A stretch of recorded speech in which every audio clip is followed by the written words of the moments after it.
Chapter 1. Third-rate villain. Mumbai. Inside a luxurious villa. What the fuck? The shampoo foam burned my eyes as I stared blankly into space. Several thoughts rushed inside my head, a tidal wave clashing against rock. A few minutes ago, I was just having a peaceful bath in my luxury golden bathtub. Then, like an electric shock, the system screen appeared before me. The fated system made me realize my ending. My name is Tony Clark. Playing with servant lives, toying with women, crushing weaker families, stepping on the poor, arrogant, bullying, gaslighting. All in all, I am a perfect third-rate villain according to the system. I do not just target outsiders. I bully even my own clan members for fun. If I get bored, I hold a gun while playing truth or dare with new servants. Nobody dares to stop me. Not because I am strong. In fact, I am a waste who cannot fight a 12-year-old in my clan. But even the clan elders cannot raise a hand against me, with my father being the patriarch of this wealthy Clark family, and my mother controlling the family resources. Everyone must obey me like their master. Knowing that I am a waste who cannot achieve much in martial arts, I relieve my stress and anger on whoever I want. However, heaven decided to open my eyes today. As I stared in shock,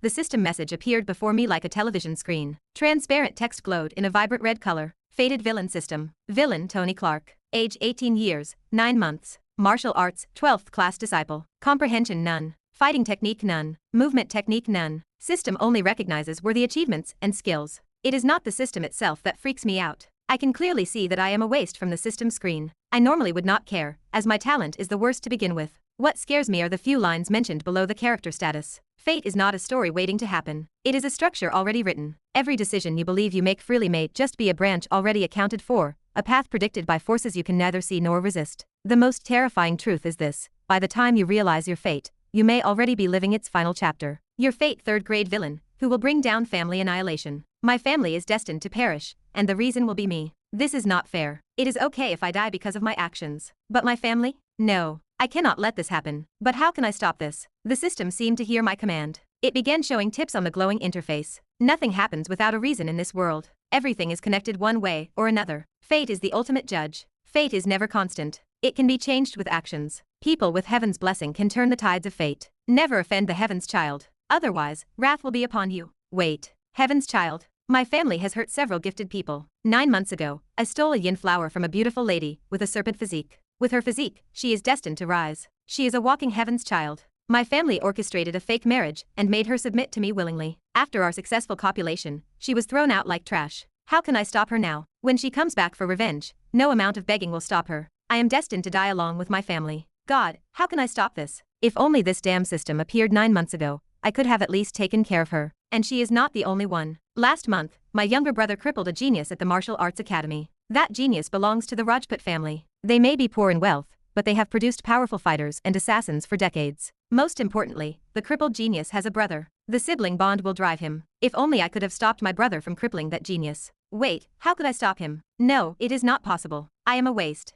I am not worthy to touch the gates of the martial arts academy. With my family reputation and connections, it may be possible, but what could a waste do in the academy? My talent is bad, my body is weak, and my reputation is a disgrace to my family, a rich brat who toys with clan members and poor servants. I am an absolute waste who was born in the mighty Clark family. My younger brother will only see me as an idiot if I try to stop him from stepping on someone. These two are definitely heaven's children. In the future, my fake wife or this genius brother of the Rajput family will definitely come seeking death. More than anything, there are still family members to worry about. Many of them are gifted, but I bullied them like servants. Many elders already have plans for my father's seat. Some have already suggested replacing my name with the family young master. As I thought about more heaven's children, my eyes fell back on my fate reading. The system's message remains crystal clear. I'm a third-grade villain, who will die at the hands of a heaven's child to fulfill their revenge. With my weak martial ability, I am just a sitting pig ready to be butchered. But there is still hope. Fate can be changed. The only way I can do it is by using my family. In the entire city of Mumbai, I can command anyone with my family name. My family is the greatest asset I have, and I must stop all these heaven's children before they suppress me. One thing is clear, killing a heaven's child is impossible. Those bastards will definitely survive every catastrophe, as heaven looks after them. Making peace with past enemies is also impossible. The damage is already done. How can I give back the yin flower to my fake wife? Even if I give it, she won't accept it after how villainously I spoiled her body. Maybe my fate was already written by the three-faced god. Wait, I still have this. The system, the very cheat code I need. The glowing text still stands before my eyes like a god's blessing. Chapter 2. Reward. Dragon Physique. The glowing text stands before my eyes like a god's blessing. Fated villain system. Villain Tony Clark. Age 18 years, 9 months. Martial arts, 12th class disciple. Comprehension none. Fighting technique none. Movement technique none. System only recognizes worthy achievements and skills. Why did this damn system choose me? My gaze lingers on the word none. Not once, but 3 times. A slow breath escapes me, almost like a laugh, though no humor reaches my eyes. So this is what I am? An 18-year-old young master of the mighty Clark family, surrounded by wealth, trained since childhood, and yet the system records nothing worth acknowledging. No comprehension, no real skill, no foundation, just an empty shell propped up by status. My fingers twist the handle to stop the bathwater. Fated villain. The title does not surprise me. What surprises me is how accurate it feels. Finally, a spark of hope ignites as a shopping cart icon catches my eye in the bottom corner of the screen. System, show me what you have in your treasury. The system responds instantly, as if it has been waiting. A mythical grade sword, a sky-level dagger, heavenly body refinement. My god. Monk grade pills, bone tempering arts, potions to improve blood purity, elemental bone marrow, manuals to improve body control. This is the treasure trove of heaven. With these items, I can directly become a supreme master, who decides the fate of an entire country. Heaven's children will beg me for resources. Wait, how do I get them? My jaw drops when my eyes finally catch the golden text below the list. Fate coins 0. I need fate coins to purchase even a single beast body hair from the treasury. The realization of the cost hits hard, like dropping straight from heaven. This damn system. At least give me something for free as a welcome gift. I demand, sounding like a small child whose candy was snatched by an elder. Just as the demand leaves my lips, the system interface changes. Unclaimed rewards. Entering martial path. 10x body refinement card, 1 day. Reaching 7th disciple in martial path. Fighting technique enlightenment, 3 hours. Reaching 12th disciple of martial path. Dragon physique manual, first evolution. Fate points, unclaimed. Defeated Kevin Clark? Plus 10. Suppressed Lily Clark? Plus 10. Total, 330 fate points. I stare at the number in shock, standing up from the bathtub. 330? I do not remember doing anything extraordinary. Kevin Clark was just a nuisance crushed casually. Lily Clark was an inconvenience put in her place. The rest was just petty arrogance, everyday dominance, and careless cruelty. There was nothing worth remembering. As the heir to the Clark family, all these younger generations must obey my command. Toying with them is a piece of cake, a twisted source of joy. Yet the system counted everything. Every act aligned with the role of a villain. Every moment matched the person fate expected me to be. A faint smile forms on my lips. So even meaningless actions have value. Looks like I can cheat the system with my authority. My voice drops slightly, echoing in the tiled bathroom. As long as they are evil enough, my actions can easily add up points. He. My smile deepens as attention returns to the rewards. The first one draws me in immediately, the 10 times body refinement card for 1 day. Body refinement is the foundation of martial arts. It is pain layered upon pain, muscles torn and rebuilt, bones tempered like metal. Everyone on the martial path must refine their body to live longer. The harder the body, the better the survival rate against enemy attacks. The public thinks bullets and bombs rule the world, but only the wealthy families know the actual reality. The supreme masters of each nation decide the fate of the world. A supreme master can block bullets, stop missiles, and even survive an atom bomb. But the path to becoming a supreme is nothing less than experiencing death a million times. Now I have the cheat code to change my fate. And this card is 10 times efficiency. My eyes sharpen. This is not training. This is acceleration. This is a jetpack that will soar me to the skies. 3 days of progress compressed into something far more violent and intense. If my body can withstand it, I will jump forward. Then comes the fighting technique enlightenment for 3 hours. My breathing slows. This is not something money can buy. Enlightenment means understanding the essence of combat itself, timing, flow, killing intent. Your opponent may be stronger than you, but the fighting technique will decide the outcome. It means transforming crude movements into something precise and lethal. A shortcut to mastery. Even if someone owns a god-level fighting technique, mastering it is a brutal challenge. But with enlightenment, it becomes a piece of cake. Like a robot scanning a book, the mind can master any technique effortlessly. Then I see the third reward again, and this time, I do not look away. Dragon Physique Manual, First Evolution. Something stirs deep within me, something devoid of fear or excitement. It feels like standing before a sleeping predator. My fingers tighten unconsciously. Dragon Physique. The words resound in my ears like a temple bell. This is not a technique. This is not a skill. This is a transformation, a complete change of self, a rewriting of the body itself. A normal martial artist strengthens their body every day for years, training through constant pain and hard work. With regular life and death experiences, they push the body to its limits. But even then, the body stops improving 1 day. A true physique changes the very foundation of existence. Bones do not just become stronger, they evolve. Blood does not just circulate, it carries power. Every movement is no longer forced, it becomes dominance. And this is only the first evolution. My eyes gleam faintly. If this is the beginning, then what stands at the end? Everything is clear now. Fate already decided my role, a third-rate villain, an arrogant young master, a stepping stone meant to be crushed beneath the rise of a chosen protagonist. I let out a quiet laugh.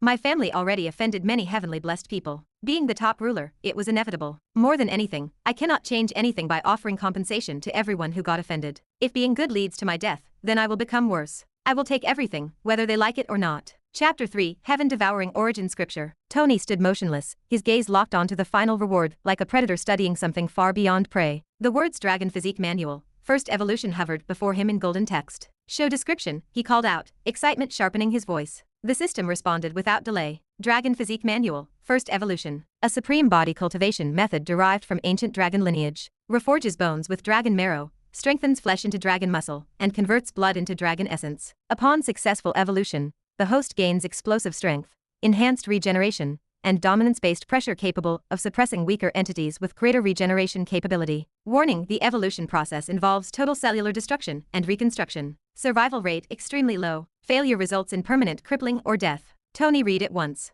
then again. This was no simple VR game. This was gambling with life. Cellular destruction meant bearing pure agony to advance further. Worse, this was willingly stepping into a furnace and hoping to walk out as something stronger. Even the system doesn't guarantee survival. For the first time, a heavy silence filled his thoughts. Not fear, but calculation sharpened to its edge. If he failed, everything ended here. No fate, no revenge, no rewriting. Just nothing. Dying while cultivating is better than dying beneath someone else's leg, Tony murmured, a cold, unwavering smile forming on his lips. If death is the only alternative, then I'll choose how I face it. As the heir to the top martial family of the country, he had seen countless people train like monsters in the family courtyard. Thousands came begging for resources, surely facing countless life and death situations just to step onto the Clark family marbles. How could he back down like a coward? He did not lack courage. He lacked talent and fate. Now the system gave him an opportunity to save himself and his family. Claim all rewards, Tony said, staring into his own eyes in the mirror with a confident smile. The system flickered, responding immediately. Entering Martial Path, 10x Body Refinement Card, 1 day. Reaching 7th Disciple in Martial Path, Fighting Technique Enlightenment, 3 hours. Reaching 12th Disciple of Martial Path, Dragon Physique Manual, First Evolution. Fate points. Defeated Kevin Clark, plus 10. Suppressed Lily Clark, plus 10. Total, 330 fate points. All eligible rewards claimed. A surge of clarity filled Tony's mind as the rewards appeared in his inventory, waiting to be activated or absorbed. But he didn't rush. His attention shifted to something equally important, those 330 fate points. Tony paced slowly, checking the system's treasury. The interface displayed countless weapons, pills, resources, potions, different fighting techniques, and even beast blood essence. Any outsider would have first chosen a suitable weapon to double their strength. However, the Clark family possessed vast resources. Fed with precious resources since childhood, Tony's body was already a treasure trove, and the family vaults held many powerful weapons. Why waste precious fate coins on a blade? At his current level, even if someone handed him a sky-rank weapon, a third-rank tool far above his realm, he wouldn't be able to draw out even a fraction of its true power. It would remain a mere decoration. Tony stopped walking. No, the problem was never tools. It was foundation. In the martial path, the body was only the beginning. Strength alone meant nothing without control. Control of movement, control of intent,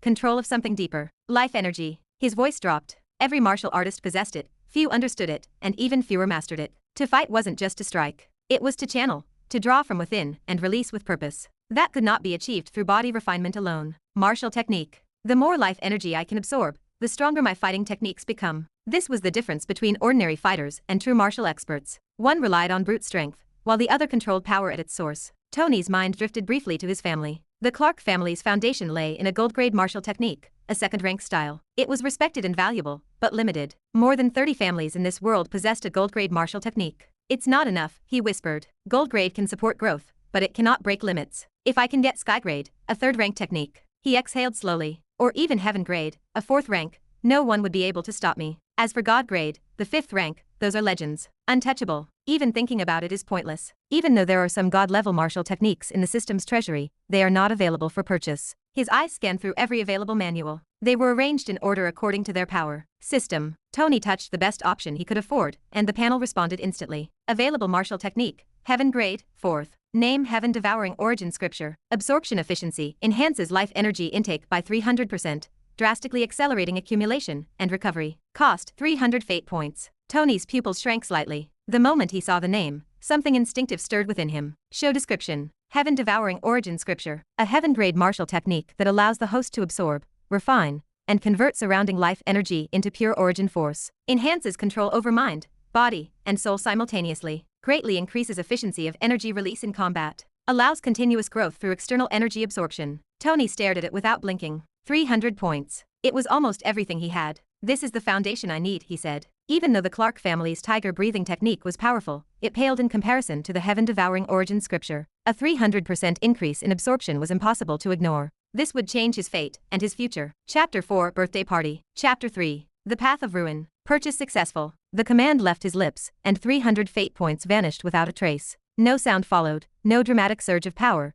just a quiet subtraction, as if an invisible hand had plucked the points from his grasp. In return, a dense stream of information condensed in his mind. A faint golden scripture materialized within the system's space, the heaven-devouring origin scripture. Ever since the system rewards had appeared, a restless anticipation had taken root within Tony, growing stronger with each passing second. He moved toward the wardrobe with unheard steps. His gaze swept across rows of carefully arranged outfits before settling on a black martial uniform. Just as he reached out to take the fabric, a sharp chime cut through the silence. The ether orb resting on the table flickered to life. Its surface rippled like liquid glass, projecting a translucent interface into the air. Tony glanced at it casually, but his attention sharpened the moment he read the contents. It was a family notice, a mandatory gathering scheduled for tomorrow night. The occasion was Leo Clark's birthday. His hand paused mid-motion. Among the many names within the Clark family, Leo was the only one that held any real meaning to him. This was not because of status or talent, but because Leo was his younger brother. Under normal circumstances, a birthday celebration would be something he attended without a second thought. But lately, the family members had been trying to strip him of his status as the next heir,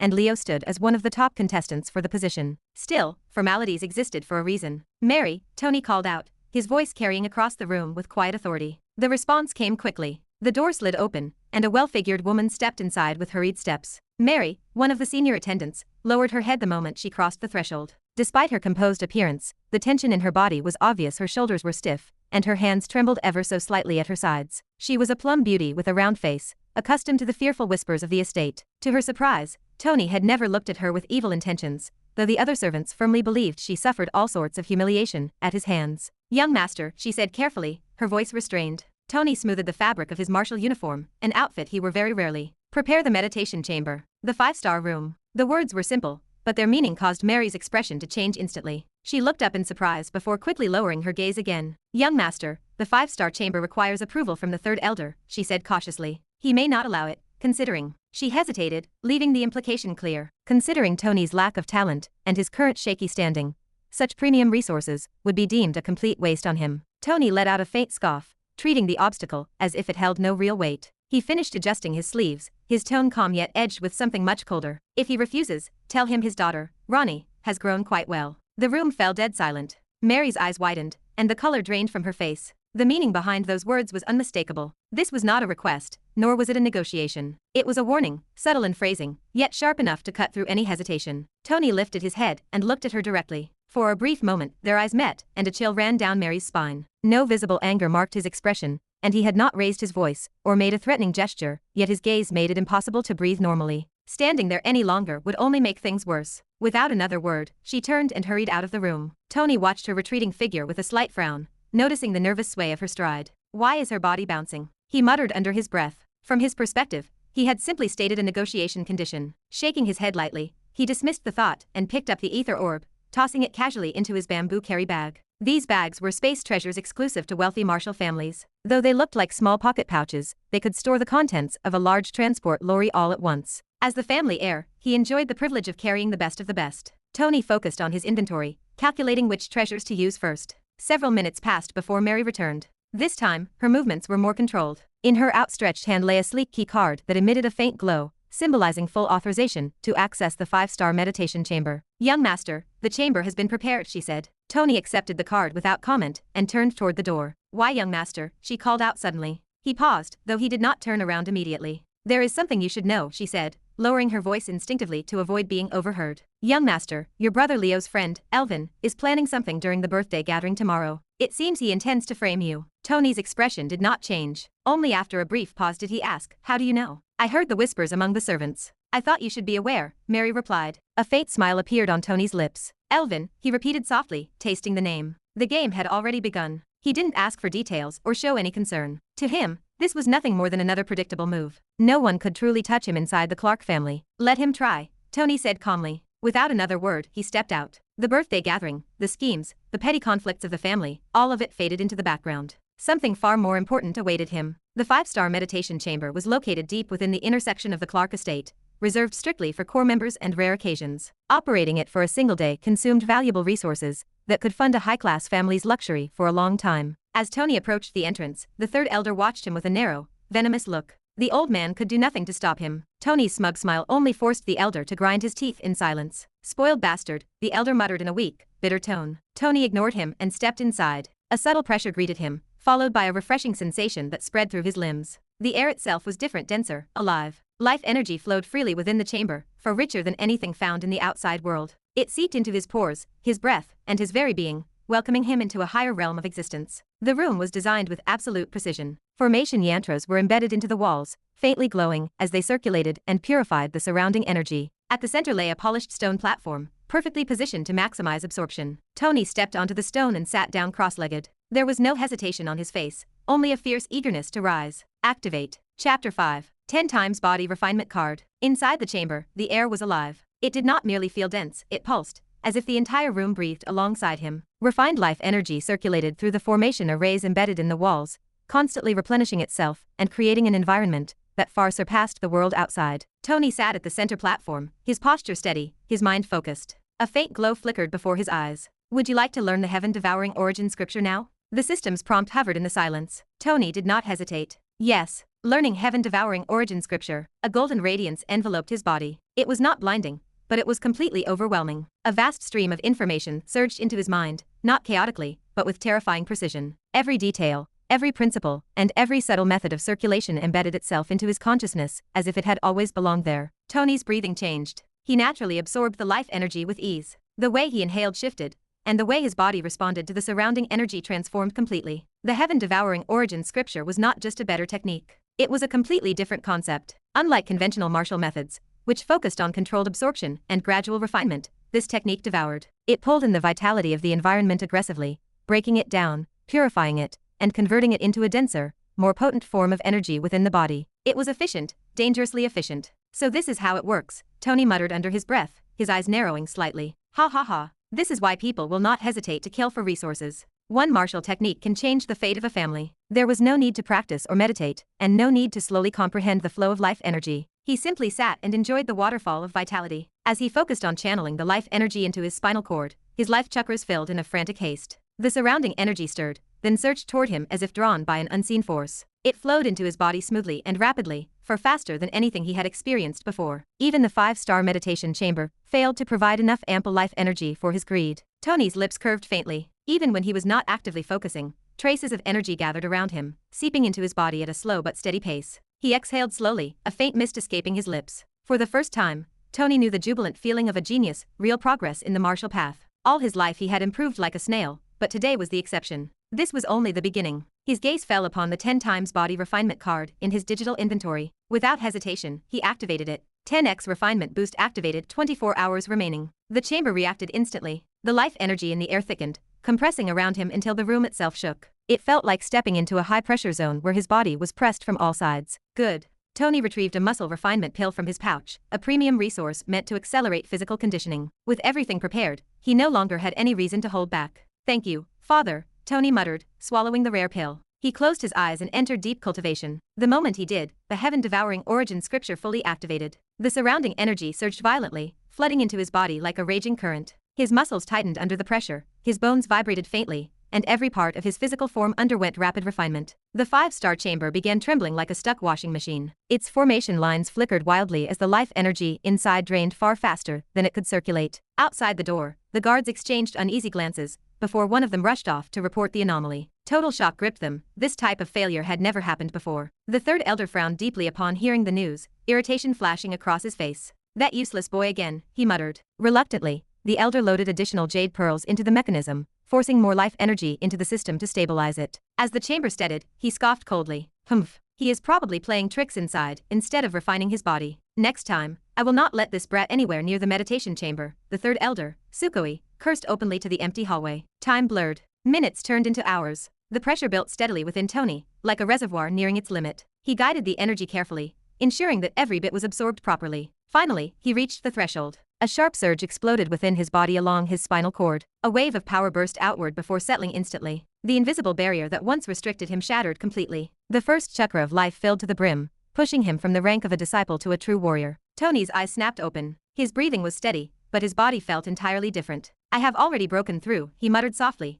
a hint of disbelief in his voice. In just 10 hours, he had advanced from a 12th rank disciple to a warrior. Not only that, he had jumped directly past the low warrior rank straight into the mid-warrior rank. Even Tony had not expected such speed. Though he knew he had been close to breaking through before today, this level of efficiency was beyond anything in his memory. So this is what talent feels like. A faint smile appeared on his lips. For once, effort had produced immediate results instead of stagnation or failure. His fists clenched tightly. Power surged through his limbs, controlled yet undeniable. But he did not stop. Tony closed his eyes again and resumed his cultivation. Time passed in a steady rhythm: absorb, refine, strengthen. The heaven-devouring origin scripture continued working relentlessly, increasing the density and quality of the life energy within his vessels. His body adapted quickly, stabilizing his newfound strength while pushing closer to the next threshold. By the time he opened his eyes again, his aura had changed completely. He had not broken into the next major level, but he had reached the absolute peak of the mid-warrior rank, just one step away from advancing again. Rapid breakthroughs without proper consolidation would damage his foundation, limiting his future potential. Even with a system, certain rules of the world could not be ignored. So instead of pushing further, Tony refined his control. He cycled the energy repeatedly, smoothing out imperfections and ensuring total stability. Hours passed slowly. When the final moments of the enhancement ended, Tony opened his eyes once more. The results were groundbreaking. In the past, even a month of grueling effort would not have brought him this far. There were times he had trained endlessly, only to see no improvement at all. But now, everything changed. Tony stretched his limbs lightly, enjoying the strength flowing smoothly through his veins. This is just the beginning. Chapter 6. The Evil Boy. Finally, after one complete day, Tony stepped out of the 5-star meditation chamber. The nearby servants went stiff, bracing themselves to face their worst nightmare. Tony had been silent for 24 hours, which meant he was ravenous to carry out his villainous impulses, and the servants were his prime victims. He never harassed anyone at random, targeting instead the staff who belonged to the third elder. It was a calculated retaliation, since the third elder was aggressively trying to strip Tony of his birthright to install his own son as the next heir. A foul, metallic odor of expelled impurities filled the corridor, masked partially by the heavy steam billowing from the chamber. At first, the thick white mist obscured Tony's figure, but as the vapor slowly faded, the servants finally gasped. Tony appeared almost unrecognizable, his skin darkened by layers of grease and waste matter that had seeped from his pores. The black impurities covered him from head to toe. A weak-minded observer might have shrieked in terror, for he resembled a devil child emerging from the underworld. That terrifying appearance alone made the staff tremble. Yet despite the grime coating his flesh, a highly satisfied smile played on Tony's lips, his heart swelling with the massive breakthroughs achieved during his cultivation. He turned his head, his gaze locking onto the nearest guard. Tony's cheerful expression vanished the moment he noticed the man's reaction. "This fellow is done today," a servant whispered from the back line. Everyone looked toward the unfortunate guard, who had instinctively pinched his nose, unable to bear the stench radiating from the young master's body. Tony took a deliberate step forward, keeping his eyes fixed on the guard. In the next second, the terrified man dropped to his knees and began kowtowing, tears streaming down his cheeks. "Please, young master, spare me. I have 2 children, and my wife is still young. Please spare me this once. My nose is incredibly sensitive. I will serve at your feet for the rest of my life. Just please spare my life." The guard slammed his forehead against the floor repeatedly, his entire frame shivering with terror, completely oblivious to the blood pooling on his brow. Tony ignored the weeping man. He tilted his head, his gaze shifting to a bulky guard stationed nearby, who held a trembling double-handed axe. With a single flick of his finger, Tony gestured for the massive man to approach. The bulky guard advanced with agonizing slowness, his face a mask of frustration and dread, praying silently with every step. The closer he drew to Tony, the worse the odor became, stinging the back of his throat. "Please no, please God no," the man muttered under his breath, fighting to keep his composure. Finally, the large guard came to a halt just a foot away. "Tell me," Tony said, placing a heavy, grime-stained hand on the guard's shoulder with a playful smile, "did this fellow make a mistake or not?" A newer servant might have tried to defuse the situation, but the veteran guard knew Tony's cruel psychological games. The answer did not matter, the trap was already set. Young master, he definitely made a mistake," the bulky guard replied, his voice shaking despite his best efforts to remain steady. "Oh, can you tell me exactly what his mistake was?" Tony asked, his smile widening. The guard gritted his teeth, cursing his terrible luck. "Young master, he should never have covered his nose. You just emerged from a sacred meditation. As a servant, he should have been cautious, attentive, and ready to anticipate your needs. Instead of waiting for your command, he blocked his nostrils, as if he were looking at garbage from the streets." "Sir." "Ha ha ha, that is more like it. You speak like a true gentleman. Only a loyal servant understands proper duty." Tony snapped his fingers and looked down at the kneeling guard, who was now weeping like a scolded toddler. "You get up." "Young master, it was an instinctual reaction. Please show mercy, I will never repeat it." The man sobbed. "Shut up," Tony barked, his eyes flashing with sudden anger. "How dare you call it an accident? Are you implying that this loyal, fat guard is falsely accusing you. It seems the Clark family has been far too lenient in training the staff. As punishment for your disrespect, you will clean every single waste canal on this estate. Furthermore, you will record a video of the entire process. I will personally review the footage to ensure you did a thorough job. Do you understand? Yes, master, the guard blurted out, a wave of profound relief washing over him, because the young master had not demanded his hand or foot. Tony turned as if to walk away, allowing the gathered staff to finally breathe. The bulky guard felt the tension leave his bones, believing the ordeal was over. Then Tony stopped. He spun back around, resting his chin in his hand with a scholarly, contemplative expression. Actually, now that I think about it, what you did was not entirely wrong. The kneeling guard froze, feeling as though a bolt of lightning had struck his mind. I cannot even tolerate the smell of my own body right now, Tony continued, his demeanor perfectly relaxed. If I encountered someone reeking like this, I would cover my nose too. Is that not just a natural human reaction, or did you truly do it intentionally to insult me? The casual question made every servant go completely rigid. This is far from over, a voice whispered from the rear. The staff present all belonged to 3rd Elder Sukoi, and they realized Tony was weaving a web. They would have to fight for survival against his eccentric malice. Young master, I swear on the lives of my 2 children that I meant no offense. The guard cried, dropping heavily to his knees again. It was pure instinct. Even if I had 7 lives, I would never dare insult the future heir of the Clark family. Good, very sincere. I can see the righteousness in your eyes, Tony said, adopting a look of profound, mocking pity. But this bulky fellow right here insists that you committed a crime. Now I am left wondering who spoke the truth. Tell me, which of you is right? My time is incredibly precious, so decide among yourselves who is wrong. I will only punish the guilty party, because it breaks my heart to see loyal servants suffer. The bulky guard felt his blood run cold. This absolute demon, he cursed internally, grinding his teeth, as suffocating silence stretched across the corridor as the 2 men stared at each other in utter disbelief. In the next second, the bulky guard and the kneeling servant erupted into a furious argument, pointing fingers and screaming insults to save their own skins. Tony watched the chaotic quarrel with an amused, quiet smile. After a few moments, he raised his hand, gesturing for the rest of the surrounding servants to step forward. You all have exactly 1 minute, Tony announced, an evil grin spreading across his face. Tell me which of these 2 men is correct. If your answer fails to satisfy me, it proves you are not serving my family with sincere hearts. The punishment for a wrong answer will be far more severe, so I suggest you think very carefully before speaking. The realization hit the staff like a falling boulder. They finally understood the true depth of Tony's devious trap. This was precisely why the servants feared him above all others. He was not merely a brutal tyrant who used physical violence, he was a cunning psychological sadist who would force you to eat filth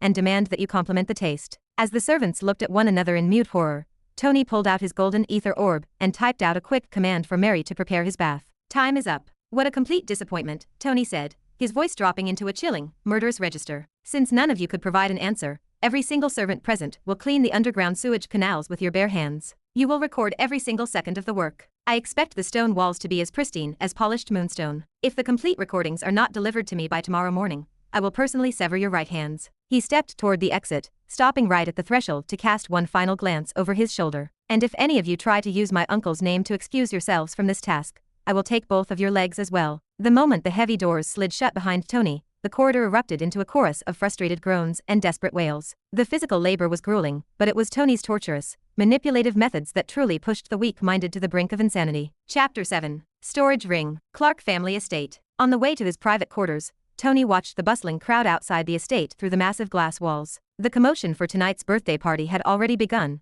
and the elders were fully occupied receiving early guests. Thankfully, not a single elder was present to witness Tony's current physical state. If they had, his sudden, staggering breakthrough would have shocked them completely. Thinking about the confrontation awaiting him at the gathering, Tony reached his room. Mary stood waiting by the entrance, her head bowed in respect. Young master, everything is ready, she said politely. A hint of shock strained her tone. The foul odor radiating from Tony was nearly unbearable, but she knew exactly what manners to display to keep her position. Rather than focusing on the stench, she wondered what the young master could have possibly done to end up coated in such thick, black grease. For a brief second, she wondered if he had cultivated and cleansed his body refinement stage, but she quickly dismissed the thought. In all her 18 years of service, she had never seen Tony expel impurities like this. Young master, Mary called out in a low voice. Tony paused, his hand on the door handle. Mary lifted her head slightly. The advanced fighter jet you ordered for your brother's party has arrived at the family runway. I already placed the keycard on your bed. Is there anything else I should prepare for tonight's gathering? Her eyes barely met his direct gaze. There is no need for further preparations. Move the jet to my personal garage. Tonight, I am not gifting that to my brother. I have a better choice. Go and get yourself ready for the party. Do not forget that you are my personal servant, so you must look presentable. Understand? Tony closed the door before she could reply. Mary stood in the corridor, completely frozen. She never expected such an instruction from Tony, a man who never cared for the well-being of his staff. For the first time in 18 years, he had told her to prepare herself for a celebration. Even stranger, the typical irritation and overbearing authority were entirely absent from his voice. Usually, before every major function, Tony ordered her to gather intelligence on his recent misdeeds and the potential traps he might encounter. It was a common ritual within the Clark family to debate the future hierarchy during every major family gathering. Inside his private bathroom, the shower water cascaded over Tony's head, washing away the layers of grime. He called up the system interface in his mind. Fated Villain System. Villain Tony Clark. Age 18 years, 9 months. Martial arts warrior, mid-rank. Comprehension, heaven-devouring origin scripture. Fighting technique none. Movement technique none. He had been hopelessly stuck at the 12th disciple stage for a full year. While his peers moved from one stage to the next with the help of family resources, he had remained stranded at the first major bottleneck for months. Finally, that frustration was over. Fated Villain System. Unclaimed rewards. Defeated Raghav, third uncle's head servant +3 fate points. Defeated Suresh, guard captain, +1 fate points. Defeated Manoj, inner attendant +1 fate points. Total unclaimed, 13 fate points. Tony's eyes went wide. Defeated? A faint frown formed as the water splashed against his face. Just minutes ago, he had merely toyed with a few servants under his third uncle, asserting his control to punish them. There had been no physical fight, yet the system recorded it as an absolute defeat. His eyes narrowed slowly. So even psychological submission counts. His lips curved into a faint smile as the realization settled in. The system did not care about fairness. As long as an individual was suppressed, dominated, or broken under his will, it registered as a victory. A quiet chuckle escaped him. If the system operated this way, earning points would be as easy as eating cake. As the young master of the Clark family, who could truly question his authority within these walls, though he hated spending his hoard, Tony decided to use a few points to obtain a proper gift for his brother. In this entire world, Leo was the only person he genuinely cared about. Otherwise, Tony would never waste a single point on another human being. He scrolled through the rewards available for his remaining 43 points. What could my brother actually use right now? Tony adopted a thoughtful expression, pacing the steam-filled bathroom. He had to be cautious not to select an item that exceeded his explained capabilities. Other powerful family heads would attend the party, and he could not afford to alert those old foxes. As far as he knew, Leo had already reached the absolute peak of the Grand Master rank, and was preparing to receive the blessing of the World Tree. No amount of standard cultivation pills would assist him at this stage. Reaching the Grand Master rank was a massive roadblock for every martial artist in the world, because no amount of hard work or material resources could guarantee a breakthrough. A practitioner had to secure the blessing of the World Tree, located deep on the Pacific Ocean floor. This restriction was the exact reason why only a handful of elite families controlled the global martial path. After deep consideration, Tony decided to give his brother a high-tier utility item, rather than a cultivation technique that might expose his own system secrets. His eyes landed on the spatial inventory items, specifically storage rings. Generally, martial artists relied on bamboo bags manufactured by the Octopus organization. Jade storage rings were strictly confined to the global elite. Even within the Clark family,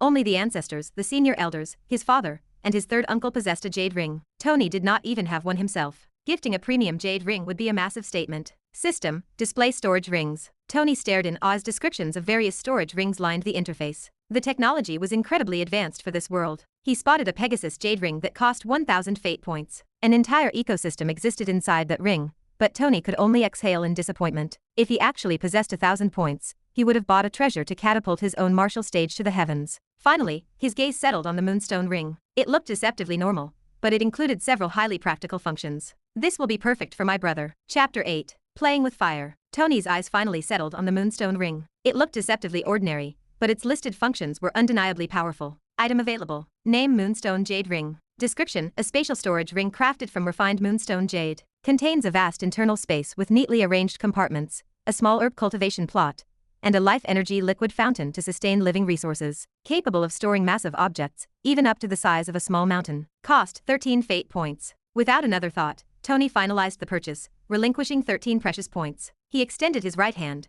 watching the plain white, polished jade ring materialize directly into his palm. A deep sense of satisfaction washed over him as he inspected the ring's interior layout. The item truly lived up to its description. Even my father's storage ring will be inferior to this one, Tony thought, slipping the band safely inside his bamboo bag. He considered purchasing a second storage ring for his own personal use, but he quickly shook his head. He needed to keep his remaining fate points tucked away in case of an emergency. Imagining the exact look of surprise on his younger brother's face upon receiving the gift, Tony finished his cleanup. As the last of the black impurities washed down the drain, he stepped in front of the mirror. The glass displayed a completely transformed physique, tightly defined muscles, and glowing, pristine skin. The breakthrough was undeniable. Power surged through his veins, tightening his grip with newfound authority. Eager to test his upgraded strength, Tony wrapped a large bath towel around his waist and walked into the main room. He approached the one-way mirror wall, looking down at the early arrivals gathering in the courtyard below. His gaze locked onto his third and seventh uncles, who were deep in conversation with the Clay family patriarch. "They are definitely cooking something,"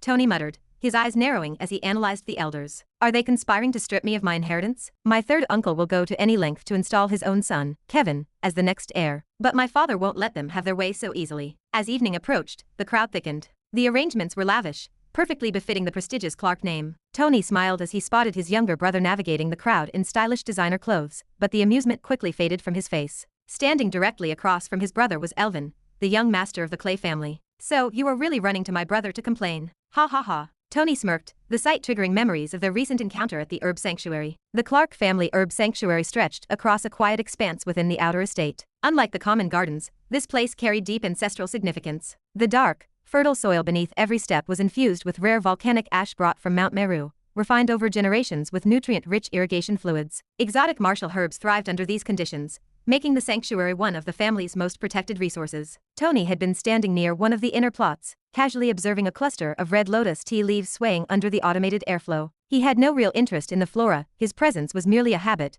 as the sanctuary was a frequent hangout for the family youth. The faint rustle of approaching footsteps broke the silence. Tony did not turn around immediately. When he finally shifted his gaze, he found Elsa Clay standing several paces away. The girl had frozen the moment she noticed him, her expression stiffening with immediate fear, as she tightly clutched a handful of valuable seedlings. "I must plant these before the sun sets," Elsa thought, her heart hammering against her ribs. "Otherwise, the harvest will be a complete waste." But to face him, after a long hesitation, she forced herself to take a step forward. "Young Master Tony, I came here to plant umbrella flower seeds," she said, her voice strained. Tony finally turned his full attention toward her. "These flowers can only grow in this specific soil," she continued, gesturing nervously toward the ground. "The volcanic ash composition, and the automated irrigation here." She paused, swallowing hard before adding, "I have explicit permission from the third elder, and the seventh elder." A heavy silence settled over the plot. From a distance, a few estate servants began to gather. They kept their distance, pretending to prune the nearby hedges, but their eyes were glued to the scene. Their faces held a mix of intense curiosity and quiet pity. Everyone knew what happened to outsiders who crossed paths with Tony Clark. "The third and seventh elder," Tony repeated, his lips curling into a sharp smile. Both men had never hidden their deep dislike for him. The fact that they had personally granted Elsa access to his family's private grounds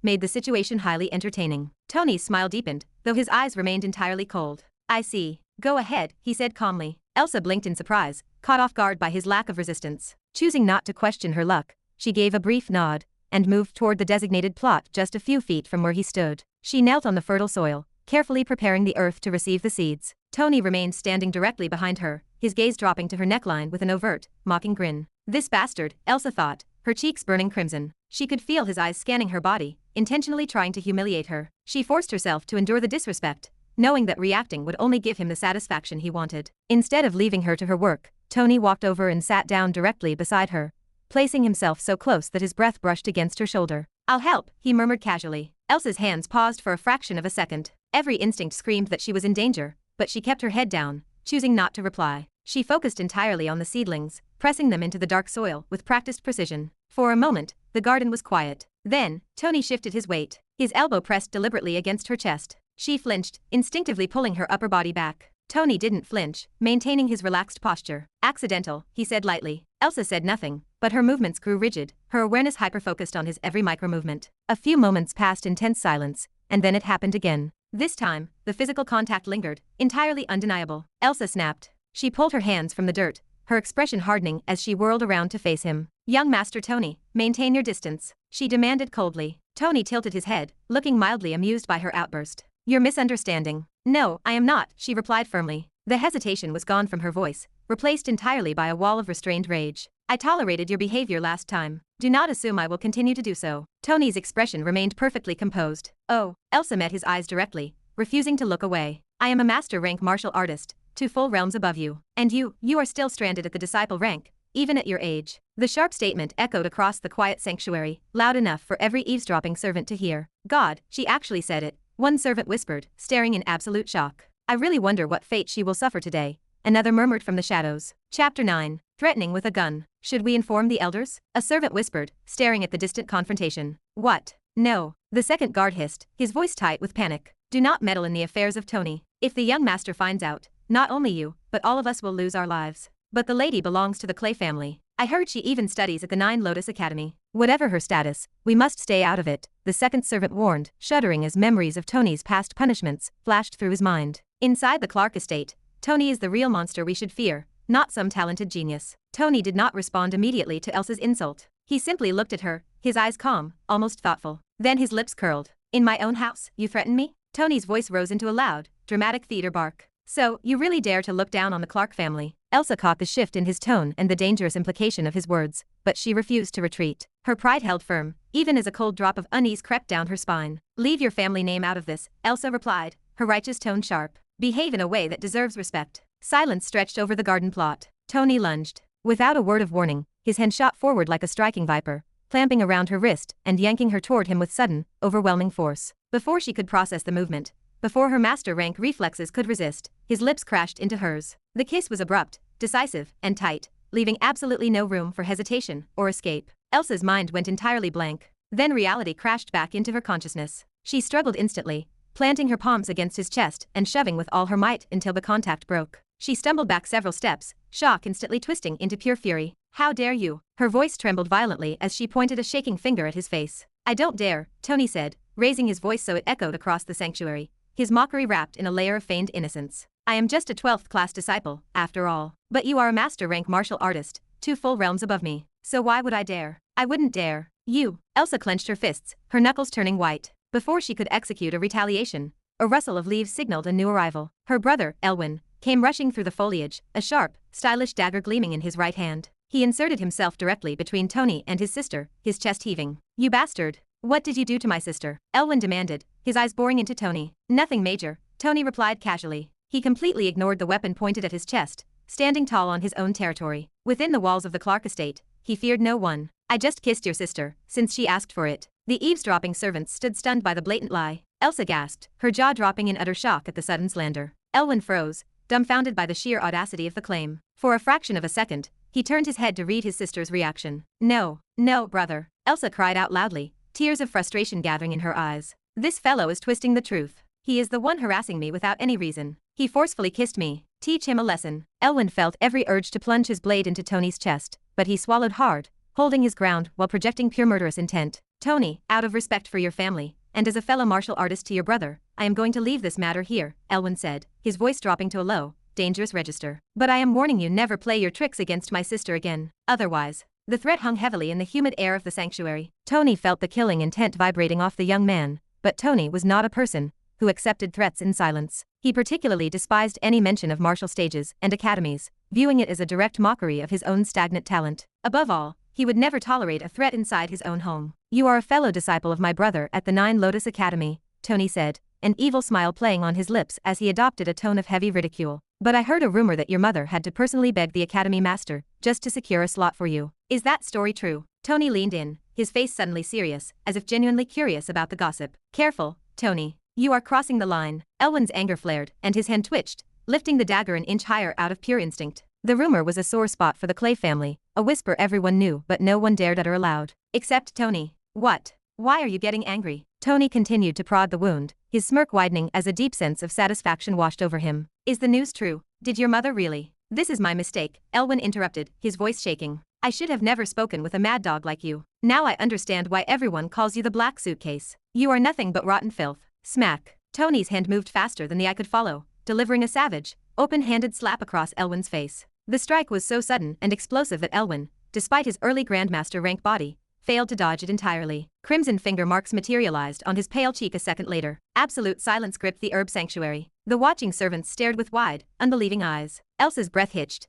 unable to comprehend that Tony had actually dared to strike her brother. Do not call me the Black Suitcase, Tony said casually, adjusting his posture without a single trace of fear. He stood there calmly, looking as if he had just swatted a minor insect that was buzzing too close to his ear. Out of all things in this world, I hate that name the most. I hope you remember my words perfectly. You bastard, Elwin screamed, lifting his dagger to strike. He managed to move the blade only half the distance. Boom. A deafening blast shattered the quiet of the gardens, tearing a jagged, smoking trench into the earth between their feet. It was a high-caliber bullet. Before Elwin could comprehend the noise, the cold barrel of an advanced hand pistol pressed firmly against his forehead. Elwin's body stiffened with immediate fear, and he instinctively took a half step back. He was a powerful martial artist, but he was not a Lord Marshal capable of ignoring modern firearms. Because he had not yet received the World Tree blessing, his physical flesh remained entirely vulnerable to gunpowder. Tony might have been deemed useless on the path of traditional martial arts, but in a gunfight, no one could match his precision. Years of playing reckless shooting games, forcing terrified servants to hold apples atop their heads while he practiced, had turned him into a flawless marksman. Elwyn refused to gamble his life,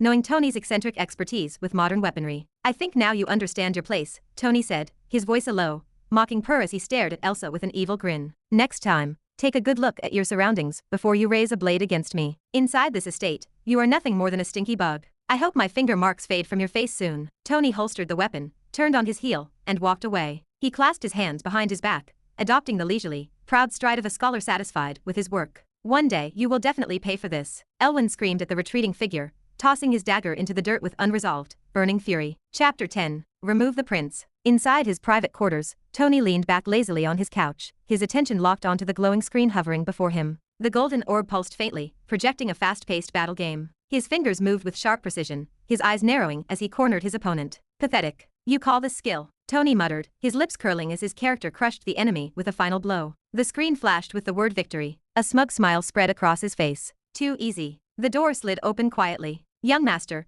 Mary's voice slipped into the room, soft but urgent. Tony didn't look up from the screen. "What is it?" Mary stepped inside, bowing her head. "Madam is calling for you. You are missing from young Master Leo's birthday gathering." "TCH. Already started?" Tony sighed, clearly annoyed. With a flick of his wrist, he dismissed the game interface and casually tossed the golden orb into his bamboo bag. "Fine. Let's go entertain the circus." He stood up slowly, stretching his shoulders before walking toward the dressing area. Mary was already prepared, holding a neatly arranged designer outfit. The fabric was a deep red with subtle golden linings that reflected quiet luxury. Tony slipped into the clothes without hurry. Mary stepped closer and began fastening the buttons of his coat, her fingers steady despite the faint tension tightening her jaw. Tony glanced at his reflection in the full-length mirror. He admired his sharp jawline, his calm but dangerous eyes, and his refined posture. The impurities from earlier had vanished completely, leaving behind a body that looked sculpted rather than trained. He smirked. Handsome, composed, dangerous. A perfect third-rate villain. Mary lowered her gaze, keeping her lips sealed. Tony chuckled lightly and flicked the edge of his high collar. "Let's go." The moment he stepped out into the grand hall, the atmosphere shifted.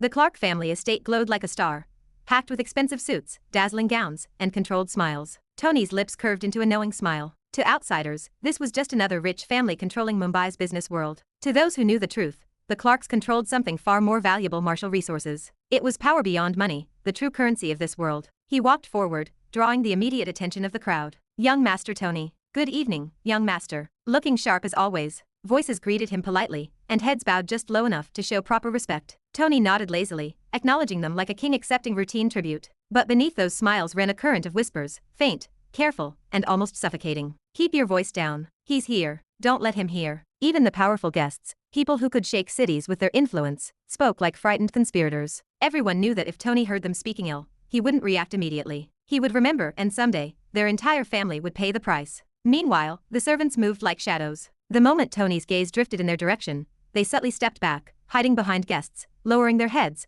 and avoiding even accidental eye contact. They behaved like prey avoiding a predator. Tony watched them slide away, and his smile deepened. The true elite sat in the front rows of the gathering. The third elder, the seventh elder, and several influential figures watched his approach. The third elder let out a faint scoff. Humph. Disdain marked the faces of the older men. To them, he was a boy with no talent who walked like he owned the world. Yet even they couldn't deny his impact. Tony walked with the undeniable presence of the next head of the Clark family, commanding the room not through martial strength, but through pure authority. Tony didn't spare the elders a single glance. His eyes were already fixed on the center of the gathering, where his younger brother stood like a shining star. Leo was surrounded by attention, admiration, and intense pride. At only 16 years old, Leo had already achieved the Grand Master stage, and stood just steps away from receiving the World Tree blessing. He was a monster of talent. Tony watched silently as the noise of the hall faded into the background. His father stood beside Leo, wearing a brilliant expression of pride. Tony had never seen that look on his father's face when they were close. The reason was obvious: Tony was the exact opposite of his brilliant brother. "Don't worry, father. I won't let our family fall. No heaven-blessed genius will trample on us while I am standing here,"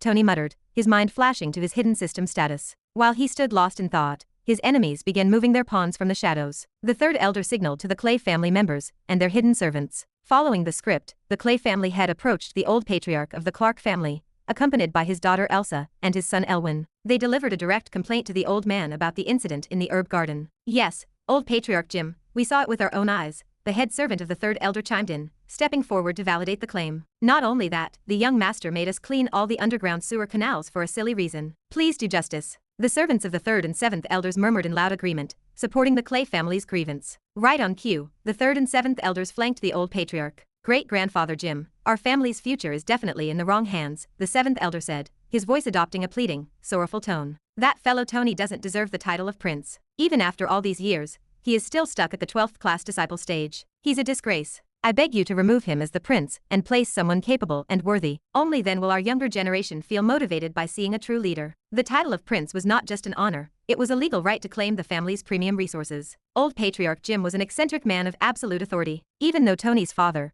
Ryan Clark, controlled the day-to-day affairs of the family, the old patriarch still held the final say in major ancestral matters. As expected, the old patriarch's face flushed with anger upon hearing the complaints. Irritation twisted his features, furious that servants were openly crying out about the family prince. "Tony, where are you?" Jim Clark roared, his voice booming across the hall, completely disrupting the celebration and silencing the esteemed guests. Tony looked down at the wine glass in his hand, a slight grin appearing on his right cheek. Tony, Chapter 11, Family Rules. "Tony, where are you?" The loud, frustrated cry of the old patriarch reverberated through the birthday party. "It started," Tony muttered the words to himself, picking up his wine glass without a hint of worry. He had been waiting for this exact moment from his seat in the corner. The most worried man in the room was the current patriarch, Tony's father, Ryan Clark. Ryan immediately let go of his younger son Leo's hand and approached Senior Jim in a hurry. "Senior, I know you would not call Tony without a reason," Ryan said, his persuasive tone masking a desperate attempt to avoid the calamity about to befall his firstborn son. "But if this is about his bad behavior, why don't you skip it for now? All our esteemed guests are gathered here. This will definitely affect the Clark family name." "Ryan, do you think I do not know party manners?" Senior Jim's voice turned grim. "Some things are meant to be dealt with in public. If we do not address these shameless issues now,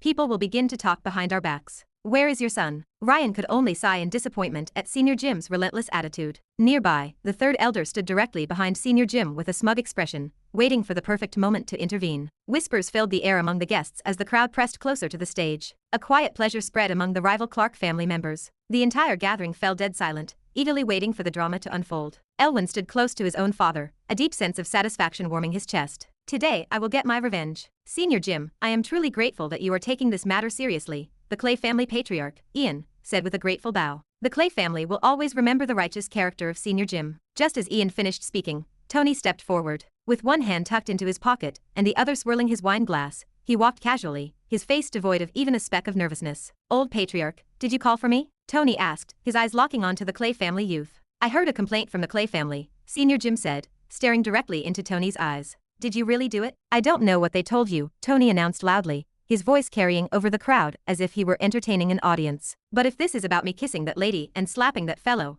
it is definitely true." Loud gasps followed. The guests stood stunned by Tony's direct confession, and their whispers erupted anew with exaggerated expressions. "So you openly admit to the crime," Senior Jim said, his gaze unwavering. "I also heard you punished the third elder's servants by forcing them to clean the sewage canals. Did you do that as well?" "Yes, I did it." Tony's reply came swiftly. "Senior Jim," the seventh elder interjected, stepping forward to seize the opening. "Young Master Tony has committed far more crimes than these. He completely breaches our family rules and harasses the servants daily. He has completely forgotten how to work hard and train his body. Even after all these years, he remains stuck at the 12th class disciple marshal stage. I suggest this is the perfect occasion to strip him of his title and choose a new family prince." The crowd finally understood the true motive behind the spectacle. The family elders were staging a coup to replace the family prince. It was an open secret. The discussion had already occurred several times in private, but because of Patriarch Ryan's fierce insistence, Tony had maintained his position as prince. "Senior Jim, please do not make a decision on a whim," Patriarch Ryan hurriedly intervened, his voice tight. "Tony deserves the title of prince as my firstborn. He will definitely improve his martial stage soon." Senior Jim's anger only seemed to intensify as he glared at the young man. "Brother Ryan, your son is not a child anymore," the third elder said, choosing the exact right moment to strike. "He has already passed his 18th birthday and is only 3 months away from turning 19. His lack of talent is undeniable. It is best to change the prince so that a worthy member receives our valuable resources." Clap, clap, clap. Tony began clapping mockingly, a smug grin plastered across his face. "Ha ha ha. Everyone is accusing me of breaching the family rules, but you are the actual culprits. You are breaking the family rules in every possible way." Tony turned his sharp gaze toward the family elders and the gathered guests. Family Rule 3.3 states clearly, whoever secures the World Tree blessing first will automatically receive the prince title. I ask all of you, which member of the Clark family's younger generation has received the World Tree blessing? Show me just one, and I will immediately hand over my prince title without a fight. The faces of the third and seventh elders immediately turned ugly. But Senior Jim possesses the ultimate authority in cases of tarnished family reputation. The seventh elder countered quickly. Look at your actions, Tony. You bring nothing but shame to the Clark name. Leo, the younger brother of Tony, stepped between the disputing parties to defuse the situation. Brother, why don't you just apologize to the Clay family? Elwyn is a fellow martial artist of mine, and his sister is a highly respected member of the Nine Lotus Academy. Leo smiled reassuringly, believing a simple apology would conclude the matter and prevent Senior Jim from taking harsh action. Every eye in the hall turned toward Tony, waiting for his reaction. The expectation of an apology hung heavily in the air. Elwyn quietly pulled out his phone, slipping it into his palm to record the coming humiliation. Tony began walking forward slowly, his serious gaze fixed entirely on Elwyn. The servants standing in the path instinctively took a step backward, clearing the way as Tony approached Senior Jim. The third elder sighed, a flicker of disappointment crossing his face as he prepared for Tony to utter a safe, cowardly apology to escape the trap. But Tony had no intention of playing the part of a weak, third-rate villain who bowed his head for a safe escape. Ha ha ha. Chapter 12. Tit for tat. Ha ha ha. Tony suddenly burst into loud laughter, standing right beside Senior Jim. Amusement danced in his eyes as he swept his gaze across the huddled servants, the stiffening Clay family members, and the massive crowd of guests gathered to watch the execution. Tony, what is this nonsense? Apologize now. The seventh elder's voice cut through the noise, his face twisted in frustration. So this is the pride of the Clark family? Tony adopted a deeply disappointed expression, turning a cold gaze toward the very servants who had crawled forward to complain, throwing the family prince under the bus without even knowing the actual facts. He pointed a sharp finger directly at Elwyn and Elsa. You people claim to be witnesses. You watched everything in the garden, right? Then why don't you provide an accurate testimony of what really happened at the herb sanctuary? Tony turned back to face Senior Jim, his tone ringing with righteous confidence. Respected Senior, I did kiss this lady, and I did slap this fellow. But a proper reason stands behind both actions. As a man of reason, I ask you to listen to the full facts before you force me, the prince of this family, to apologize to absolute nobodies. Senior Jim remained silent for a long time, his gaze boring into his grandson. Finally, with a reluctant nod, he gestured forward. You, step up. His finger singled out the head servant, who had first brought the grievance. The man froze, caught completely off guard. With the old patriarch's eyes locked onto him, he had no choice but to drag his feet forward. Every eye in the grand hall locked onto the trembling man. He stood in the center of the floor as if facing a firing squad. Before you utter a single word, I just want to clarify a few details, Tony announced, stepping directly into the servant's line of sight. The man's legs turned to jelly. The familiar, wicked grin was back on Tony's face. Were you present in the herb garden the exact moment I kissed this lady? Tony asked, his voice suddenly dead serious. Yes, master. I was standing quite far away in the back rows. That is why you might not have noticed me, the servant replied, his voice shaking like a leaf. Oh, Tony's smile widened, his teeth flashing under the chandeliers. So you only saw what happened. You didn't actually hear a single word we whispered, correct? The servant stiffened. The trap was laid bare, he had no audio to back up his claims. Yes, master, the servant whispered after a tense pause. Then tell the room who approached him first? Tony asked. Elsa clenched her fists so hard her nails bit into her palms. She finally saw the sick game he was playing. The servant dropped his head, his gaze glued to the polished marble floor. Young master, it is true that Lady Elsa approached you first. You didn't even look in her direction until she greeted you. The words came out steady now. The servant realized that while the third elder might let him live for a bad report, crossing Tony meant an immediate death sentence. Good, good. So you really saw it all. Tony waved his hand, his tone carrying an obvious, heavy prompt. Tell us exactly what you saw right after that. The servant turned a terrified face toward old patriarch Jim. Senior, young master Tony merely stepped forward to assist Lady Elsa while she was planting her seeds. I do not know what words passed between them,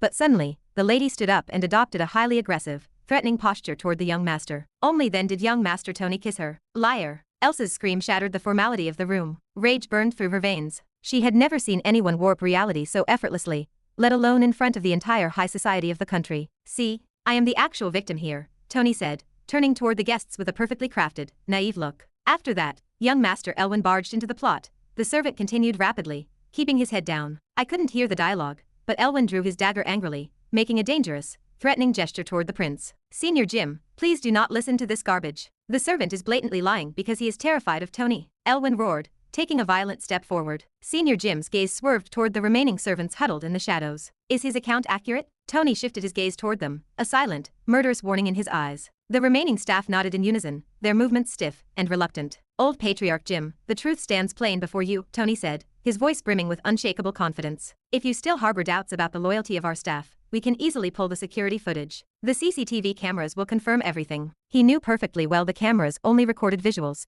leaving his venomous words entirely off the record. Ian Clay, the patriarch of the Clay family, felt his stomach drop as the reality of the situation set in. His face turned an ugly, mottled purple. The very sword he had forged to execute Tony had been ripped from his hands and pressed against his own throat. Whispers erupted like wildfire across the ballroom. With these official statements on the record, the Clay family's prestigious reputation crumbled to dust in a matter of seconds. Every elite guest in the room now knew their daughter had been thoroughly defiled, and their son publicly humiliated, with the law entirely on the Clark family's side. "This is madness," Elwyn screamed, his composure snapping completely under the weight of the humiliation. "Senior, young Master Tony is manipulating the narrative. I would never dare insult the Clark family. He attacked me without a single shred of provocation." The gathered elders and guests knew the real sequence of events, but not a single soul possessed the courage to speak up without concrete proof. All the evidence pointed in Tony's favor, backed entirely by the third elder's own staff. Even Senior Jim was no fool. He saw right through the performance, watching Tony manipulate the family laws like a master puppeteer. Tony soaked in the silence,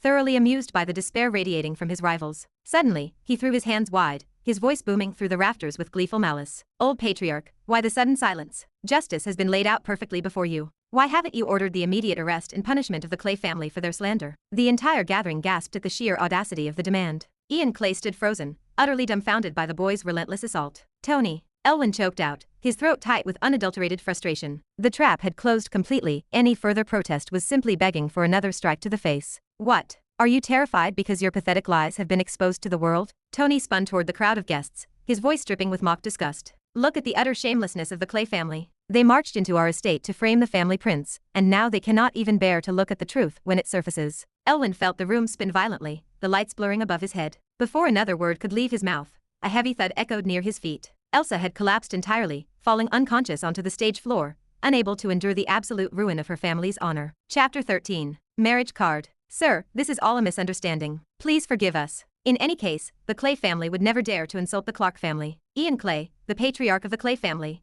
began to beg as he bent low before Senior Jim. "Enough." Senior Jim finally stood up, his face set in a serious mold. "Ian, I will take this as a first offense. Next time, control your son." Ian could only swallow his pride and nod his head. Tony watched him with a smug face. Inside this family, Tony was the king. He had proved that again to all the guests and servants without breaking a sweat. "And you?" Senior Jim turned his stern gaze toward Tony. "Even though this is not your mistake, your lack of discipline is evident in your cultivation. Next time, do not involve yourself in these petty matters, understand?" Tony nodded his head, maintaining the exact same smile. "Of course, next time you will see me as a new leaf." Tony then turned out toward all the guests, raising his voice to carry across the hall. "Thank you for witnessing the justice. Now, I want all of you to enjoy my family feast and congratulate my brother on his birthday." Finally, the attention of the crowd shifted as they realized all this gathering was meant for the birthday of Leo. Leo only sighed in disappointment as the crowd watched him in silence. He wondered how his brother always managed to have the upper hand in every situation. Whatever the case, Leo resolved to ask Tony to never offend the people from the Nine Lotus Academy. The tension still lingered faintly in the air. Finally, Ryan Clark, the patriarch, stepped forward to reclaim the stage. "Tonight is a day of celebration for my son, Leo Clark."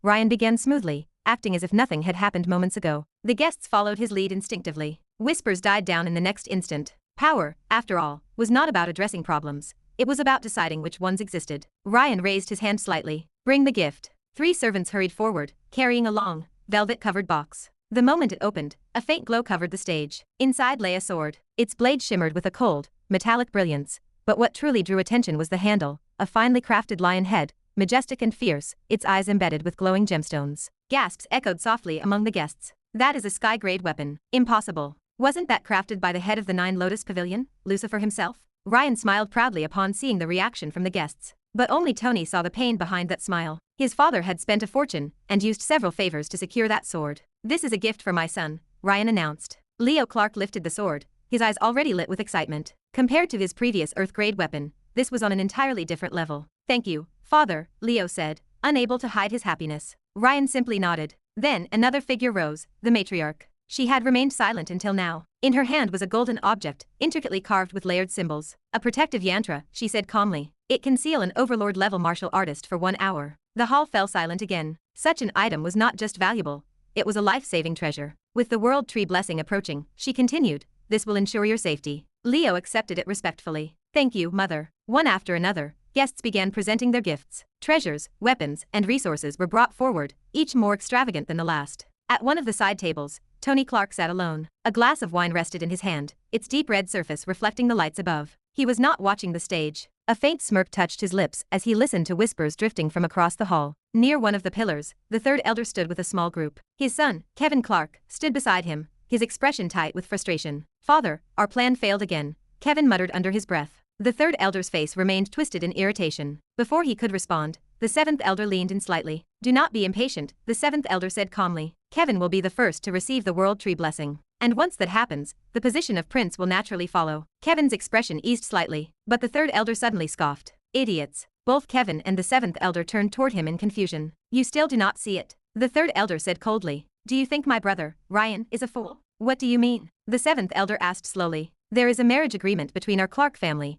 and the Chinese Frost family," the third elder said with gritted teeth. "Regarding it, in a few months, the Frost family's young lady, Lily Frost, has to marry our family's prince. That is none other than Tony." Kevin's eyes widened. "Tony?" The third elder didn't answer. "That is impossible," Kevin blurted out. "Lily Frost is the top genius of this generation. She is already a core disciple in the Nine Lotus Academy. How can she marry him?" The seventh elder's expression turned grim. "I do not know what that woman is thinking," the third elder said through gritted teeth. "But the Frost family has already agreed. The contract cannot be broken." A heavy silence followed. The seventh elder exhaled slowly as the pieces clicked together. "Now I understand. Ryan is not just securing Tony's position, he is reinforcing it." "What?" Kevin frowned. "With Lily Frost," the seventh elder said quietly. "If she enters our family, her authority, her strength, everything will shift toward Tony." The third elder nodded. "Our entire family could fall under her influence." Kevin clenched his fists. "That cannot happen." The third elder turned a stern gaze toward his son. "It will not. Because you will stop it. You will receive the World Tree blessing first. And not just any blessing.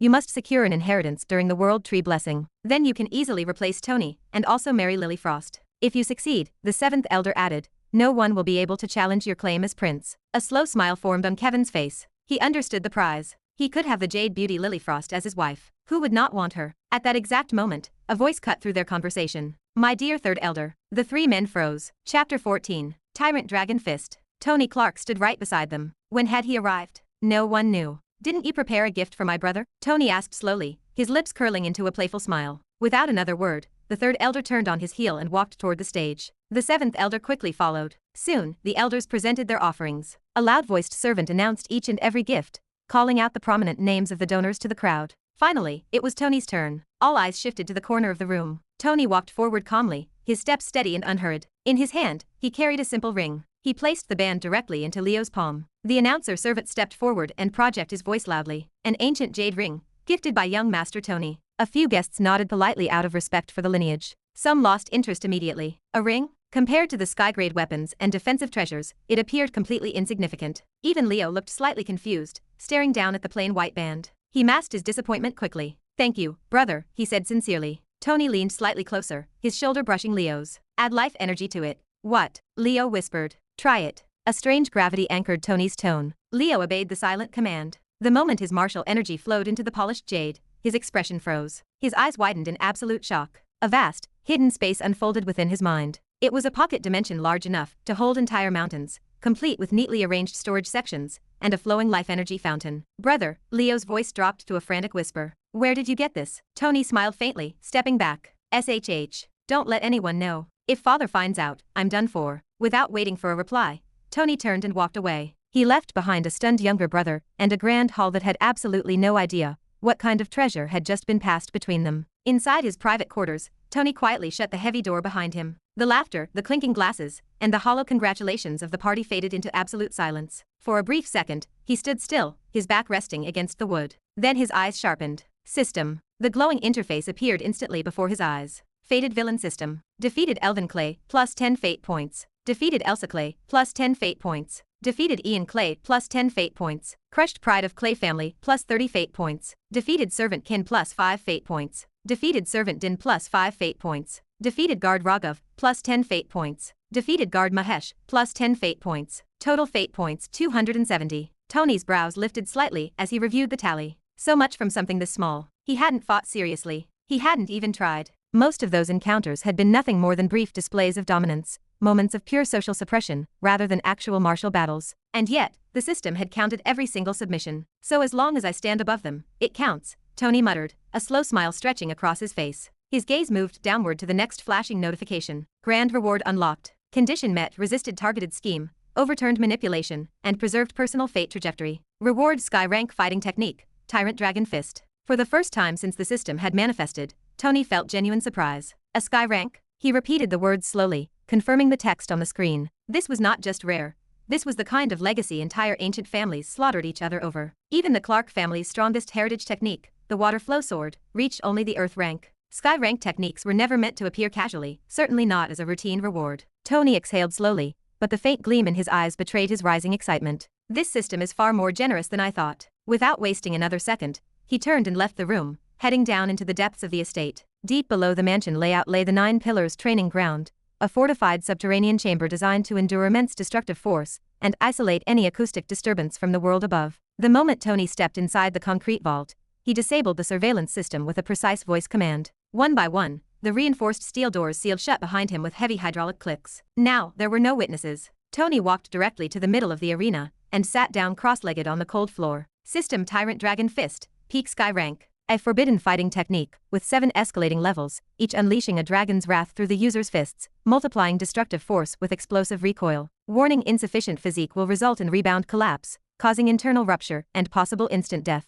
A cold chill ran down Tony's spine as he finished reading the warning text. It looks like I need to achieve the true dragon physique to fully master this Tyrant Dragon Fist. But this is not the right time to undergo that transformation. First, I will achieve minor success in the forms. When the time is right, I can master the rest alongside the physical upgrade. Determination hardened his gaze. Activate. Fighting Technique Enlightenment card, 3 hours activated. The shift occurred immediately. Tony's perception sharpened to an unnatural, hyper-focused level. Every hidden detail of his internal anatomy became blindingly clear: his breathing rhythm, his muscle tension, and the exact flow of his energy pathways. It felt as if some cosmic force had peeled back the clumsy layers of human instinct and replaced them with pure, flawless understanding. Tyrant Dragon Fist, first form Silent Dragon Fist. Tony stood up slowly, raising his right fist. Shifting his weight to match the theoretical blueprints in his mind, he began delivering the punch repeatedly into the empty air. At a casual glance, the movement looked simple. Under the influence of the Enlightenment card, however, it was incredibly complex. His breath aligned perfectly with the apex of the strike. His muscles followed a natural, fluid rhythm, each motion connecting seamlessly to the next. When his fist extended to its maximum length, a faint, visible ripple distorted the air. Tony's eyes flickered with focus. He repeated the motion, again and again. Each strike grew sharper, faster, and more precise. Suddenly, a sharp crack echoed through the chamber. One of the massive stone pillars trembled slightly, a hairline fracture appearing on its surface. So this is the beginning, Tony muttered, analyzing his posture. There is a complex movement technique woven into the stance. He spent the next hour entirely focused on the intricate footwork. The trick lay in absolute silence. When the punch delivered its payload, it made no sound through the air. The enemy would never notice the approach until the impact landed. That was the true beauty of the silent punch. Tyrant Dragon Fist, second form Coiling Dragon Punch. This time, his body shifted lower. His stance widened, and his torso twisted violently. The destructive force did not originate from his arm. It generated from the rotational torque of his hips. His vision blurred as thousands of mental images flooded his mind, depicting coiling dragons moving with absolute authority. He engraved every mechanical detail into his consciousness, attempting to replicate the divine trajectory. When he struck out this time, the air compressed with an audible boom. The impact echoed much louder against the walls. A deep, visible fracture splintered up the central pillar. Tony's breathing deepened, his chest heaving. The difference in raw power was undeniable. More than 2 hours passed in a blur of motion,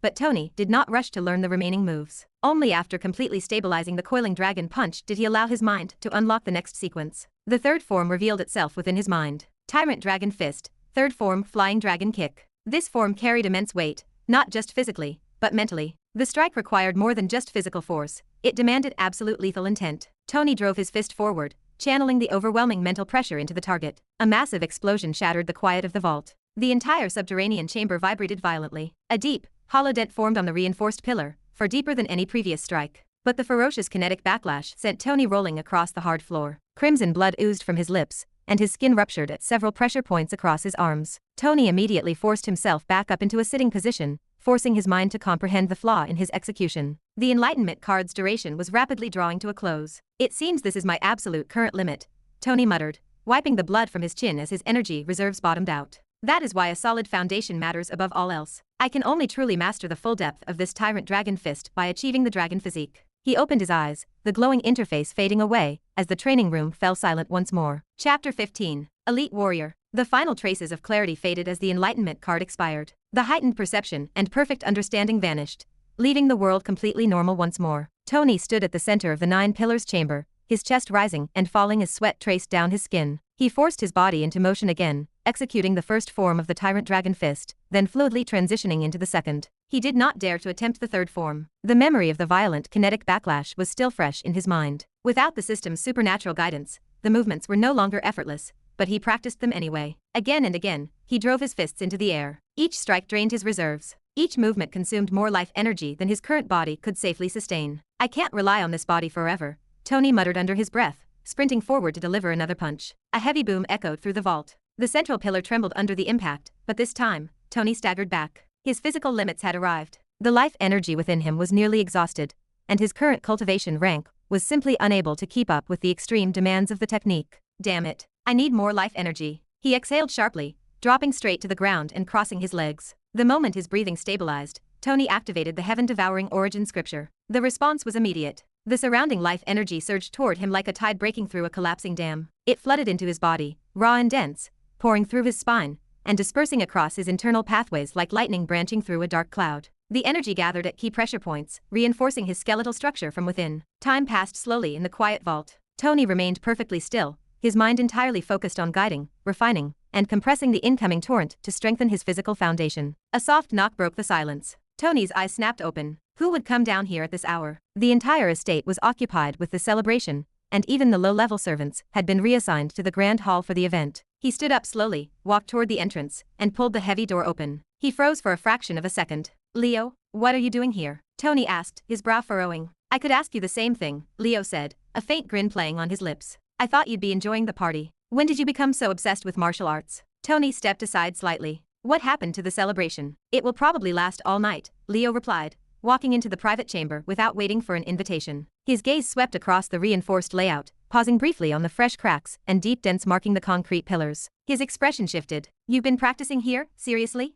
Genuine surprise colored his tone. Tony shrugged lightly, masking his progress beneath a layer of pure indifference. I'm not the one who made those dents. I'm just down here trying to force a breakthrough. Leo did not look entirely convinced, but he chose not to press the matter. I came because father asked me to find you. Tony's expression sharpened. Did he say anything about the Clay family incident? Leo shook his head. No, it's not about that. Father is leaving tomorrow morning on an extended business trip. Tony narrowed his eyes. And he wants you to come with him. What? Shock cracked through Tony's composure. His father never took him outside the estate, especially not on important business trips. Leo laughed lightly at his brother's sheer disbelief. I knew you'd react like that. If my guess is right, he's taking you straight to the Frost family to officially confirm the marriage agreement. Tony's face froze. He slowly raised a hand to his forehead, pressing against his temple. This nonsense again. He exhaled a long breath. I heard that girl is a genius. Not just a genius, a monster, Leo smirked, the memory of the #1 beauty of the Nine Lotus Pavilion crossing his mind, a woman whose face he had yet to see. She is one of the top 5 talents in the entire pavilion. I couldn't even stand before her in a real fight. Tony shook his head dismissively. It won't happen. The difference between us is like a pebble and a mountain. Leo didn't argue. Instead, his smile widened.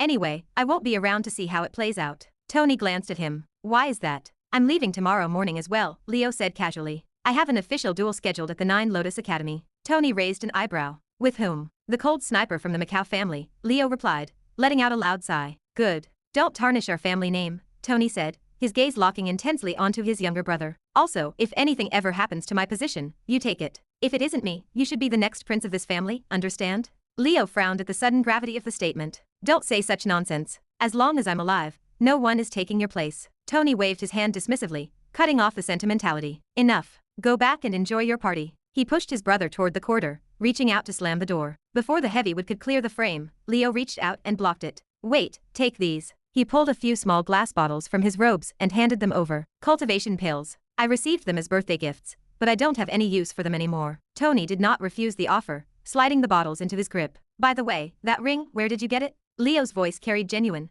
lingering curiosity. I've never seen spatial storage tech like that. Not even my academy master possesses one. Tony smiled faintly, his eyes turning cold. Don't ask. Just keep it a secret. Before Leo could voice another question, the door shut with a resounding bang. Silence returned to the training chamber. Tony stood still for a moment, the weight of the news settling in. The Frost family, huh? A faint, dangerous smirk appeared on his lips. Without wasting another second, he uncorked the bottles. A rich, potent medicinal aroma flooded his nostrils. He swallowed the cultivation pills without hesitation and walked back to the center of the floor. The moment he reactivated the heaven-devouring origin scripture, the internal dynamics of his body transformed completely. The spiritual energy surged violently. The refined pills amplified the absorption process, drastically strengthening his body's innate ability to ingest and master the incoming life energy. His entire physical frame resonated under the sudden spike in pressure. Hours passed in the darkness. Finally, the internal cultivation barrier cracked and shattered completely. His aura surged upward, elevating his baseline from the mid-warrior rank straight to the late warrior rank. But the progression did not stop there. The leftover medicinal energy continued to build,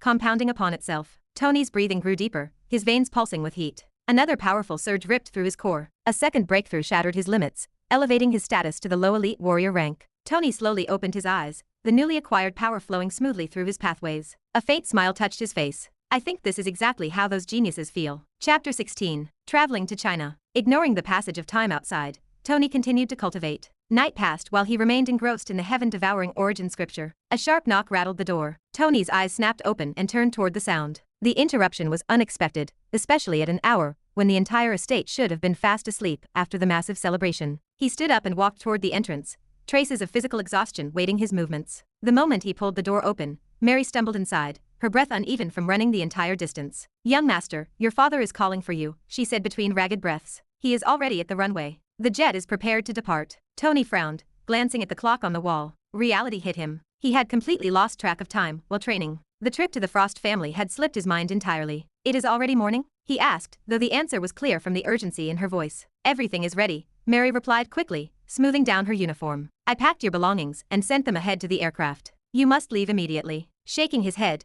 Tony stepped past her into the corridor. "Take care of the training room," he said over his shoulder. "Make sure there are no traces left behind. Not a single mark. Understood?" "Yes, young master," she answered without hesitation, though she cast a bewildered look at the pristine, reinforced walls, unsure what exactly required cleaning inside a concrete vault. Without wasting another second, Tony rushed out of the subterranean complex. The moment he reached the open grounds, he grabbed his hoverboard. The device activated with a low hum, lifting him smoothly into the air before shooting forward, like a streak of light toward the estate's private runway. By the time he arrived, the sleek private jet sat idling on the asphalt. Servants stood in disciplined rows, bowing the moment he approached the boarding stairs. Tony did not slow down. He tossed the hoverboard to a waiting attendant and ascended the steps in one fluid motion. Inside, the cabin was quiet, refined, and completely insulated from the outside world. The jet lifted into the sky within moments of his arrival. "So, father, are you finally planning to hand over some business to me? Is that why you brought me along?" Tony took a seat opposite his father, a faint smile forming on his lips as he leaned back casually into the leather seat. Ryan Clark did not respond immediately. Instead, he lowered his reading glasses and studied Tony for a brief moment. "I heard from your brother that you were locked in the training room," Ryan said finally, his voice deep. "I did not believe him at first. But looking at you now, it seems you have actually been working hard." Tony waved it off with a dismissive chuckle, swirling the melted ice in a glass on the table. "Don't take it too seriously. Just passing time. Nothing meaningful." Ryan's stern expression did not change. "Whether it is meaningful or not does not concern me. What matters is what you do next." Tony's smile faded slightly. Ryan leaned forward, his tone turning grave. "We are going to the Frost family. You will meet Lily Frost. From this moment onward, you will conduct yourself with absolute discipline. I do not want to hear about any of your usual tendencies." Tony raised an eyebrow, adjusting his cuffs. "Father, you make it sound like I am some kind of troublemaker." "You are," Ryan said flatly, tapping a finger on his armrest. "And I know exactly what you are capable of." Tony let out a soft laugh, shaking his head. "That is just a misunderstanding. I have always been a very reasonable person." "Enough," Ryan cut him off, his voice clipping the end of the word. "I am not interested in your explanations. What I need is your cooperation. This marriage is not optional." Tony leaned back slightly, his expression shifting to something more thoughtful as he looked out the window at the clouds below. "You really believe she will agree to this? Lily Frost is at the peak of her generation.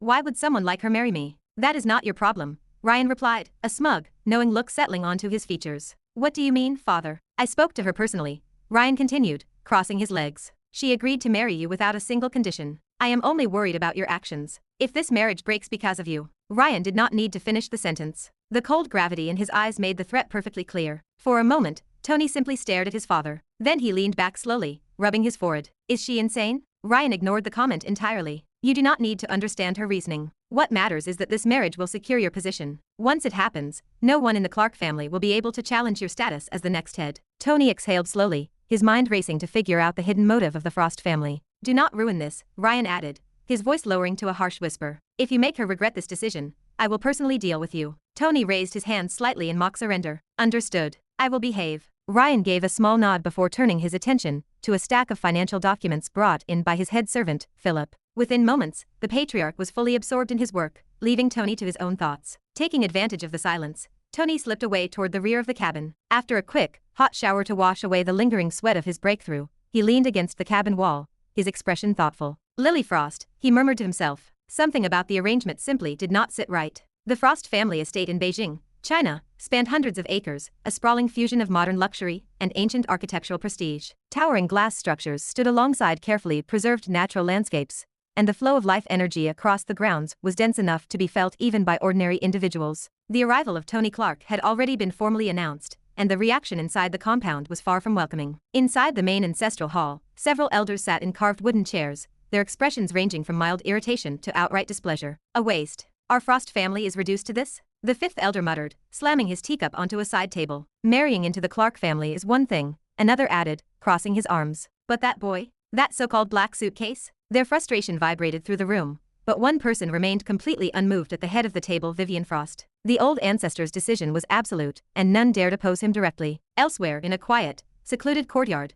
Lily Frost stood beneath a blooming yellow flower tree, her white robes rustling in the morning breeze. Her younger sister, Julie Frost, stood directly before her, visibly agitated. Sister, you can still refuse this, Julie said impatiently, reaching out to grab Lily's hand. If you say one word to the elders, the entire arrangement will stop. Lily did not respond immediately. Instead, she looked ahead with a serene, unbothered smile. There are things you do not understand, she said finally, her voice like silk. Julie frowned, her grip tightening. Bullshit. I know father is forcing you to marry that black suitcase. Julie, do not overthink this. I am the one who agreed to this marriage in the first place. This alliance benefits our family, and our future will be secure. Even the octopus generals will think twice before meddling in our affairs. That does not mean you have to sacrifice yourself, Julie snapped, stamping her foot. Sacrifice. Lily shook her head, a small, calculating glint appearing in her eyes. If I were to marry someone truly powerful, do you think they would allow me to remain independent? At least this way, I maintain complete control. Control? I won't accept this. There must be another way, Julie said fiercely, turning on her heel and marching out of the courtyard. Back in the skies, the private jet began its final descent into Beijing. Tony stepped toward the exit,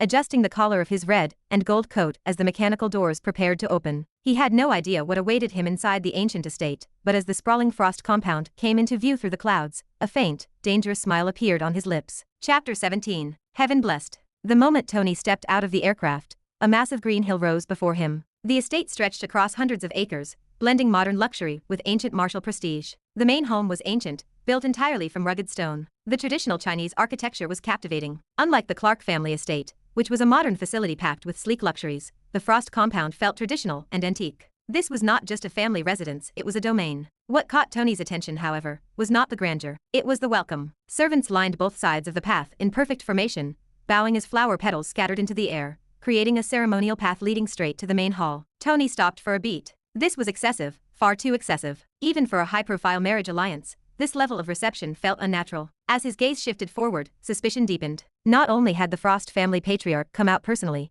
but nearly all the core elders and senior figures stood present as well. Each of them wore pristine white martial robes. These were not ordinary figures. These were individuals who could influence entire regions, yet here they stood in reception. Even Ryan Clark paused for a fraction of a second before continuing forward. Something was very wrong. A subtle pressure landed on Tony's shoulder. His father's hand anchored him. Tony's body bowed slightly, snapping him out of his thoughts. I greet the patriarch, Tony muttered. Andrew Frost stepped forward immediately, a wide smile breaking across his face. No need for such formalities, he said warmly. You may directly call me father-in-law. For a brief moment, Tony genuinely did not know how to respond. The words felt unreal, almost absurd. He straightened slowly, masking his reaction behind a polite expression, but inside, his thoughts churned rapidly. Why were they this eager? Did they not know his reputation, or did they simply not care? He greeted the surrounding elders one by one, bowing respectfully, observing them carefully with each nod. Their gazes were not mocking, nor were they dismissive. If anything, they looked expectant. That subtle detail unsettled him more than anything else. The procession continued into the grand hall, where both families took their seats. Tony sat alone at the center, a conspicuously empty seat left next to him. It required no intelligence to understand who that seat was reserved for. Wine was served, and the atmosphere shifted into one of controlled formality. Andrew Frost leaned back slightly, studying Tony before speaking again with a laugh. I truly didn't expect my son-in-law to be this handsome. You've exceeded my expectations. Tony nearly choked on his wine. He recovered quickly, offering a faint smile. You're too generous. Ryan Clark let out a restrained chuckle. Clearly, even his father was uncomfortable with how far this flattery was going. Just then, a figure entered the hall. A young woman walked inside,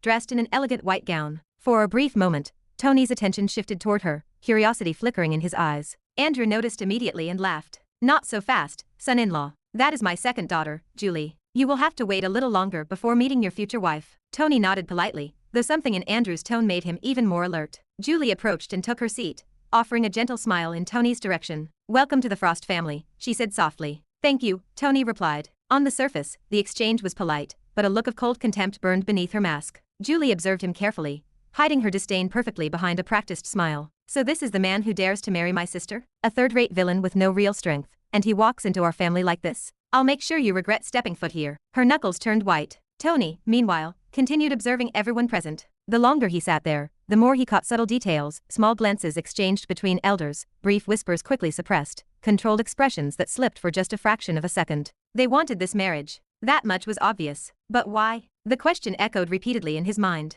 No powerful family would willingly marry their prized genius into a weaker counterpart without reason. There had to be something beneath the surface. His gaze shifted and landed on one particular elder seated slightly to the side. Unlike the others, this man didn't bother hiding his expression. Clear dissatisfaction, even frustration, etched across his face. Tony's eyes lingered on him. Andrew Frost spoke up immediately. Ah, that is my fifth brother. He handles most of our family's business matters. The fifth elder gave a simple nod but said nothing. Instead, he picked up his glass and drained it in one motion, his silence far more telling than any words. Tony's lips curved slightly. So not everyone agrees with this. That was useful. Just as the conversation began to settle, a quiet silence spread through the hall as the matriarch entered. In her hand was a delicately crafted fan, radiating an aura of wealth and power. A single glance was enough to understand its value. But no one paid attention to the fan for long, because someone followed right behind her. Tony's eyes moved instinctively. And then he froze. For a fraction of a second, his mind went completely blank. Every rumor he had heard, every exaggerated description, none of them came close to reality. Lily Frost stepped forward with calm, measured steps. Her skin was flawless like polished jade, her features sharp yet elegant, her long hair cascading down her back like flowing silk. She didn't just look beautiful, she looked unreal, a being that didn't belong in the same world. Tony found himself staring. Then, her eyes met his. In that instant, the illusion shattered. What looked like elegance from afar was something else entirely up close, cold, sharp, and unforgiving. It felt as though a predator had locked onto him, her gaze dissecting him in a single glance. Tony's breath slowed slightly. Interesting, he thought. At that exact moment, a familiar interface flickered before his eyes. Fated Villain System. Heaven-blessed individual detected. Chapter 18. Mutual benefit. Fated Villain System. Heaven-blessed individual detected. The moment the system screen materialized, Tony's attention ripped away from the gathering. The world around him seemed to fade into a blur as the cold, precise interface unfolded. Fated Villain System. Name Lily Frost. Martial rank Grandmaster Peak. Comprehension Eternal Frost Lotus Insight Peak. Movement Technique Falling Snow Scripture Peak. Heaven's Blessing 5 stars. Tony's pupils shrank. A 5-star heaven-blessed individual. This was not just rare, it was terrifying. Such individuals were not simply talented. They were chosen, protected, and destined to rise above countless others. Even fate itself seemed to bend in their favor, and this person stood right in front of him. While Tony remained locked onto the glowing interface, Lily Frost reached the center of the gathering. Her presence drew every gaze, yet her eyes rested briefly on Tony. What she saw puzzled her. He was not looking at her. He was not even reacting to her arrival. Where is he looking? I am standing right here, and he is not even paying attention. For a fleeting moment, confusion crossed her calm face. The reality felt absurd. Every man she encountered either admired her openly, or struggled to maintain composure. Yet this man acted completely uninterested. Worse, he ignored her entirely. The realization caused a prickle of unknown frustration to tighten her jaw. She walked forward regardless, maintaining her flawless composure. Stopping before Ryan Clark, she bowed slightly. Greetings, father-in-law. I am honored to bear the Clark family name. Her voice was soft and refined, yet clear enough to reach every corner of the hall. Ryan Clark sat momentarily stunned. He had expected pride, perhaps a cold indifference, but certainly not humility, especially not from a martial powerhouse like Lily Frost. His expression brightened instantly. Good, good. No need for such formalities, he said, smoothing his robes, clearly pleased. Without hesitation, he retrieved a small treasure from his spatial storage and handed it to her. Take this. It will be beneficial, especially for someone of your elegance. Lily accepted the gift without hesitation, her lips curving slightly. My father-in-law is very generous. Laughter spread through the hall, easing the rigid ceremonial tension. Andrew Frost seized the moment immediately, gesturing with his wine cup. Lily, go. Sit beside your future husband. Lily turned and walked toward Tony. As she approached, her confusion deepened. He still had not reacted, not even when she stood right beside him, and not even when she sat down next to him. Tony remained still, his gaze fixed somewhere distant, as if the entire gathering had ceased to exist. The elders began exchanging subtle glances. Even Andrew Frost raised an eyebrow at the display. A light cough from Ryan Clark broke the silence. Tony blinked. The system screen vanished into thin air. Reality hit him as he realized every eye in the room was fixed on him. The first words out of his mouth came too directly, entirely too suddenly. You are really beautiful. For a brief moment, The hall froze. Lily gave a slight nod, her face masking a deep bewilderment.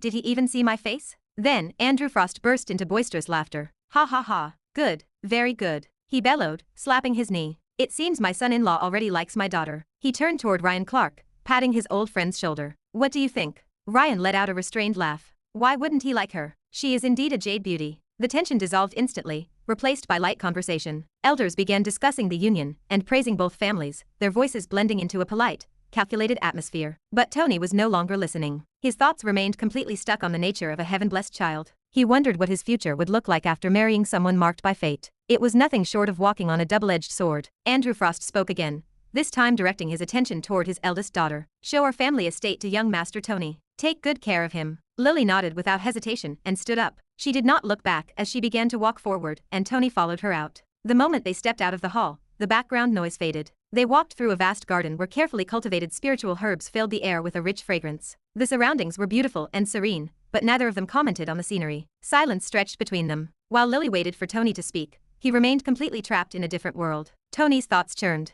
A 5-star heaven-blessed. He could not ignore the implications. Such individuals were favored by the universe itself. If she rose, she would rise uncontested. If she fell, the ripples would be catastrophic. And if she turned against him? Tony's eyes narrowed slightly. That wouldn't just be a problem. That would be a total disaster. They reached a quiet pond filled with blooming lotuses, their petals emitting an enchanting fragrance. Lily stopped at the edge of the water. Even then, Tony remained lost in his own mind until Lily cleared her throat with a light cough. Tony snapped out of his thoughts, suddenly realizing where he was. He was alone with her. He hesitated for a brief moment before breaking the silence. If you don't mind, can I ask you something? Lily turned toward him, her gaze locking directly into his eyes. I know what you are going to ask, she said calmly. Why I agreed to marry you. Isn't that right? Tony let out a small breath, looking at her honestly. Yes, anyone in their right mind would question it. You are like this lotus, pure, valuable, and admired. And me. He looked directly into her eyes. What's the catch? Lily did not react immediately. For a long moment, she simply watched the ripples on the pond. Don't overthink it, she said finally, her voice calm and smooth. There are no hidden schemes, no revenge, no traps. My family is not playing the Trojan horse. Tony frowned slightly. Then why? This marriage benefits my family, she said, leaning slightly against the stone railing. And it benefits me. How? Tony asked, stepping closer. I think both of our families are equal in strength and wealth. If anything, you lose far more than you gain by marrying a talentless person like me. You will be mocked and ridiculed if you are tied to someone like me for a lifetime. Lily's expression did not change. I don't care what everyone thinks. I have no problem marrying you. Your talent, or lack thereof, is not an issue for me. Then let me ask you something clearly, Tony said, his voice dropping to a serious whisper, as he stood face to face with her. If there is truly no scheme, why are you really marrying me? Chapter 19. A perfect shield. What is the real motive? Tony asked at last, his gaze locking onto Lily without the slightest attempt to mask his suspicion. For a brief moment, Lily said nothing. A soft sigh escaped her lips, and her eyes drifted toward the lotus pond, organizing her thoughts before deciding how much to reveal. Among the 9 elders of my family, including my father, all of them have daughters, she began, her tone shifting to one of quiet gravity. Only the 5th elder has sons. 3 of them. Tony frowned slightly, remaining silent to let her continue. As the world still bends toward patriarchy, my father's position is not as secure as it appears. When the time comes, one of the 5th elder's sons will naturally be pushed forward as the next head of the Frost family. Tony narrowed his eyes. And marrying me changes that? Lily turned her head toward him, her gaze piercing. You're only seeing the surface. Think deeper. If I marry you, the alliance between the Frost family and the Clark family becomes an absolute force that no one can ignore. My cultivation is already superior among the Frost family youth. As long as I have strong backing, no one will dare to push the 5th elder's sons above me. She paused, watching the ripples on the water. More importantly, aside from the 5th elder, the rest of the elders already support my claim. What I lack is a force strong enough to solidify it beyond doubt. That force is your family. The puzzle pieces finally clicked together in Tony's mind. The overenthusiastic welcome, the subtle tension among the elders, and the bitter frustration etched across the 5th elder's face all aligned perfectly. This marriage stabilizes both sides, Lily continued calmly. Your father secures your position as the Clark family's successor, and I secure mine within the Frost family. It is mutually beneficial. Tony looked away, his mind processing the calculus of her words. On the surface, the strategy was logical, clean, and entirely reasonable. Yet a faint unease lingered deep down, refusing to fade. A 5-star heaven-blessed individual. The system's warning echoed in his thoughts. Such people did not operate by ordinary logic. Their paths were unpredictable, their fates overwhelming. Aligning with someone like her was a massive risk. A single wrong move would not just ruin him, it could destroy his entire family. Tony exhaled slowly, forcing his expression back to a mask of absolute calm. Lily observed his shifting demeanor. What about you? she asked, a hint of genuine curiosity coloring her words. You don't seem particularly excited about this marriage. Most men would consider this an opportunity they could never refuse. Yet you seem hesitant. By any chance, do you dislike my face? Tony smiled faintly, hiding the depth of his schemes behind a placid exterior. I'm not an idiot. You are truly a rare beauty. But I still have one small doubt. Lily raised an eyebrow. Oh, Tony tilted his head, his gaze sharpening into twin points of steel. What if I become stronger than you in the future? What if I surpass you, control you, and eventually control your entire family? Wouldn't that make your grand plan completely meaningless? His smile remained fixed as he waited for her response. Silence stretched between them for a heartbeat. Then, Lily laughed. The sound was not loud, but it was crystal clear, sounding like soft petals falling onto still water. You think too much, she said, shaking her head slightly. And you think too highly of yourself. Her gaze hardened just a fraction. We've already investigated you thoroughly. Your talent, your behavior, your habits. Tony's smile did not waver. I've even seen the way you treat your servants through surveillance our family arranged, she added casually, testing his reaction. You may find that intrusive, but we don't take risks with an alliance of this scale. Tony remained perfectly still. Tell me, she continued, an amused smile touching her lips, in a world filled with endless cultivation resources, how does someone like you remain stuck at the 12th disciple stage for so long? Tony offered no answer, laughing silently in the dark corners of his mind. A wicked grin brewed beneath his calm exterior. The day would come when she would look at him in absolute horror, shocked to see him standing right alongside her. For now, he would wait. There is only one answer, Lily said bluntly. You lack talent. And even if you do improve, I will always remain ahead. My talent, my resources, my position, everything ensures that. Absolute, unshaken confidence vibrated in her voice, free of any petty arrogance. She spoke it as an undeniable law of nature. Tony listened quietly, satisfied. Good. Let her underestimate him. A perfect shield, and eventually, a perfect weapon. As long as she believed he was useless, the advantage of surprise belonged entirely to him. Still, he kept his guard up. Lily studied him for a moment longer, her tone shifting to one of casual dismissal. You're always lost in thought. Even while walking beside someone like me. Don't overcomplicate things. Whether you like this marriage or not doesn't matter much. You can live however you want. Tony finally glanced at her, a spark of genuine curiosity breaking through his facade. Yes, you can take concubines, she said seamlessly. Have lovers. Build your own circle. I won't interfere. As long as the alliance stands, I don't care what you do. Tony's smile widened at her nonchalant terms. And in return, you will receive resources far beyond what you currently have. Wealth, techniques, influence. You lose nothing. She stopped walking then, turning to face him fully beneath the shade of the trees. For most people, this would be considered a perfect deal. Tony looked at her for a long moment. The calm expression, the flawless composure, the cold, transactional logic behind every word she was entirely right. From an outside perspective, this arrangement was a dream. But Tony was not most people. A faint, unreadable smile appeared on his lips, layered with hidden thoughts. Deep down, the truth was obvious. This was not a marriage. It was a battlefield, and both of them had already drawn their lines in the sand. Sharp footsteps clicked against the stone path,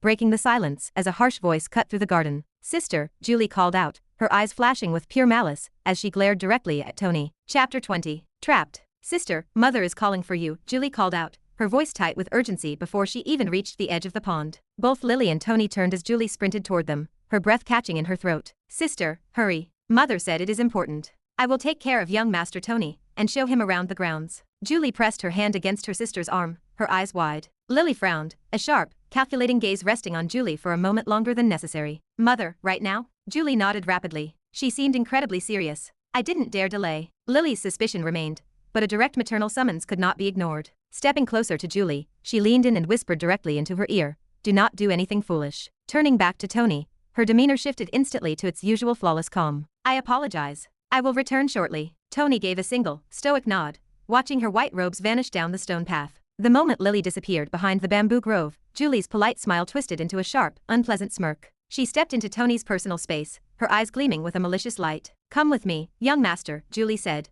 grabbing his wrist without waiting for an answer and yanking him forward. Her sudden boldness brought a flicker of surprise to Tony's face, but he did not pull away. Instead, he allowed her to lead him deeper into the estate. You are quite direct. Julie let out an awkward, forced laugh, though the cold sharpness in her eyes never softened. Tell me something. Don't you think you are a little too unworthy for my sister? What if one day she gets annoyed and simply crushes you without even trying? Tony let out a faint chuckle, his boots clicking rhythmically against the stone. It seems you dislike this marriage just as much as the fifth elder does. Yes, I will be honest, she said, her voice dropping all pretense of hospitality. My sister is the top genius of the 9 Lotus Academy. Her future is limitless. And you, her gaze swept over his red and gold coat with open disdain. You are still stuck at the 12th disciple stage. You are going to ruin her life. Tony's lips curved into a slow, amused smile. Then why don't you stop it? Julie frowned, her grip tightening on his sleeve. If I could, I would have already. Oh, but you can stop this. There is a very simple way, Tony said, his voice dropping to a playful, dangerous purr as his eyes narrowed. Julie stopped in her tracks, turning to face him.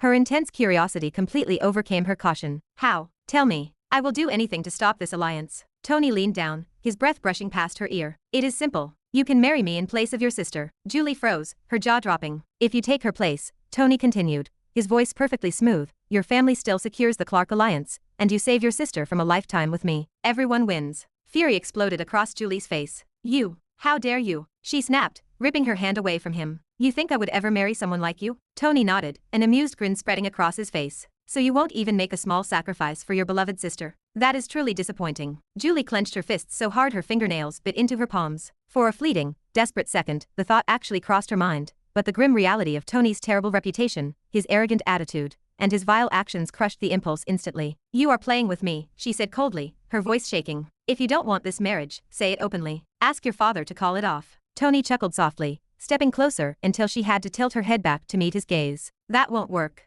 My father won't listen to a word I say. He leaned in further, his voice dropping to a low whisper. So tell me, will you marry me instead? I find you far more attractive than your sister anyway. A cold chill ran straight down Julie's spine. For the first time, she understood exactly why the rumors called Tony dangerous. It wasn't just his erratic behavior, it was the psychological way he twisted a conversation, leaving his target with no clear escape. What do you say? I really like your full lips, your narrow waist, and your big bosom. Also your. Enough, Julie shrieked, clamping both palms tightly over her ears, her face flushing crimson. I understand why people call you the black suitcase now. You are an absolute pervert. What is this place? Tony asked abruptly, his tone shifting back to complete indifference. During their argument, they had walked deep into the uncultivated edges of the estate. The manicured gardens had vanished, replaced by a dense, primordial forest. Tony slowed his pace, his eyes scanning the sudden shift in geography. Julie laughed, a cruel, internal triumph bubbling up inside her. What is the matter? Are you afraid? This is the wild herb garden. Restricted, lethal herbs grow here, some taking hundreds of years to mature. It is forbidden territory, but since you are family, I thought you should see it. Tony's eyes narrowed into slits,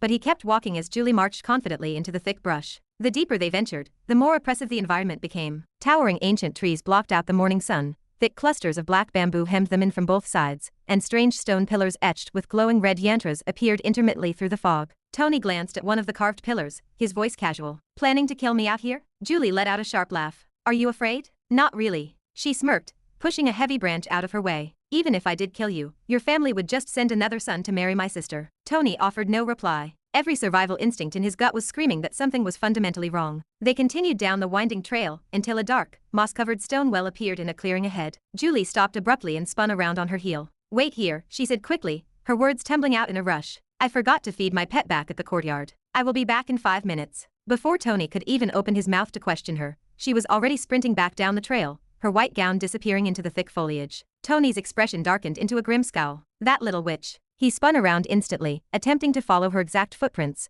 but within seconds, her spiritual aura vanished completely from his senses. He paused, closing his eyes for a beat, before retracing his steps toward the original path they had used to enter the grove. After a few minutes of walking, he came to an abrupt halt. The path had vanished. The entire forest structure had shifted. The clearing behind him no longer existed, replaced by a solid wall of black bamboo. Tony's jaw tightened, his knuckles cracking. Illusion formations. He scanned the immediate perimeter, realizing the glowing stone pillars were the anchor points for the array. The ancient yantras distorted human perception, twisting paths, directions, and distances to trap intruders in an endless loop. Interesting, he muttered, running a hand over his coat. A low, guttural growl echoed through the thick fog, shattering the silence of the forest. Then another broke out to his left, followed by dozens of overlapping snarls from the shadows. Tony's eyes sharpened instantly. Without hesitation, he drew his suppressed pistol from his inner pocket and scaled the nearest ancient oak tree in one swift, athletic motion, perching on a thick branch. Below the canopy, a massive pack of predators slinked out from the undergrowth. Hyenas, Tony muttered,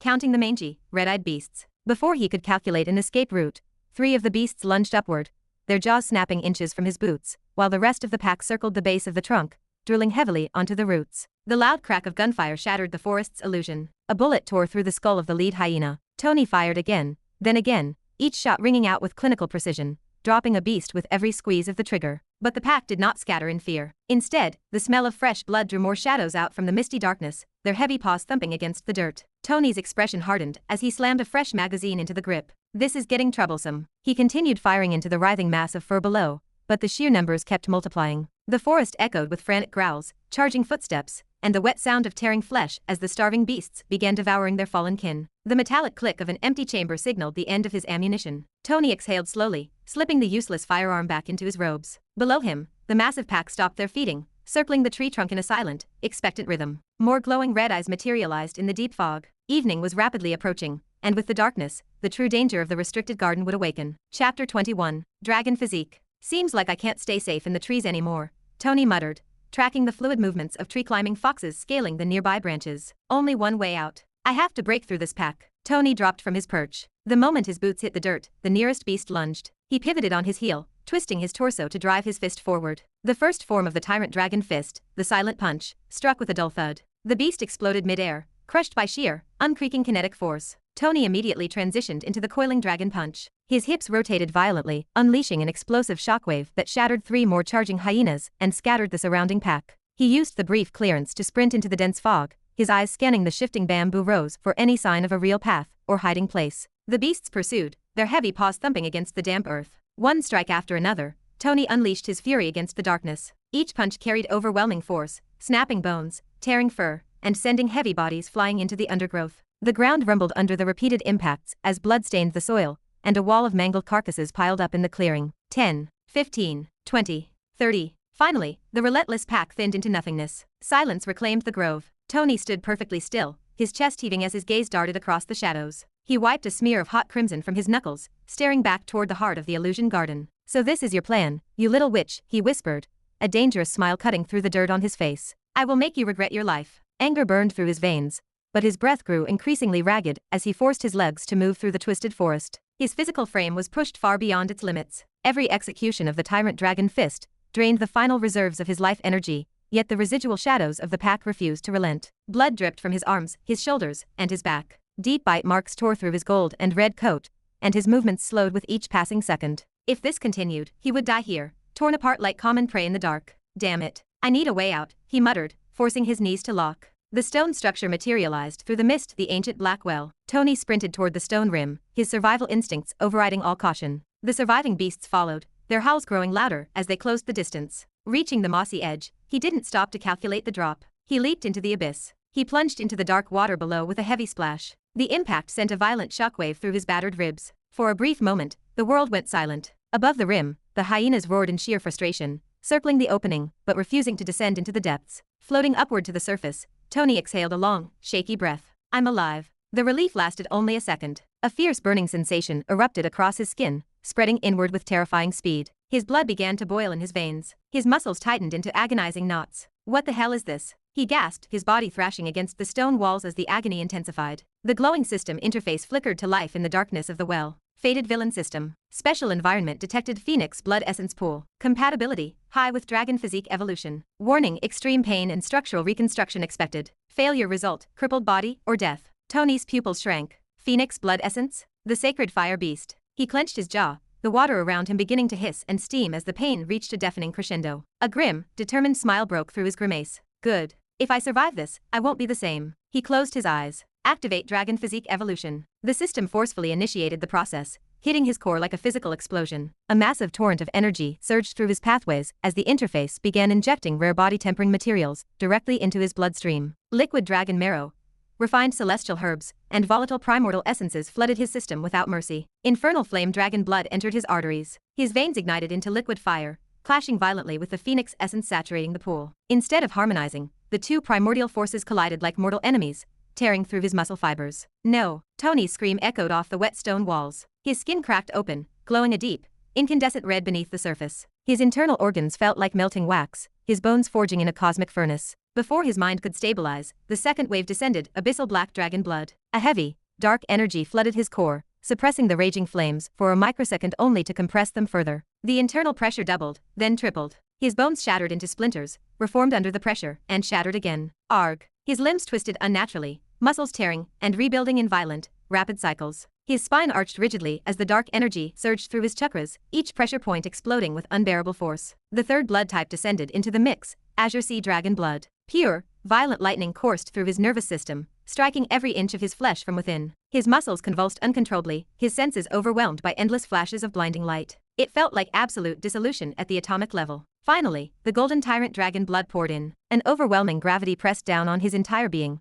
forcing his mutating cells to endure, to adapt, and to submit. His bones thickened to twice their original density, his flesh condensed into iron-like fibers, and his very existence reshaped into something monstrous. Thick, translucent dragon scales began overlapping beneath the surface of his skin. The external phoenix blood essence made the agony tenfold worse, but the ambient healing ability of the pool doubled his recovery rate, sealing the ruptures as fast as they tore open. "No, I won't die," Tony roared, his voice hoarse, his mind teetering on the absolute edge of a blackout. For a single fraction of a second, doubt crept into his thoughts. Wouldn't it be easier to just let go? The temptation lingered, dark and inviting. Tony's eyes snapped open in the boiling water. "I refuse. I am not dying in a hole." He spat a mouthful of black blood into the pool. "I will rise, and I will crush everyone who stands above me." The system responded to the burst of willpower, initiating the final stage. The dragon marrow fully fused into his skeleton. His meridians expanded violently, burning, freezing, and shattering all at once as the 4 distinct dragon bloodlines merged into a single golden stream. The surrounding phoenix essence acted as both destroyer and savior,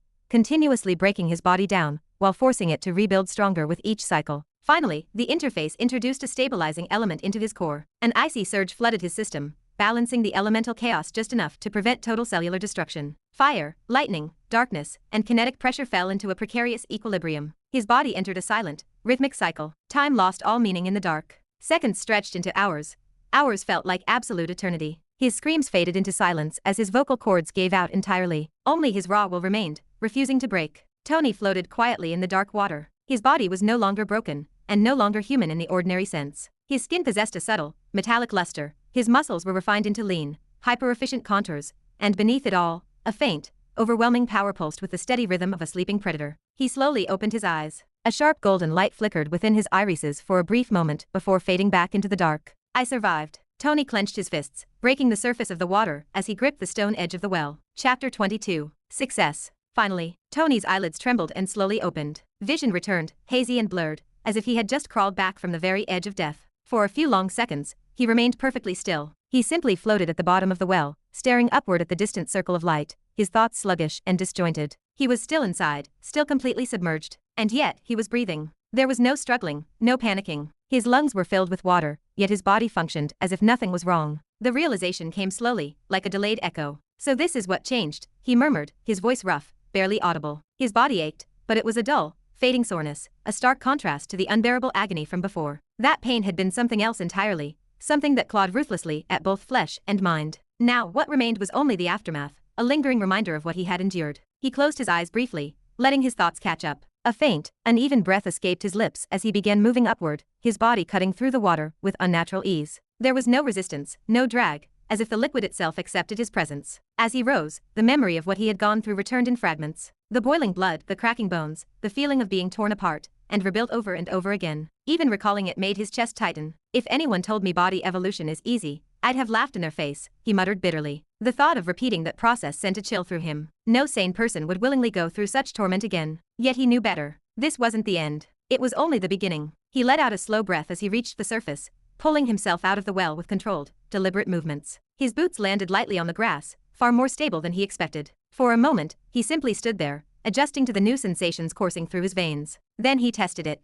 A simple clench of his right fist. The response was immediate. Power surged through his arm, dense, controlled, and far heavier than before. It wasn't explosive or chaotic. It was refined strength, compressed into every single fiber of his body. Tony's brows lifted slightly. This is different. Before, his strength had always felt external, something he had to consciously gather and direct from his core. Now it was part of him, natural and instinctive. He rolled his shoulders slowly, mapping the shift in his muscles. Every movement carried absolute precision. Every motion responded instantly to his intent. Even his breathing felt deeper, more efficient. It was as if his entire body had been reforged into something sharper, something far stronger. He took a step forward and immediately stopped. His movement had been too fast. Tony blinked, glancing down at his feet, then forward again into the trees. That wasn't intentional. He tried again, this time consciously controlling his pace. Even then, his speed was noticeably higher, explosive and immediate. It was the kind of speed that came without buildup, without warning. A faint smile tugged at his lips. "Looks like I didn't come out of that hell empty-handed." His gaze lifted. The beasts were still there in the distance, staring at him with deep caution. The same pack that had nearly torn him apart earlier now stood at a distance, their crimson eyes fixed on him. But this time, their posture had changed. There was hesitation, a palpable wariness. Tony stepped forward into the clearing. "Come on," he said quietly, his tone almost inviting. You were so eager before. The pack leader growled, stepping forward with bared fangs. The rest followed, their formation tightening as they circled him once more. Tony didn't reach for a weapon,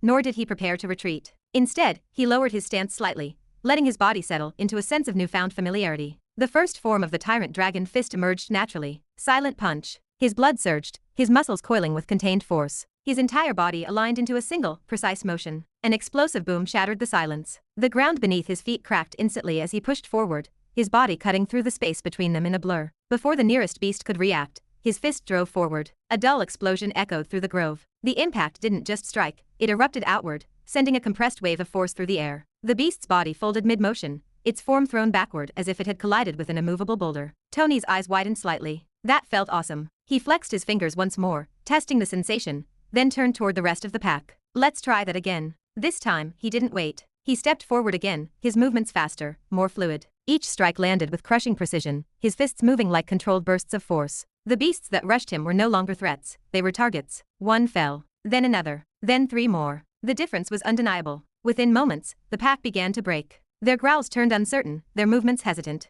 They stepped back into the shadows of the bamboo. Tony didn't chase them. He simply stood there, watching. One by one, the beasts retreated, disappearing into the thick forest without looking back. Silence followed. Tony lowered his hand slowly, glancing at his palm as if seeing it for the very first time. So this is what that suffering bought me. There was no excitement in his voice. This wasn't power he had borrowed. This was something carved into his body, something earned through pure pain. He exhaled slowly, his gaze lifting toward the darkened sky above. But it's still not enough. The realization came naturally. Even with this strength, he wasn't at the top. Not yet. There were still those far above him, people who could crush him without effort if he remained stagnant. And then, there was her. Lily Frost, a heaven-blessed existence. If someone like that stood against him, raw strength alone wouldn't be enough. His thoughts paused for a moment before another realization surfaced. How long was I down there? If too much time had passed, the situation outside might have already changed. His disappearance wouldn't go unnoticed, especially not in a place like this. Tony's gaze swept across the forest, sharper now, more aware of every subtle movement and sound. Just as he began searching for the exit path,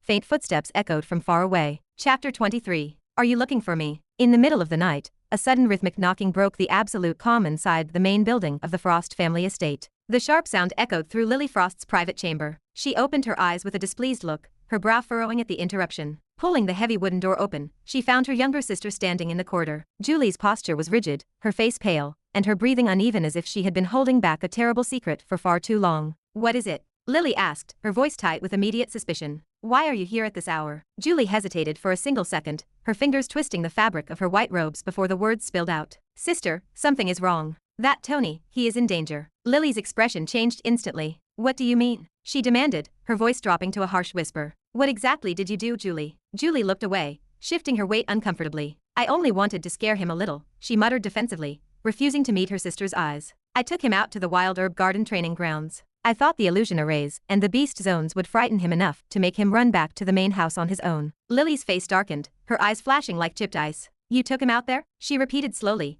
absolute disbelief creeping into her tone. Are you completely out of your mind? Julie's lips tightened into a thin line. I went back later to check on him, she added quickly, her words tumbling out in a rush. I searched the perimeter of the grove, but he was gone. I assumed he had already escaped the area, but he never returned to his quarters. Hours have passed now, and he is still missing. Lily's patience snapped. Only core Frost family members can navigate that garden safely. The formations, the illusions, the predatory beasts, everything in that sector is designed to trap and eliminate outsiders. Even our trained disciples struggle during night exercises. And you left a talentless foreigner out there alone? Julie's face drained of color under the heavy weight of her sister's reprimand. I didn't think it would go this far, she whispered, her voice trembling. When Tony's father asked about him earlier, I lied and said he was with you. Please, sister, you have to do something. Lily did not wait to hear another word. She stepped past her sister, her movements sharp and purposeful. If anything happens to him, you will not be able to bear the consequences from the elders, let alone the Clark family, she said coldly. Without another word, Lily activated the falling snow scripture. Her physical form blurred,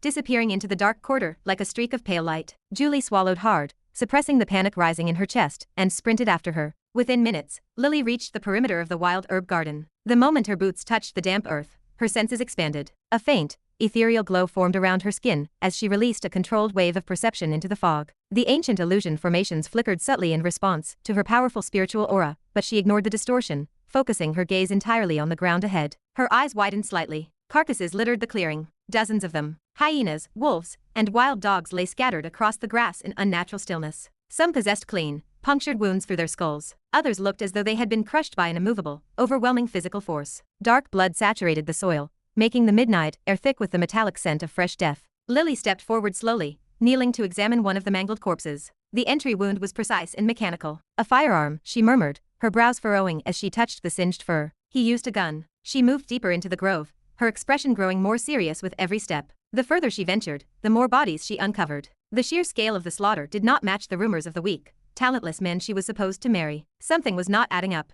Julie finally caught up, her chest heaving as she panted for air. Did you find him? Is he here? Lily did not respond immediately. Instead, she pointed a slender finger toward the base of a nearby tree. Shredded pieces of red and gold fabric lay scattered among the blood-stained roots. His clothes, Lily said quietly. Julie's face completely drained of color. For a brief moment, a suffocating silence fell over the dark forest. Did the pack leader get him? Julie whispered, her voice shaking violently. Lily's expression hardened into granite. She chose not to answer, but her thoughts had already arrived at the same grim conclusion. If the mutated alpha had cornered him without ammunition, there would not be much left of the Clark family prince. She walked toward the ancient stone well, her steps slower now, heavier with the weight of political ruin. Stopping at the mossy edge, she peered down into the abyss. There was only darkness, still water, and no movement. Not a single sign of life echoed from the depths. A cold, heavy feeling crept into her chest. Behind her, Julie shifted uneasily, clutching her own arms. He couldn't have survived that, right? She muttered weakly. Lily clenched her fist until her knuckles turned white. This was a catastrophic mistake. She should have monitored her sister more closely. Even if she cared nothing for Tony as a person,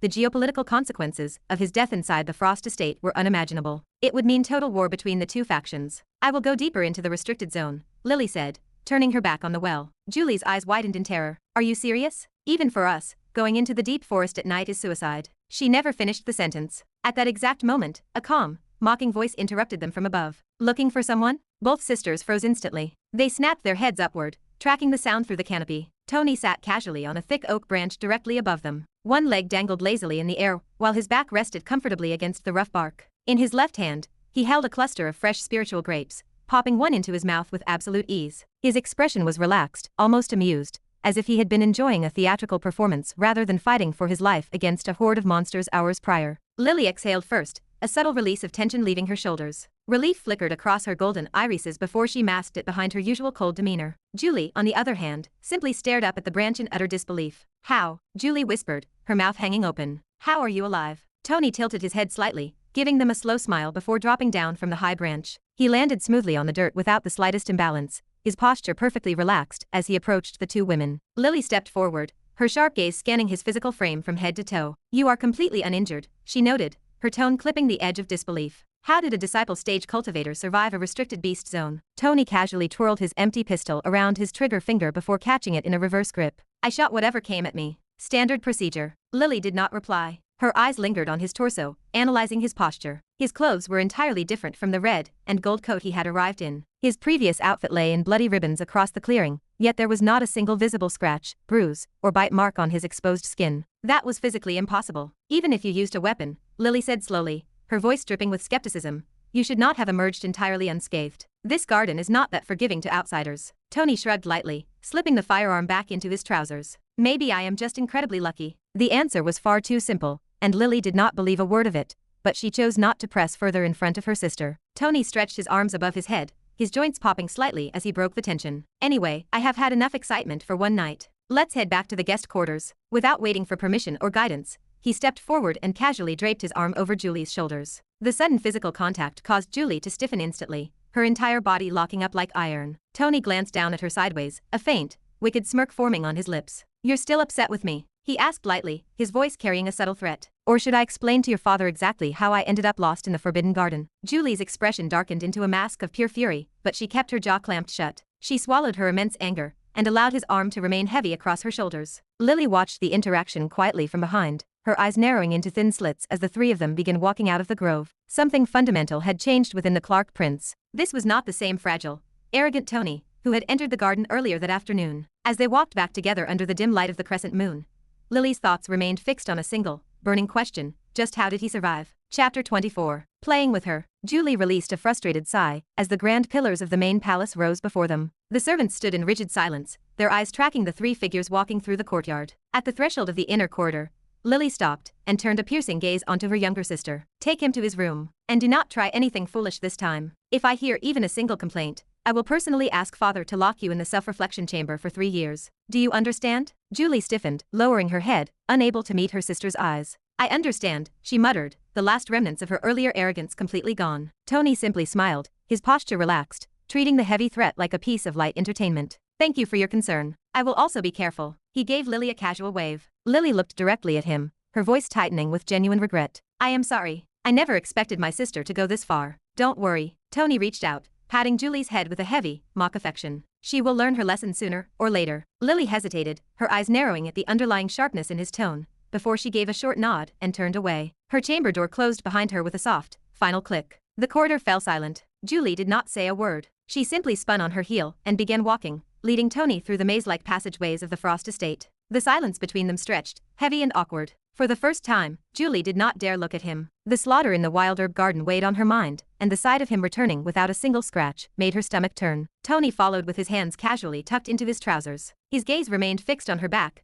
analyzing every rigid line of her shoulders. To him, she no longer looked like a proud daughter of a great martial lineage. She looked like prey. They came to a halt in front of a pair of carved wooden doors. This is your room, Julie said shortly, pointing toward the threshold without turning fully to face him. Tony did not move. Instead, he tilted his head, studying her with a faint, mocking smile that sent a sudden chill down her spine. And where do you think you are going? Do you truly believe you can just walk away after what you did? Julie's fingers tightened into fists. She forced herself to turn around, her jaw set, her expression guarded. What do you want? Tony's smile remained perfectly fixed. Open the door. Julie clenched her teeth, swallowing the bitter taste of her pride as she unlocked the heavy door. She pushed it open, desperate to finish the task and flee. But as she turned to leave, his voice sliced through the quiet corridor. Wait. Tony walked past her into the room, glancing around the spacious guest quarters before issuing a calm command without looking back. Go prepare the bath. Julie froze. What? She turned sharply, pure disbelief flashing across her face. Who do you think you are? If you want service, I will send a maid. Do not order me around. She spun toward the exit. You can certainly try that, Tony said, his fingers casually loosening the top button of his shirt. But the moment you step out that door,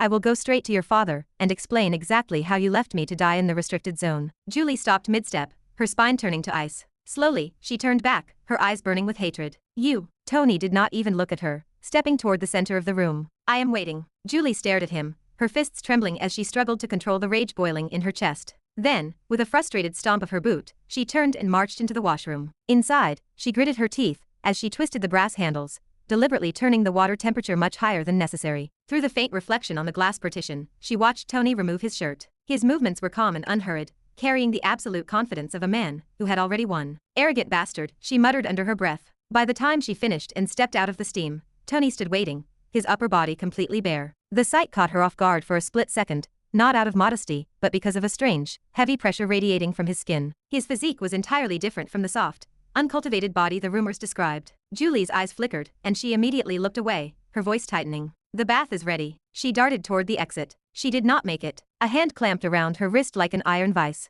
Before she could draw a breath to scream, Tony shoved her back against the door. The wood rattled against her spine as he leaned in close, his shadow completely enveloping her. Her breath hitched. What are you doing? Her voice shook, losing its firm edge. Tony did not answer. He raised his left hand, pressing a single finger firmly against her forehead, forcing her head back until she was looking up at him. His golden irises lingered on her face before slowly shifting lower. Have you thought about my offer? He asked, his voice dropping to a low purr. You taking your sister's place doesn't sound like a bad idea anymore, does it? Julie's anger flared through her fear. Stop dreaming. Even if you suddenly became powerful, I would never stand beside someone like you. You are disgusting. Tony chuckled, completely amused by the defiance. He stepped closer, the heat from his skin radiating against her robes, making her muscles lock up entirely. Julie's lips parted, but the words died in her throat. A suffocating weight pressed down on her chest. His presence felt incredibly heavy, carrying a primal dominance that her instincts screamed at her to escape, yet her legs refused to move. Tony watched the terror take root in her face, his smile deepening. He leaned down, his lips inches from her ear. Tell me, how are you going to pay for your sins, little witch? Julie's breathing grew ragged, her chest heaving. Please, just move away. Tony leaned closer still, his hands moving to her shoulders, his gaze dropping to her mouth. Julie closed her eyes, bracing herself for the worst. The weight vanished. When her eyes snapped open, the space in front of her was empty. The sound of splashing water echoed from behind the glass partition. Tony had already entered the bath. Julie stood by the door, stunned, before a wave of burning humiliation rushed through her veins. Bastard, she hissed. She turned the handle and stepped out into the corridor. Ah! A sharp, tearing pain shot through her scalp, ripping her head backward. Her hand flew to her head instinctively. Her long hair had been tightly knotted around the heavy brass door handle. Her face froze in utter disbelief before twisting into absolute fury. Tony. Her scream shattered the quiet of the inner palace as she thrashed against the door, desperately trying to untangle herself. Inside the washroom, Tony sank deeper into the steaming water, the heat soaking into his muscles and easing the residual tension of the evolution. He raised his right hand, turning his palm over under the surface. His skin felt entirely different, denser, cooler to the touch, and far more resilient. Even his fingernails possessed a subtle,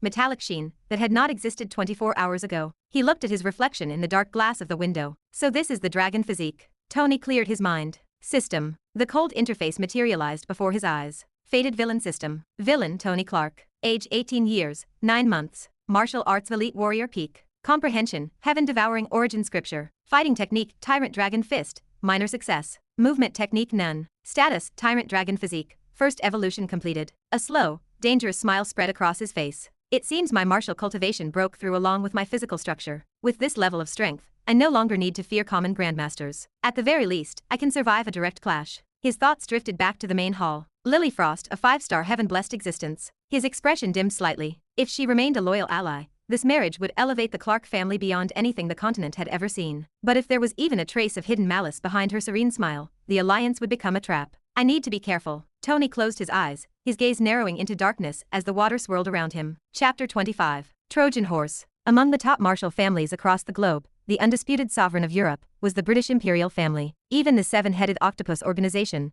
the global body that dictated the laws for martial artists, had to carefully weigh the opinions of the throne. Inside the grand imperial hall, Emperor Jamie Smith sat at a circular table. His expression was grim, his eyes fixed on a thick intelligence dossier spread before him. Beside him, Queen Sophie Smith maintained a rigid, composed posture, though the sharp tension in her gaze betrayed her inner concern. Before them stood a heavily decorated officer, his uniform adorned with gold medals that caught the light of the crystal chandeliers. Your Majesty, Grand Commander Kingsley spoke with deep respect. The reports are verified. The Frost family of China and the Indian Clark family are actively forming a marriage alliance. We have visual confirmation from the reception. He stepped forward, sliding several high-resolution photographs across the polished mahogany table. Jamie Smith picked one up, his brow furrowing as he studied the image. Tony Clark and Lily Frost sat side by side, flanked by a sea of robed elders. The formal atmosphere captured in the photograph alone spoke volumes. The Emperor's grip tightened, crumpling the edges of the paper. That cunning Ryan Clark, Jamie muttered under his breath. I fully expected his lineage to fall into decline, with a son like Tony.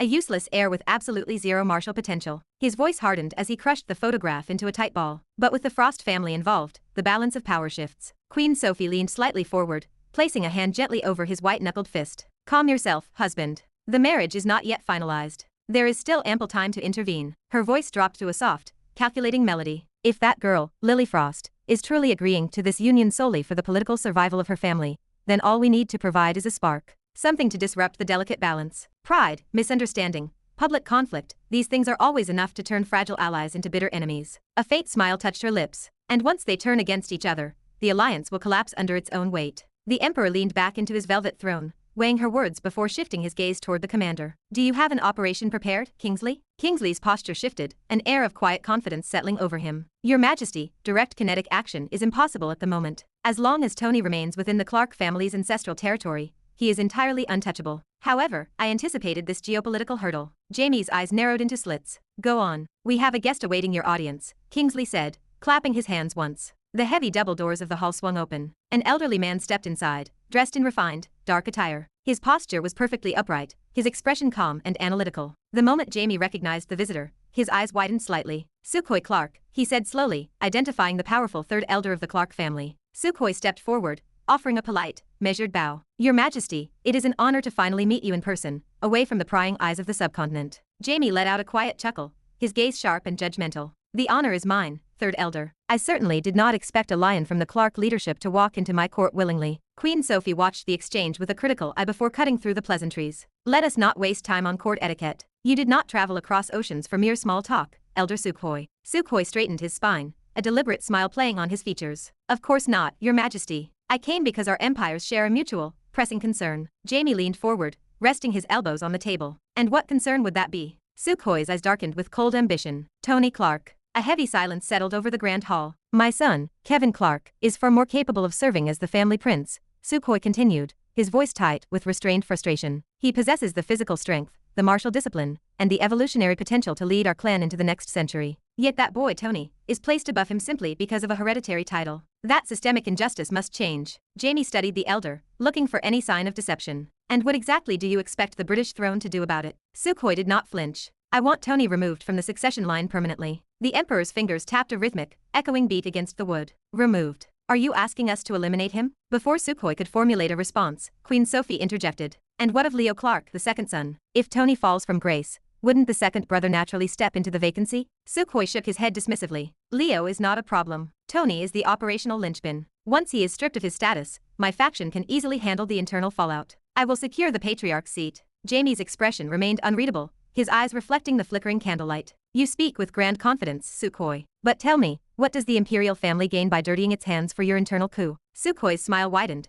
revealing a glint of predatory teeth. I believe you already know the grand calculus, Your Majesty. If the Frost and Clark families successfully unite, they will form a continental superpower capable of rivaling, and eventually eclipsing, the British imperial family. By assisting my rise, you are not merely preventing a hostile alliance, you are securing your global dominance for generations to consecutive come. The room fell dead silent as the Emperor evaluated the proposal. That geopolitical alignment alone is not quite enough to warrant our interference, Queen Sophie countered. Before she could raise further objections, Jamie raised a hand, silencing her. He leaned forward, locking his gaze directly onto Sukhoi's eyes. We will back your play, Third Elder. But in return, once your son Kevin takes the seat of the Patriarch, you will quietly pledge your clan's loyalty to the British crown. I agree, Sukhoi replied without a single heartbeat of hesitation. Jamie's lips curved into a satisfied smile. Excellent. Then we have a pact. He turned his attention back to his commander. Kingsley, draft the parameters. We do not need to assassinate the boy. A weakling of his caliber does not require martyrdom. Destroy his reputation in a public forum. Strip away his face.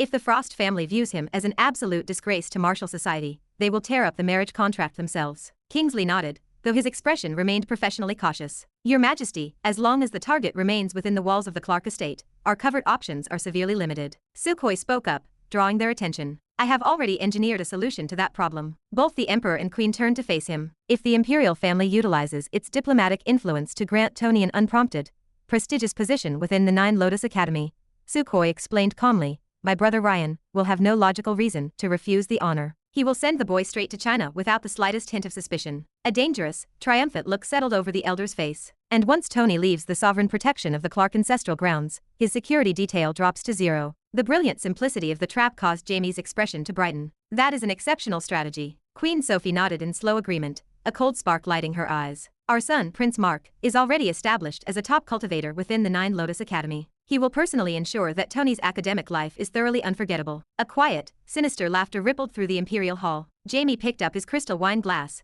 raising it toward the ceiling. To a future devoid of unnecessary obstacles. Sukhoi and Kingsley raised their glasses in turn. The crystal met with a soft, ringing chime that echoed off the stone walls as wide smiles spread across the room. Chapter 26. Invitation from Academy. China, Frost family estate. A sharp knock pulled Tony out of his sleep. His brows furrowed. Irritation flashed across his face as he opened his eyes. Disturbance this early meant trouble. He swung his legs off the mattress, walked across the cold floor, and opened the door. Julie stood in the corridor. Her usual sharp posture was gone, replaced by an awkward unease, and she shifted her weight from one foot to the other. Tony, she said, her voice rushing out too quickly. Tony leaned his shoulder against the heavy wood of the doorframe, narrowing his eyes at her. You look like you've seen a ghost. What happened? Julie looked down, her fingers twitching against her robes. Your father is looking for you. He asked me to inform you the moment you woke up. Tony straightened, his muscles instantly tightening. My father? Julie gave a short nod, completely avoiding direct eye contact. The last remnants of sleep vanished. Ryan Clark never summoned his son without a pressing reason, and when he did, the occasion was rarely pleasant. Did he say why? Tony asked.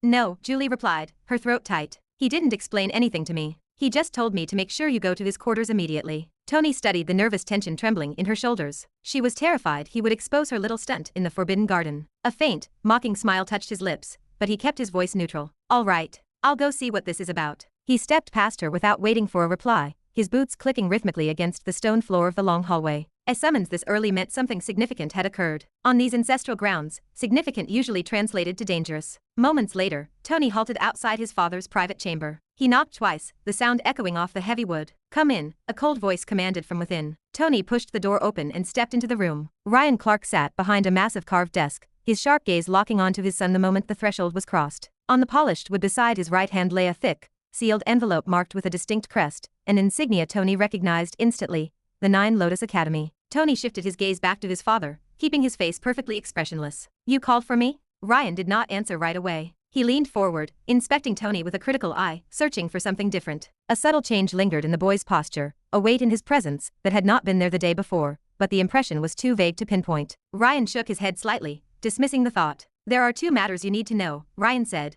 leaning back into his high-backed chair. First, your engagement with Lily Frost has been finalized. Tony kept his jaw set, though his mind began to race. Lady Lily personally approached me this morning, Ryan continued, tapping his fingers against the desk. She insisted that the engagement be announced to the public as soon as possible. Tony's eyes narrowed. The girl was pushing the timeline forward herself. I see, Tony replied. I trust you understand the immense political weight of this marriage, Ryan said, his voice dropping into a colder, harsher register. This is not just about your personal life. This concerns the future of the entire Clark family. I do not need to remind you of the consequences if you ruin this alliance. Tony gave a stiff nod. Even now, his father anticipated failure. Ryan smoothed the lapels of his coat. This union secures your position as the successor to the main lineage. But do not misunderstand your situation. That does not make you worthy of a genius like her. An inward laugh flashed through Tony's mind. Worthy. He suppressed the smirk, maintaining his stoic mask. Then what exactly do you expect from me, father? Prove you have a purpose, Ryan shot back instantly. If you lack martial talent, then compensate through other means. Study business, build influence, show competency in leadership. Show the world that you are not completely useless to our clan. Tony remained silent,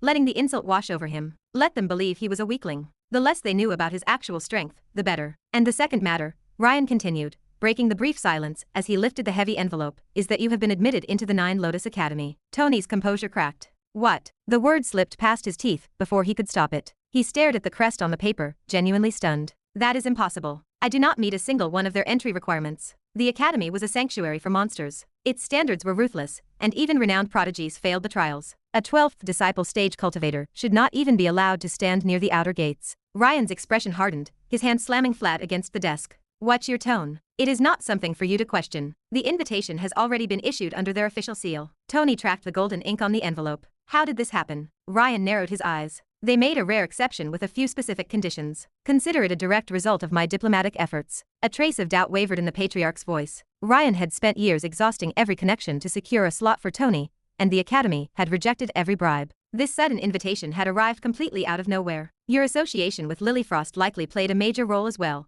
Ryan added, adjusting his posture. With her standing as a peak grandmaster, your value increases simply by standing in her shadow. Tony offered no rebuttal. Inside his mind, a darker conclusion took form. Lily was a 5-star heaven-blessed existence. Fate itself was warping reality around her, and the current was dragging him along into the center of the storm. Before Ryan could explain the conditions, the heavy double doors swung open. Andrew Frost stepped into the chamber, a bright, booming laugh preceding him. Congratulations, my son-in-law. Andrew cheered, walking over to stand beside Ryan's desk. It seems even the high elders of the 9 Lotus Academy have finally recognized your potential. Tony stood straight, offering a polite, practiced nod to the master of the estate. Andrew took a seat comfortably next to Ryan, looking thoroughly pleased with the arrangement. We have already discussed the logistics. The formal engagement ceremony will be held here before you depart for the academy grounds. Tony looked between the 2 older men. That soon? Andrew's smile widened. Of course. Once the engagement is public knowledge, our internal factions stabilize. More importantly, you will be able to remain close to Lily during your studies. He leaned forward, his voice dripping with an underlying meaning. She will guide your progress,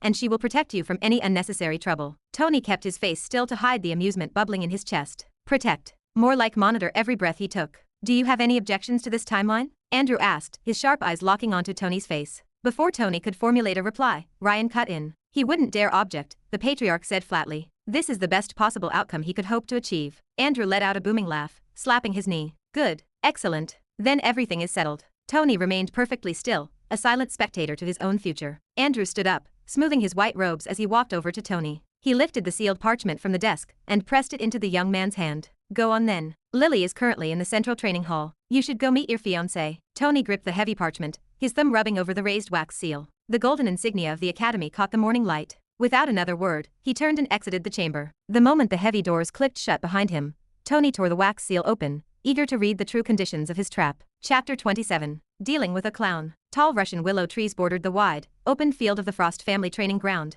their leaves whispering in the cool morning breeze. The air smelled faintly of damp earth and river water. Across the grass, several young women of the clan gathered, laughing as they formed teams for a casual game of martial football. Lily Frost stood at the edge of the playground, watching the practice in absolute silence. She chose not to participate, but the other youths constantly threw anxious side glances her way. News of her upcoming marriage had already swept through the estate. Restrained whispers drifted through the air, heavy with curiosity and quiet ridicule. A few girls suppressed giggles, exchanging knowing glances, but the moment Lily turned her eyes toward them, the gossip died instantly. Only one person refused to hide his hostility. John Frost, the arrogant son of the fifth elder, sauntered forward, while spinning a heavy iron ball on the tip of his finger. The sphere was forged from reinforced metal, far too heavy for an ordinary man to lift, yet it looked like a plastic toy in his grip. Without warning, he flipped his wrist and tossed it lightly toward Lily. She caught the mass of iron effortlessly, her hand steady. "Sister," John called out, his booming voice drawing the attention of the onlookers. "You deserve far better than this match." Lily raised an eyebrow, shifting her weight. She had fully anticipated this confrontation. Among all the branches of the family, the fifth elder's lineage stood to lose the most from this alliance. "Better?" Lily asked, her tone entirely even. "Then tell me, brother, who do you suggest I marry?" John stepped closer. "Anyone but Tony Clark. If you simply give the word, a line of top geniuses from across the world will march to our gates. Men who are actually worthy of standing beside a peak grandmaster." He lowered his voice, his eyes flashing with disgust. "But Tony? The man is a walking disgrace. His own flesh and blood barely tolerate his presence. He is lazy, arrogant, and completely talentless despite the immense wealth backing him. Do you truly believe a baseline human like that belongs in your bed?" Lily remained silent, letting him dig his own grave. Her lack of response only emboldened him. "When trouble comes to our borders, what will he do?" John pressed, gesturing aggressively. "Protect you? Support our clan? No. He will drag you down into the mud. He will become a liability to your cultivation and a financial burden to the main house." Lily kept her expression unreadable, reading his true motives like an open book. This tirade had nothing to do with her well-being. It was pure terror. If this marriage solidified her claim to the patriarch's seat, John's chances of inheriting the family wealth would vanish forever. Sensing her quietness, John softened his tone, adopting a persuasive smile. "If you are open to better options, Prince Edward Smith of the British imperial family is a close personal friend of mine. He is exceptionally talented,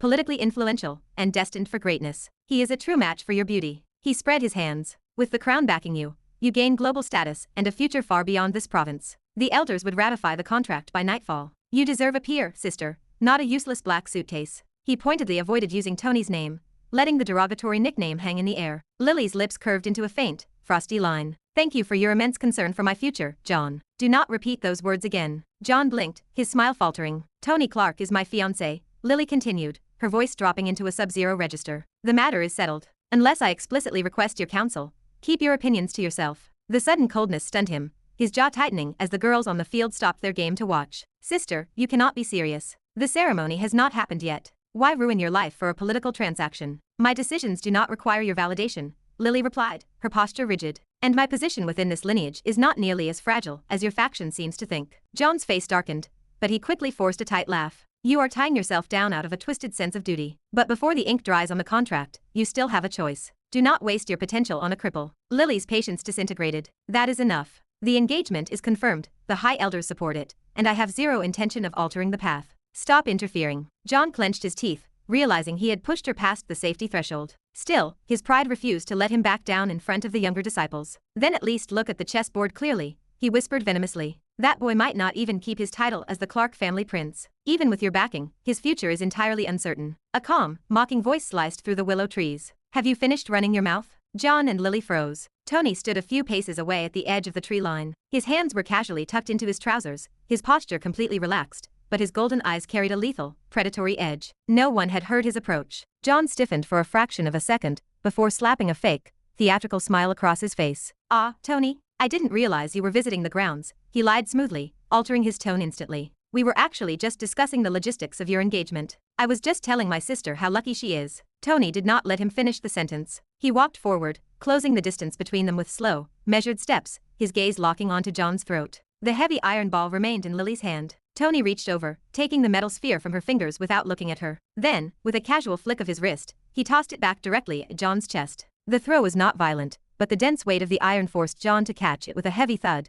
the sheer kinetic energy pushing the elder's son back a half step. "Take your little game to the outer ring," Tony said, his voice smooth and clear. "And next time you want to discuss my inheritance, don't whisper behind my back like a servant if you don't have the courage to say it to my face." John gripped the iron ball, his face turning an ugly shade of purple. No one within the Frost estate had ever spoken to him with such casual disrespect. Lily watched the interaction, a spark of genuine surprise flashing through her eyes before she forced her features back into a mask of stone. Tony ignored her completely, keeping his eyes fixed on his target. John's knuckles turned white around the iron sphere, his fake smile rotting away completely. "Stop acting like a king, boy. You don't possess a single ounce of spiritual strength to back up that mouth." Tony's lips curved into a slow, wicked smirk. To deal with a clown, I don't need to waste my strength. The two men stood face to face, the raw tension radiating from them so thick that the girls on the field took several steps back. Tony leaned in slightly, closing the final inch of distance. "If you want to play in my sandbox, John," Tony whispered, his voice vibrating with a terrifying density that made John's skin crawl, "at least have the backbone to do it in the light." John's jaw ground together in absolute fury. He felt the eyes of every woman in the training ground boring into his back. If he backed down now, his reputation within the clan would be permanently destroyed. Chapter 28. Dealing with a Clown Part 2. John stared at Tony with unadulterated hatred, his expression no longer masked by polite pretense. He took a heavy step forward. "So what if you heard everything?" John spat, glaring straight into Tony's eyes. "I'll say it again, right here to your face. You are not worthy to stand beside my sister. Someone like you doesn't deserve her." The surrounding Frost family members fell dead silent. No one dared interrupt the confrontation. Tony didn't react immediately. Instead, he tilted his head, studying the older youth with a faint, almost amused smirk. Then he gave a slow, deliberate nod. "You're right," Tony said, his tone perfectly level. "I'm not worthy." John frozen for a fraction of a second, his momentum snapped by the unexpected concession. Tony's smile widened just a fraction, a predatory glint entering his eyes. "But then again, she still chose me. So what does that say about your sister? Do you think she's incapable of making her own decisions? Or are you openly calling her a fool?" A suffocating ripple of tension spread across the training ground. John's face stiffened into a rigid mask. He opened his mouth to retort, but the words died in his throat. He could insult the Clark family prince all he wanted, but dragging Lily's judgment into the mud in front of the entire younger generation was a catastrophic mistake. The heavy silence stretched between them. Tony leaned forward, his golden eyes dropping into a freezing stare. "Go on," he whispered. "Say it clearly for everyone to hear. You think your sister is a fool?" John clenched his fists, his jaw grinding until the bone popped. "You're twisting my words," he snapped, his voice rising in frustration. "Don't drag her into this. You already admitted that you are a useless fool with no talent. That's enough." Tony let out a soft laugh, shaking his head in mock pity. "I don't argue with children who bark too much. My father always told me to never waste time with fools. They only lower you to their level and beat you with experience." John's eyes flashed crimson with sudden fury. "You." Without another word, John hurled the reinforced metal ball directly at Tony's chest. The heavy sphere cut through the air with terrifying velocity, whistling with enough kinetic force to shatter ribs and crush organs on impact. Before the iron could breach Tony's personal space, a sharp pulse of pure spiritual energy surged through the grass. Lily's silver spear moved like a streak of lightning, intercepting the projectile midair, absorbing the momentum, and bringing the rolling mass under her absolute control. "Enough," Lily said. Her voice was flat, ice-cold, and completely unyielding, as she locked her gaze onto her cousin. "This ends right now. If you continue this tantrum, John, I won't hold back my strength next time." With a flick of her wrist, she tossed the ball back across the grass. John caught the heavy iron, his features twisted into a dark scowl. He glared at Tony for a long, quiet moment before spinning on his heel, his explosive frustration barely contained. "Everyone, get to your positions." John shouted toward the field, gesturing aggressively to the onlookers. "Stop wasting time." The casual game resumed, but the light-hearted atmosphere had vanished completely. Lily turned toward Tony, her breathing even, though a hint of deep curiosity lingered in her golden irises. She rested the butt of her spear against the turf. "You didn't even flinch. Do you truly understand what would have happened if that iron had struck your chest?" Tony shrugged, casually brushing a speck of dust from his sleeve. "I would have handled it." Lily studied his relaxed posture, searching for any sign of a tremor. There was no fear, no hesitation, only an absolute, unshakable calm. She wondered in silence whether the man standing before her was merely an excellent actor, or if he possessed a brand of courage she had completely failed to account for. Tony pulled the thick envelope from his inner pocket and extended it toward her. "Take a look at this." Lily glanced at the seal briefly before pushing it back. "I've already seen the draft. Congratulations." Tony snorted, slipping the parchment away. "Congratulations? Did you bother to read the addendum properly? The High Elders expect me to pass their foundational entrance test within a single month. That isn't an official invitation, Lily. It's a beautifully wrapped setup." He adjusted his collar, a trace of genuine irritation clipping his words. "The Academy board knows a standard disciple cannot pass. This is just a public mechanism to humiliate the Clark lineage while squeezing tributary resources from my father." Lily did not deny the political reality of his statement. She shifted her grip on her spear. "Even so, you won't be navigating the trials alone. I will guide your cultivation." Tony raised an eyebrow, a mocking twist to his lips. "You sound incredibly confident." "I am," she replied flatly. He chose not to press the issue, though his expression remained deeply analytical. His gaze drifted back toward the center of the clearing, tracking the aggressive movements of the fifth elder's son. He pointed a finger. "That one. He's the main contender from the branch families?" Lily followed his line of sight, her expression turning somber. "Yes. If his faction succeeds in disrupting our alliance, he will inherit the patriarch's mantle." Tony let out a faint chuckle. "No wonder the boy is so desperate. He is far more afraid than he is angry," Lily noted, her lips curving into a ghost of a smile. Before they could delve deeper into the family's internal strife, a sharp shout echoed from the center mark. "Lily, we're short a striker. We're starting." She exhaled a soft sigh and lifted her weapon into a combat guard. I must return to the match. Tony waved his hand dismissively and walked toward a stone bench at the edge of the perimeter, seating himself comfortably to watch the proceedings. Go on, he called out with a mocking grin. Let me see exactly how strong my future wife really is. Lily glanced back over her shoulder, giving him a look that balanced a stern warning with mild amusement, before she sprinted onto the field. The game erupted into motion. Unlike standard football, the sport was a brutal battlefield disguised as an athletic pastime. The boundaries were twice the size of a standard pitch, and the ball was a dense, lethal sphere of iron that could easily maim a player who misjudged its trajectory. Every youth on the field actively channeled their life energy to trap, pass, and redirect the projectile, turning every single play into a raw demonstration of spiritual precision. Control over the kinetic weight was everything. Tony leaned back against the stone bench, tracking the flow of energy with keen interest. He spotted Julie near the opposing flank, wielding a refined wind fan to redirect the ball, though the girl pointedly refused to look in his direction. Suddenly, Lily cut through the midfield. Her silver spear spun in a flawless arc, gathering a highly concentrated vortex of frost energy along the haft. With a sharp, explosive thrust, her weapon struck the center of the iron ball. The metal projectile shot forward like a beam of pale light. John barely had time to drop his shoulder before the iron whistled inches from his cheek, tearing through the air and slamming into the reinforced goalposts with a deafening ring. Absolute silence gripped the field for 3 seconds. Then, the young women erupted into cheers. Tony stood up from the bench, clapping loudly to ensure his voice carried across the turf. Not bad, he shouted, his grin widening. You're significantly better than the reports indicated. Lily glanced back toward the sidelines. Her icy demeanor softened for a fleeting moment before she made a subtle, downward gesture with her hand, signaling for him to quiet down. Across the grass, John's face turned an ugly, mottled shade of purple. He walked back toward the center circle with slow, deliberate steps, his knuckles turning white as he dragged the iron ball from the netting. His older brother approached him from behind, speaking in a low, urgent murmur. You're losing your composure, John. The entire outer courtyard is watching you spiral. John kept his bloodshot eyes locked onto the stone bench where Tony sat. That foreign bastard, he hissed through bared teeth. He thinks our lineage is a joke. The brother leaned in closer to his ear, his voice dropping into a sinister whisper. Then stop playing by the academy rules. John did not answer immediately. Slowly, the rage on his face reorganized into a cruel, twisted smile. The whistle blew, and the match resumed. Lily moved toward the vanguard, her attention entirely focused on the opposing team's formation. John, however, completely shifted his defensive position. He dropped back toward the rear guard, anchoring himself at an awkward angle that none of the casual players thought to question. The iron ball rolled directly into his zone. He didn't look for a pass. He didn't hesitate for a single second. John gathered every ounce of his spiritual core, his life energy surging violently around his legs in a turbulent red aura. He swung his boot forward,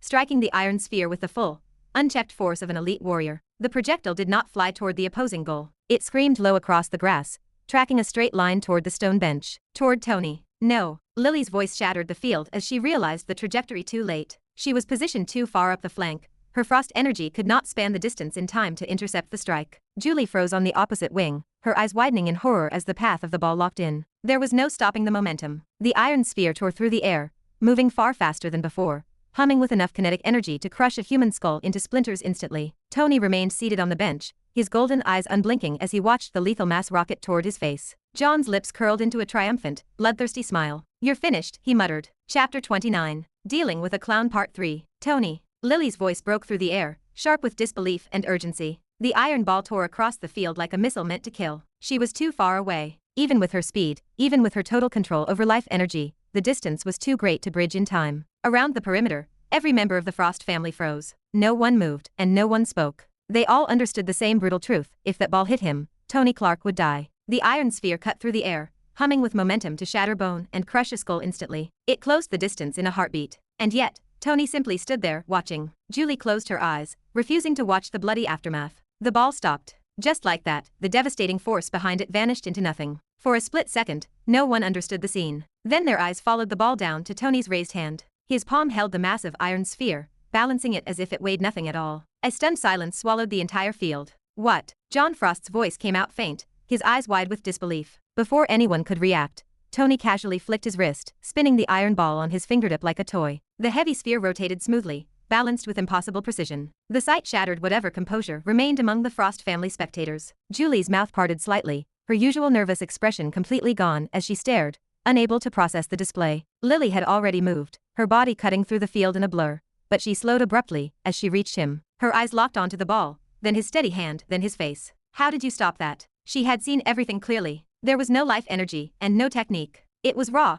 unadulterated physical strength. Tony glanced at her as if the question itself was absurd. What do you mean? It's just a ball. He tossed it back toward her. Lily caught it instinctively, but her eyes remained fixed on him, searching for an explanation she couldn't find. Before she could press further, a group of Frost family girls rushed forward, their earlier caution forgotten. That was amazing. One girl exclaimed, her eyes sparkling. How did you do that? Was that some kind of hidden technique? You didn't even use life energy. Another added, stepping closer. I didn't feel any aura from you at all. Tony smiled faintly, letting their curiosity swirl around him without answering directly. One of the younger girls stepped closer than the rest, her expression full of open admiration. Tony casually patted her head, indulging the child. The atmosphere shifted instantly. Where there had been life-threatening tension, there was now absolute fascination, but not for everyone. Lily turned slowly, her gaze landing on John. He stood at a distance, still frozen, his earlier confidence completely shattered. The ball had been meant to humiliate, perhaps even injure, but instead it had exposed him. John, Lily called out, her look icy and direct. He didn't respond immediately. Lily's grip on the iron ball tightened slightly.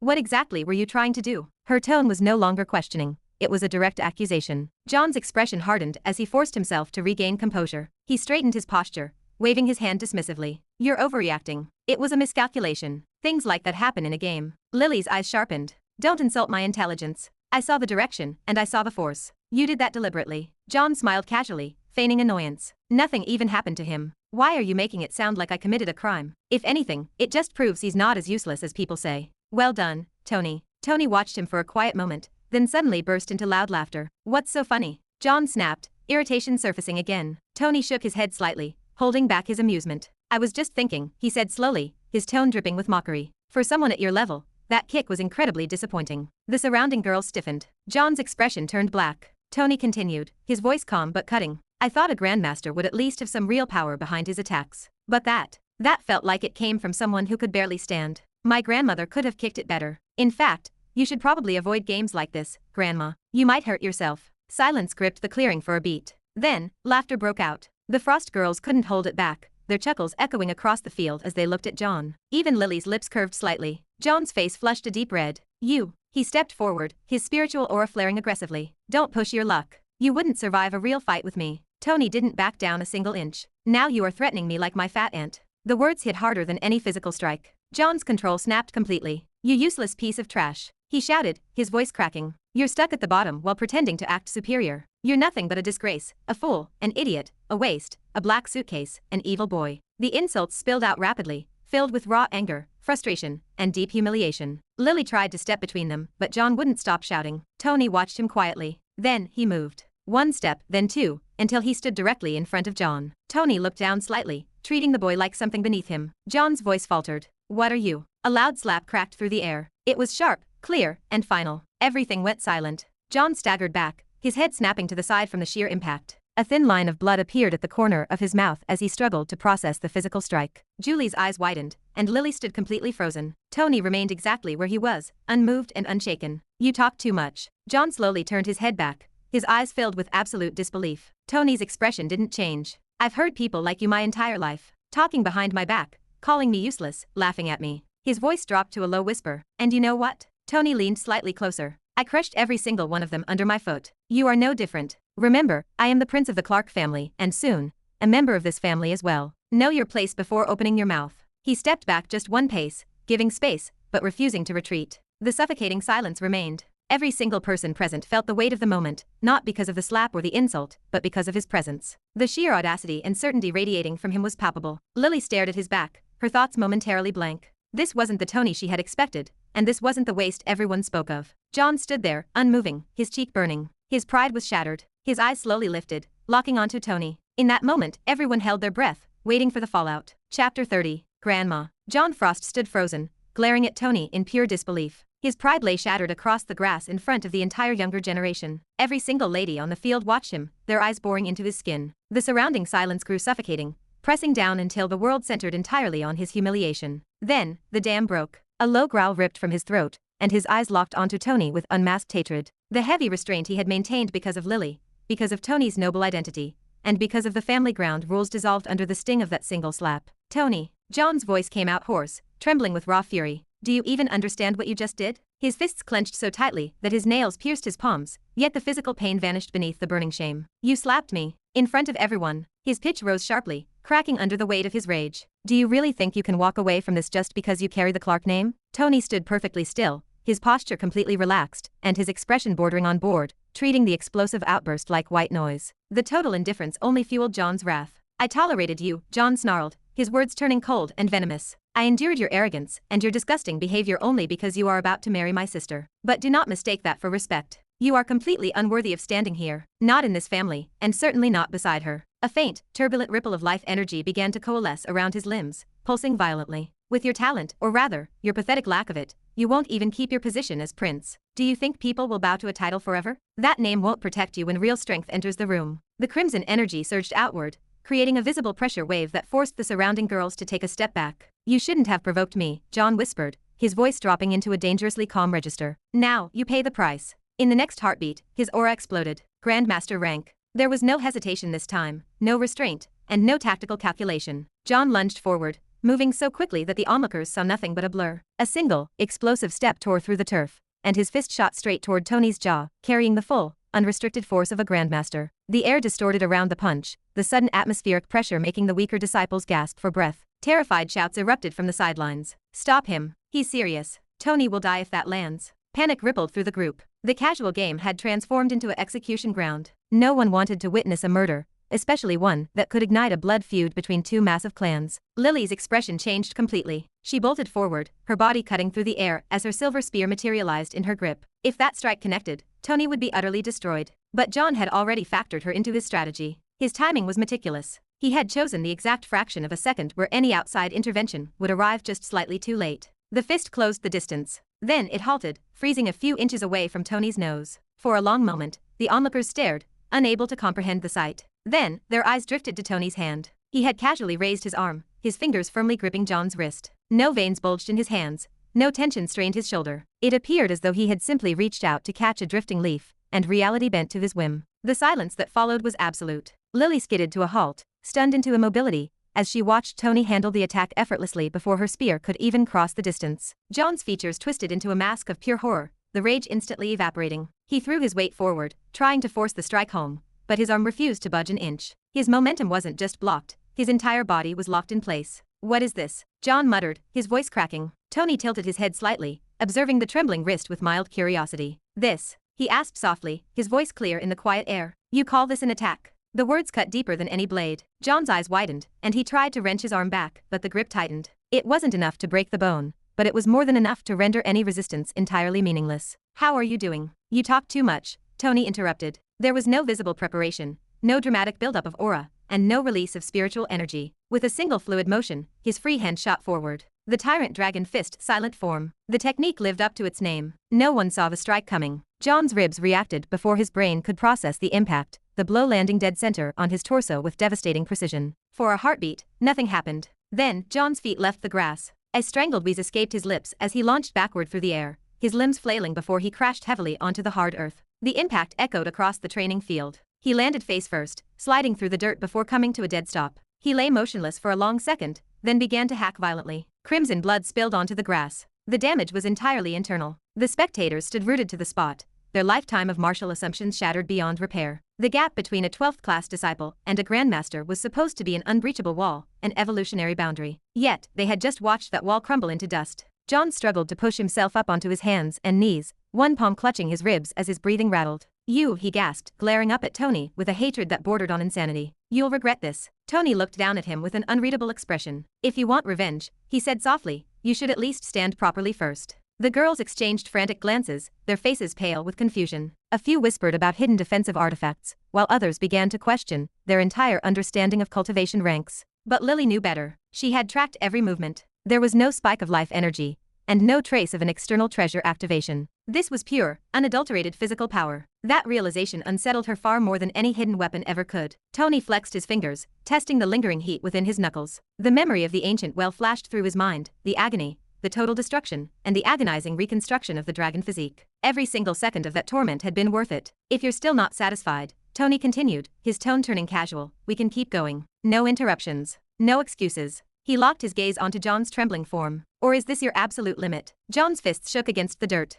His pride demanded a counterattack, and his anger screamed at him to stand and fight, but his survival instincts roared a different warning. He could not win. After a long, agonizing pause, John hauled himself up and turned away. He offered no parting words, no threats, just a silent, limping retreat. Each step he took looked heavier than the last. The moment his figure vanished beyond the willow trees, the suffocating tension finally broke. Restless whispers erupted across the grass, thick with shock. Lily walked over slowly, lowering her silver spear. "Are you all right?" Tony glanced at her, then slid his hands into his pockets. "You're asking the wrong person." She studied his relaxed face, her eyes narrowing. "You're hiding something. That level of strength isn't normal for your rank. Did you employ a hidden treasure?" Tony met her analytical stare for a moment, then let out a faint smile. "It's better if you don't know." For the first time since meeting him, Lily felt a cold spike of unfamiliar dread. The man standing before her was no longer a predictable political pawn, and that unpredictability made him far more dangerous than any grandmaster. Chapter 31. Grand Announcement. System defeated John Frost. Reward plus 30 fate points. Total fate points, 300.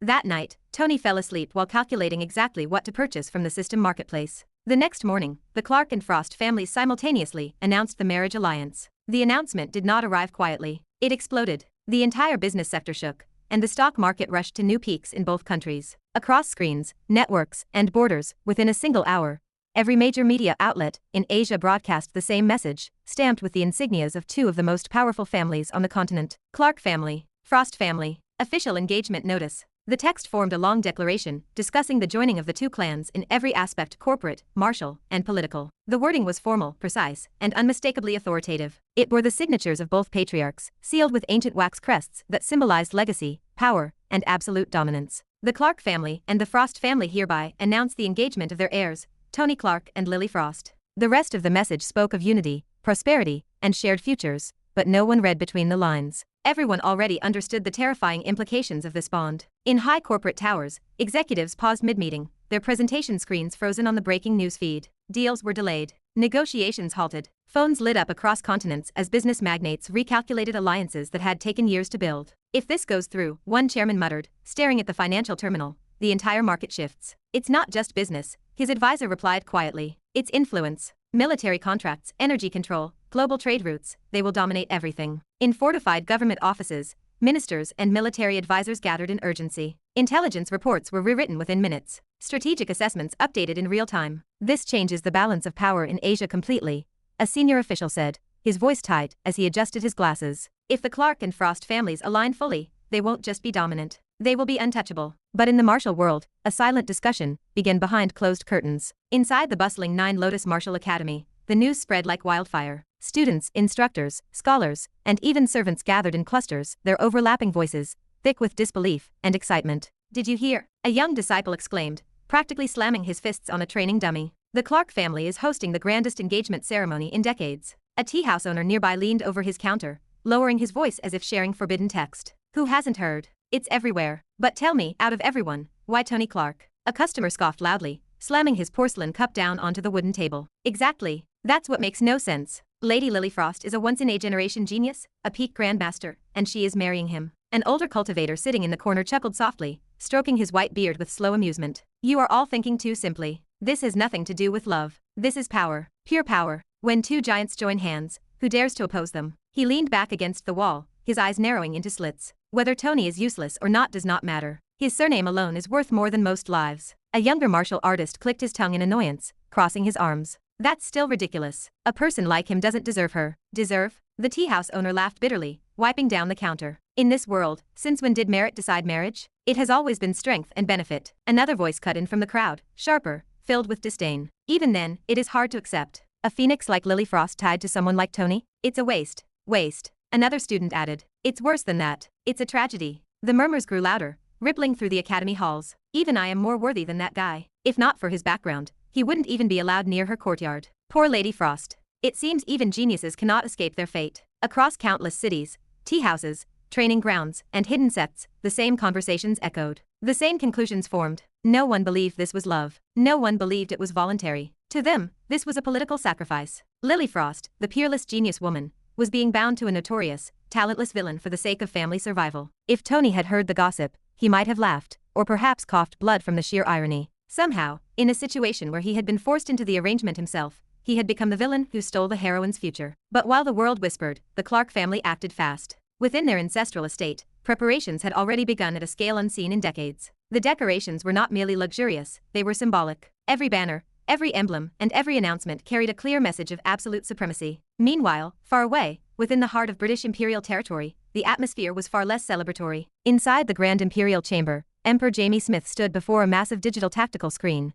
the joint announcement displayed in full clarity before him. General Kingsley stood a few paces behind his throne, silent, waiting for the fallout. For a long moment, the Emperor said nothing, his hands clasped tightly behind his back. Then, the silence broke. They have already announced it. Kingsley lowered his head slightly. Yes, Your Majesty. The announcement was made simultaneously across all major channels. It was highly coordinated. Jamie let out a slow, heavy breath, his fingers tightening until his knuckles turned white. They moved faster than expected. We anticipated negotiations, delays, internal resistance from the branch families. His gaze hardened, staring at the digital insignias. But this is a declaration. Kingsley nodded. If the engagement is finalized, their combined influence will surpass our European baseline, not just economically, but within the martial sphere as well. Silence fell over the chamber again. The Emperor turned on his heel. What are our tactical options? Kingsley hesitated for only a fraction of a second before answering. Direct military or political interference is no longer viable. The moment the announcement became public, it gained global legitimacy. Any open opposition from the crown will be viewed as unprovoked hostility. Jamie's eyes narrowed.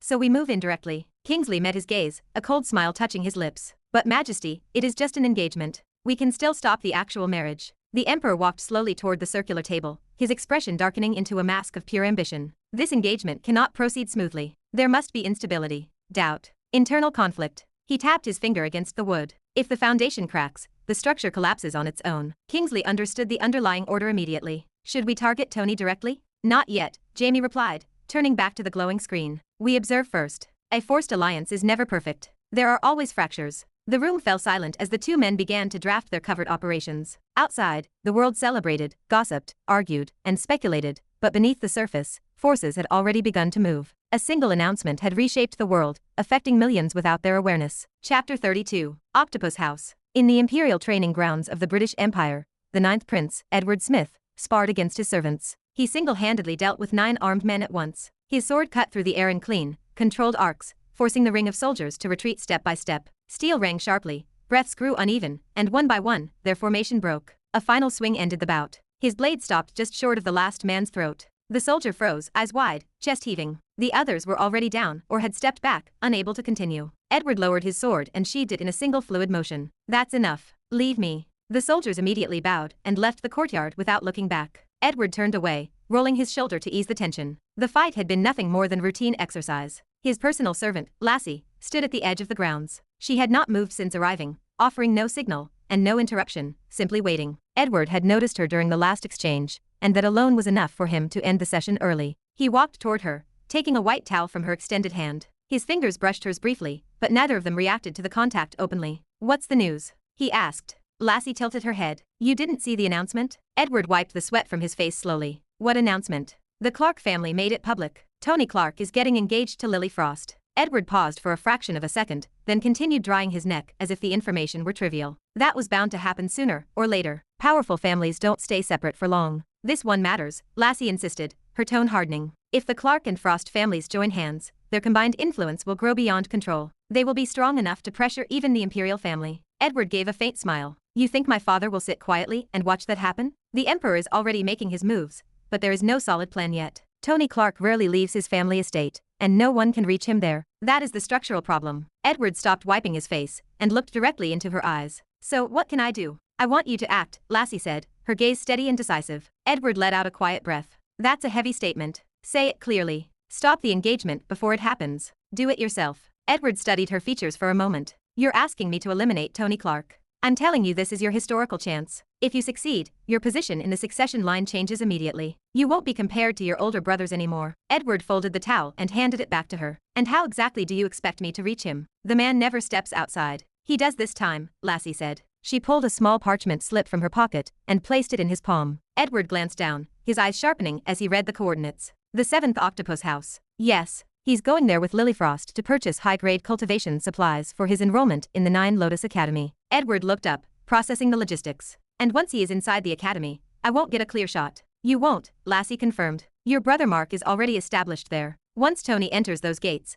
the internal rules protect him, and you won't be able to touch him. Edward folded the slip slowly, tucking it into his belt. So this journey is the only operational opening. Yes, this is your moment. And you are absolutely certain about this intelligence? I wouldn't bring it to your courtyard if I wasn't. Edward stayed quiet for a few seconds, then stepped closer, his voice dropping to a low whisper. If this works, everything changes. We can rule this family. Lassie didn't respond to the ambition. Instead, she slid a sleek black keycard into his hand. Your stealth jet is fueled and ready. A squad of loyal soldiers has been assigned to assist you on the ground. Edward looked at the card, then smirked at her. You always prepare things in advance. I only want the absolute best for you, she said softly. Edward smiled. Good. Then I will bring back the proof of success. Wait for me. He turned and walked toward the hangar, his focus already shifted to the assassination. There was no hesitation left in his stride. Far above the snow-peaked Tibet region, a high-speed warp jet cut through the thin atmosphere. Inside the luxurious cabin, Tony stood in the center of a glowing, circular projection ring, completely absorbed in a multiplayer holographic shooting game. Light flashed across his face as he ducked, aimed, and fired without pause. His movements were steady, controlled, and almost effortless.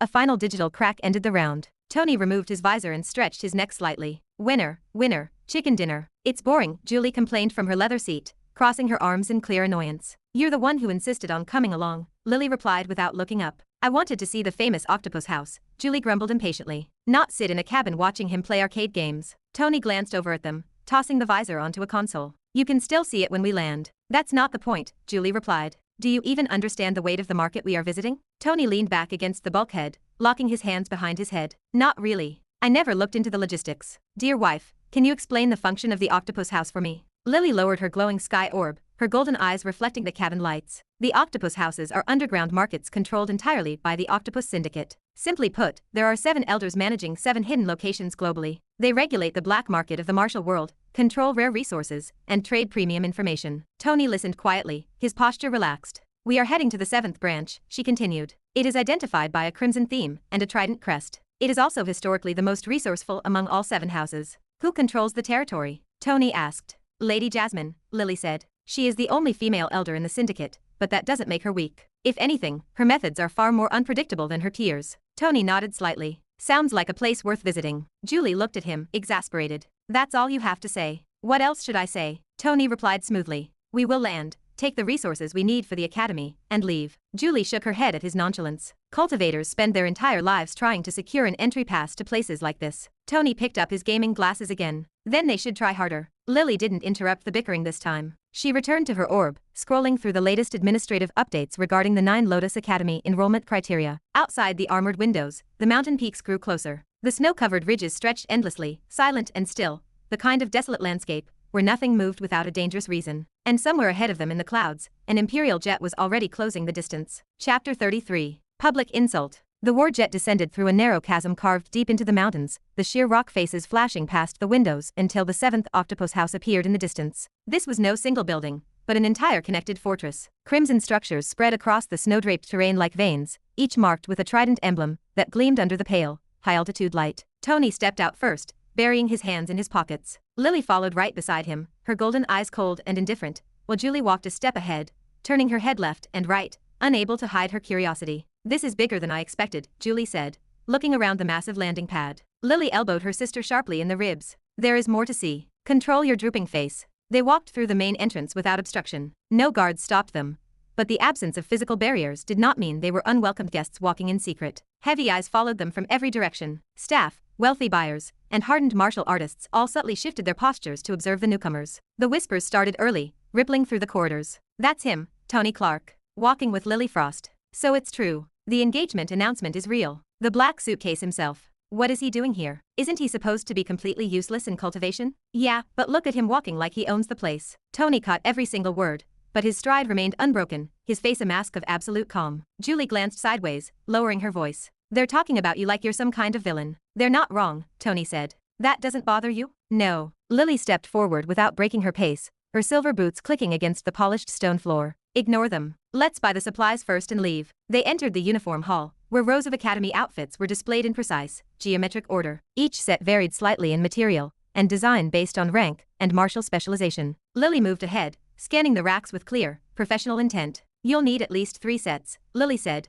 pulling a dark fabric from the rack. Standard, reinforced, and training wear. Tony picked up one of the uniforms, examining the heavy collar briefly. They all look exactly the same. They're not, Lily replied, snapping the fabric taut. Material density, resistance layers, internal energy weaving. This specific one can absorb impact far better. Tony handed the garment back to her. Then pick for me. Julie crossed her arms, looking at him with a pout. You're not even going to choose your own clothes? I don't care enough to, Tony said. Lily didn't waste time arguing. She selected 3 sets efficiently, checking the sizes and stitching quality without hesitation. These are enough, she said, handing the load to an attendant. You won't need more for the opening semester. Tony nodded once. From there, they moved toward the medicinal section, where the atmosphere shifted. This area was quieter, more tightly controlled, smelling faintly of bitter herbs and ozone. Shelves of pills, elixirs, and sealed glass containers lined the walls, each labeled with detailed runic descriptions. Julie's eyes lit up as she rushed toward a display case. Now this is interesting. Tony picked up a small, translucent vial and read the glowing label. Enhances recovery speed.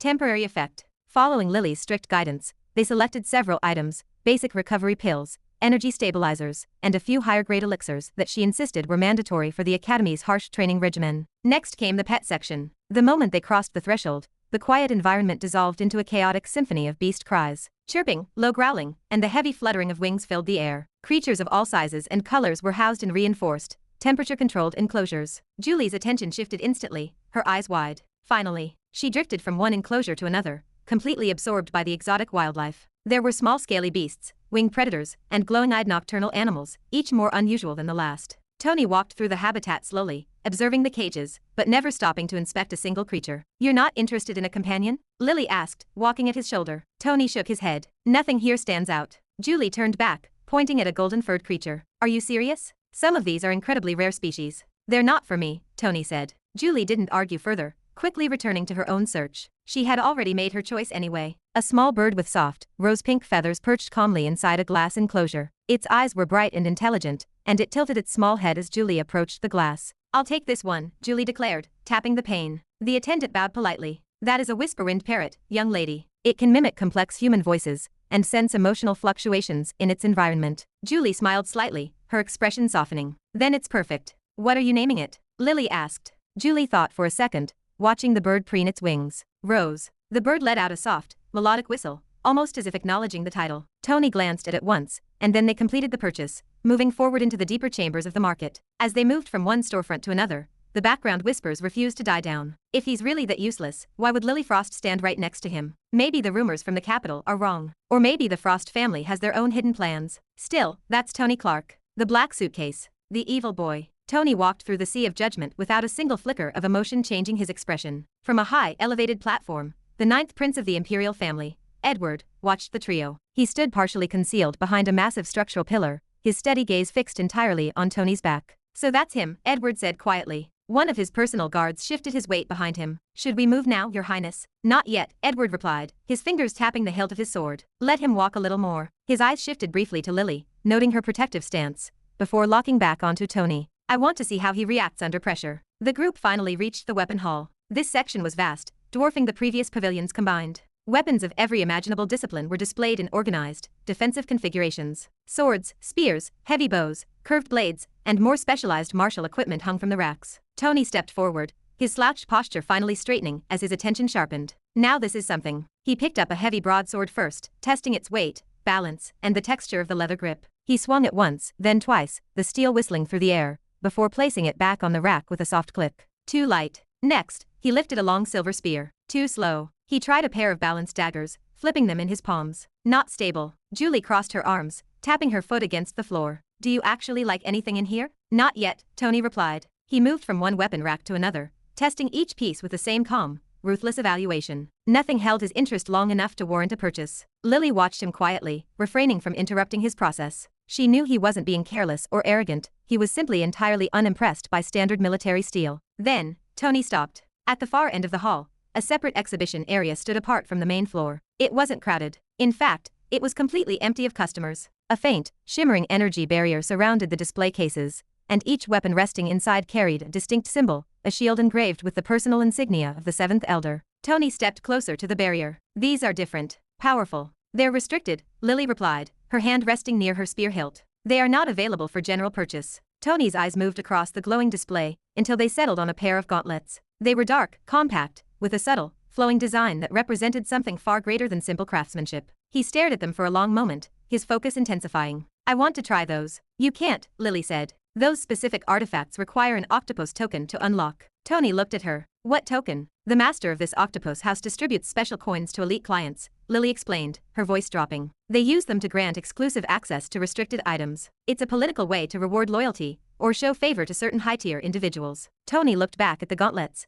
their dark crimson surface seeming to absorb the surrounding light. So without that coin, I can't touch them. Yes. Tony didn't move away from the glass. Maybe my father has some coins lying around, he muttered under his breath, staring intently at the crimson metal. At that exact moment on the high platform, Edward shifted his stance slightly and spoke without turning his head. Send him down. One of his servants nodded, turning on his heel to descend the steps toward the weapon hall. The man approached Tony's position with deliberate, heavy steps, his voice booming across the quiet section to ensure he drew maximum attention from the crowd. So this is Tony Clark, the man said, looking the prince up and down with sneering eyes. I expected someone far more capable. Julie frowned immediately, stepping forward. Who do you think you are? The servant ignored her entirely, keeping his arrogant gaze locked onto Tony. I've heard a lot about you around the Empire. The black suitcase, right? The famous young master with absolutely no martial talent. The surrounding hall grew dead quiet. People turned away from the racks, the whispers pausing as everyone focused on the brewing confrontation. The servant continued, his voice steady and clear through the room. Fascinating. A man like you standing in front of restricted Grandmaster weapons,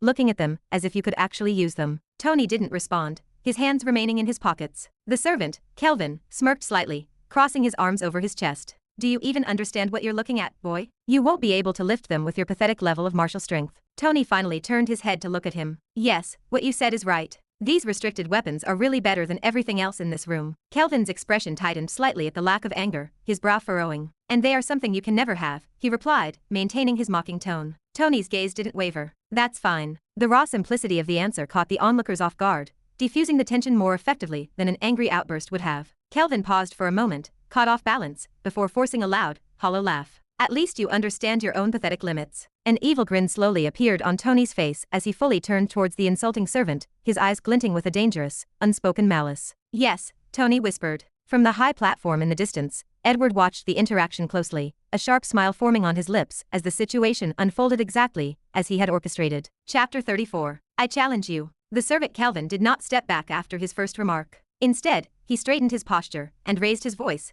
ensuring every cultivator in the immediate vicinity could hear the mockery. Some people really don't understand their place, Kelvin said, pinning Tony with a sneering gaze. Standing in front of restricted weapons like this, do you even know what kind of strength is required to use them? A few buyers nearby slowed down, their attention fully shifting to the dispute. Kelvin continued without pause, crossing his arms. Or maybe you think wealth is enough. Unfortunately, it doesn't work that way here. Tony did not react. His focus remained anchored on the dark crimson gauntlets resting behind the barrier. Rightly said, Kelvin. A voice suddenly echoed across the high stone arches, loud and clear. Heavy, authoritative footsteps followed. Edward walked into the open now, no longer concealing his presence behind the structural pillars. His tone carried across the entire weapon hall, drawing attention from every distant corner. Sometimes even the richest people can't get what they want without proper strength. The atmosphere in the hall shifted instantly. Low murmurs rippled through the gathering crowd. It's the ninth prince, Edward Smith. I didn't expect him here. So that servant belongs to the imperial family. The whispers grew louder as more people gathered, forming a dense circle around the exhibition. What had started as a minor exchange was turning into a public spectacle. Edward stopped a few steps away, his eyes fixed on Tony. He made no attempt to hide his hostility. Edward, control your servant, Lily said, her voice cutting through the murmurs like ice. Edward let out a short breath, his lips twitching with amusement. Control? He's just speaking facts. He looked at Lily, then back at Tony. What surprises me more is something else. The Frost family, falling this low. The words landed heavily on the onlookers. How did it come to this? Edward continued, his voice steady but loud enough to fill the room. A once-in-a-generation talent like you, Lady Lily, forced into a marriage with someone like him. The crowd reacted immediately. Gasps and sharp intakes of breath echoed through the hall. What? Did he just say that openly? That's a direct insult. The gossip spread faster now, feeding the tension of the moment. Tony remained silent, watching the prince. He was not ignoring Edward, he was studying him. The imperial family did not move without a political reason. This was no random encounter. This was a deliberate, coordinated strike. Edward took a step forward, his leather boots clicking against the floor. Honestly, I didn't expect this from the Frost clan. I thought they had standards. Edward, shut your mouth, Lily said, her silver spear hummed faintly in her hand. You have no right to speak about my marriage or my family. Edward smiled slightly. No right? Maybe. But someone has to say it. He gestured lightly toward Tony. Do you really think this is acceptable? Everyone here knows the truth. You're being forced into this arrangement. That's enough, Lily said, her eyes narrowing. Miss Lily, Edward continued, completely ignoring her warning. You don't need to protect him. We all know what he is. A man with no talent, no standing in the martial world. You deserve better. The crowd murmured louder in agreement. Tony finally smiled. At that exact moment, the prince's entire strategy became clear. First the servant, then the public insult, and now the pressure on Lily. Edward was not here just to mock. He was here to put on a grand show for the public. Tony took a step forward, closing the physical distance between them. At first your dog, now you. Since when did the imperial family start worrying about my marriage? The hall went dead silent. Edward adjusted his cuffs, fully prepared for the retort. I'm simply speaking for what everyone is thinking. You don't deserve Lily Frost. None of us want to see her life wasted. He paused, his smile turning mockingly sweet. Also, if needed, I can even help you find someone more suitable, Tony. A girl from my servants would match your level perfectly. A few people in the crowd laughed quietly behind their hands. Tony nodded slightly, completely unfazed. So now you've become a marriage broker. Edward's smile widened.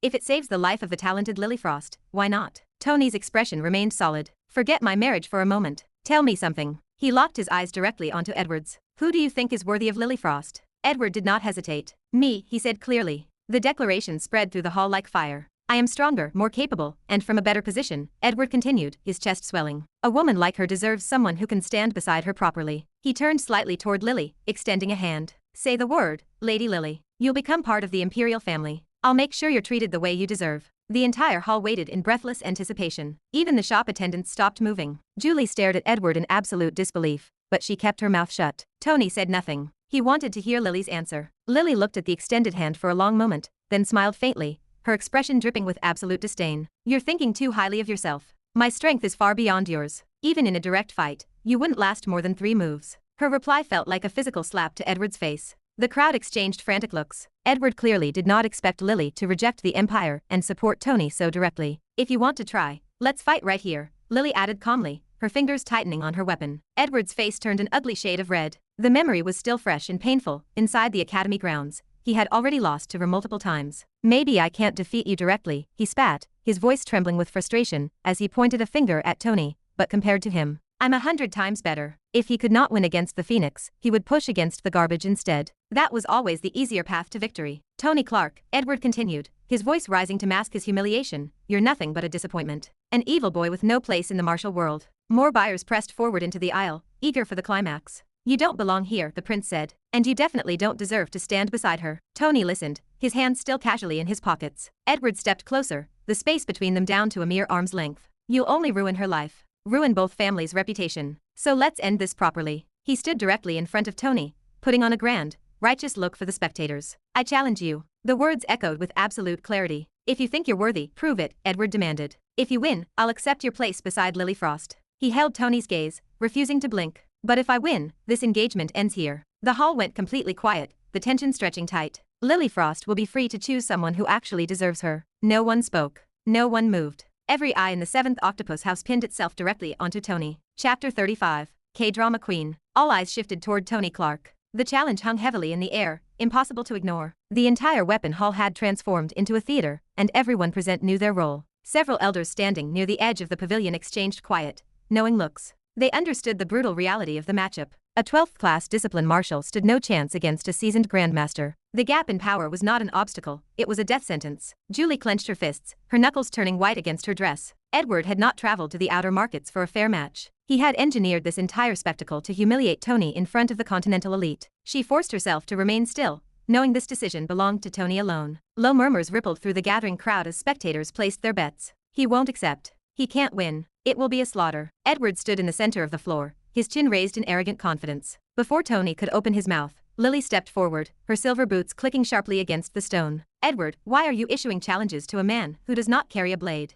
If you want to fight, face someone suitable. Face me. The hall stirred with renewed energy. No one expected the Frost Phoenix to defend the young master so fiercely. Edward's expression faltered, his calculated composure cracking for a split second. Anyone tracking the academy rankings knew the danger of that proposition. Crossing blades with Lily Frost was not a political victory, it was public humiliation wrapped in a silver shroud. He recovered his posture quickly, but the fleeting hesitation betrayed his fear. Kelvin stepped into the space between the highborn heirs, smoothly diverting the attention. Lady Lily, you misunderstand the situation, the servant said, bowing slightly. My master does not act out of malice or unprovoked aggression. He simply wishes to prevent a historic mistake. Kelvin turned toward the crowd, projectively throwing his voice across the rafters. How can the 9th prince remain silent while watching the woman he admires being forced into a political marriage with someone entirely unworthy? My master only wishes to test if Tony Clark possesses the spine to stand beside you. The narrative shifted seamlessly. In a few calculated sentences, Edward transformed from an imperial bully into a tragic hero fighting for true love. Yes, Lady Frost, Edward added, stepping back into the light as he regained control of the crowd.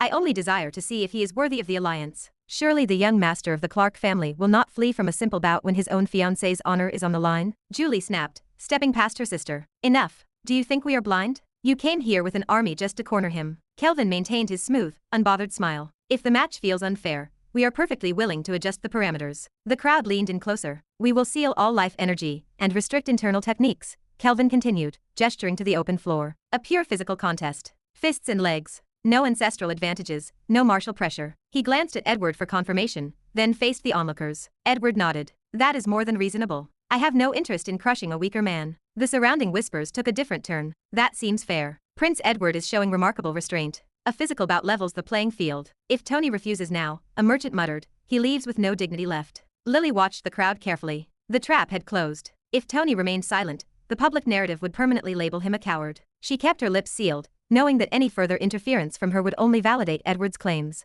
The entire hall waited in breathless anticipation. Tony finally moved. He looked at Edward, then at Kelvin, before scanning the faces of the gathered martial artists. His features showed no anger, no panic, and no pressure. He simply looked incredibly bored. Why should I fight you? Tony asked. The question dropped like ice water onto a hot stove, instantly killing the momentum of the crowd. Edward smiled faintly, adjusting his signet ring. To prove your sincerity to your future bride. Tony let out a dry laugh, shaking his head. Sincerity? He took a casual step forward, his voice low but perfectly clear. Edward, who do you think you are? I am not stealing your wife. Whether I prove my worth to Lily or not is strictly family business. The hall went silent again. Tony turned his back on the prince, addressing the spectators. Does anyone here need to see my sincerity? Please, step forward. I promise I won't crush your clan's logistics tomorrow. No one moved. No one spoke. The warning was delivered with a smile, but the underlying threat was unmistakable. Kelvin immediately attempted to salvage the momentum. Master Tony, there is no need to threaten peaceful merchants using your father's name. Tony's gaze snapped to the servant, cold and heavy. Enough, little dog.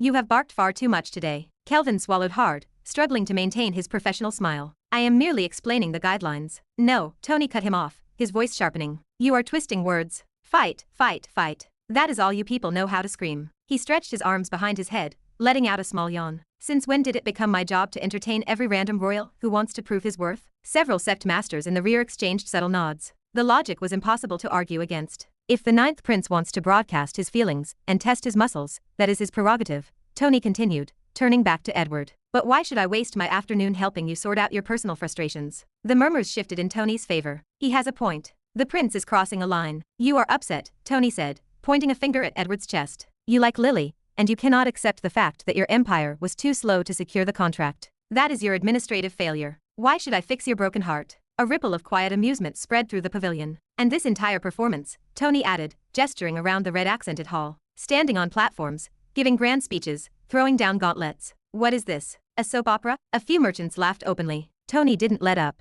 mimicking Edward's dramatic posture, and softening his voice into an exaggerated whine. Oh, Lady Lily, look at me. Choose me. I am far more worthy. If you do not accept my love, I will slay your fiancé to prove my devotion. This time, half the hall erupted into laughter. Edward's patience disintegrated, his face flushing a dangerous crimson. Tony, stop this nonsense. Tony looked at him, completely relaxed. Then stop begging for it. The silence that followed was suffocating. The political balance had completely inverted. Edward stood in the center of the hall, his anger bare for everyone to see, unable to advance or retreat. The elegant trap had turned into a public farce. Tony stepped closer, his eyes narrowing with dangerous clarity. He had seen through the entire operation. The loud servant, the public arena, the restriction of martial energy, it was all a coordinated effort to manufacture a scandal. Everyone here knows why you really came to the outer market, Tony whispered, his voice cutting through the quiet. This was never about a wedding. Edward offered no reply, his jaw locked tight. If you want to negotiate for resources, say it like a statesman, Tony said, turning away toward the exit. Otherwise, shut your 9 holes and leave the mountain. The hall remained completely still as Tony walked away. Lily and Julie followed behind him, small smiles gracing their lips. The pressure had shifted entirely, leaving the ninth prince alone on his empty stage. Chapter 36. A prince who refuses to kneel. At the center of the weapons hall, Tony Clark stood relaxed as ever, his hands loosely in his pockets. His expression carried that same faint, infuriating smile that made people feel as though they were being watched, judged, and dissected. Across from him, Edward Smith wore an ugly expression, thinking hard on how to reply. Tony Clark. Edward cried out with suppressed rage. I only want to prove my feelings for Lady Frost. Or are you too afraid to fight me? The provocation in his words was clear, but beneath the bravado lay a deeper desperation. Until now, Edward had only intended to humiliate Tony, to step on him in front of the crowd and secure his own dominance in public. But the humiliation the prince had just endured had twisted his intent. This was no longer about public display. This was personal. Tony tilted his head slightly, a mocking look in his eyes. Afraid, he repeated softly, then let out a quiet laugh. You misunderstand something, Ninth Prince. He took a slow, deliberate step forward. I simply don't see the value. The words landed harder than any direct insult. A ripple passed through the crowd as murmurs began to spread. Even those who had expected Tony to retreat now found themselves caught off guard. There was no hesitation in his voice, no desperate attempt to save face, just pure dismissal. If you want to prove something, then go fight yourself, Tony added lazily, his tone heavy with boredom. Why involve me in your personal struggles? The hall fell silent again. Even Lilyfrost's gaze shifted slightly, a faint flicker of surprise passing through her usually calm expression. Julie, standing beside her, narrowed her eyes while trying to understand Tony's angle. Edward's fists clenched tightly. You think you can avoid this? Or is it that you already know the outcome? Tony didn't answer immediately. Instead, he swept his gaze across the crowd, tacitly inviting them to think. Then he spoke again. And what exactly do I gain from this? Edward frowned, caught off guard. Tony smiled faintly. If I lose, I give up my engagement with Lilyfrost. If I win, I keep it. He looked back at Edward, amusement dancing in his eyes. Tell me, does that sound like a fair deal to you? The realization hit the crowd almost instantly, and whispers erupted through the room. He's right. That's not a duel, that's a trap. There's nothing for him to gain. The momentum shifted. For the first time since the confrontation began, the crowd was no longer passively watching. People were actively thinking, murmuring loudly, and siding with Tony. Edward's face flushed red. He had completely overlooked the basic logic of the wager. He had assumed Tony would act like any other highborn heir, driven entirely by pride and eager to prove himself. But Tony wasn't reacting the way a normal rich bastard would. Tony refused to play the game by imperial rules. You're smarter than you look, Edward muttered to himself. The prince's mind moved quickly. Backing down now would be worse than losing. His reputation, his position, and his standing within the imperial family would all take a massive hit. He needed to regain control of the room immediately. Fine, Edward said suddenly, raising his voice to address the entire hall. If that's your concern, then I'll give you something worth your time. Tony didn't interrupt. He simply watched. If you win, Edward declared, I will give you an SSS-grade Imperial warjet, fully customized. No restrictions. Whatever it costs, I will pay for it. Gasps spread instantly through the pavilion. Even the elders watching from the distant walkways shifted in surprise. An SSS-grade Imperial warjet was no ordinary asset. It represented far more than mere wealth. It was status, influence, and survival combined into one machine. Owning one meant a cultivator was no longer just a participant in the world, they became a true player. For a moment, everyone expected Tony to accept.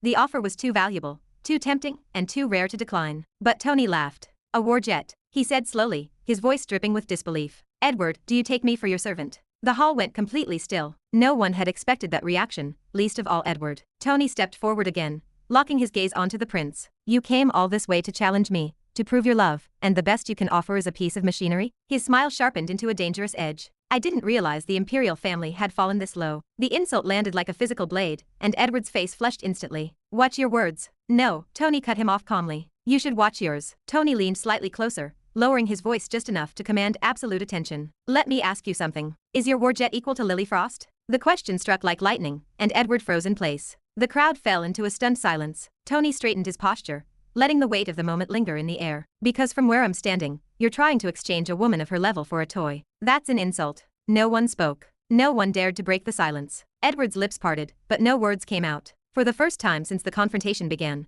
the prince looked entirely cornered. Tony wasn't attacking him with physical weapons, he was dismantling his character piece by piece. You claim to value her, Tony went on, his tone returning to a casual drawl, yet this machine is what you bring to the table. Disappointing. The crowd's perception shifted once more. Now, the conflict had evolved past a simple war of words. Edward could no longer back away from the challenge, yet Tony was winning the argument, without even raising a fist. Edward's breathing grew heavier. His pride screamed at him to respond, to retaliate, and to crush the man standing before him. But logic held him back. He knew that if he stepped forward blindly now, his reputation might never recover. Tony watched the inner turmoil silently, then smiled faintly. If that's all you have, he said, turning slightly as if preparing to leave, then this conversation is over. Come back when you're ready to speak at my level. The words echoed off the high walls of the pavilion. Edward stood there unmoving, his fists clenched as his pride took a devastating blow. For the first time, the prince understood something clearly. Tony Clark was absolutely not a pushover. Chapter 37. Octopus Token. In the weapon hall, whispers spread like wildfire. The crowd loudly commented about Edward, their voices carrying across the room. I didn't expect the ninth prince to back down. Leave it.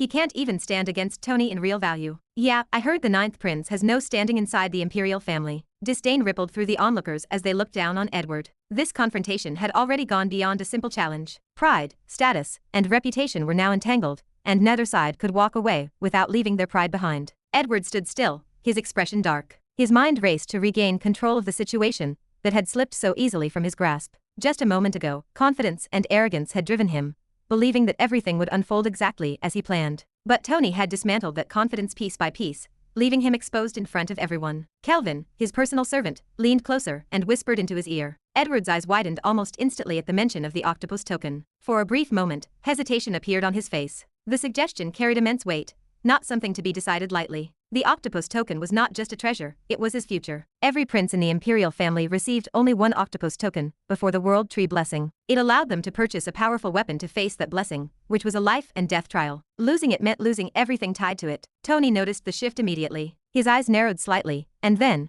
finding something amusing in the prince's distress, he let out a soft chuckle that gradually turned into open laughter. What happened? Tony asked casually, his tone laced with mockery as he looked around at the crowd. Did our great ninth prince suddenly realize he came here empty-handed? What a drama queen. The words landed like a slap. A few people in the crowd exchanged glances, their expressions turning strange. The confidence Edward had displayed earlier was now visibly shaken, and Tony was exposing it without restraint. Edward's jaw tightened, his pride screaming at the insult. Fine, he said through gritted teeth, his voice heavy with suppressed fury. If that's what you want, then I'll give you something worth your arrogance. Slowly, deliberately, he reached into his bamboo bag and pulled out a golden object. The moment it appeared, the entire hall reacted. Gasps spread like wildfire through the audience. What is that? Is that an octopus token? I've never seen one in person. People stood on their toes, some even stepping forward unconsciously, their eyes fixed on the shining golden coin resting in Edward's hand. The token carried a faint aura, subtle but undeniable, a presence that marked it as something far beyond ordinary treasures. Lily Frost's expression changed slightly,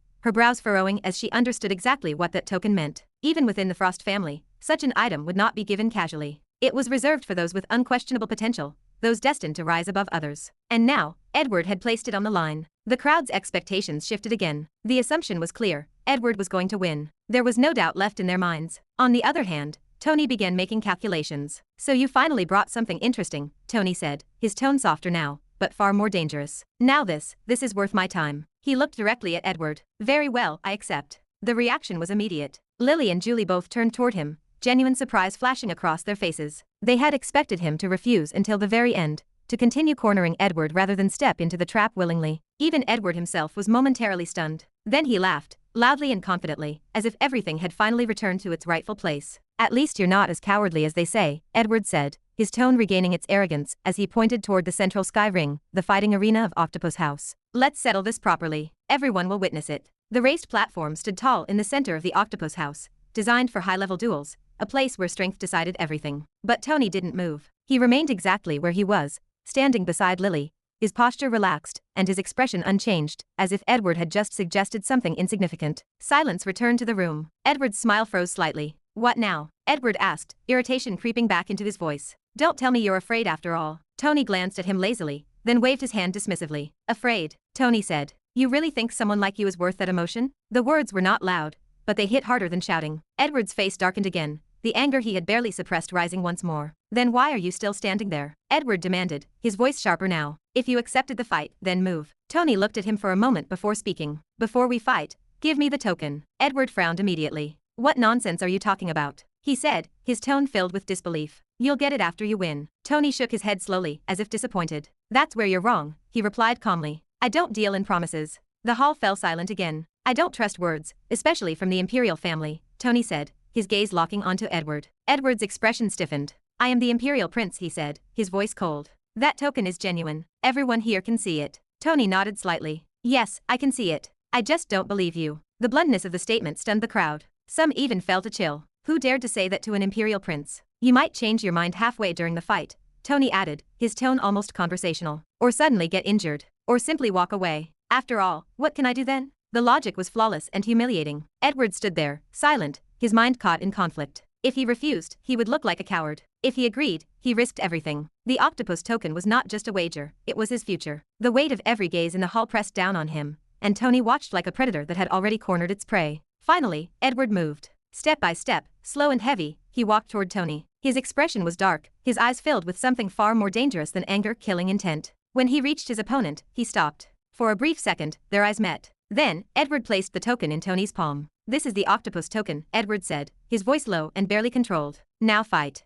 Tony glanced down with a mocking smile. Without hesitation, he turned and placed the token into Lilyfrost's hands. "Keep this safe, wife," Tony said casually, as if handing over something trivial. "Looks like my luck improves when you're around." Lily held the token, her fingers closing around it as she studied Tony for a moment. In just a few encounters, he had already shattered every assumption she had about him. He wasn't weak, he wasn't simple, and he wasn't predictable. That made him dangerous. Edward's voice cut in again, filled with irritation. "Are you done?" Tony stretched lazily, as if preparing for something insignificant, before finally stepping forward. "Let's go then," Tony said with a faint grin. "Try not to disappoint me again, drama queen." Chapter 38. Is that all? The Sky Ring Arena. The 7th Octopus House had never seen such chaos. This type of commotion usually only happened during the Grand Martial competition of the Octopus Organization. At the very center stood the Sky Ring Arena, a massive raised platform open to the sky above, allowing natural light to pour down like a divine spotlight. It was a battlefield reserved for serious combat. Today, it was about to witness something entirely unexpected. As Tony and Edward walked toward the arena, the crowd surged behind them like a tidal wave. Word had spread too fast, too wide.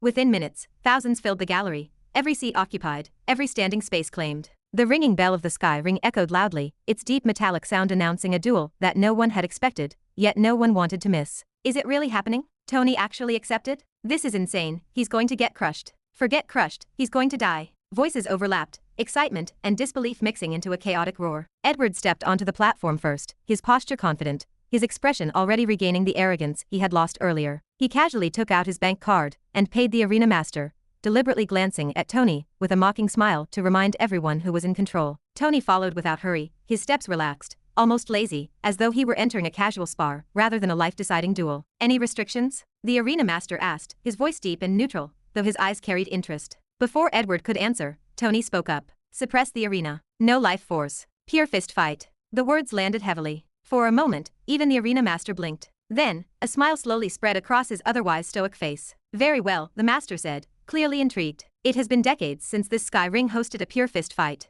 I hope you youngsters don't disappoint." The crowd exploded. "A fist fight? Is he crazy?" It was agreed in the first place. "Didn't you see their verbal fight? But the black suitcase is giving up his only advantage. No life force against a grandmaster? This is suicide." Julie clenched her fists at the edge of the stands. "This idiot, he could have just refused earlier," she muttered, her voice filled with frustration, though apprehension lay hidden beneath it. Lily stood silently near the edge of the ring, her gaze fixed on Tony. Her expression remained calm, but her fingers tightened slightly against her side. She had already prepared herself to intervene if things went wrong. And yet, a small, almost irrational spark of hope flickered within her. The arena lights activated. A suppressive force descended across the sky ring, sealing the space. The moment it spread, every martial artist in the audience felt the heavy shift. Life energy was completely suppressed inside the arena. Tony tested the restriction briefly, trying to circulate energy within his body. Nothing moved. "It's working perfectly," he muttered, stretching his arms casually, his movements loose and careless. Edward stepped forward, his expression turning darker. "What do you say, Tony?" he asked, his voice filled with confidence. Satisfied with the arrangements?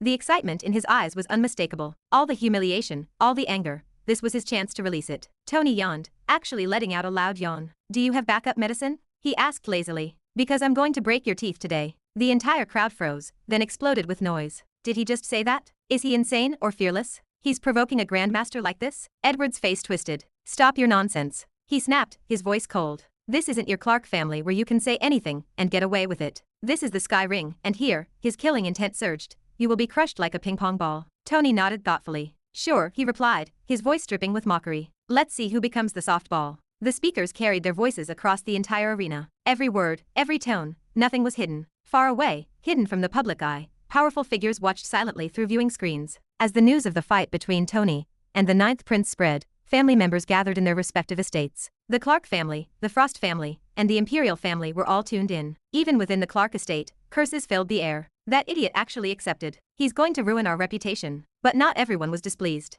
The third elder, the seventh elder, and Kevin Clark watched with gleaming eyes. "Lose, just lose," Kevin muttered under his breath, a cruel smile forming. "And everything ends." Back in the arena, the countdown began. 10, 9, 8. The crowd joined in, their voices rising, turning into a deafening chant that echoed across the entire structure. 3, 2, 1. Silence. For a split second, everything stopped. Both fighters stood still. Edward narrowed his eyes. "What?" afraid to throw the first punch. Tony tilted his head slightly. Oh, I was giving you the first move out of pity. He paused, his smile vanishing. Seems like you don't deserve it. Then he moved. Whoosh. No warning, no build-up, no visible preparation. The tyrant dragon fist, first form silent strike. A sharp, explosive bang echoed through the pavilion. Edward's eyes widened in pure shock. What? He hadn't even seen it. The punch landed directly on his face, before his brain could process what had happened. Blood burst from his nose as his head snapped back violently. The crowd froze. What just happened? Did you see that? I didn't even see his hand move. Shock spread like wildfire. Before Edward could recover, Tony stepped to the side,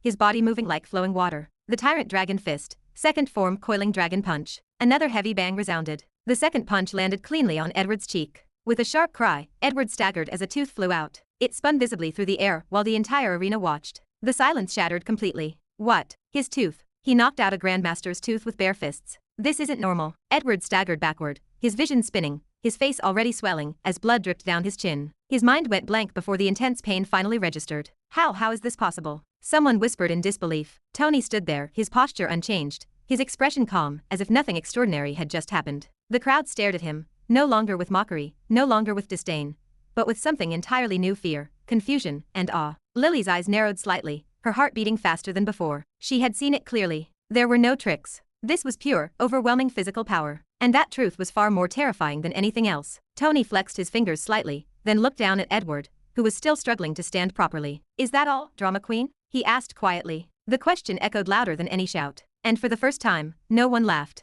Chapter 39. Get up, lover boy. A heavy boom echoed off the stone pillars. After Tony's second punch landed, the entire sky arena fell into a silence, so deep it felt like a funeral. Thousands of eyes fixed on a single scene. Edward Smith, ninth prince of the imperial family, staggered like a broken puppet. Blood trailed from his lips, and a tooth lay somewhere on the arena floor, a silent witness to his public humiliation. Then, the collective silence shattered. What did I just see? That was a grandmaster. He didn't even use life force. That's completely impossible. The crowd erupted into chaos. Voices rose in disbelief, confusion, and a growing sense of fear. Just moments ago, these people had been mocking Tony, calling him useless, and laughing at his arrogance. Now, those same spectators stepped back unconsciously, their eyes no longer filled with ridicule, but with deep caution. Something was wrong, very wrong. Lily Frost stood near the edge of the ring, her gaze locked onto Tony, her usual calm completely shaken. She had prepared herself to intervene, and had already calculated how to stop Edward's strike, but what she had just witnessed overturned everything she thought she knew. No life energy, no technique, nothing, she murmured under her breath, her brows furrowed deeply. Then how? Beside her, Julie remained frozen, her usual sharp tongue gone silent.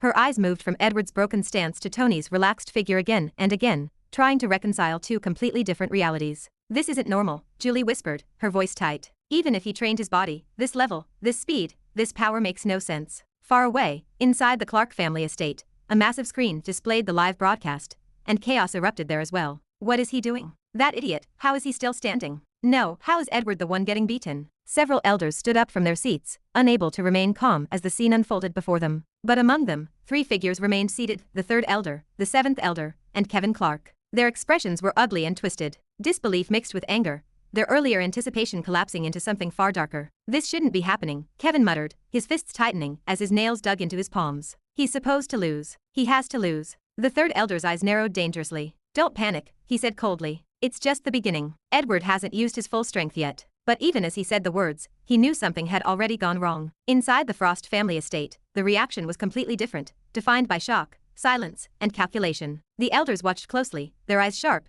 analyzing every movement Tony made. The casual nature of his strikes, and the complete lack of visible effort, did not bring comfort. It brought unease. Is he hiding his cultivation? One elder asked slowly. Another shook his head. No. There is no energy fluctuation at all. The question remained unanswered. Meanwhile, inside the Imperial Palace, the atmosphere was suffocating. Emperor Jamie Smith stood in front of the viewing screen, his expression darker than anyone had ever seen. The veins on his hand bulged slightly as he clenched his fist behind his back. Pathetic, the emperor muttered. Beside him, Queen Sophie's face had lost its usual elegance, replaced by cold anger. This is your son? She said sharply. This is the prince you sent to represent the imperial family? On the screen, Edward staggered again, bleeding, broken, and thoroughly humiliated. Jamie's eyes burned with fury. He's disgracing us, he said, his voice low, but filled with rage. In front of everyone. Sophie covered her face. If this continues, we won't just lose face, we will lose influence. The two fell silent, watching and waiting for something to turn the situation around. Back in the arena, Tony stood calmly. Edward struggled on the ground, his hands trembling as he tried to push himself up. His vision blurred, his breathing turned uneven,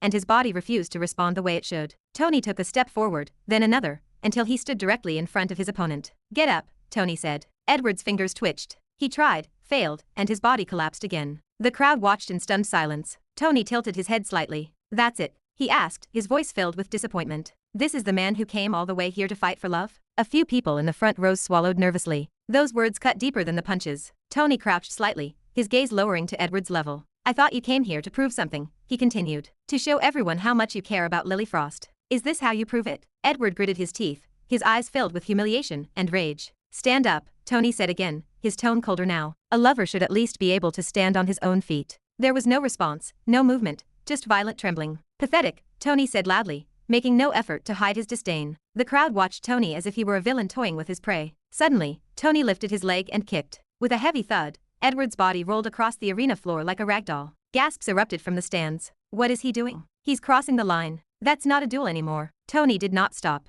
He walked forward again, closing the distance. "Get up," he demanded. Another kick landed with a sharp thud. Edward coughed violently, blood spilling from his mouth. Tony's voice remained entirely calm. "You came here shouting about love," he said. "Where is it now?" Another kick followed. "Fight." Another. "Prove it." Another. Or was it all just noise? Each word landed with a strike. Each sentence broke something deeper. The crowd's reaction shifted from shock to unease, and finally to fear. Julie clenched her fists at the edge of the ring. "This is too much," she whispered. Lily's gaze hardened, her body tensing. She prepared to step forward, knowing that insulting Edward further would openly humiliate the Imperial family. But just then, an overwhelming presence appeared above the sky arena. The newcomer's aura was so strong that the air itself seemed to freeze. Everyone felt the shift. Tony stopped completely, turning like a statue. His leg remained suspended mid-motion, ready to deliver another kick to Edward's face. Tony's expression shifted slightly for the first time, showing awareness rather than fear. Above the sky ring, a woman stood floating with absolute authority. Her presence alone suppressed the entire arena. Without raising her voice, and without releasing visible energy, she snapped her fingers. The soft sound echoed like thunder. The crowd fell into absolute silence as they stared at the glowing figure in the sky. Chapter 40. One shot, three birds. The snap echoed across the sky ring, plunging the entire arena into a suffocating stillness that no one dared to break. An oppressive force crashed down on the spectators like an invisible mountain. Even the most arrogant voices in the crowd fell silent. Everyone watched in utter silence as the lady slowly descended onto the platform. Her presence alone commanded absolute intimidation. As she neared the ground, she reseated her life energy slightly, finally allowing the crowd to breathe again. Murmurs rippled through the stands as the spectators recognized the figure behind that crushing pressure. "What, that is 7th Elder Jasmine? Really? It cannot be. How can she appear here? God, she really is the Ice Queen, Jasmine." The whispers grew louder, filled with disbelief and reverence. The master of the 7th Octopus House, one of the 7 elders of the Octopus Association, and widely known as the most powerful among them, had appeared in person. She had stepped into the open after so many years. No one could remember the last time she had entered the public eye. For years, she had remained in seclusion,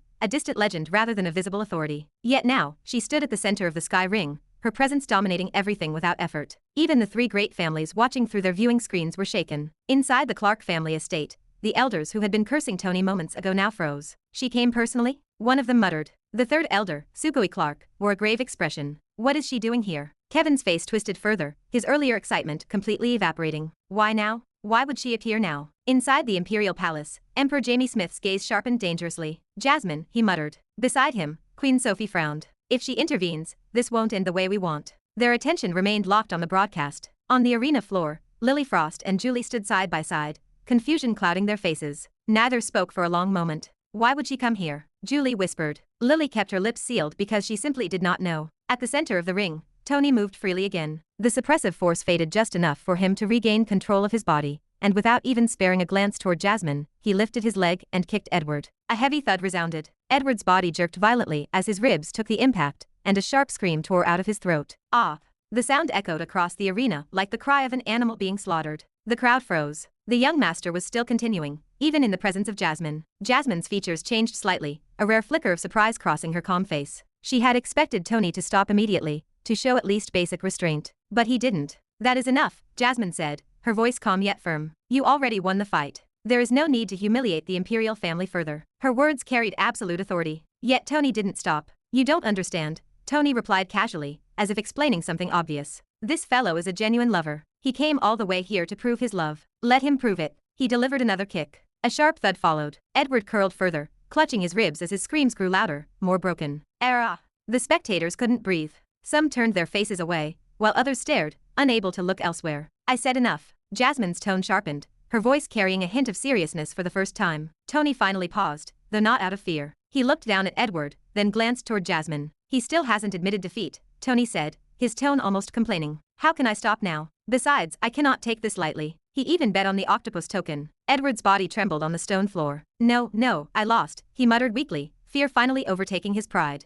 I lost. The moment those words came out, the arena master moved quickly, removing the energy restrictions and stepping forward to bow deeply before Jasmine. Edward's servant rushed onto the stage, kneeling, as he begged permission to take his master away. Jasmine gave a small nod, and the prince was carried away a second later. Then, her attention shifted toward Tony. Do you know how many people you have offended today? Jasmine asked in a serious tone. Tony smiled faintly, his expression turning innocent. My dear lady, you might be misunderstanding me. He is the one who asked for the fight. He is the one who placed the octopus token as a wager. I just came here to do some little shopping with my soon-to-be wife, Lily Frost. The crowd went still again, stunned by the sheer audacity of his words. Even Lily blinked in surprise. Jasmine stared at him for a long moment before speaking again. Enough of your explanations. I saw everything. It is better you leave my place as soon as possible. Tony tilted his head slightly. Elder, don't be so moody, he said lightly. Now I have the octopus token. How can I leave without spending it? Jasmine watched him carefully. Just tell me what you want. You can keep the token. Take it as a favor from me. The words stunned everyone. A favor from Jasmine was a priceless asset. Tony's eyes gleamed faintly. Oh, you are really generous, he said with a soft smile. Then I won't be stingy. Please give me a weapon that matches my physical strength.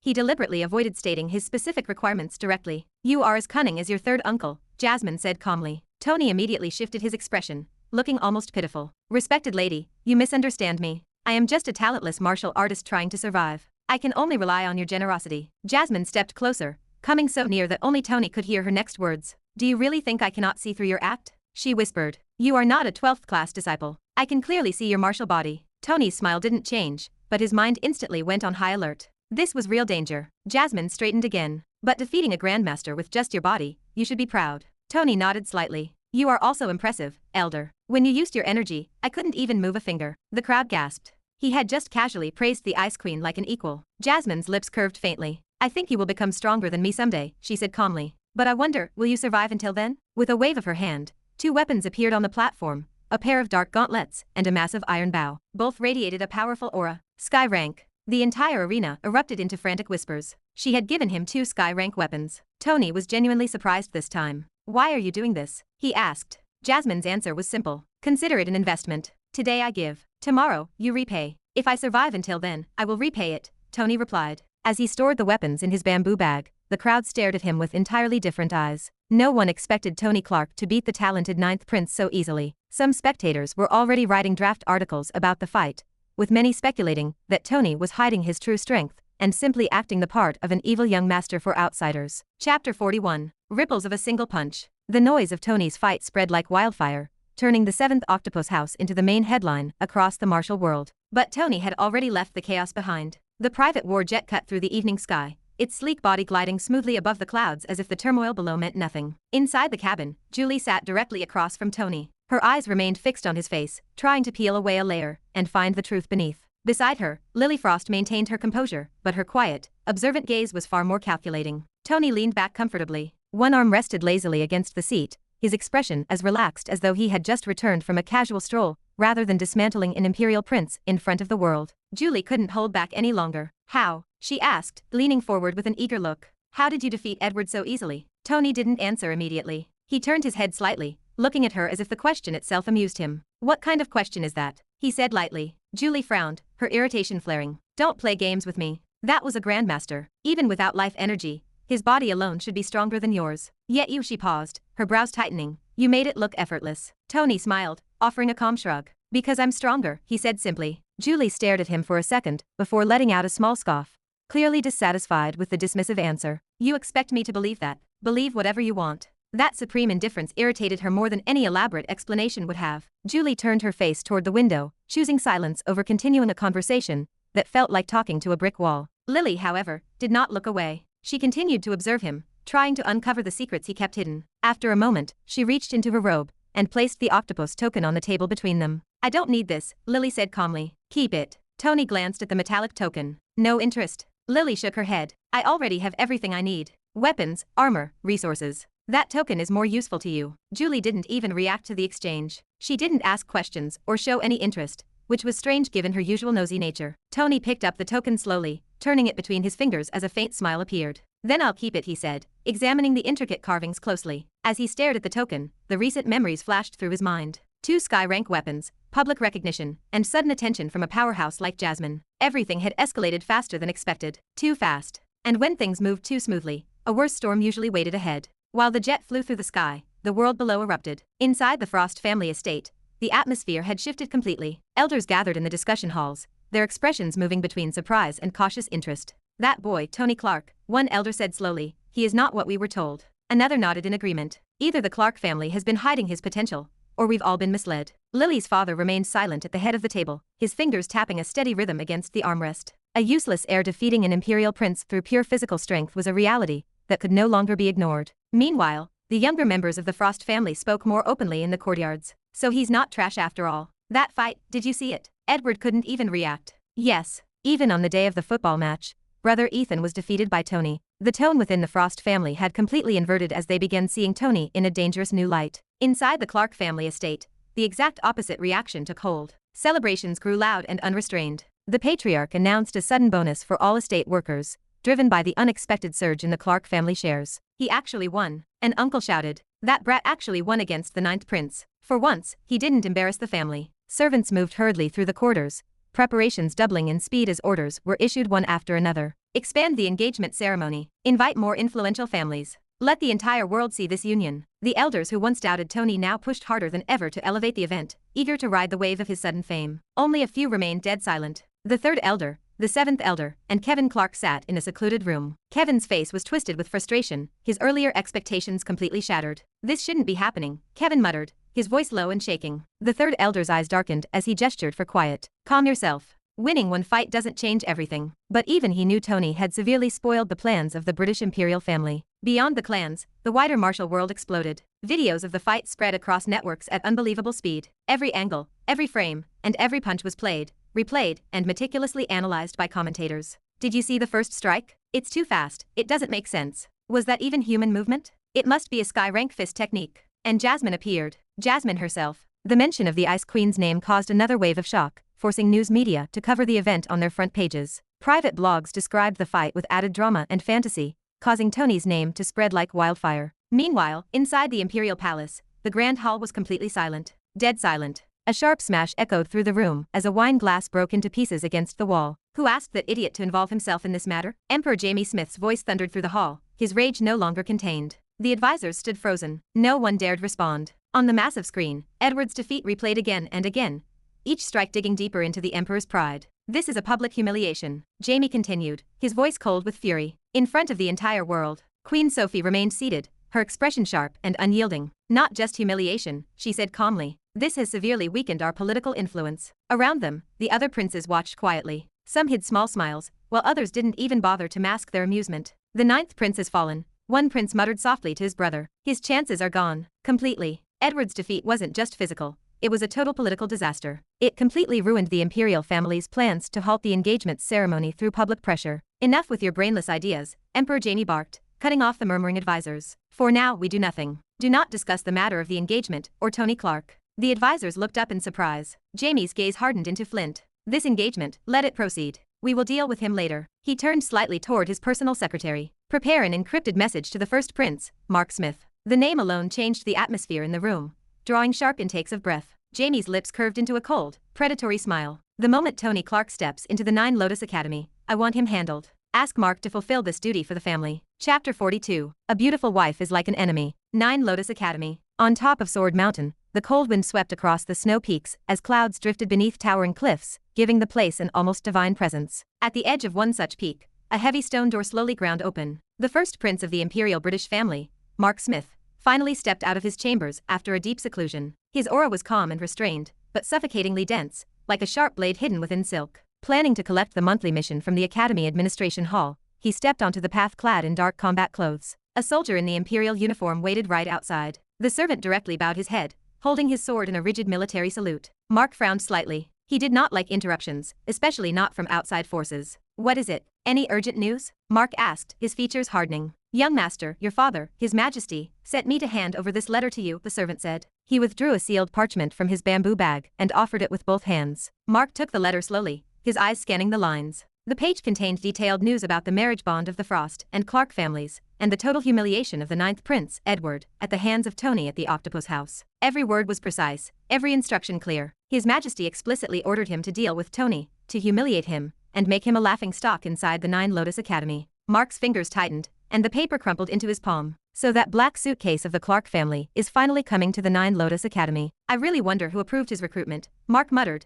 tossing the ruined letter aside. There was no anger in his tone, only cold disdain. Yes, master, our imperial family experienced severe humiliation because of that fight. Not only that, today is the engagement day of Tony Clark and Lily Frost. Here, take a look. The soldier extended his hand, and a bright projection flared out of a mobile device. The hovering screen displayed the live ceremony of the engagement. Mark's eyes lifted, showing a rare flash of genuine reaction. He stared, shocked by the visuals of the jade beauty, Lily, holding Tony's hand while the priest read the ancient mantras. I thought of taking Lily Frost as my concubine. Seems like she chose a useless suitcase at the end, Mark muttered, scoffing at the screen. His voice remained calm, but his eyes turned like flint. I will take my leave, master. According to our news, Tony Clark might enter the 9 Lotus Academy by tomorrow evening. His Majesty specifically asked to not make any mistakes this time. We must stop the marriage between these two families, the servant said, bowing again. Mark waved his hand dismissively. Don't worry, tell father that it's just a small thing. I will crush Tony like a fly. My reputation and influence are unquestionable inside the 9 Lotus Academy, so tell father to forget his worries. But even as the projection continued to flicker, Mark's eyes never left the screen. Down at the Mumbai port area, on the shore of the Arabian Sea, the engagement of Tony Clark and Lily Frost proceeded with grand celebrations. The night sky lit up with endless fireworks, bursting in colors that reflected across the vast ocean. Golden lanterns floated above, while massive holographic displays ensured that even those far away could witness every moment. Thousands of spectators from smaller families were stopped at the beach area, watching the big screens. Only influential figures were allowed into the inner circle, a grand feast arranged on anti-gravity plates hovering directly over the water. The scale was overwhelming. Look at that. This is beyond royal. No, this is a pure display of power. The fireworks continued to detonate, and news channels around the world covered the engagement ceremony, without a single break. Let us proceed with the final rituals of engagement, the priest called out, gesturing to the family elders and parents. All eyes turned toward the stage. In the guest area, everyone discussed the recent clash between the 9th Prince Edward and Tony Clark. If not for the recording, I would have called it fake. He defeated a grandmaster. Still, he's only at the 12th class disciple stage. If that's true, then what is he really? The recording prevented people from dismissing the fight as a false rumor. Even though many still considered Tony a useless heir, the duel forced them to doubt their own opinions. Still, the consensus remained skeptical, as they believed his martial body was firmly stuck at the 12th class stage. Suddenly, the ceremony reached its peak. Golden lanterns flared brighter, casting a warm glow over the water. Indian and Chinese customs blended seamlessly in the gilded decorations. Jade pillars lined the stage, bearing the proud symbols of the Clark and Frost families. A rare, beautiful flower bloomed on the altars, releasing an intoxicating, sweet fragrance. Then they appeared. Tony Clark stepped forward, holding Lily Frost's hand. He was completely unfazed by the staring crowd, ignoring the whispers and conflicting opinions. On the other hand, Lily Frost shone like a star. Her decorative bridal robes enhanced her natural grace, turning her into the undisputed center of attention. As the two stood side by side, the priest instructed them to offer respect to their parents. As Tony and Lily bowed deeply to the family heads and ancestors, the priest raised his voice, chanting into the microphone. Today, before heaven and earth, and in the presence of the gods and these esteemed guests, we witness the union of the Frost and Clark family heirs. From this moment on, this pair will be recognized as bound. This engagement marks the alliance of two great clans, forging a future of prosperity and strength. The words echoed through the massive speakers. The priest continued his rhythmic chants, calling out the names of Lily and Tony 3 times to the heavens, to their parents, and to the ancestors. The moment the chants concluded, both patriarchs stood up to announce the betrothal gifts. The world watched in stunned silence, observers instantly calculating the immense value of each offering. Several businesses changed ownership on the spot. Tony became the immediate owner of more than 10% of the major commercial sectors in the Chinese region. The spectators' mouths twitched at the sheer absurdity of the wealth on display. Even the Shanghai corporate? That's not a gift, that's total regional control. This is madness. Are the Frost family completely submitting themselves? The whispers turned sharper, filled with curiosity and caution. Standing on the stage, Lily slightly leaned closer to her new fiancé, keeping her voice low enough that only he could hear. Why are you not even a little excited? She asked quietly. Most men would lose their minds in a moment like this. Tony didn't look at her, his gaze remaining fixed on the horizon. He stared past the crowd, the lights, and the heavy expectations. A beautiful wife is like an enemy Tony muttered, his tone flat. A faint smile touched Lily's lips. Don't worry, I won't ditch you, she replied playfully. Tony finally turned his head, glancing at her from the corner of his eye. A strange, cautious weight filled his expression. I hope I won't die while protecting you, Jade Beauty, he said, before bowing once more toward his parents. The words sounded light, almost like a joke, but Lily did not laugh. For a brief moment, she felt a dangerous, hidden edge beneath his careless tone. She watched him walk forward, a sudden thought crossing her mind. This fellow is not easy to handle. Did I make a wrong judgment about him? Around them, applause erupted. Loud, grand, and celebratory as the two family elders stepped forward to greet each other. Chapter 43. Fated Villain. The morning sun had barely risen, yet the Clark family estate churned in urgent chaos. An invisible force had shaken the entire household awake. Servants moved with unusual urgency, their footsteps resounding across marble corridors, their voices lowered to a tense whisper. Today was no ordinary day. Today, Tony Clark would leave for the Nine Lotus Academy. Whether the institution ultimately admitted him or not, everyone understood his departure marked the beginning of something far more significant than a simple academic journey. Near the outer courtyard, a group of workers gathered briefly as they swept the stones, their hushed tones carrying a mix of relief and lingering resentment. Peace will finally return to the estate, an older man muttered, leaning heavily on his broom. A younger woman nodded, glancing nervously toward the main manor. Now we no longer have to walk in fear around the unpredictable young master. I have been hunted by nightmares until now, another maid whispered, shivering slightly. But finally, I can sleep peacefully from tonight. A junior servant, still unfamiliar with the family history, looked between them with a doubtful expression. Why are you exaggerating so much? Is young Master Tony really that terrible? An older attendant scoffed instantly, his mind flashing back to memories of how a single minor mistake could bring down hours of bitter humiliation. You have no idea. The conversation remained low, but the sentiment was clear. Tony's absence was a blessing. Yet even among those anxious whispers, hesitation lingered. The same person they once feared had recently done something no one could ignore. He had defeated an imperial prince. That contradiction weighed on everyone's mind, forming a quiet question none of them dared to voice. At the center of the courtyard,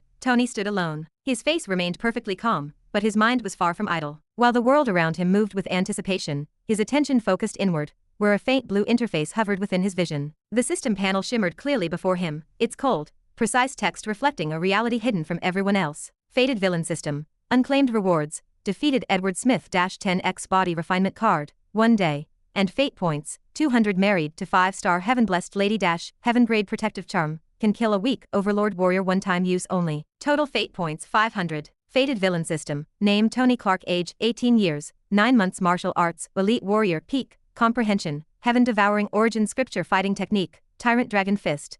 Minor Success. Movement Technique. None. Tyrant Dragon Physique. First Evolution completed. Fate points 500. Tony exhaled slowly, a faint smile forming on his lips. The numbers were real, the growth undeniable, yet he understood something far more important than raw strength. Compared to what awaited him at Nine Lotus Academy, this was only the beginning. Every disciple there would stand at least at the Master Warrior stage, and those of his own age would already be approaching or surpassing the Grandmaster realm. By comparison, he lagged behind. But that realization did not frustrate him. For the first time, he was not walking into that world blindly. He knew his opponents, not just talented individuals, but those favored by fate itself. They were the so-called protagonists who always found a way to rise, no matter how many times they were pushed down. Tony's lips curved slightly. Let's see how many heaven-blessed people I encounter at the academy. Approaching footsteps drew his attention back to reality. Patriarch Ryan Clark stepped forward, his sharp gaze studying his son. No immediate judgment filled the father's eyes this time, only a measured silence, as if he were truly seeing Tony for the first time. You've proven that you are not as useless as others believed,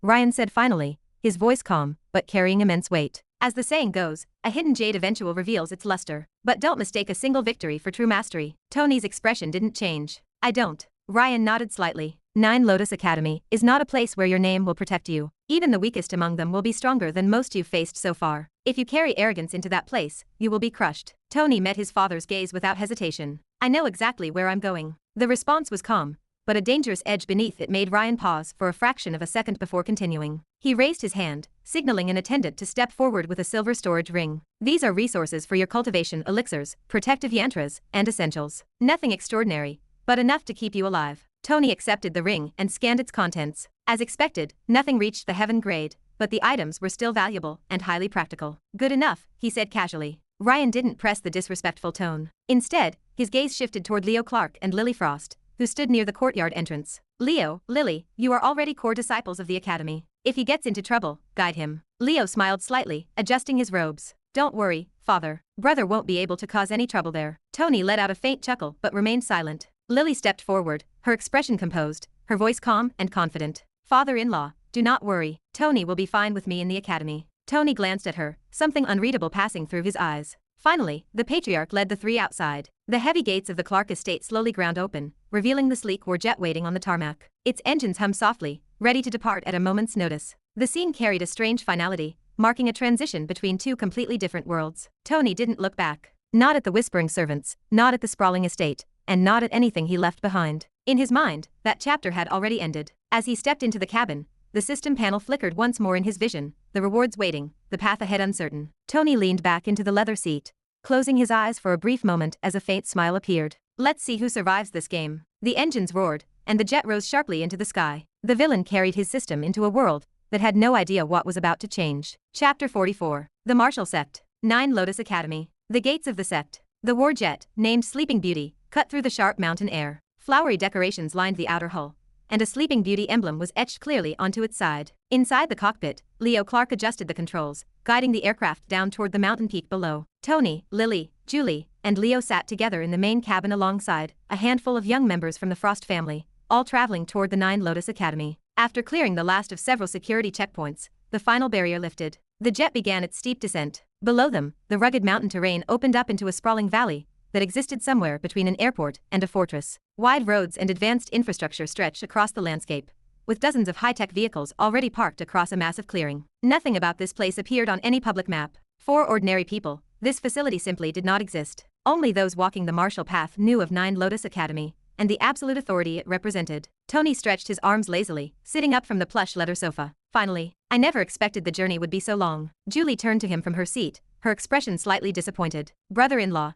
it's not over yet. We still have to walk a long way to reach our living quarters. Okay. Where should we go now? Tony asked, reaching a hand out toward his new fiancé. Lily ignored his hand completely. She stood near the window with her phone in hand, her eyes fixed on the distant peaks, her expression unreadable. Leo unbuckled his harness and moved toward the exit hatch. Brother, take the ladies to the administration hall. I need to park the jet somewhere safe first. If I leave it out here, it'll get mixed in with everything else and nobody will look after it. He pulled the lever, opening the hatch and extending the descending rail. Tony stepped onto the automated rail and rode it down to the ground, the others following closely behind him. The moment his boots hit the snowy earth, a sharp chill bit his skin. Tony drew in a slow breath. The air hung thick with raw life energy, carrying the crisp scent of ancient pine trees, and the deep cold of the snow clinging to the peaks above. It pressed against his senses in a way city air never could. He looked around. No towers, no glass, no concrete, just stone houses and heavy log structures stood before them, buildings that belonged to a different era entirely. I expected skyscrapers, Tony complained, kicking a piece of loose ice. What is this, a tribal village? That's the sacrifice you make for strength, Lily said,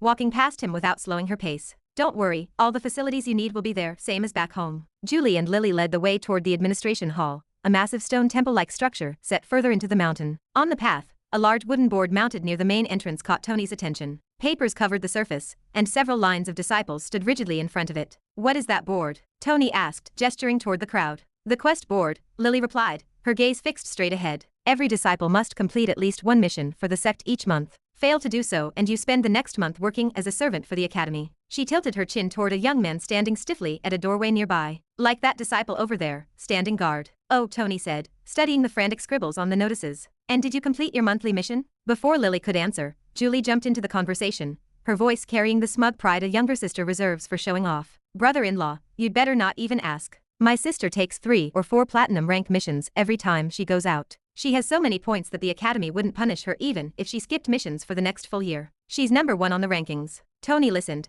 nodding slowly as a small smile settled on his face. Oh, that's convenient. Then I'll just borrow some of your sister's points directly. No need to soil my hands with these missions at all. That's not possible, Julie said immediately, shaking her head. You have to earn your own academy points. In that case, you can complete my missions for me, Tony said casually. What? No. You have to complete your own missions, Julie replied, her tone sharpening. Tony stopped walking and turned to face her. His expression remained perfectly calm, composed, the look an adult uses when correcting a child who already knows they're wrong. What's the rule, exactly? As long as nobody complains, it doesn't matter. So, you are now my mission lady. Remember that. Why would I do that for you? Julie met his gaze evenly, crossing her arms. I am not your servant. Tony placed a heavy hand on her shoulder, leaning in slightly. Little sister-in-law, I think you've forgotten your crimes. If you don't cooperate, I'll simply tell your father what happened in the wild herbal forest of your family estate. He tilted his head, his voice dropping to a whisper. Now, will you be my mission lady? Julie lowered her head, the color draining from her cheeks. Silence was her only option as the memory of how she had trapped Tony on their first day in her family's private herb garden flashed through her mind. Lily had already stepped inside the administration hall and waved a hand, gesturing for them to follow. Tony and Julie walked into the building behind her. The elder sitting behind the wide mahogany desk was a stout woman with plump cheeks. Her heavy frame settled comfortably into a large wooden chair. The moment she saw Lily, she shifted to stand, then caught herself and offered a respectful nod instead. "Greetings, Lady Frost. Congratulations. I never expected you would marry so soon." Her gaze drifted to Tony as he stepped fully into the room, and the warmth in her expression cooled noticeably. Lily replied with a modest smile, her voice smooth and polished. "Thank you, Elder Jing. It all happened rather suddenly, but I am truly happy with who I found." Despite the warmth in the words, Elder Jing remained unconvinced. A pitying look tightened the corners of her eyes, a silent judgment she wore openly. Before she could press further with questions about the sudden marriage, Tony reached into the small storage ring his father had given him. He withdrew the formal invitation letter from 9 Lotus Academy and set it firmly on the desk in front of her, holding her gaze steadily without a word. Elder Jing shifted slightly in her chair, the wood creaking under her weight. She picked up the letter and unfolded it, her eyes scanning the ink. "Oh, the Clark family's young master. The renowned Tony Clark," she murmured,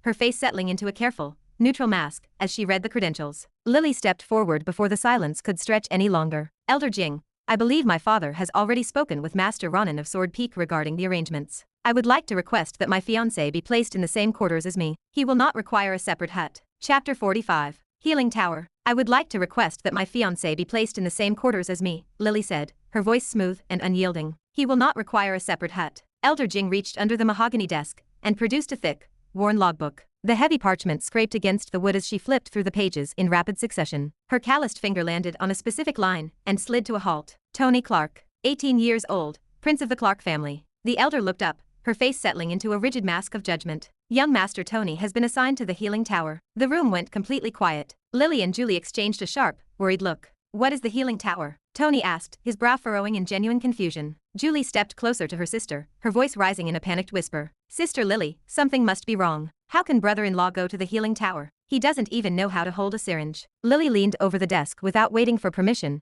and turned the logbook toward herself. Her sharp eyes scanned the black ink. The entry stood in plain writing: Tony Clark, assigned to the Healing Tower. The text did not list him as a student, but rather as a helping nurse. Lily straightened her posture, her shoulders tensing. "Elder Jing, there must be an error. Tony has no talent for healing. My father personally spoke with the Academy Master, and even the Peak Master of Sword Peak agreed to accept Tony as an inner disciple under his command." Elder Jing closed the logbook with a lazy slap of her hand and slid it back beneath the table. "Lady Frost, these instructions came directly from the Academy Master, written in red ink, as you can see." The old woman shifted her weight, a look of condescending pity tightening her plump cheeks. "From what I understand, young Master Tony has shown no particular talent in the martial path either. The Academy Master likely placed him in the Healing Tower, so he could at least learn something useful enough to survive here." Irritation rose steadily in Tony's chest, hot and sharp. Anywhere else, outside the boundaries of this academy, he would have already beaten the old woman until she jumped like a frog across the estate. "Old lady," Tony called out, his tone dripping with careless disdain. He leaned his weight onto the table, forcing her to look up.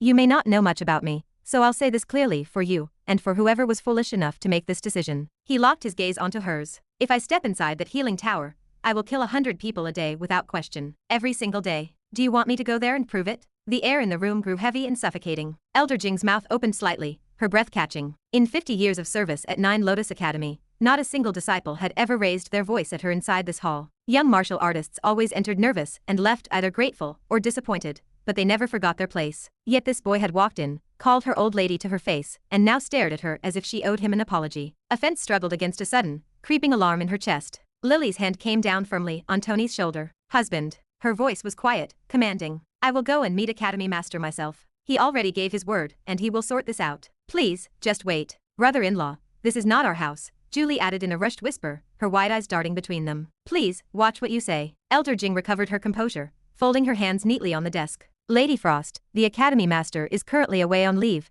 and is not expected back for at least a week. Until then, there is no alternative. Young Master Tony will need to report to the Healing Tower." The elder turned a flat, direct gaze toward Tony. "And please remind your husband that this is 9 Lotus Academy. He is welcome to speak freely in his own home. This is not it." Tony leaned further forward, slamming both hands onto the edge of the desk. "Old lady." His voice dropped to a low, menacing purr that barely carried across the wood. "Did you not just hear what I said? I will kill 100 people a day in that place. Every day. Without fail. Is that really what you want?" He held her gaze, closing the distance until she could not look away without showing her cowardice. An unfamiliar sensation crept over Elder Jing, settling deep in her gut. Her hands, folded so neatly a moment ago, began to tremble against the desk. Lily turned on her heel and slipped out of the room to locate Sword Peak Master Ronan, leaving the office in a tense, uneven silence. Julie hovered near Tony's side, her knuckles white, as she searched for a way to defuse the situation. Insulting a senior elder was a disaster she had no idea how to fix. Tony straightened up, letting the silence stretch before he spoke again. Old lady, I already know someone moved their pieces behind my back to land me in that tower. If you tell me the name right now,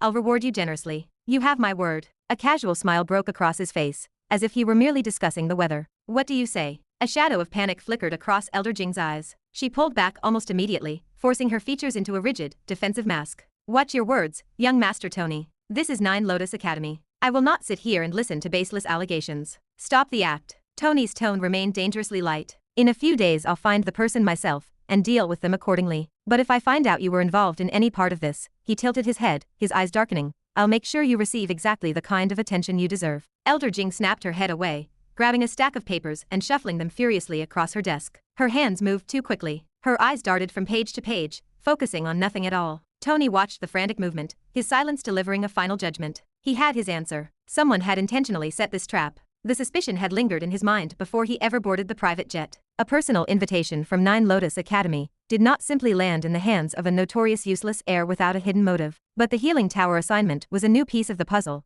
a variable that did not fit neatly into anything he had calculated so far. Why the healing tower specifically? What did they gain by forcing him into a medical ward? He turned his back on the trembling elder, ignoring her pretend busyness, and waited for Lily to return. Chapter 46. Han Jing, nice name. The administration hall was dead silent. Elder Jing could hear her own breathing, a tight knot of tension sharpening the air around Tony. Julie and Tony sat across from the desk, waiting. Julie kept her eyes glued to the entrance, watching for her sister, while Tony kept his gaze fixed on Elder Jing. He had not stopped staring since Lily left. Julie was confident her sister would return with Sword Peak Master Ronan and resolve the matter. She was far less confident, however, in Tony's ability to sit still for 10 minutes without making the situation significantly worse. Elder Jing discovered that maintaining a dignified, professional expression was considerably harder under the focused patience of someone who had already decided how things were going to end. She shifted in her chair, shuffled a heavy sheet of paper, and looked at the far wall. Tony remained perfectly still. Inside, his mind catalogued his options. Someone had orchestrated this setup.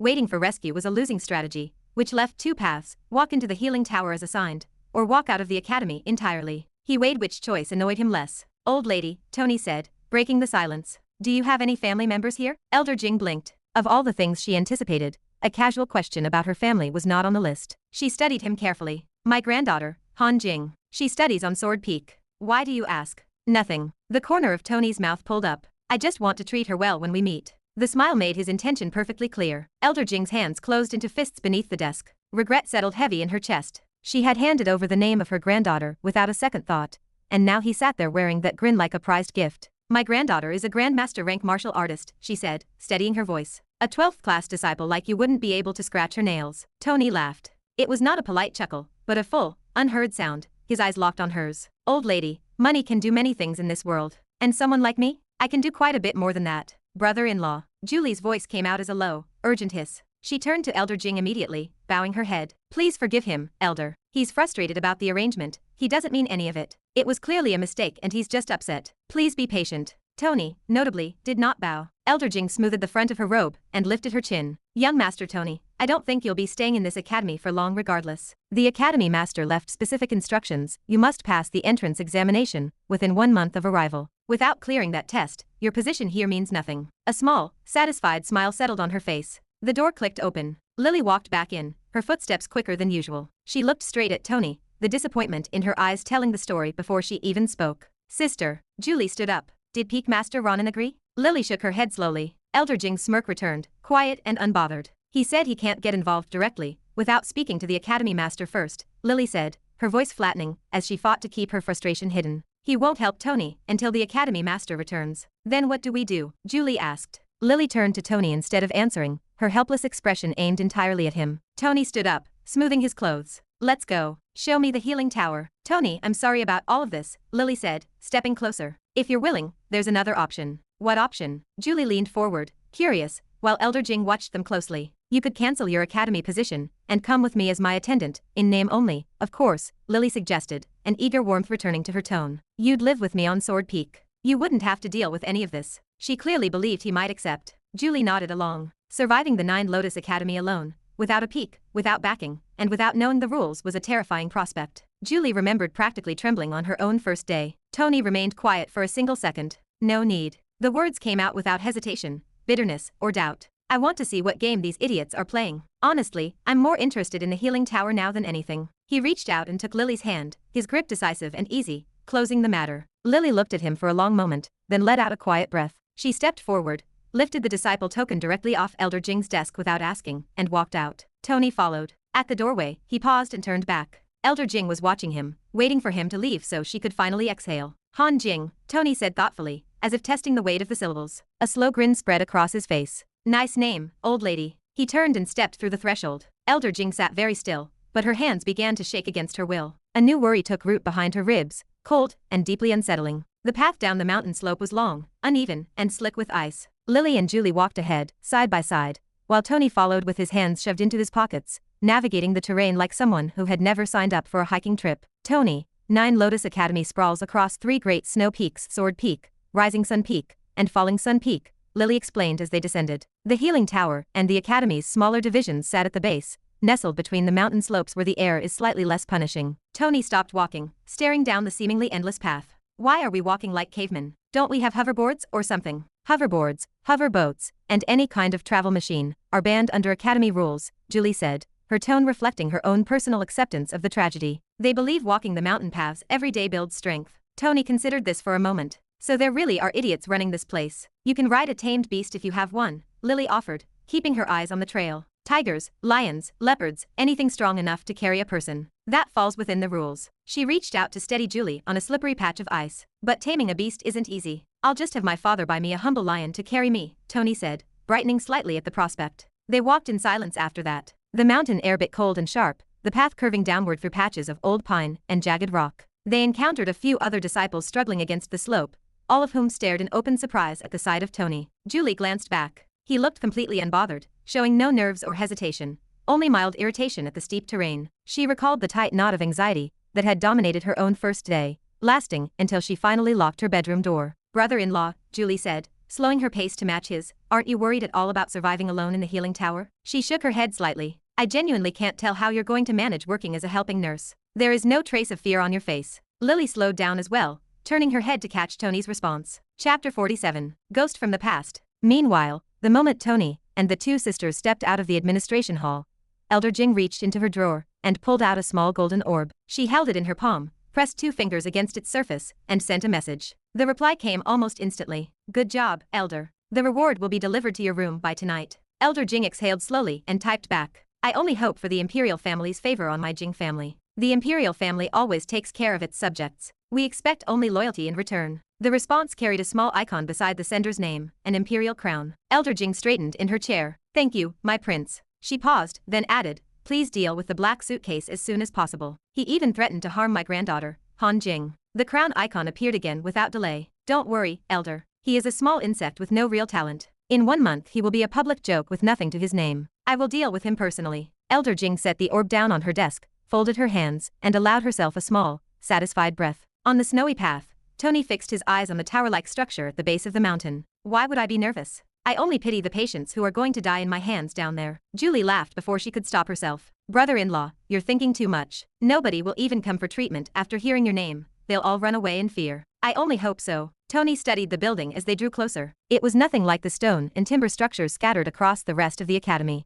Glass, steel, clean lines, and modern lighting made it look like someone had lifted a world-class hospital and dropped it at the foot of a snow mountain. By the way, this place actually looks decent. I didn't expect a modern hospital out here. It's not a simple modern building, Lily said, a note of pride in her voice. The healing tower is the biggest source of wealth in all of 9 Lotus Academy. People travel from every corner of the world and spend generational fortunes just for a single visit. What's so special about it? Tony asked. Even the Clark family has a rank 5 doctor on retainer. He can treat cancer, AIDS, most things that would finish off an ordinary hospital. The healing tower has rank 6 doctors, Lily said, and 1 rank 7, Peak Master Natasha. She can reduce an elderly person's biological age by 10 years and extend their natural lifespan. That's why nobody dares to raise their voice against her, not even the Academy Master. He calls her madam every time they speak. Tony went quiet for a moment. Rank 5 was already considered mythic in most circles. Rank 6 was the kind of thing people built legends around. But a Rank 7 doctor operating out of a mountain academy that he genuinely hadn't expected. Brother-in-law,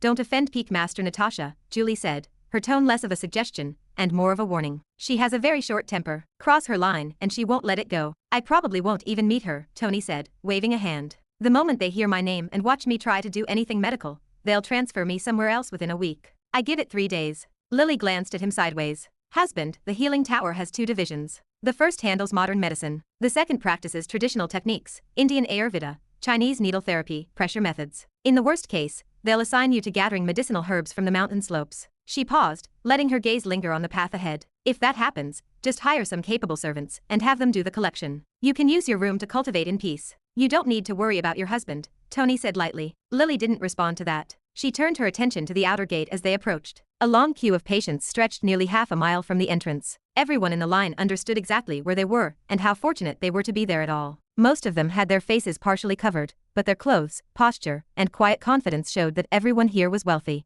With this many high-paying clients, no wonder this place runs like a money machine, Tony thought, scanning the line. A servant woman stood at the outer gate. The moment she spotted the disciple token in Lily's hand, her eyes moved, not to Lily, but past her. Is this Tony Clark? She asked directly. Lily and Julie both stiffened slightly. It was an odd way to greet a new disciple, skipping past Lady Frost entirely to ask after Tony by name. Tony wasn't surprised at all. He had expected complications from the moment he stepped off the jet. The healing tower assignment hadn't been an accident, which meant someone had prepared the next move as well. The Peak Master, Natasha, has asked that the person named Tony Clark report to her personally upon arrival, the servant said, her eyes flickering briefly toward Tony, as if confirming something she'd been told to look for. Around them, several patients in the long queue turned their heads. Whispers started moving down the line, the names Tony Clark and Lily Frost passing between people in low, careful tones. Where is the Peak Master now? Lily asked, her sigh barely audible. Take the lift to the 13th floor. Turn left. The room with green curtains. Lily nodded once and walked forward without another word. Tony and Julie followed. The interior of the healing tower was clean, bright, and humming with quiet activity. Nurses moved through the central corridor with purpose. Rank 1 and Rank 2 doctors conferred in low voices near doorways, and apprentices tried very hard to look busy while watching the 3 newcomers from the corners of their eyes. Recognition spread fast. I heard he was assigned here as a helping nurse, one of the Rank 2 doctors murmured to the person beside him. That's impossible. I heard he has no talent in the martial path either. Do you think he came for treatment instead? There's no way someone like Tony Clark ends up as a nurse here. The whispers followed them all the way to the lift. The 13th floor was quieter, fewer people, wider corridors, and the kind of silence that comes with seniority defined the hallway. They found the room with green curtains after only a few steps. All 3 of them slowed down in unison. Through the gap in the curtains, Peak Master Natasha stood beside a treatment bed, entirely absorbed in her work. A young patient lay still under anesthesia, dozens of small silver needles placed with precise spacing across the skin. Natasha's hands moved with grace, operating as if she had done this 10,000 times and never once stopped paying attention. Her assisting doctor stood on the opposite side of the bed, focused and steady,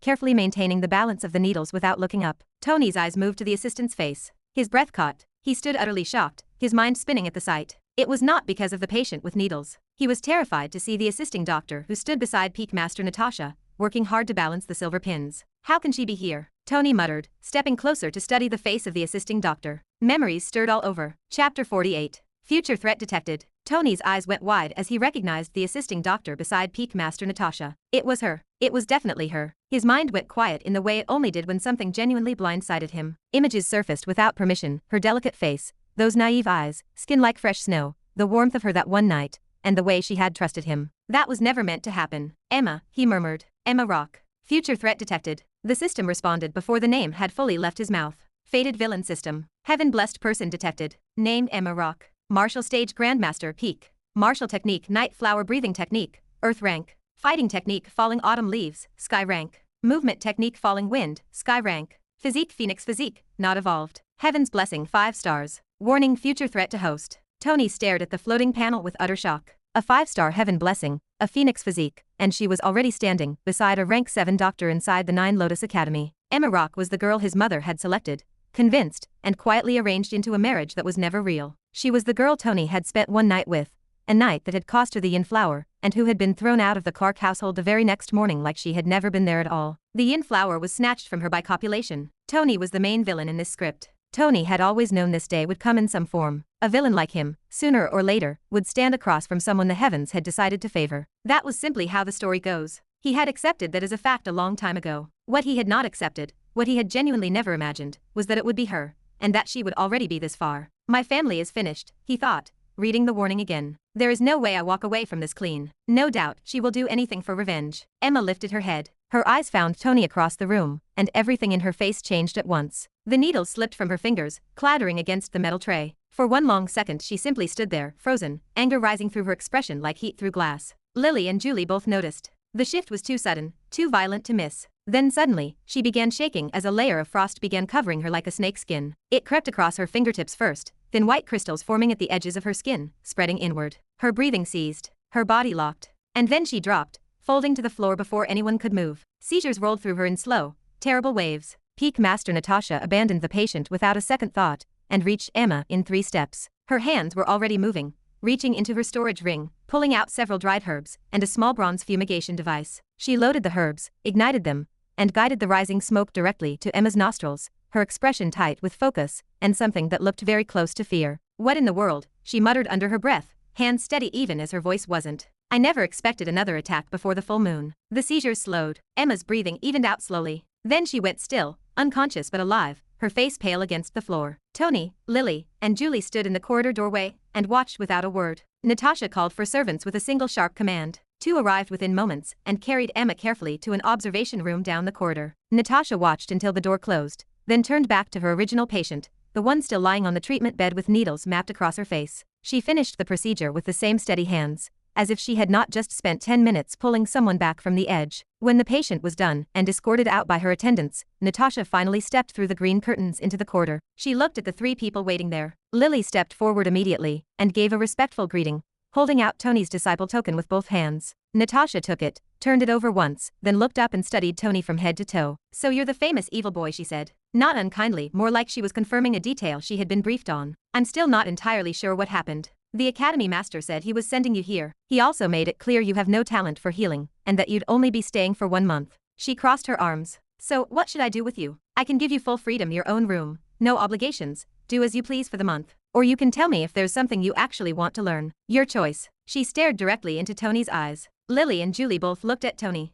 They already knew what the answer would be. Full freedom, obviously. No work, no early mornings, no pretending to hold a syringe correctly. It was the only sensible option for someone who had been assigned here as a punishment. Tony was quiet for a moment. If you don't mind, he paused for a second. Can you tell me what happened to that assisting doctor? Why did she collapse like that? Does she have a chronic condition? The question landed differently than anyone expected. Lily blinked, Julie turned to look at him, and Natasha studied his face for a beat longer than necessary. What can I say? Natasha let out a slow breath, her expression shifting into something heavier. God is truly biased sometimes. That girl was born with heavenly talent. I found her collapsed at the academy gates and brought her for treatment. She paused. Someone stole her yin flower. Because of that, her yin channels lost their foundation. She's been withering from the inside ever since, like a plant with no water reaching its roots. She glanced down the corridor toward the observation room. Every full moon she suffers a severe attack. I've been managing it, keeping her stable. But today's attack came early. Something must have triggered it. I don't know what yet. Julie pressed her lips together. Lily's eyes went soft with quiet pity. Tony said nothing, his face an unreadable mask.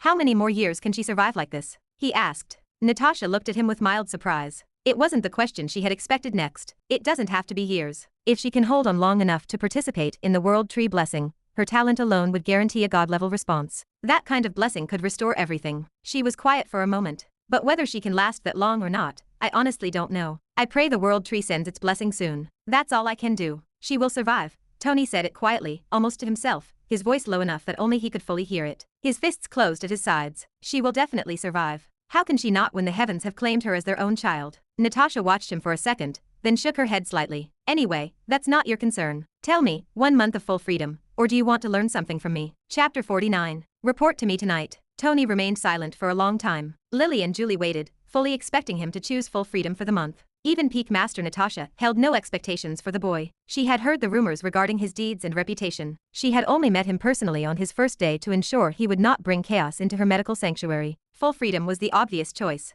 No sane person in Tony Clark's position would choose otherwise. Tony looked at the floor for a moment, then met the Peak Master's gaze. If I speak truthfully, I have no talent to become a doctor, or even a helping nurse. But rather than wasting a month doing nothing, I would prefer to learn something. If you do not mind, give me a task where I can assist your assisting doctor. She seems very pitiful. Silence filled the corridor. Lily and Julie exchanged a look of pure bewilderment. Natasha studied the young man. For a fraction of a second, a flicker of reassessment moved behind her eyes. She wondered briefly if the rumors were even real. The evil boy, the black suitcase, the prince of the Clark family, who terrorized his own relatives. She straightened and folded her arms across her chest. Are you sure? Her voice was level, devoid of warmth, but free of mockery. This is not a joke, Tony Clark. I may be speaking casually with you right now, but if you take on a task from me and fail to deliver, I will not go easy on you. I am more capable than you think, Peak Master, Tony said without flinching. I may have useless talent, but I am not lazy, and I am not weak. Natasha held his gaze for one more beat. She reached behind her, pulled a thick,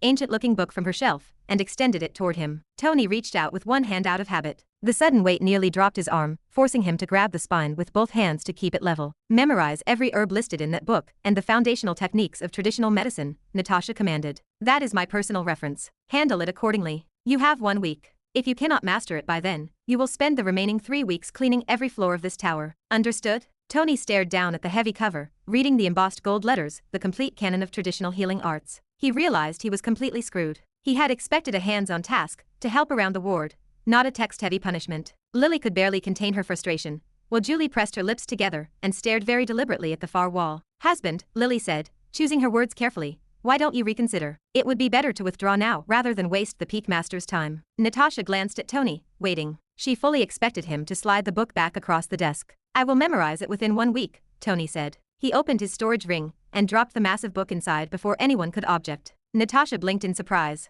At the very least, the boy was not a coward. Husband, what are you doing? Lily's voice dropped to a harsh whisper. She was genuinely angry now, struggling to keep her emotions controlled. You agreed purely because of your ego. That is all this is. I made my decision, Tony replied flatly. Leave the matter be. Do you know how worried I am? Lily took a sharp breath that came out ragged. Why won't you listen to me, just once? Tony opened his mouth to explain, but she cut him off instantly. Enough. Lily turned to her sister. Julie, let's go. Come find me when he changes his mind. She walked away down the corridor without looking back. Julie shot Tony one last look, a mixture of pity and exasperation, before hurrying after her sister. Tony stood in the hallway and watched them go. He scratched the back of his head and let out a long, quiet breath. It seemed his new wife possessed quite a temper. Prince Tony. Natasha's voice broke his thoughts, composed and final. Go and find my personal servant on the ground floor. She will take you to your quarters. She paused, her eyes narrowing slightly. 1 week. Do not go back on your word. She turned and walked toward the observation room without another word. Tony stayed where he was for a while.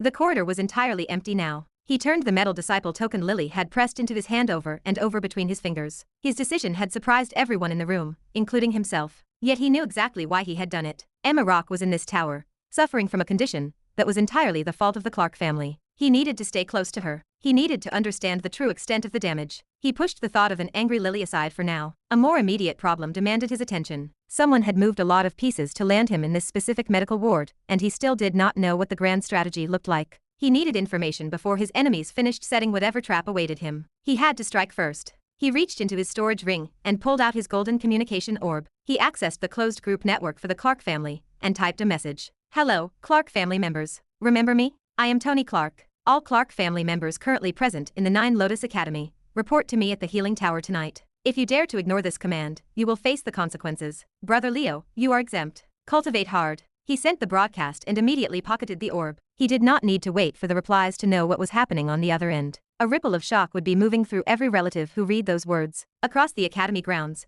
many would already be rushing to meet up, wondering why the notorious tyrant was summoning them so suddenly. Tony stepped into the lift. 1 week to memorize an entire canon of traditional medicine. A 5-star heaven-blessed heroine lying unconscious down the hall. An unknown enemy who had spent considerable effort placing him here. And now, a furious wife walking away on his very first day. He pressed the button for the ground floor and watched the steel doors slide shut. What a headache, Tony muttered, letting out a heavy sigh as the lift descended. Chapter 50. A quiet residence and a gathering storm. This is your residence, young Master Tony. The personal servant of Peak Master Natasha pointed toward the structure, her tone formal and respectful. Tony waved his hand dismissively, moving forward with the metal disciple token gripped in his palm. The courtyard looked significantly better than the standard quarters, positioned directly adjacent to the personal chambers of the Peak Master. A faintly shimmering formation pulsed across the entrance like a living membrane. The moment Tony approached, the barrier reacted subtly, scanning the aura embedded within his token, before parting to allow him through without resistance. The ripple faded behind him, sealing the space once again. Tony stepped inside his new residence and paused. His gaze swept across the courtyard slowly, measuring the space rather than admiring it. The area was modest yet carefully arranged. Stone pathways cut neatly through trimmed grass, and the air carried a noticeable density of life energy. The formation surrounding the courtyard pulled in ambient energy, refining it into a usable concentration for cultivation. For a brief moment, Tony considered praising it, but he quickly dismissed the thought. Compared to his setup at the Clark family estate, this formation lacked power. Its efficiency was nearly 10 times lower, and the refinement process felt crude, almost unfinished. What ordinary disciples considered a treasure was a distinct downgrade for him. At least it's quiet, he muttered. He stepped through the front door. The residence was divided into 3 distinct sections: a bedroom, a meditation chamber, and a bathroom. The furnishings were simple but well-crafted. A sturdy wooden bed with soft cushions rested near the wall, while a meditation mat sat beneath a small skylight, allowing a controlled beam of natural light to filter through. Tony walked to the center of the room, running his fingers along the edge of a polished wooden table. The place lacked luxury, but it offered absolute stillness. He sat down on the meditation mat, leaning back slightly as he gazed up toward the skylight. The faint glow of the mountain sky filtered down, casting soft shadows across his face as his thoughts drifted. The Nine Lotus Academy was a place filled with geniuses, a domain ruled by fate. And now, it was his hunting ground. A sharp knock interrupted the silence. Tony's eyes shifted lazily toward the entrance. Julie stood outside the door, her expression unusually serious. "What are you doing here?" Tony asked, resting his hands on his knees. "I came to show you the academy," Julie said, stepping into the doorway. Tony leaned back slightly, studying her face. "Does your sister know?" "No. Don't tell her. She is still furious with you." Julie crossed her arms, her mouth twisting into an angry pout. "Why the hell did you agree to work here anyway?" Tony's lips curved into a faint smirk. "I have my reasons. Let's go, show me the academy." He stood up, playfully clapping a hand over her shoulder and dragging her forward into the corridor. "Ah, release me," Julie cried out, twisting against his grip. Tony ignored her resistance completely, walking forward as if dragging a protesting child down the hall. "By the way, why are you helping me?" Tony asked, loosening his grip slightly but keeping pace beside her. "As far as I know, you detest me."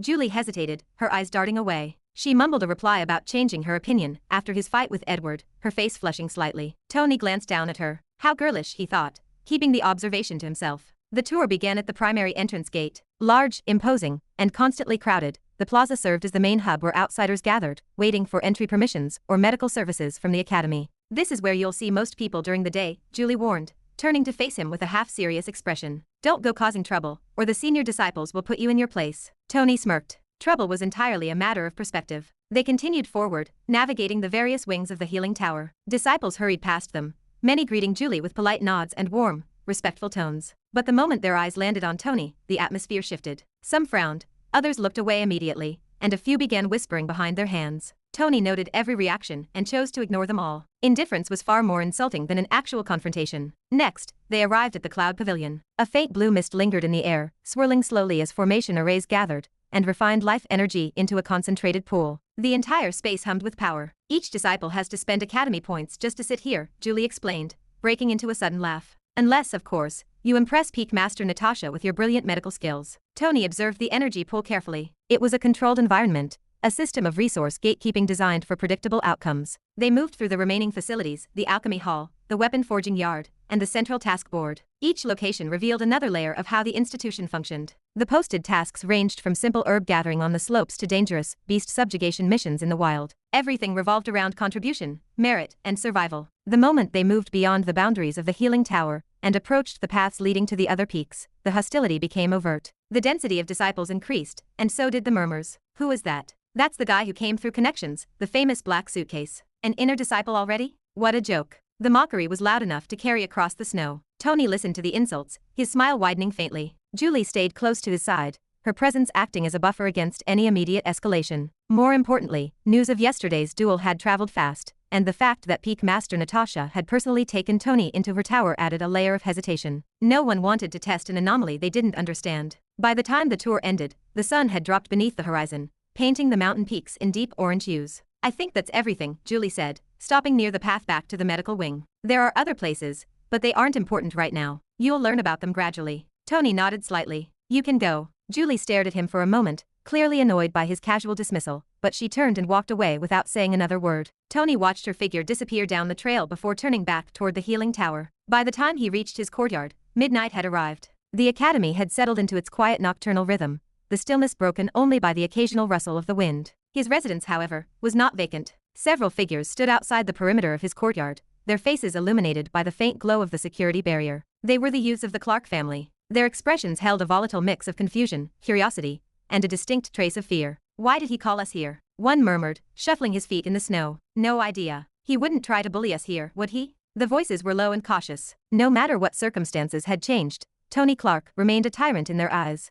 Their gazes shifted toward the building behind the barrier. That residence is incredibly close to Peak Master Natasha's personal chambers. How did he even manage to become her direct disciple? Something is wrong here. Suspicion grew among the ranks, the pieces of the puzzle failing to align. Before the discussion could turn into a full debate, Tony approached the group from the shadows, his expression filled with cold amusement. His presence caused the entire group to stiffen instantly. He looked at them one by one, letting the silence stretch until the tension became unbearable. A slow, predatory grin formed on his lips, the expression of a man who had been waiting for this exact moment. To be continued. Hope you liked today's video. Join the community by subscribing and dropping a like. I'll be back with another update tomorrow. See you then. Chapter 51. Information Network. Outside Tony Clark's residence, the young members of the Clark family stood gathered in front of him. Their expressions were uneasy, their eyes shifting between each other and the man who had summoned them. No one spoke first, because everyone knew that Tony Clark did not call people for casual conversations. He stood at the center, hands loosely behind his back, his gaze sweeping across each face slowly, deliberately,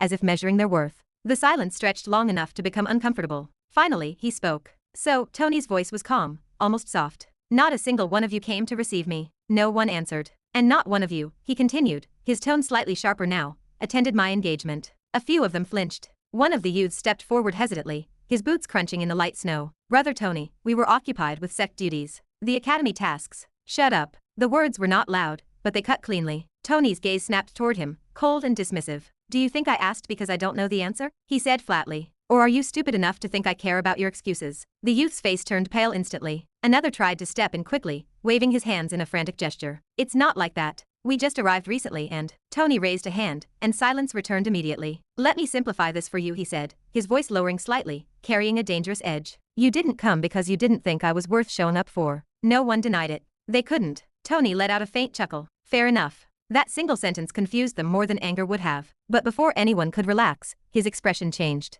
Then tell me, he continued, his eyes narrowing. Why are you all standing here now? No one answered, because they genuinely didn't know why Tony had called them. One of the more confident youths finally stepped forward, his tone carrying a trace of defiance. This isn't the Clark estate. This is the academy. Strength decides everything here. Respect isn't given because of family status. A few others nodded subtly. Tony looked him in the eyes and smirked like he was looking at an insect. You're right, Tony said calmly. This is the academy. And strength decides everything. The youth straightened slightly, thinking he had gained ground. But suddenly, Tony stepped closer. So tell me, does your strength protect your family back home? Can it save your sister from humiliation? Tony asked, his voice ringing like a righteous leader. The youth froze in shock. Every single youth standing in the courtyard looked terrified after hearing Tony's threat. It was not just a warning. Tony was openly stating that he would play with their families if they did not obey him. They wondered who could say such a thing to their own family members. Tony's voice dropped further, almost to a whisper. Your father still works under the third elder, right? Silence. And your younger sister, Tony continued, his eyes locking onto him,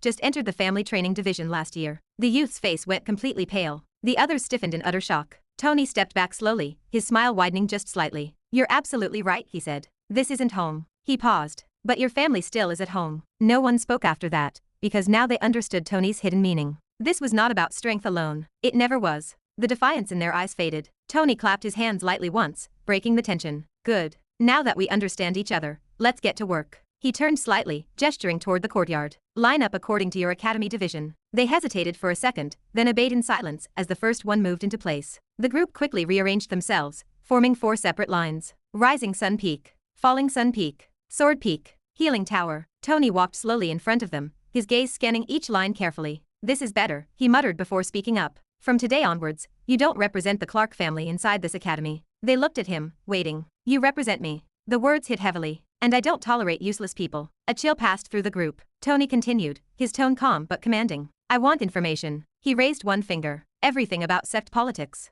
Who supports whom? Which peaks are aligned? Which elders are in conflict? He raised a second finger. Major families inside the academy. Their strengths. Their alliances. Their enemies. He raised a third. And most importantly, the monsters and geniuses of the academy. The ones everyone avoids. The ones no one dares to provoke. I want to know who stands at the top, and who might stand against the Clark family. Silence followed. It was not confusion, but absolute understanding. This was not a casual request. This was groundwork. Tony looked at them one last time. You have 3 days, he said. Bring me something useful, or don't bother coming back. They nodded quickly, understanding the consequences clearly. No one dared question him. Dismissed. The group dispersed almost immediately, leaving the courtyard in silence once again. Tony stood there and stopped two youths whom he knew from the group, calling out before they could cross the threshold. "You two." The two figures froze. One was a slightly chubby boy, and the other was a lanky, nervous-looking youth. They turned slowly, fear visible on their trembling faces. "Come here," Tony said casually. They approached hesitantly. Tony looked at them for a long time, his intense gaze trapping them in place.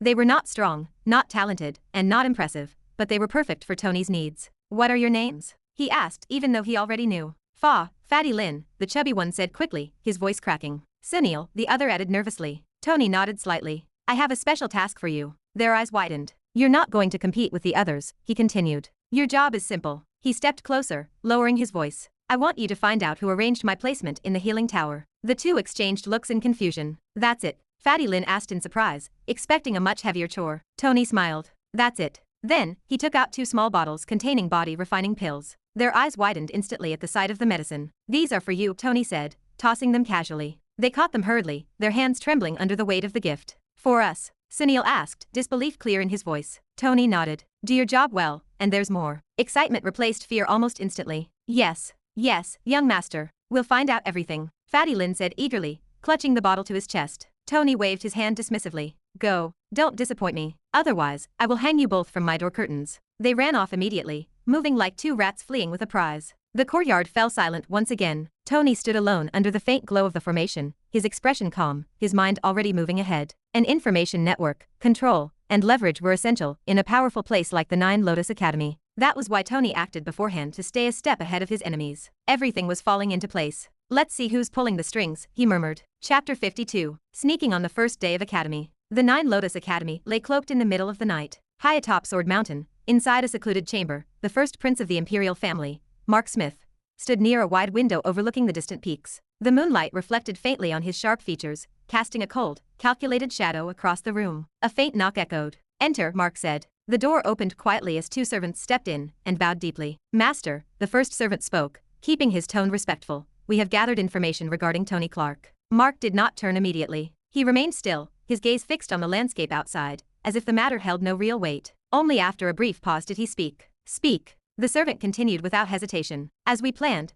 Tony Clark has been placed in the healing tower. Not only that, Peak Master Natasha personally gave him a residence next to her." For the first time, Mark turned, a flicker of surprise crossing his eyes. "Next to Natasha?" "Yes, Master. We thought it would be easy to deal with Tony once he joined as a helping nurse, but Peak Master Natasha shielded him." The room fell silent while Mark processed the information. Then, slowly, a faint smile formed on his lips. "Interesting." The second servant stepped forward quickly, eager to add more. "Not only that, Master. Tony Clark already began bullying his clanmates, gathering them together on his very first day. He threatened them into working as his lackeys." Mark let out a soft chuckle. In his mind, Tony's image was already defined as spoiled, talentless heir relying entirely on family backing. Hearing this only reinforced that perception. The servants, however, had failed to report exactly how Tony was manipulating his family members back home. "A rich fool with no brain," Mark muttered, amusement clear in his tone. The first servant hesitated before speaking again. "But Master, we cannot move against Tony as long as he stays close to Peak Master Natasha." Mark's expression did not change. Instead, his smile deepened slightly, carrying a dangerous calm. "Don't worry about that," he said confidently. "We will use the top disciples of the healing tower to throw out Tony Clark, or otherwise force him to work as a common attending nurse. In any case,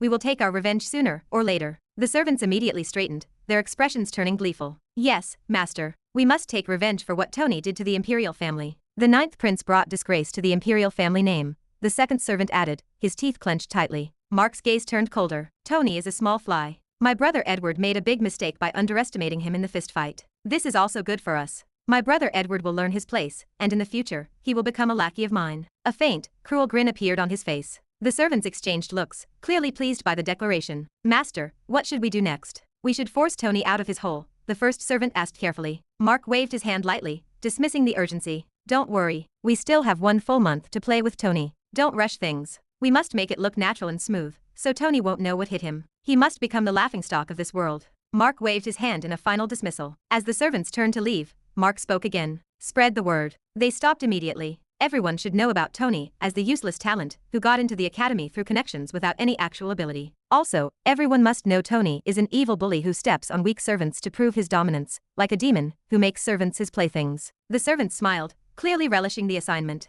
"It will be done, Master," they said in unison. Within seconds, they disappeared into the night, carrying rumors that would soon infect the entire academy. Mark returned to the window, his gaze distant. Let's see how long you last, Tony Clark. Far away, within another peak, the atmosphere was completely different. Inside her residence, Lily Frost sat cross-legged on a meditation platform. A faint glow of life energy surrounded her, swirling gently as she attempted to focus. But soon, she lost all balance. Her breathing grew uneven as her thoughts drifted once again. She opened her eyes, frustration evident in her voice as she cursed Tony repeatedly before calming down. Which idiot spoiled everything? She muttered under her breath. Her gaze darkened slightly as she recalled the situation. There must be someone who forced Tony into the healing tower. Her fingers tightened. I thought of protecting Tony by keeping him close to me. I never expected him to be so headstrong, joining the healing tower and accepting tasks from Peak Master Natasha. Is he an idiot? The words came out sharper than she intended. Her thoughts shifted back to the moment the assisting doctor had collapsed after seeing Tony. Her brows furrowed. That wasn't normal. Something was off. She lost her balance the moment she saw Tony.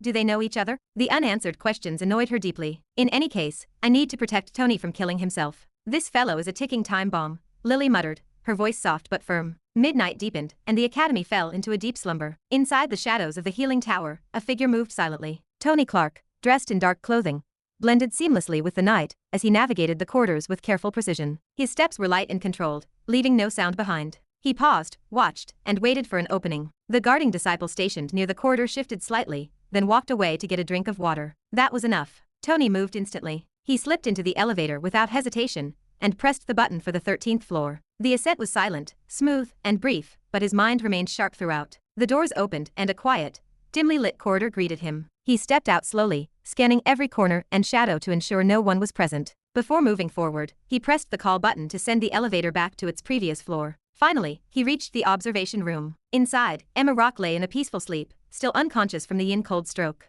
Chapter 53. Hi, first wife. Tony stepped into the room and closed the door behind him without a sound. He walked toward the bed and sat beside it, his gaze fixed on her face. For a long moment, he said nothing. Memories surfaced. Out of all things, I never expected to see you here, Tony muttered softly. His eyes narrowed slightly. He understood one truth clearly: he could not kill her. It was not because he lacked the desire, but because he knew he could not complete the task. A 5-star heaven-blessed individual was someone protected by fate itself. There would always be a trump card, a guardian, some hidden variable. Killing her directly was impossible without catastrophic consequences. So what could he do? Tony leaned back slightly, his mind racing through possibilities. If she rose in the martial path, she would come back for revenge. Only destruction remained for the Clark family. The heaven-blessed were truly lucky. Initially, they might face struggles or even near death, but they found treasures at death's door and survived impossible odds. Tony's expression darkened. And I, a third-rate villain, am meant to die. The realization did not scare him. It only sharpened his focus. Silence filled the room again as he stared at her. Then, an absurd thought formed.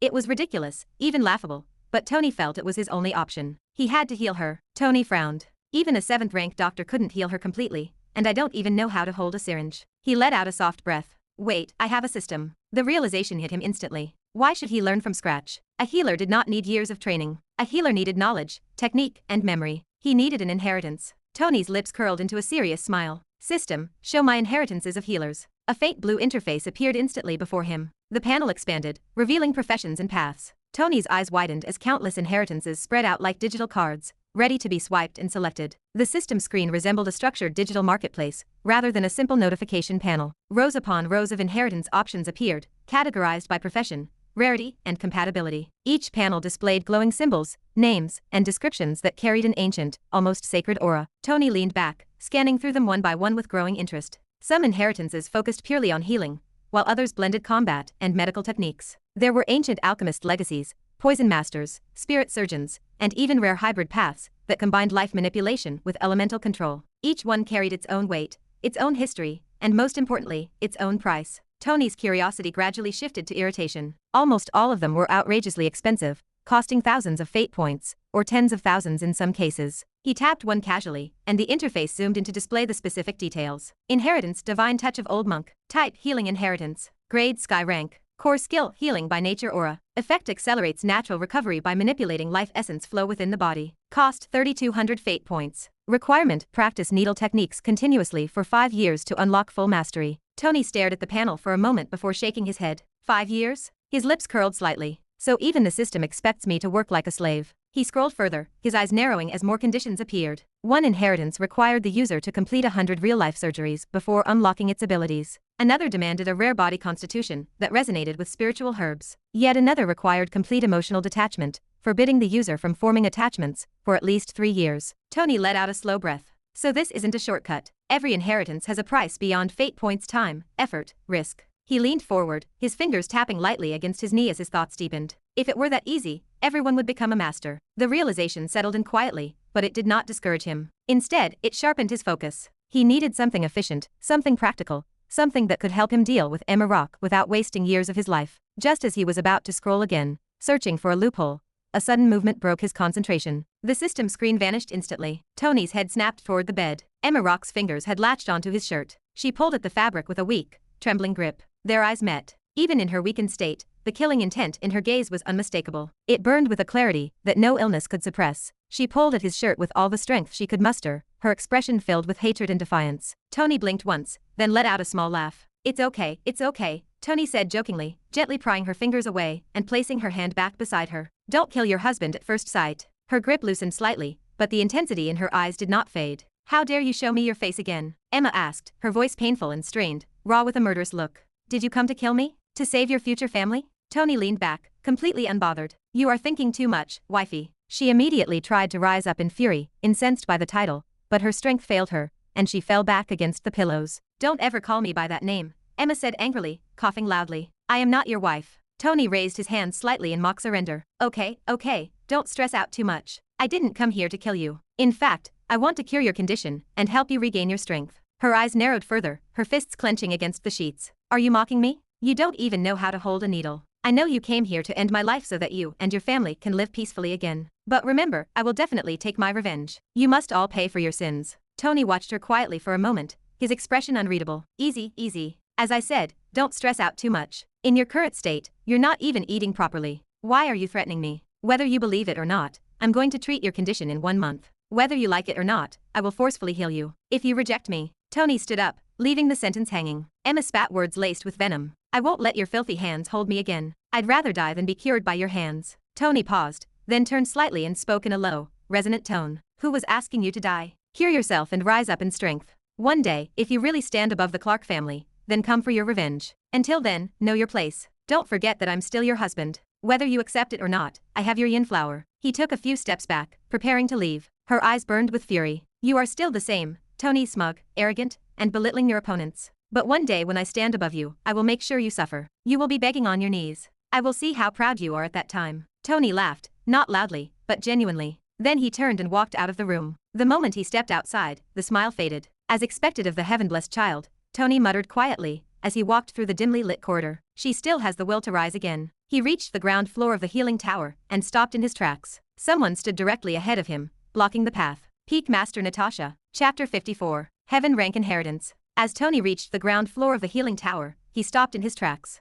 Someone stood directly ahead of him. Peak Master Natasha. She stared straight at Tony, her arms crossed as she observed him from head to toe. What are you doing here at this hour? Tony scratched the back of his head, letting out a dry laugh to fill the silence. Peak Master, shouldn't you be sleeping? Her eyes narrowed into a sharp glare. I asked you a question. Tell me, what are you doing here at this time? I just finished memorizing the book you gave me, Tony said. The complete canon of natural healing. He had not found an excuse in time, so the lie slipped out before he could think. The moment the words left his mouth, he wanted to slap himself. Since there was no turning back, he forced an awkward smile and doubled down. I came down to look for some herbs so I could practice while the details are still fresh. Natasha's irritation flared, her face tightening with anger. Tony, what do you take me for? Do you think I am an idiot? It has not even been a full day. Even a top genius like Emma took 5 days of absolute focus to memorize the canon of natural healing. How could you do it in a few hours? Stop joking, or you will face my wrath. Tony felt the weight of her pressure settling over his shoulders. For a split second, he considered backing down and changing his story. But stepping back now would ruin his momentum. Peak Master, if you do not believe me, give me a task, Tony said, keeping his tone firm and convincing. I am telling the truth. All this time, I thought I lacked talent because of my slow progress on the martial path, but tonight I realized I have an extraordinary talent for the healing arts. You must trust me. Natasha stared at him, her cold gaze boring into his eyes. Oh, so you are speaking the truth, she muttered, the skepticism clear in her low voice. Then tomorrow by evening, you will gather all the herbs required for the treatment of my associate, Emma Rock. She began listing the materials, her voice cutting through the quiet hall. She named rare herbs and difficult locations, demanding 13 specific items in total. Tony did not interrupt her sequence. He kept a smile on his face while subtly activating his watch recorder to capture every word. "As you command, my lady," Tony said casually with a polite nod. He turned and walked toward the exit without waiting for a dismissal. Behind him, Natasha remained stationary on the stone floor, her eyes locked onto his retreating figure. Her lips tightened into a thin line. "Just wait, Tony," she whispered to the empty room. "After tomorrow evening, you will pay the price for your fake bravado." Tony stepped into his residence and closed the door behind him with a slow, deliberate motion. For a few seconds, he stood motionless in the darkness, his face cast in shadow. "Idiot," he muttered, gritting his teeth. He ran his hand through his hair in frustration, walking to the center of the room, before dropping heavily onto his meditation mat. "What was I thinking? Claiming to memorize the entire canon in a few hours. Even I wouldn't believe that lie." He spat on the floor in annoyance. Peak Master Natasha was far too experienced to be deceived by cheap arrogance. By uttering those words, he had essentially dug his own grave and jumped into it willingly. "And now I actually have to deliver results." Tony closed his eyes, replaying the confrontation. The extensive list of herbs, the treacherous locations, the impossible timeline. She had thrown everything at him without a shred of mercy. Under normal circumstances, an experienced disciple would struggle to gather those specific materials within 3 full days. "At least I recorded the list," he murmured. He tapped his wrist, and the watch recorder replayed the names of the herbs one by one, clear and precise. That single precaution saved him from immediate failure, but it only solved half of his problem. Gathering raw herbs on the mountain peaks was one thing, but actually healing Emerald was a completely different challenge. Tony's gaze darkened as he sat upright on the mat. System. A faint blue glow illuminated the room instantly. The digital interface expanded, displaying the inheritance catalog. Tony adjusted the filters, limiting the search parameters to match his available resources. "Show me healer inheritances under 500 fate points." The system processed the request immediately, refreshing the screen with a few compatible options. Tony scanned the text line by line. Inheritance, 9-star pulse scripture. Type, healing technique. Grade, earth rank. Core skill, total vein restoration. Effect, stimulates internal recovery by circulating life energy through nerve-based resonance. Cost, 420 fate points. Requirement, user must cultivate continuously in a forest environment for 90 days to unlock full efficiency. Tony frowned at the description. Too slow. He swiped the panel away to view the next option. Inheritance, 9 Silk Meridian Sutra. Type, healing technique. Grade, earth rank. Core skill, silk thread energy guidance. Effect, repairs damaged meridians using fine control of internal energy threads. Cost, 480 fate points. Requirement, requires mastery of basic needle techniques and stable hand precision for 6 months. Tony leaned back, his fingers tapping a rhythmic pattern against his knee. 6 months, 90 days.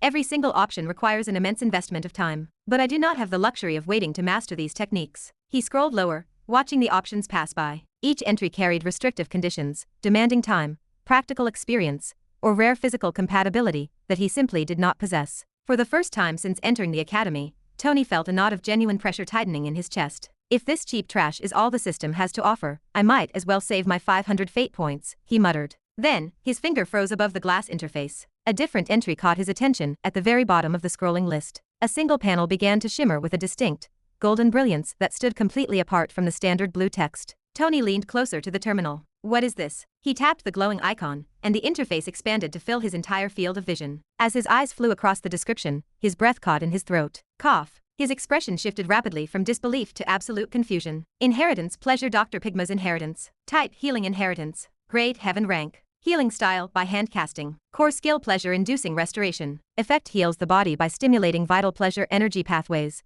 eliminating pain, and accelerating recovery through sensory-based activation. Cost, 500 fate points. Requirement, host must possess a yin flower. Future mastery, unlock conditions, multiple stages requiring dual cultivation compatibility, body refinement, and advanced control over own body pleasure. The small meditation chamber fell into absolute silence as Tony stared blankly at the golden text. "A heaven rank inheritance?" he whispered, his voice trembling slightly. "For only 500 points. Oh God, am I dreaming?" Chapter 55. Drowning in knowledge. Inheritance, pleasure, Dr. Pigma's inheritance. Type, healing inheritance. Grade, heaven rank. Healing style, by hand casting. Core skill, pleasure-inducing restoration. Effect, heals the body by stimulating vital pleasure energy pathways, eliminating pain, and accelerating recovery through sensory-based activation. Cost, 500 fate points. Requirement, host must possess a yin flower. Future mastery, unlock conditions, multiple stages requiring dual cultivation compatibility, body refinement, and advanced control over own body pleasure. Silence filled the room. Tony stared at the panel. Heaven rank. He blinked at the glowing text.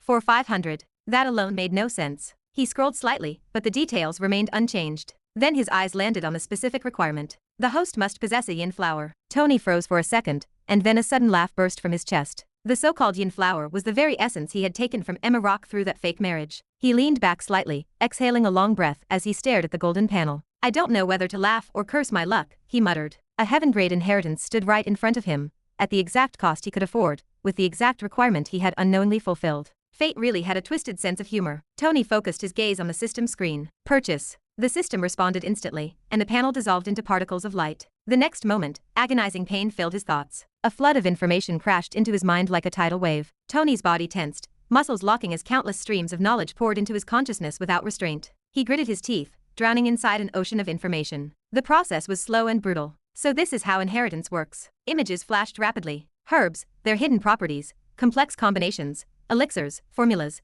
exact ratios, and perfect timing scorched themselves into his brain. Then came the physical techniques, intricate hand movements, and precise energy control. Tony's breathing slowed as the information finally settled deeper into his mind. He lost all sense of time. Hours passed, and the pain increased with each passing moment. The system was not just giving him knowledge, it was actively rewriting his perception and innate thinking. Tony opened his eyes. The first sensation was a gnawing hunger in his stomach. The second was the bright light streaming through the window. Afternoon sun rays fell directly on his face. He had lost track of time completely while receiving the inheritance. It had started somewhere in the middle of the night, the inheritance flooding in all at once, memories and knowledge pouring through him like a river breaking a dam. Pleasure Dr. Pigma, the memories hit him like an entire second life. He ignored the hunger and reached for the thick book Natasha had given him, the complete canon of traditional healing arts. He flipped it open to page 1. He already knew it. He turned to page 5. He already knew it. His fingers started flipping faster. Herb after herb, property after property, preparation method after preparation method appeared before him. Every single entry in the book already sat inside his head,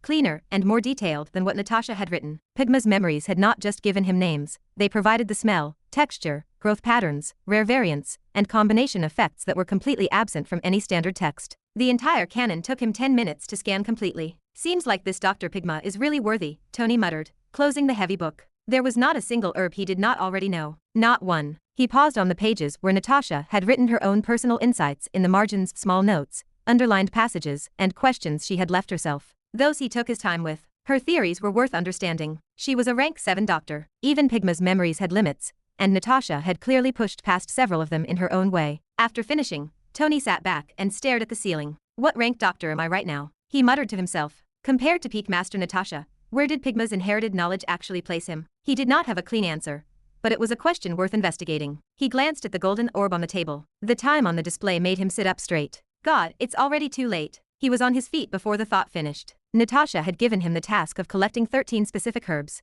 to be delivered before evening. If he walked in empty-handed, she would use it as an excuse to punish him, and she had made that threat very clear. He grabbed his storage ring and left the residence on a run. Tony moved fast toward the entrance gate. As he passed through the stone archway, an unusual heavy staring pressed against him. People stared at him all the time. That was nothing new. His background alone turned heads, and the evil boy reputation had followed him since before he could properly grow a beard. He was thoroughly used to the looks. But this felt different. Tony knew what it was like to be watched, but this time the attention felt exaggerated, as if he had become something far worse overnight. A group of lower disciples whispered among themselves just out of arm's reach. That's him. The one they were talking about. I heard he forced his own clan members to fight each other. Another voice joined in. They said he enjoys watching people suffer, and he got in through connections, no talent at all. Tony kept walking. He did not stop, and he did not react. The servants and visitors waiting near the gate were not just curious, they looked at him the way people look at a convicted murderer. He did not have time to delay, but he marked the shift in the air. He remained completely unaware that targeted lies, heavily funded and carefully directed, had infected the entire academy and the outer areas overnight. The first Prince Mark Smith's servants had worked quietly and efficiently, paying people to talk and spreading manufactured stories into every courtyard. The rumors branded Tony Clark as a rich, spoiled young master with zero talent on the martial path. They claimed he stole his inner disciple position through pure family connections, while real disciples bled for years trying to earn the same rank. They painted him as a cruel bully who made his own family members beat each other for his amusement. Finally, they labeled him a fool who had somehow landed in the healing tower, destined to start killing patients the moment he touched them. The stories grew grander with every single retelling. By the time they reached the outer servants and the people waiting at the gate, Tony had become an absolute monster. Everyone had a version, and everyone claimed to have heard it from someone reliable. Tony walked right past the glaring crowds, his mind focused entirely on heading into the forest to collect his herbs, before an old woman punished him for being late. Chapter 56. My new pet. Deep inside the mountain herb forest, Tony pushed past a thick layer of brush. To collect the 13 herbs, he had to venture far beyond the standard paths. Even though it was his first time navigating these woods, he moved effortlessly, as if he owned the mountain. Pygma's inheritance turned this grueling chore into child's play. He could smell the flora from a distance. A faint bitterness drifting on the wind from the north signaled a frost root growing 40 meters to the left, sheltered under a rocky ledge. A sharp sweetness wafting from higher up the slope betrayed a 7-petal vine. His nose guided him through the forest like a compass, pulling him from one specimen to the next along the shortest possible route. No wandering, no backtracking. One by one, the herbs dropped into his storage ring. Along the way, he harvested several rarer specimens Natasha had not even requested, storing them away for future use. Somewhere in the distance, wildlife stirred. A low growl echoed from deeper within the trees. Birds screeched, scattering above the canopy. Tony registered each sound but kept moving. His tyrant dragon fist could handle whatever emerged from these woods. Fear was out of the question. The sun dipped low, painting the sky in deep orange hues. 12 herbs were collected. Only one remained, the 7-flower stem. It was a rare plant that thrived exclusively in patches of deep shade near running water. Tony caught the scent 30 meters ahead near a stream bed. Pushing through the final cluster of branches, he crouched beside the rushing water and closed his fingers around the stem. 13. Finally, he muttered, stowing it safely inside the storage ring. He straightened up, brushed the damp dirt from his palms, and turned to head back. The forest went completely dead. No wind. No birds. Even the bubbling stream seemed to quiet down. An animal stillness gripped the area, the telltale sign of a predator in position. Tony turned his head slowly. The creature was almost invisible. A snow leopard stood 8 meters away, its coat blending perfectly into the landscape. Without looking directly at the spot, a person would walk right past it. Even with his eyes locked onto the feline, the contours of its body seemed to blur against the background. The beast was massive, its shoulders reaching Tony's chest, built like a cross between a tiger and a ghost. It remained motionless, its golden eyes fixed on him with patient, absolute focus. The leopard launched. No warning, no sound. One moment it was standing still, the next it was airborne, closing the 8-meter gap in less than a second. Tony moved on pure instinct. His right fist snapped forward. He unleashed the first form of the tyrant dragon fist, the silent punch. No wind-up, no sound, just pure force, compressed and released into a single point. The blow connected squarely with the leopard's face mid-leap. The impact resembled 2 stone walls colliding. The leopard's entire body whipped sideways in mid-air from the sheer force, crashing into the snow with a heavy, rolling thud. It skidded 3 meters, shaking its head as it scrambled back to its feet, snarling. Tony lowered his fist and exhaled a slow breath. Not bad. You're fast. The leopard snarled again and began circling to the left, hugging the ground while searching for another opening. It was not finished. The strike had stunned the beast, but it had not broken anything vital. This animal was built to absorb damage and keep fighting. It lunged a second time, faster, coming in low from the side. Tony sidestepped the rush. He grabbed the scruff of the creature's neck as it shot past, using its own momentum to slam it face first into the snow. Before it could roll, he planted his knee firmly into its spine. The leopard thrashed violently, claws digging into the earth. Tony ignored the minor scratches on his skin and maintained his grip. Stop moving, he said calmly. You're just going to tire yourself out. The beast ignored the command. It twisted, swiping backward with an enormous paw, and caught Tony's forearm with the edge of its claws. The cut was not deep, but it stung. Tony looked at the bloody scratch, then glared down at the animal. That was rude. He shifted his grip, flipped the predator onto its side, and delivered 3 short, precise strikes to the pressure points along its neck and shoulder. Pygma's inherited knowledge guided his hands without a moment of hesitation. The force was not meant to injure, but it made one thing clear: continuing this fight would be deeply unpleasant. The leopard went rigid. A low, unhappy sound escaped its throat, somewhere between a growl and a whine. Tony slowly released the pressure and stepped back to watch. The animal tried to bolt a few times, but a couple of sharp kicks kept it in place. Finally, the leopard lay still, raising its head to look at its captor. The yellow eyes remained sharp and proud, but the absolute certainty had vanished. It was reassessing the situation. Good, Tony said. Now we can talk. He spoke as if he were simply chatting with a servant back at the estate. Here's the situation. I need a mount. The Academy banned hover vehicles, which is genuinely the stupidest rule I have ever heard, and I am not walking up and down this mountain every day like a caveman. He tilted his head, examining the thick fur. You're fast, you're strong, and you blend into the terrain. You're exactly what I need. The leopard stared back, entirely confused. It could not sense any emotion from the human. For animals, fear and aggression are the primary indicators, but Tony's face showed neither. Tony ignored the beast's hesitation and climbed onto its back. The leopard immediately tried to shake him off, twisting its torso and dropping one shoulder to dump him into the snow. Tony grabbed the thick fur at its neck, squeezed his knees against its ribs, and held on with absolute stubbornness.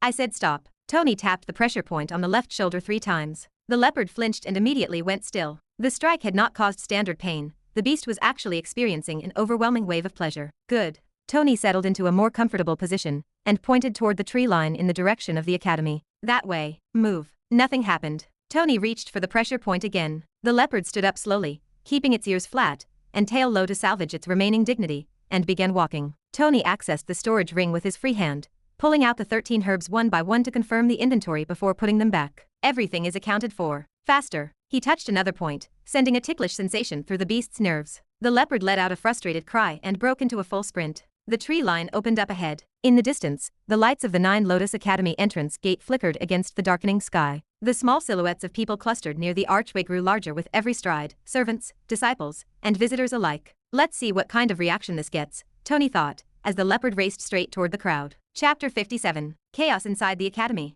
The snow leopard moved like a released arrow the moment it found open ground. Tony sat on its back with both hands locked around the base of its ears, leaning forward, his knees pressed hard into its ribs. For a brief moment, the system actually worked. Then the academy gates came into view, and with them, the crowd. Servants, outer disciples, and visitors waiting for entry all stood in a long line. The moment the snow leopard saw humans staring directly back at it, something primal fired in its brain. It wanted out immediately. The leopard twisted hard to the left, trying to break away from the gate entirely and bolt back toward the tree line. Tony's grip tightened on its ears. He yanked hard, steering its head back forward like a pair of bicycle handles. Straight. Go straight. He barked. The leopard let out a furious snarl and fought the direction, its legs scrambling sideways, but Tony held the ears with everything he had. The animal's body had no choice but to follow its head. It barreled forward, straight toward the gate, straight toward the panic. The people at the gate still were not running. Is that a snow leopard? Someone asked. Did he bring that ghost from the forest? I never saw him with a pet before. It's fine, another called out. It must be tamed.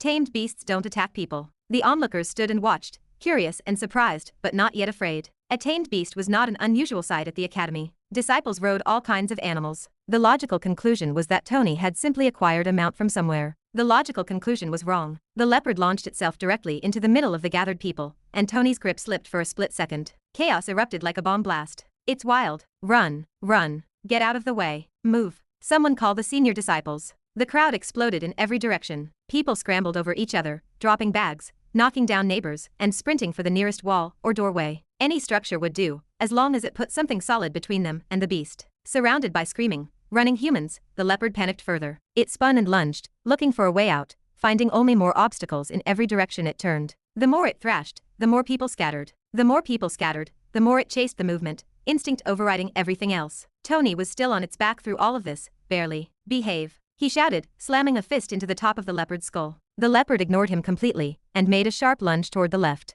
A heavy-set man who had been too slow to run stumbled, and went down directly in the leopard's path, landing on his hands and knees with a loud, terrified wail. Save me! Save me! Please don't eat me! He screamed, clamping arms over his head, his face pressed to the ground. I'm not tasty. I swear I'm not tasty. The leopard's front paw came down as it landed over him. Claws caught the back of his trousers, and raked clean across before Tony hauled its head sideways, redirecting it away from the fallen man. The man lay flat on the ground for a full 3 seconds after the leopard had already passed, motionless and still wailing. My backside. It got my backside. I'm bleeding. I'm bleeding. You're fine, Tony shouted back over his shoulder, already 20 meters away, and accelerating. The man's howling faded behind him as Tony finally wrestled the leopard through the gate, and onto the inner mountain path, leaving the chaos of the entrance area behind. The mountain path was the natural domain of the snow leopard. It ran because running was the only option left, and as it ran, it started testing its rider. Every time it spotted a figure on the path ahead, it angled toward them deliberately. It hoped that if it caused enough destruction, Tony would finally decide this was not worth the trouble and let go. A young disciple walking up the path with a basket of herbs looked up,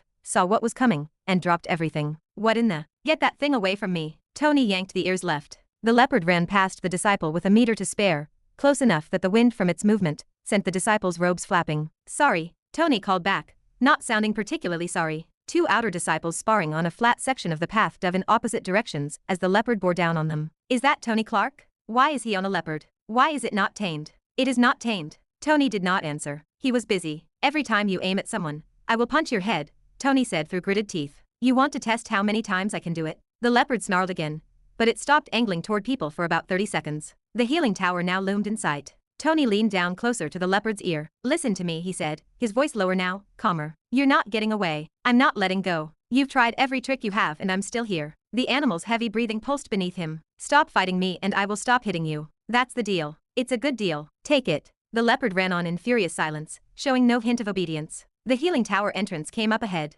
The line outside stretched long and quiet. Wealthy patients, most of them with covered faces, stood with the patient discipline that came from knowing exactly how rare the treatment they were waiting for was. Nobody complained. Nobody pushed. You did not complain when you were waiting to see a rank 7 doctor. Then the screaming started at the gate. It was distant at first, just a chaotic noise that could be anything. But it grew fast, and with it came the sound of running feet, and the particular quality of shouting that meant danger was coming. Suddenly Tony appeared before them, charging straight toward the line. That was enough. The entire patient queue dissolved in seconds. Dignified people suddenly sprinted in every direction, robes flying, hats lost, bags abandoned on the ground. People who had waited 3 days for their appointment slot dove behind pillars and stone benches without a second thought. A woman who had been standing patiently at the front of the queue for 6 hours threw herself flat behind a decorative garden rock and refused to move. What is that thing? Is it wild? It sounds wild. Don't let it near me. I just had surgery. Chapter 58. I am doctor, give me my room. The snow leopard coiled its muscles, ready to spring onto the patients clustered near the entrance. Tony wrenched the beast's ears back, straining every muscle to anchor the predator in place.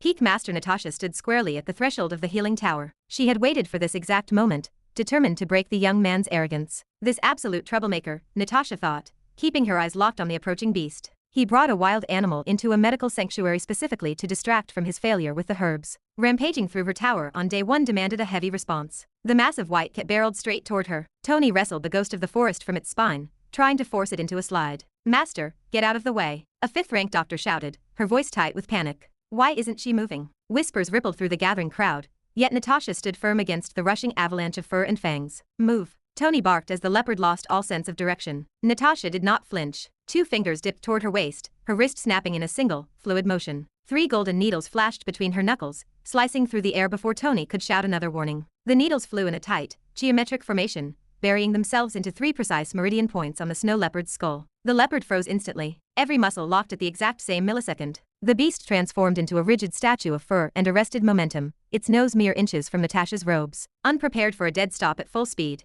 Tony catapulted forward. He clutched at the thick neck fur, scrambling wildly to avoid falling directly into the Peak Master's chest. With a heavy breath, he re-established his balance and climbed down to the stone floor. He straightened his robes and offered a casual smile. Not bad, Master, Tony said. Natasha stared at him, cold fury radiating from her posture. Tony. Her voice dropped to a low, dangerous register. What is the meaning of this nonsense? Who authorized you to cause a riot inside the academy gates with an untamed beast? Do you understand the penalty for this level of public disturbance? Peak Master, you are misinterpreting the situation, Tony replied, adoption an innocent expression, as if they were discussing the weather. I ventured out to harvest the 13 herbs you requested. On my way back, this leopard launched an attack in the deep woods. I subdued it because I required a mount, nothing more. I did not anticipate its panic upon seeing a crowd. He spoke with such calm, earnest simplicity that the explanation briefly sounded plausible. By now the entrance to the healing tower crawled with spectators. The uproar drew everyone within earshot. Patients peeked from behind stone pillars, 1st and 2nd-ranked doctors emerged from the side quarters,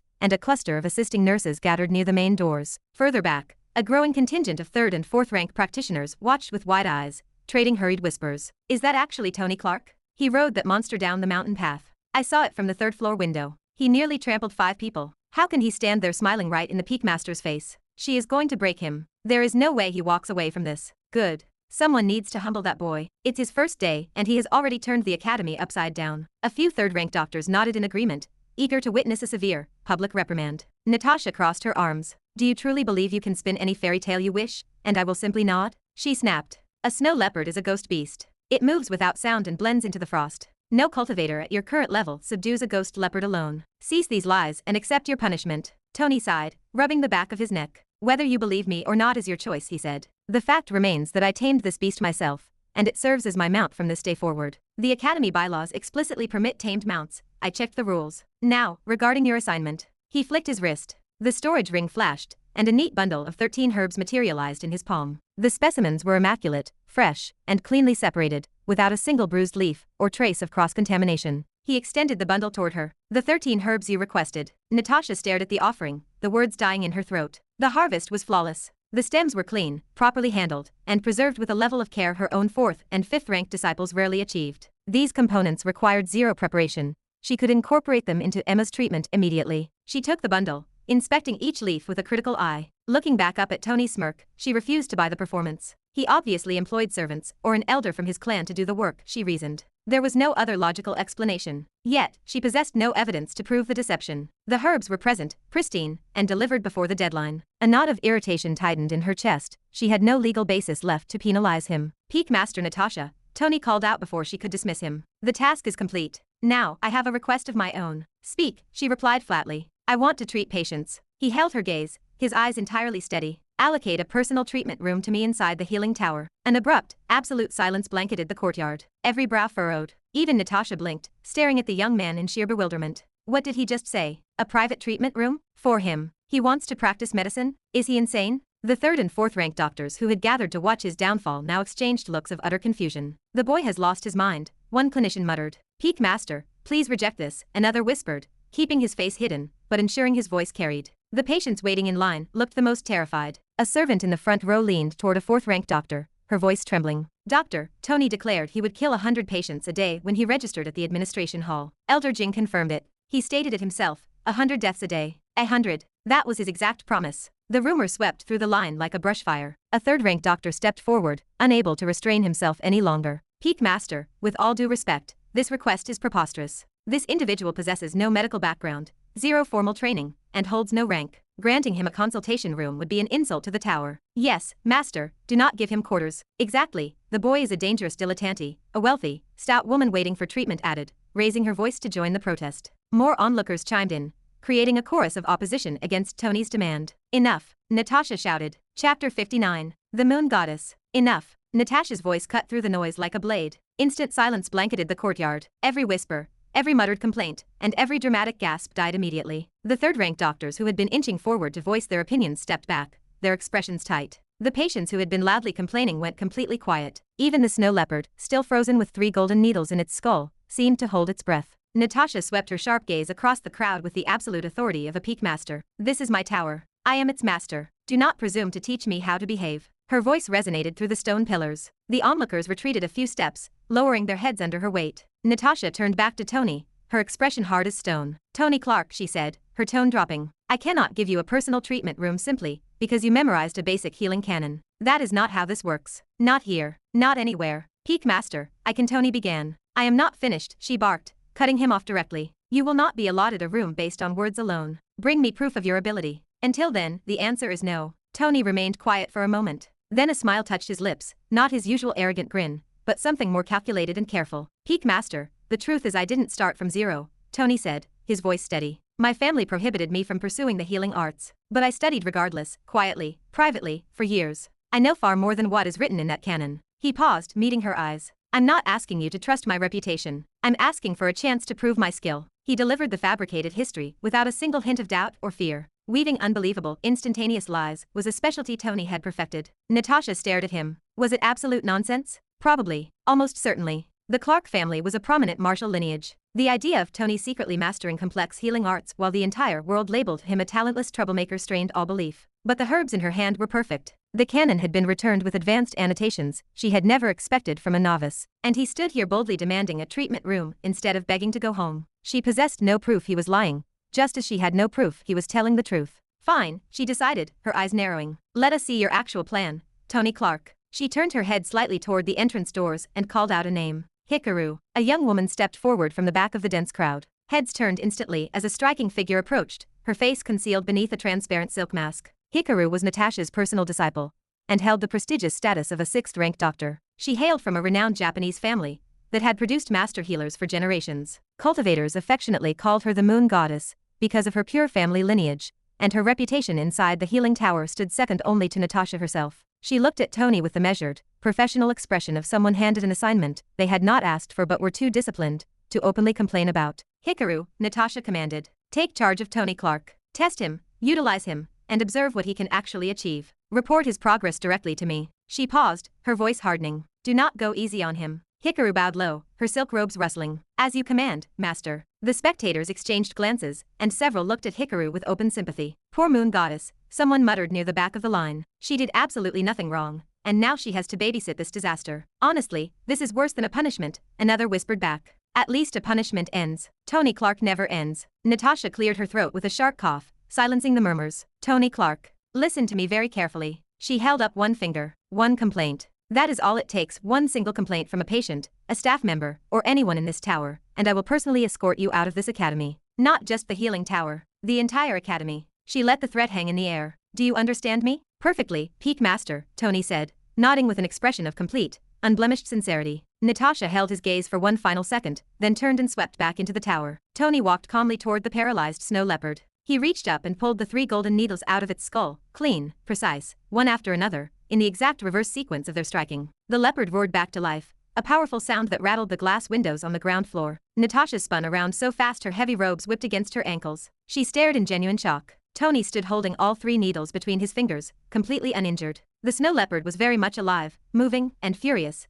but it was not bleeding from a single puncture point. Those 3 needles utilized a specific sealing technique that Natasha had spent decades developing. Removing them safely required knowing the exact sequence, the exact angle, and the exact release of pressure. Pull them incorrectly, and the beast's blood pressure would spike, causing fatal internal bleeding within seconds. The technique had killed animals twice the leopard's size during her trials. Tony had performed the extraction casually, bare-handed, and without a moment's hesitation, like pulling pins from a notice board. A fluke, Natasha told herself firmly, forcing her expression to remain neutral. He got lucky with the sequence. That is all. She turned back around and walked away without another word, refusing to give him the satisfaction of seeing her surprise. Tony led the snow leopard over to a sturdy pine tree near the tower wall and secured it with a heavy rope. The beast immediately snapped at the bindings, trying to bite through the fibers, but failed. Tony patted its massive head once, chuckled, and followed Hikaru inside the grand doors. The remaining crowd watched the entrance in stunned silence. Did he just? He pulled the master's needles out by hand. That extraction should have killed the beast instantly. By evening, the story of the wild ride had reached every corner of the academy,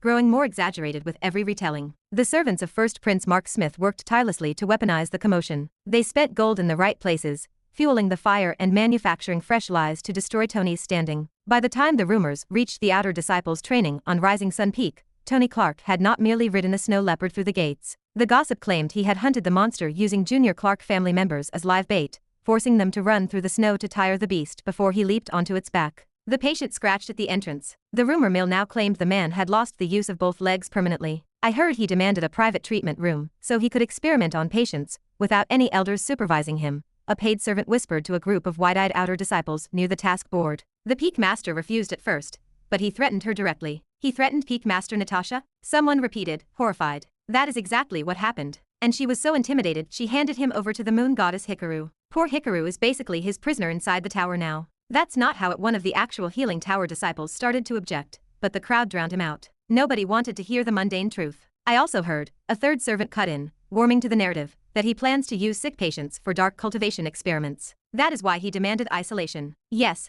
Tony stated himself he would kill 100 people a day. 100, every single day. The slander cascaded peak by peak, floor by floor, accumulating darker details, until the monstrous tale finally reached the top of Sword Peak well after dark. Chapter 60, Jealous Wife. Inside 9 Lotus Academy, the quiet evening on Sword Peak offered little comfort. Julie found Lily in her room, sitting with a book she had clearly not been reading for some time. Sister, Julie said carefully, closing the door behind her to shut out the hall. I heard something about Tony today. Lily looked up, setting her book on her lap. What did he do now? Well, Julie took a deep breath, stepping closer. He rode a wild snow leopard right through the academy gates, cleared out the entire patient queue, nearly trampled a disciple on the mountain path, and then demanded his own treatment room from the Peak Master. Lily sat straight up. He did what? That is not the main issue. The Peak Master actually assigned Moon Goddess Hikaru to supervise Tony directly. Lily went dead silent at the mention of that name. She sighed heavily, her fingers curling into tight fists as a sudden warmth rose to her face. Before the marriage, when people called Tony a villain and a troublemaker, I thought I could handle him, Lily muttered, her voice tight. I believed my strength and position would keep him within reasonable limits. I never imagined Tony Clark operated on a completely different level of chaos. How does he manage to create this much trouble right in front of someone as cold and strict as Peak Master Natasha? Julie pressed her lips together to keep from laughing. Well, sister, at least he chose to learn something instead of staying idle in his room all month. That is progress, right? And Peak Master Natasha clearly sees some potential in him. Otherwise she would have thrown him out instead of pairing him with Hikaru. She folded her hands in her lap, adoption a perfectly reasonable expression. For now, let us trust your husband and pray that nobody tries to harm him. Lily remained quiet for exactly 3 seconds before shaking her head. That is exactly what worries me, Lily said, her voice rising. Hikaru, the moon goddess. Do you know what that girl looks like? Do you know the lineage she comes from? If Tony tries something inappropriate, Hikaru will break both his legs without blinking, and then her family will arrive to shatter the rest of him. That fool never thinks before he opens his mouth, and he definitely does not think before he acts. Julie stared at her older sister, watching the frantic energy in her eyes. A slow, knowing smile spread across her face. Sister, Julie said softly. What? I see it now. What do you see? You are not worried about Tony getting hurt, Julie declared with the delighted certainty of someone solving a grand puzzle. You are worried about Tony looking at another woman. You are jealous. You are actually jealous of Hikaru. I am not jealous. Lily snapped immediately, a bright pink flush creeping onto the tips of her ears. She lifted her chin, her eyes flashing. Do not manufacture ridiculous drama. I am simply concerned that the idiot will get himself killed on his second day, because he cannot keep his eyes to himself. That is a completely natural concern for any responsible spouse. Julie said, nodding slowly while keeping her eyes locked on her sister's flustered expression. Completely natural. It is. Sister, Tony is not a womanizer, Julie said soothingly, lowering her voice to calm the tension. He is many things: a chaos machine, a walking disaster, probably an elder's worst nightmare. But he is not that. Do not worry so much. Lily opened her mouth to argue, closed it, and picked up her book. She set it down again a second later, unable to focus. I was not worried about that, Lily said with absolute finality, staring straight ahead. I was worried he would get killed. That is all. End of conversation. The next morning arrived with a clear sky. After a full night's sleep, Tony appeared at the healing tower radiating energy, completely unbothered by the previous day's madness. Hikaru walked at a steady pace through the second floor corridor, a polished needle set gripped in her hand. Her posture remained professional and composed, but Tony followed 2 steps behind her like an inseparable shadow. The low-level discomfort of having someone with Tony Clark's reputation trailing her steps was impossible to ignore. Her skin prickled with irritation. 1 month, just 1 month, she reminded herself, repeating her master's strict orders in her mind. She arrived at her personal consultation room, stopped at the threshold, and looked toward the attending servant lady. Send in the first patient. The servant bowed low and disappeared into the waiting area. Tony took a seat across from Hikaru, his gaze fixed on her face with open curiosity. He tilted his head, openly attempting to piece together the features hidden beneath her transparent velvet mask. Hikaru swallowed hard under his intense scrutiny and forced her eyes toward the empty doorway. A minute passed in awkward silence. Then too. The servant returned with an apologetic expression, her hands clasped tightly in front of her robes. I am sorry, my lady, the servant whispered. There are no patients. Hikaru blinked in surprise. What do you mean there are no patients? There was a line stretching half a mile outside this morning. What happened to them? The servant's eyes drifted toward Tony, lingering on his casual smirk before darting back to Hikaru. The meaning required no explanation. Hikaru turned her head, fixing Tony with a sharp glare. Tony spread his hands helplessly, offering a wide, innocent grin. I did not do anything. You did not have to do anything, she whispered through gritted teeth, her knuckles whitening around her needle case. Should I go outside and round them up for you? Tony offered, his helpful expression only serving to make the situation worse. Absolutely not. Hikaru slammed the needle set onto the wooden desk with a sharp crack. The last thing I need is you chasing terrified patients back into the building. If you do that, they will never return. She took a deep, stabilizing breath to steady her racing pulse. Fine. There are patients already admitted upstairs for their morning recovery checks. Follow me. Touch nothing, say nothing, just stand in the corner and try to learn. I will do my absolute best, Tony said earnestly. Hikaru stared at him for one long, skeptical second. Deciding there was nothing useful to say to a man with no sense of shame, she turned on her heel and marched toward the grand stone staircase. Up on the 3rd floor, the recovery rooms were lined with heavy oak doors. Hikaru moved efficiently, knocking lightly before entering each space, running through her standard diagnostic checks with the practiced ease of a master healer. Tony followed silently, his boots tapping against the stone floor. At the first room, Hikaru pushed the door open gently. A middle-aged woman lay on the recovery bed, her eyes closed as she rested from a recent treatment. She stirred at the sound of soft footsteps, opening her eyes, and her face immediately brightened at the sight of the masked healer. Moon Goddess. I was just thinking about. The woman's voice cut off instantly as Tony stepped into view. The warm smile vanished from her face, exactly like a lamp being switched off. Her skin turned a ghostly shade of pale as the wild rumors from the previous evening rushed through her mind. Tony Clark, the monster who openly planned to slaughter 100 patients a day for his dark experiments. The fantasy stories spread by the outer disciples had done their work perfectly. Are you all right?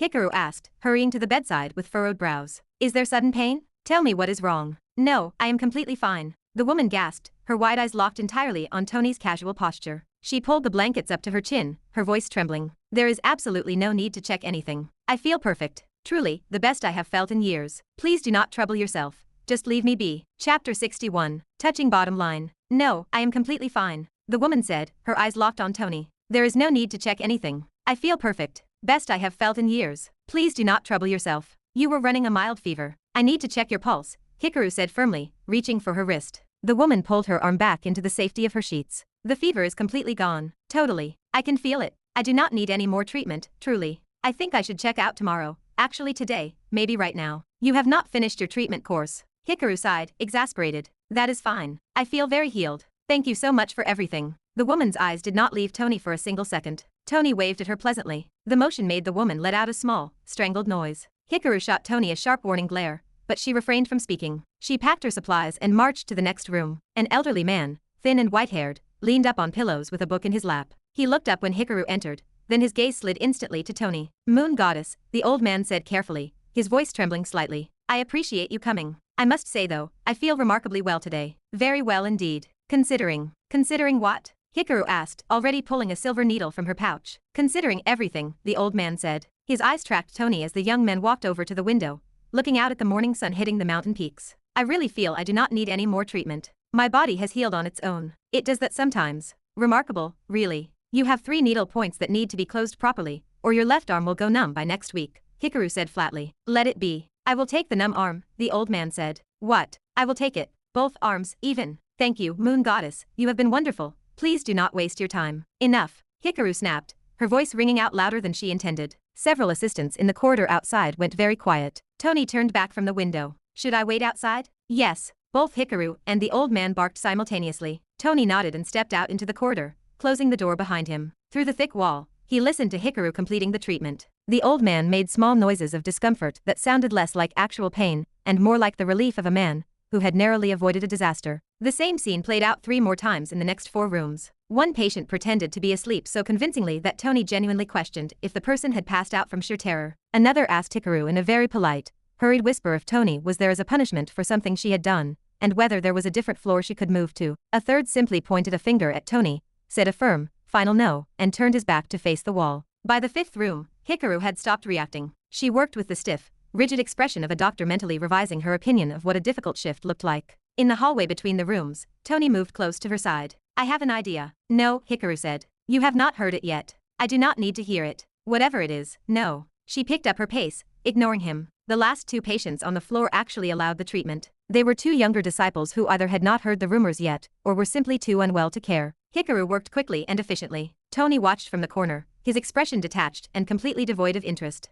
By the time they walked back downstairs, the tower had grown quiet. Usually, Hikaru was the busiest doctor in the entire establishment, with lines of people bearing gifts just to get a consultation. Today, her world was completely upside down. As the hours passed with no new arrivals, Hikaru grew bored and pulled a few medical texts onto her desk to read. Tony leaned over her shoulder, glancing at the pages. The sudden warmth of his breath brushed against her ear. She stood up instantly, facing him with her arms folded tightly across her chest. You can leave for today, she said with a heavy, loud sigh. Honestly, having you with me is scaring away more patients than I am treating. It is like bringing a fire into a paper shop, and then asking why everything keeps burning. I have a better idea, Tony said casually, leaning back against the wall. Give me a medical room. I will treat my own patients. Hikaru clenched her fists. How can you even ask for that? Can you not see how much people fear you? That is because they have never witnessed my miracle treatment. Give me 1 patient, and I will prove it to you. Tony stared back directly into her eyes, entirely confident. Never. I will not allow you to touch a single soul, Hikaru said firmly. Then what should I do? I do not want to stare at you all day. You are not as beautiful as my wife. Tony spoke bluntly, entirely ignoring the consequences of his words. Hikaru's face burned with sudden anger behind her transparent velvet mask. He had touched her absolute bottom line. If not for Tony's powerful family background, she might have kicked him across the room like a doll at that very moment. His words struck deep, fueling a sharp irritation. She was too refined to understand how to take petty revenge on someone so shameless. What? Tony asked, noticing her icy glare. Why are you looking at me with killing intent? Do you think I am a joke? I will show you exactly how difficult it is to become a doctor. Come meet me tomorrow morning. Hikaru turned sharply, her voice trembling with anger, and left her office room without looking back. Moon Goddess, do not worry, Tony called out, waving a hand at her retreating back. I will not be a burden to you, and if you want, I can go beat up a few people and drag them here as patients. Your numbers will recover quickly. Hikaru stopped, turned, and stared at him in absolute, stunned silence for 3 full seconds before storming away completely. What did I do? Why is she behaving like I ruined her life? Tony muttered to himself as he stepped out of the healing tower. It was still afternoon. Tony walked over to the sturdy pine tree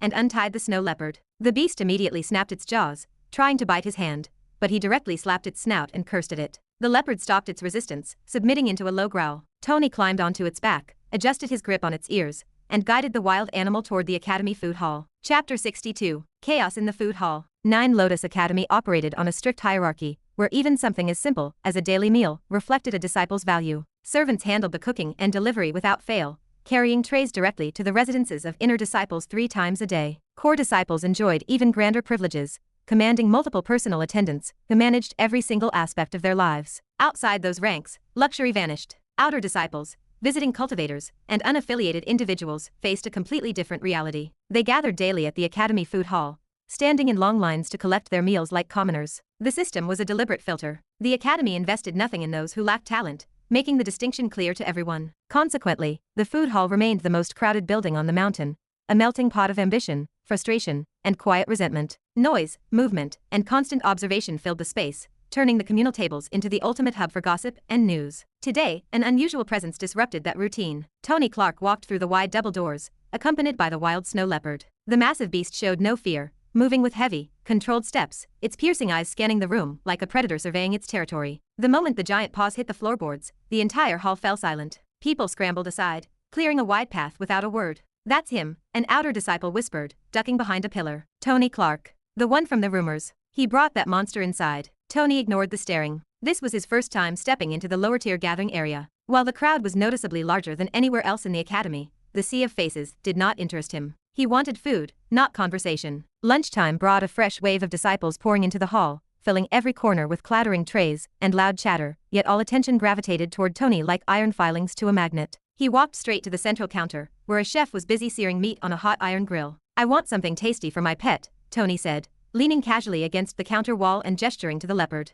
"Bring the best cuts." The chef froze, his tongs hovering in the air. The terrifying stories surrounding the young master made his hands tremble. Without wasting a second, he piled a platter high with the finest meat available, maximizing both quality and quantity. "Here, young master," the chef said, his voice cracking slightly as he pushed the heavy dish forward. "If you have a personal preference for your own meal, please say the word. I will prepare it instantly." Tony took the platter without a word and walked toward an empty corner. He sat down on a wooden bench, placed the food directly before the snow leopard, and began feeding the beast by hand. Clearly starving, the predator leaned forward eagerly, drool pulling at the edge of its jaws as it devoured the thick cuts. "Easy, easy. Don't eat my fingers," Tony muttered, using his free hand to scratch behind the creature's ears. The display looked entirely absurd. No one in the academy treated a ghost beast this way. Battle pets were usually kept outside in heavy iron cages, fed scraps or leftovers by low-ranking servants. Yet here was Tony Clark, personally hand-feeding a lethal apex predator as if it were a harmless puppy. Curious onlookers took side glances, watching the interaction with intense fascination. Experiencing Tony's presence in person felt completely different from listening to the wild stories circulating through the dorms.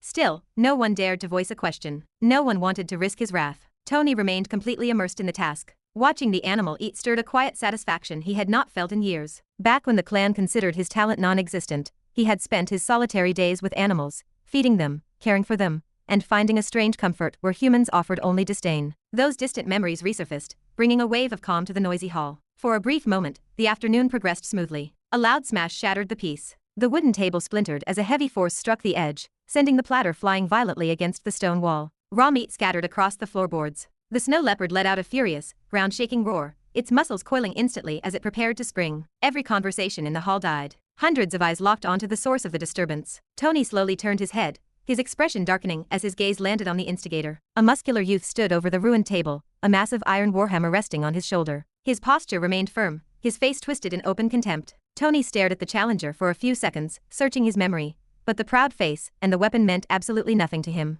Then, his eyes shifted slightly to the side, landing on the woman standing beside the brute. "Elsa Clay," Tony said, her name rolling off his tongue with cold clarity. The memory of the herb garden incident flashed through his mind. This was the same girl he had bullied back at the Clark family estate, the one whose brother had issued useless threats. Elsa stood proudly beside the hammer-wielding youth, her face filled with smug confidence, basking in the massive audience she had drawn. "What are you staring at?" Elsa asked, crossing her arms. "Don't tell me you don't recognize me." Tony stood up slowly, planting a firm, heavy hand on the snow leopard's head to anchor its violent instincts. His lips curved into a sharp smile. "How could I ever forget you, Elsa Clay?" Tony said, his voice booming across the rafters. "I still fondly remember the feel of your soft chest." A collective gasp echoed through the crowd. "What?" A voice from the back cried out. "Did Elsa lose her chastity to him? I thought she belonged to a proper family. How could she fall victim to a monster like Tony? Poor girl." The gossip spread like wildfire through the tables, transforming shock into pity, and pity into immediate judgment. Elsa's smug expression collapsed, her face flushing a deep, furious crimson as the whispers reached her ears. "Stop your absolute nonsense," Elsa screamed,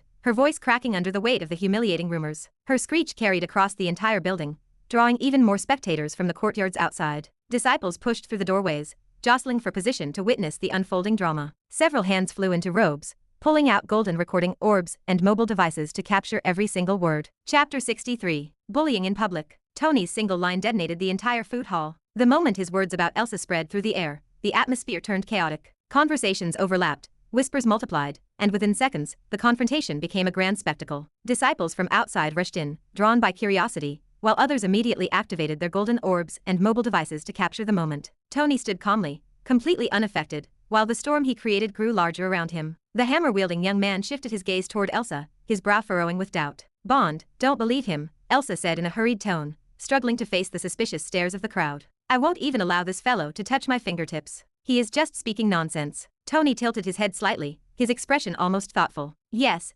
she is right. I only touched once. There was no squeezing act." Gasps and shock rippled through the onlookers. A few disciples even laughed nervously, unable to process whether this was the truth or pure mockery. "You black suitcase, don't try your evil mouth on Elsa," Bond barked, stepping forward. "She is a good girl." Tony turned his full attention toward the brute, finally providing the acknowledgement the man craved. "Oh, how do you know? By any chance, are you the one changing diapers for Elsa?" The insult landed heavily. Bond's face twisted in rage, his grip tightening around the haft of his weapon as thick veins bulged across his forearm. "You!" Bond raised the hammer instantly, ready to smash it down on Tony's skull. Before the weapon could fall, Elsa grabbed his shoulder tightly. "Bond, don't waste your strength on him. He is unworthy of your hammer." Unlike her companion, Elsa knew the exact consequences of crossing certain lines. Tony commanded the absolute backing of his brother Leo and his wife Lily, both Grandmaster warriors and core disciples. Tony chuckled softly. "Yes, don't waste your strength. Go perform an oil massage for that hammer instead." The crowd reacted again, some laughing, some whispering, and others watching with growing anticipation. Elsa's patience snapped completely. "Tony, stop blabbering nonsense," Elsa hissed, pointing directly at Tony's face. "Do you think this is your home? If I say one word, my boyfriend Bond will break every single bone in your body with his hammer. Inside the academy, only strength matters. A talentless, 12th class disciple like you isn't even worthy to stand before him. So know your place." Tony's smile vanished. He stared at her for a long second, his gaze growing cold. Then, he reached into his robes and pulled out his golden orb. The single movement silenced a large portion of the room. The next second, the projection of a woman's face hovered above the device. She was dressed in a sharp, professional suit, her expression calm and composed. "Young master, what is your command?" Malkin asked from the other end, her voice filled with deep respect. Tony did not hesitate. "Malkin, how much time will it take for our Clark family to completely annihilate the Clay family from the face of the earth?" The words dropped like a bomb. The entire hall froze. Elsa's face turned pale instantly, as she stared at the projection, recognizing the powerful figure on the screen. The spectators stared at the orb in shock, stunned by the sheer ruthlessness of the command. "Young Master Tony, it will hardly take 1 hour," Malkin replied, a cold,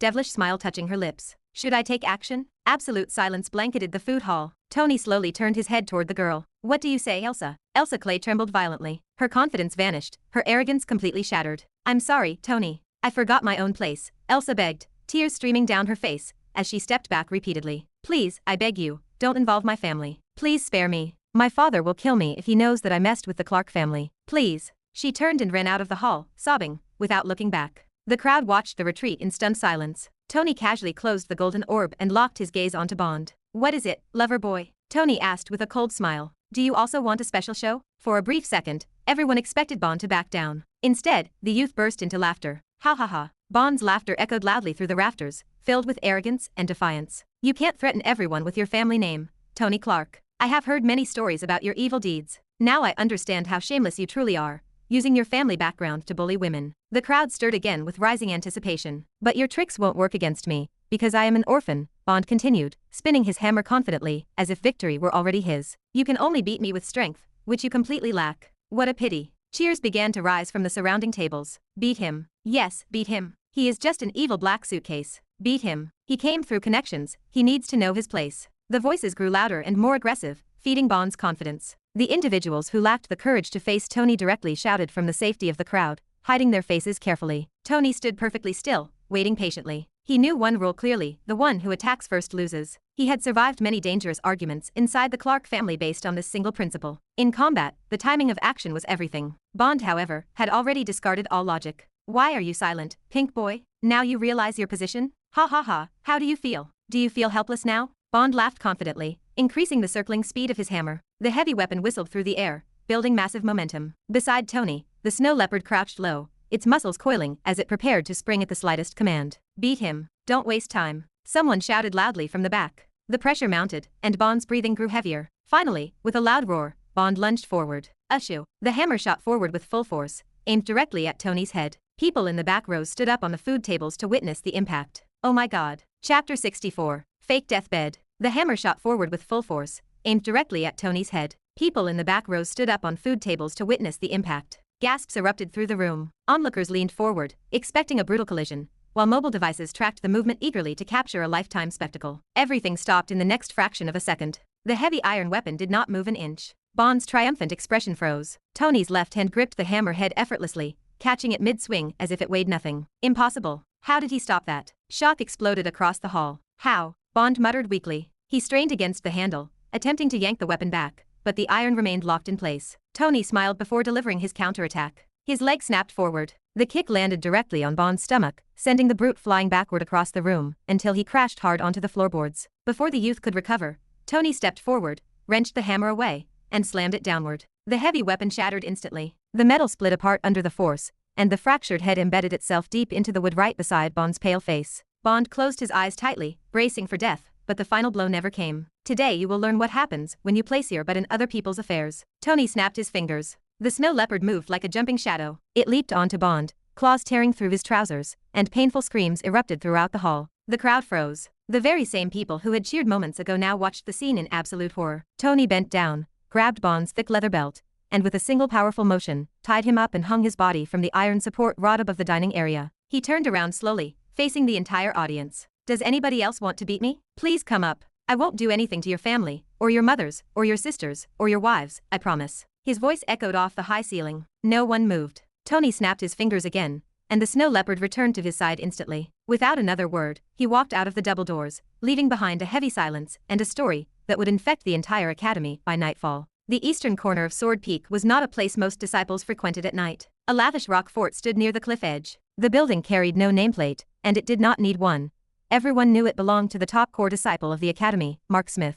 A female figure moved quickly along the upper path, her hood pulled forward to conceal her face. She checked behind her twice before reaching the heavy entrance. She paused, looking left and right, confirming the path was empty in both directions. Satisfied, she pushed the door open and slipped inside. First Prince Mark Smith sat in the center of the dimly lit room with a glass of red wine in one hand and a lit cigar in the other, watching the entryway with the unheard patience of someone who had already decided how the conversation would end. The air smelled of aged oak and heavy tobacco smoke. Two guards stood motionless near the far wall. The woman walked straight to the leather chair across from him and sat down without an invitation. She did not touch the second glass he had already poured. I assume the prince did not call me here for body pleasure, she said. Mark studied her features for a moment, then smiled slowly. Kelly, always direct. I appreciate that. He set the cigar into a crystal tray beside him. What is your current rank inside the healing tower? Kelly Dawn kept her expression perfectly neutral. I am a rank 5 doctor. Why do you ask? I hear you and Moon Goddess Hikaru hold roughly similar positions, Mark said casually, swirling his wine. Do not compare me to that woman, Kelly said,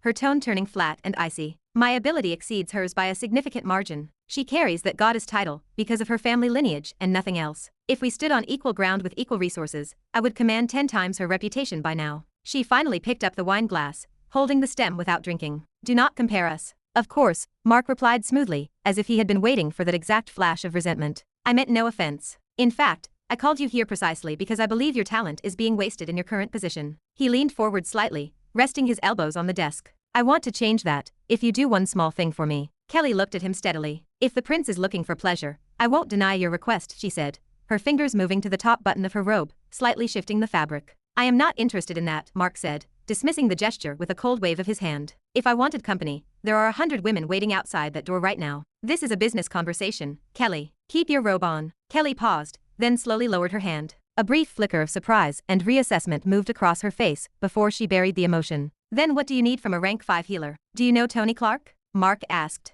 The room went quiet. Behind her careful eyes, Kelly turned the question over, calculating what the name meant, what would follow, and what kind of trap she was being pulled toward. Then a sharp smile crossed her face, and she let out a short laugh. Tony Clark. Of course I know him, everyone is talking about him after today. She shook her head, her smile widening. I almost fell off my chair laughing when I heard about your 9th brother, Edward. Tony beat him like a pig during that brawl at the 7th Octopus House. She laughed again, openly, making no effort to hide her amusement. I'm sorry, my prince, I know that is not what you want to hear, but... Enough, Mark said. The single word was quiet, but heavy. Kelly stopped laughing instantly. Mark looked at her with eyes that had gone completely dead. Laugh at my family matters again, and this conversation ends badly for you. Am I clear? Yes, Kelly murmured. Good.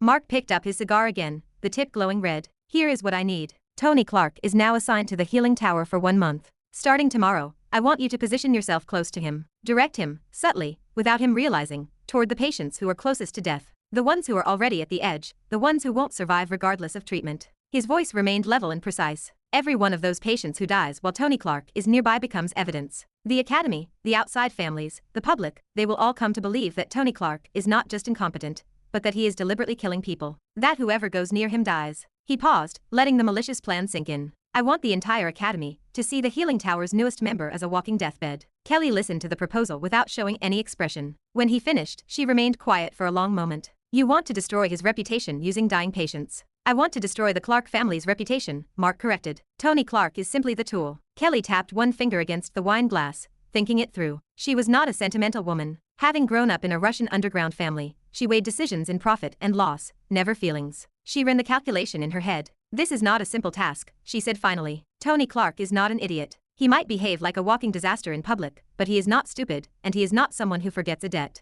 When he figures out what I did, and he will figure it out, he will come for me directly. Why should I put myself in his crosshairs? Because the alternative is worse, Mark said simply. And because if you succeed, the Imperial family will personally back the Dawn family's rise. Resources, connections, a position at the World Tree blessing that your family currently has no hope of accessing. He exhaled a thin stream of smoke. Your family is dealing with underground difficulties in Russia right now. I know that, and you know that I know that. This is your way out of those problems, and your path upward. Kelly stared at the red wine in her glass for a long time. The gains were massive. The risks were equally real. Having Tony Clark as an enemy was no small danger. Villain or not, talentless or not, he was still a Clark, and that family possessed a massive reach. If this went wrong, she would pay with her life. But if it went right, her family would be secure. She lifted the glass and drained the vintage in one long swallow, setting it back on the table with a quiet click. When do I start? Mark smiled, his eyes gleaming. As soon as possible. After Kelly slipped back out into the night, the two guards stepped forward from the stone wall. She agreed quickly, Master, the first one noted, his careful tone betraying his surprise. Of course she agreed, Mark said, refilling his glass without looking up. She had no real choice.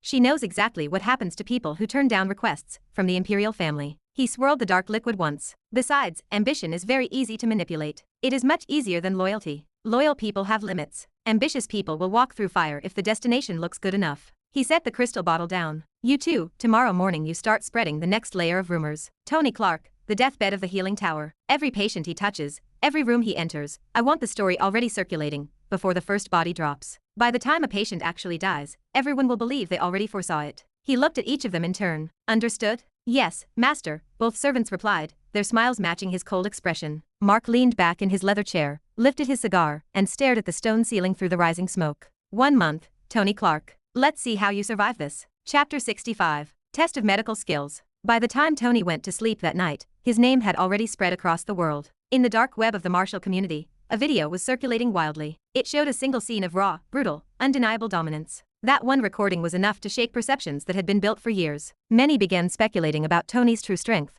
trying to justify what they had witnessed. Within the martial world, countless theories emerged. Some believed Tony had been hiding his strength all along. Others argued that Bond had simply underestimated him and failed to use his full power. That explanation became the most widely accepted conclusion. Tony had taken advantage of surprise and defeated his opponent before he could react properly. Still, doubt had been planted. Powerful families began reassessing Tony Clark. This single video had caused significant losses for the Clay family. In order to contain the damage, the Clay family patriarch personally met with the Clark family elders. He apologized for his daughter's behavior and publicly issued a statement reinforcing the strong bond between the Clay and Clark families. Behind closed doors, however, the situation was far less pleasant. Elsa Clay faced repeated scoldings from her father, as she was directly responsible for the incident. But the consequences did not stop there. For many who had only heard rumors about Tony before, this was the first time they had witnessed his behavior directly. The scene of him casually calling his family manager and threatening the annihilation of the Clay family left a deep impression. Hundreds of rumors were already circulating within the academy,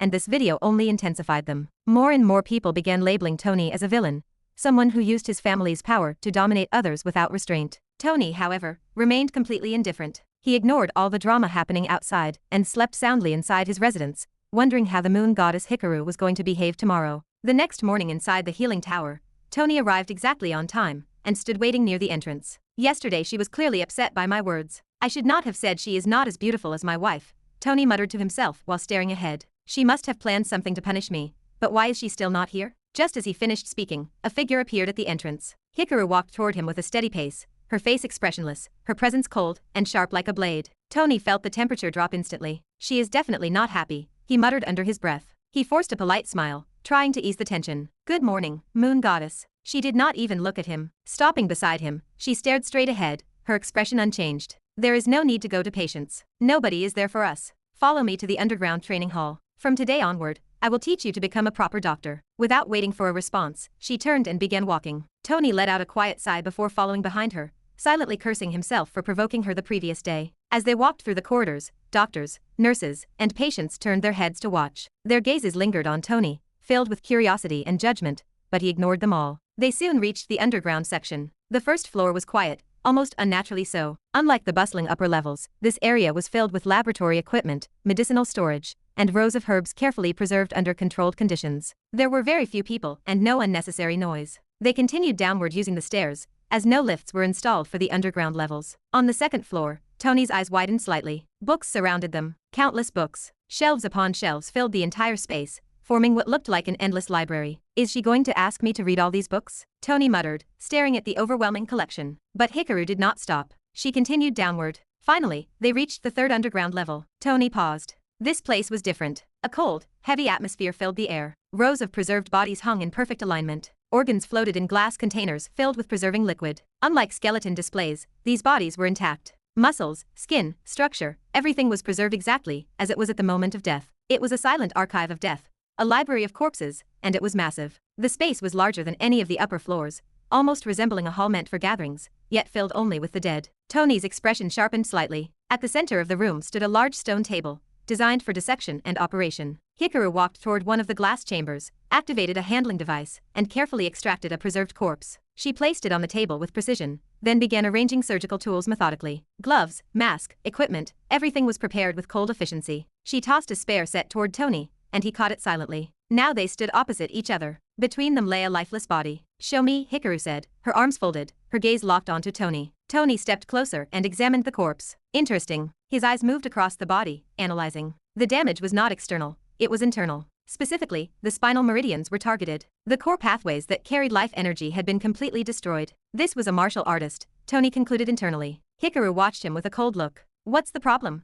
Tony?" Tony glanced at her. "What should I show you? Should I make this corpse dance?" Her eyes narrowed. "Don't you feel any shame? You call yourself a doctor and are asking for a room, but can't you at least find how a corpse died just by dissecting it?" Tony shrugged slightly. "I have my own set of skills. You don't need to test me." Hikaru's patience snapped. "Enough with your nonsense. You don't know anything about healing. If you are really a doctor, tell me how this fellow died. But you are not. You are just a rich kid wasting everyone's time. At least stop now and leave healing to others before you start killing people." Her voice echoed through the hall. Tony paused for a second as he finally understood what she was doing. She wanted him to leave the healing tower on his own so that she could live peacefully again. The corpse's age is 55. This man died from vital damage to his spinal meridians. All his organs also failed at the time of death. "Do you need any more details?" The words fell into the silence. And for the first time, Hikaru's expression cracked. "What?" Chapter 66. Moon Goddess Curse. "What?" For the first time, the cold mask on Hikaru's face cracked into pure surprise. She stared at the corpse, then at Tony, her eyes wide with disbelief. "How could you tell that without even touching the body?" "What do you mean how?"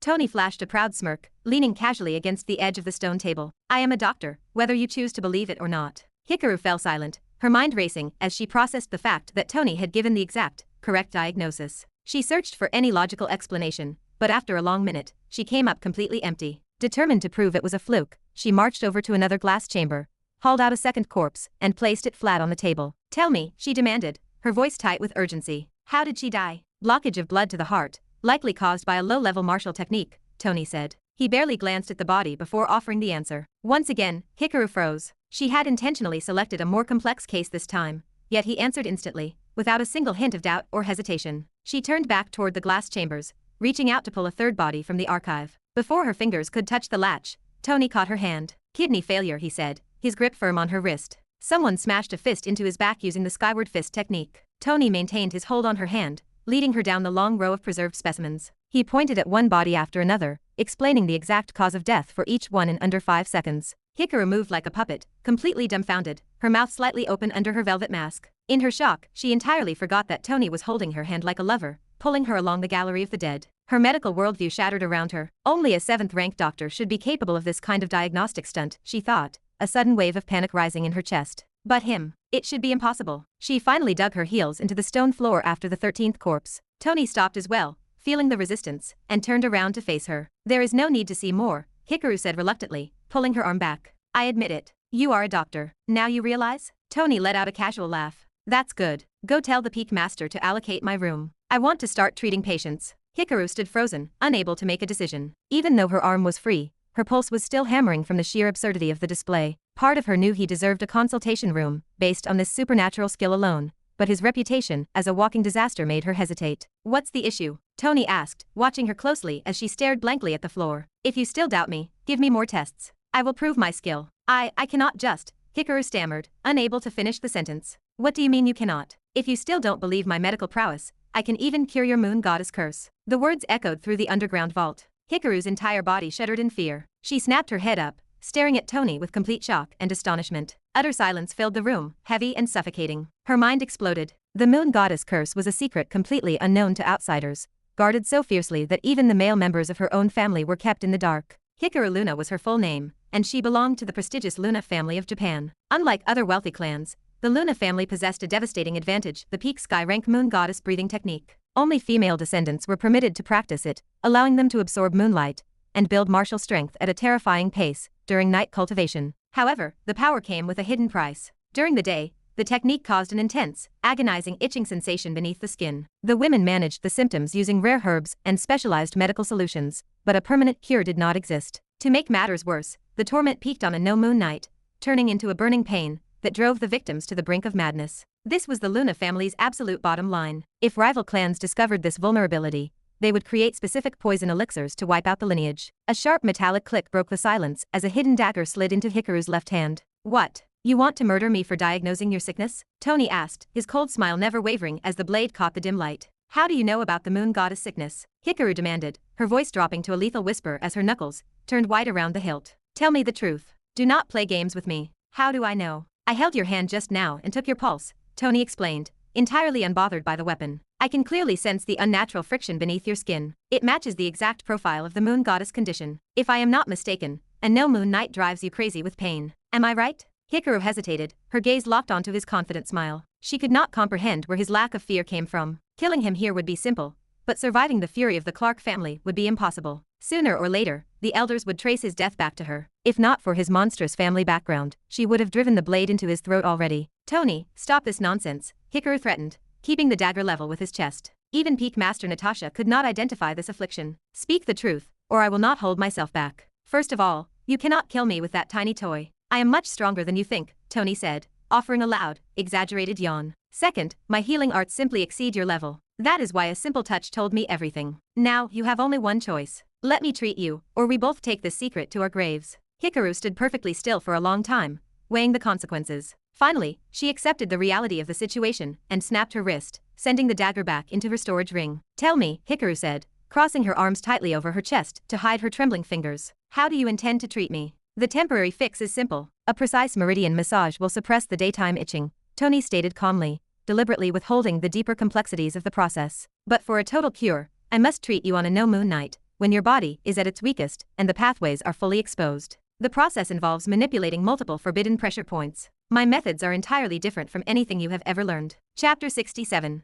Heavenly Pleasure. Stop the nonsense. Hikaru snapped, her voice ringing sharply against the stone walls. Tony, I am serious about this matter. Do not joke. Do you have any idea how dangerous the moon goddess curse truly is? Do you honestly believe a simple massage can cure it? Curing is a completely different matter, Tony replied, his gaze sweeping over her from head to toe with unhidden interest. I am saying I can remove the itchy sensation of the moon goddess sickness with a massage. If you do not believe me, just let me try. I will only touch your feet. I promise I won't touch any other place. A chill ran down Hikaru's spine under his intense scrutiny. She remained silent for a long time, countless thoughts racing through her mind. Today had delivered far too many surprises. Even the day she first learned of the curse from her family elders had not left her this shaken. Tony stood in silence, waiting patiently. Okay, let us do it, Hikaru said, her voice turning decisive. I want to see your real skill, Tony Clark. Tony blinked, caught off guard. He had not expected her to agree immediately, assuming she would take a few days to process the offer. But Hikaru was desperate. Years of enduring the phantom torment had worn her down, and deep inside,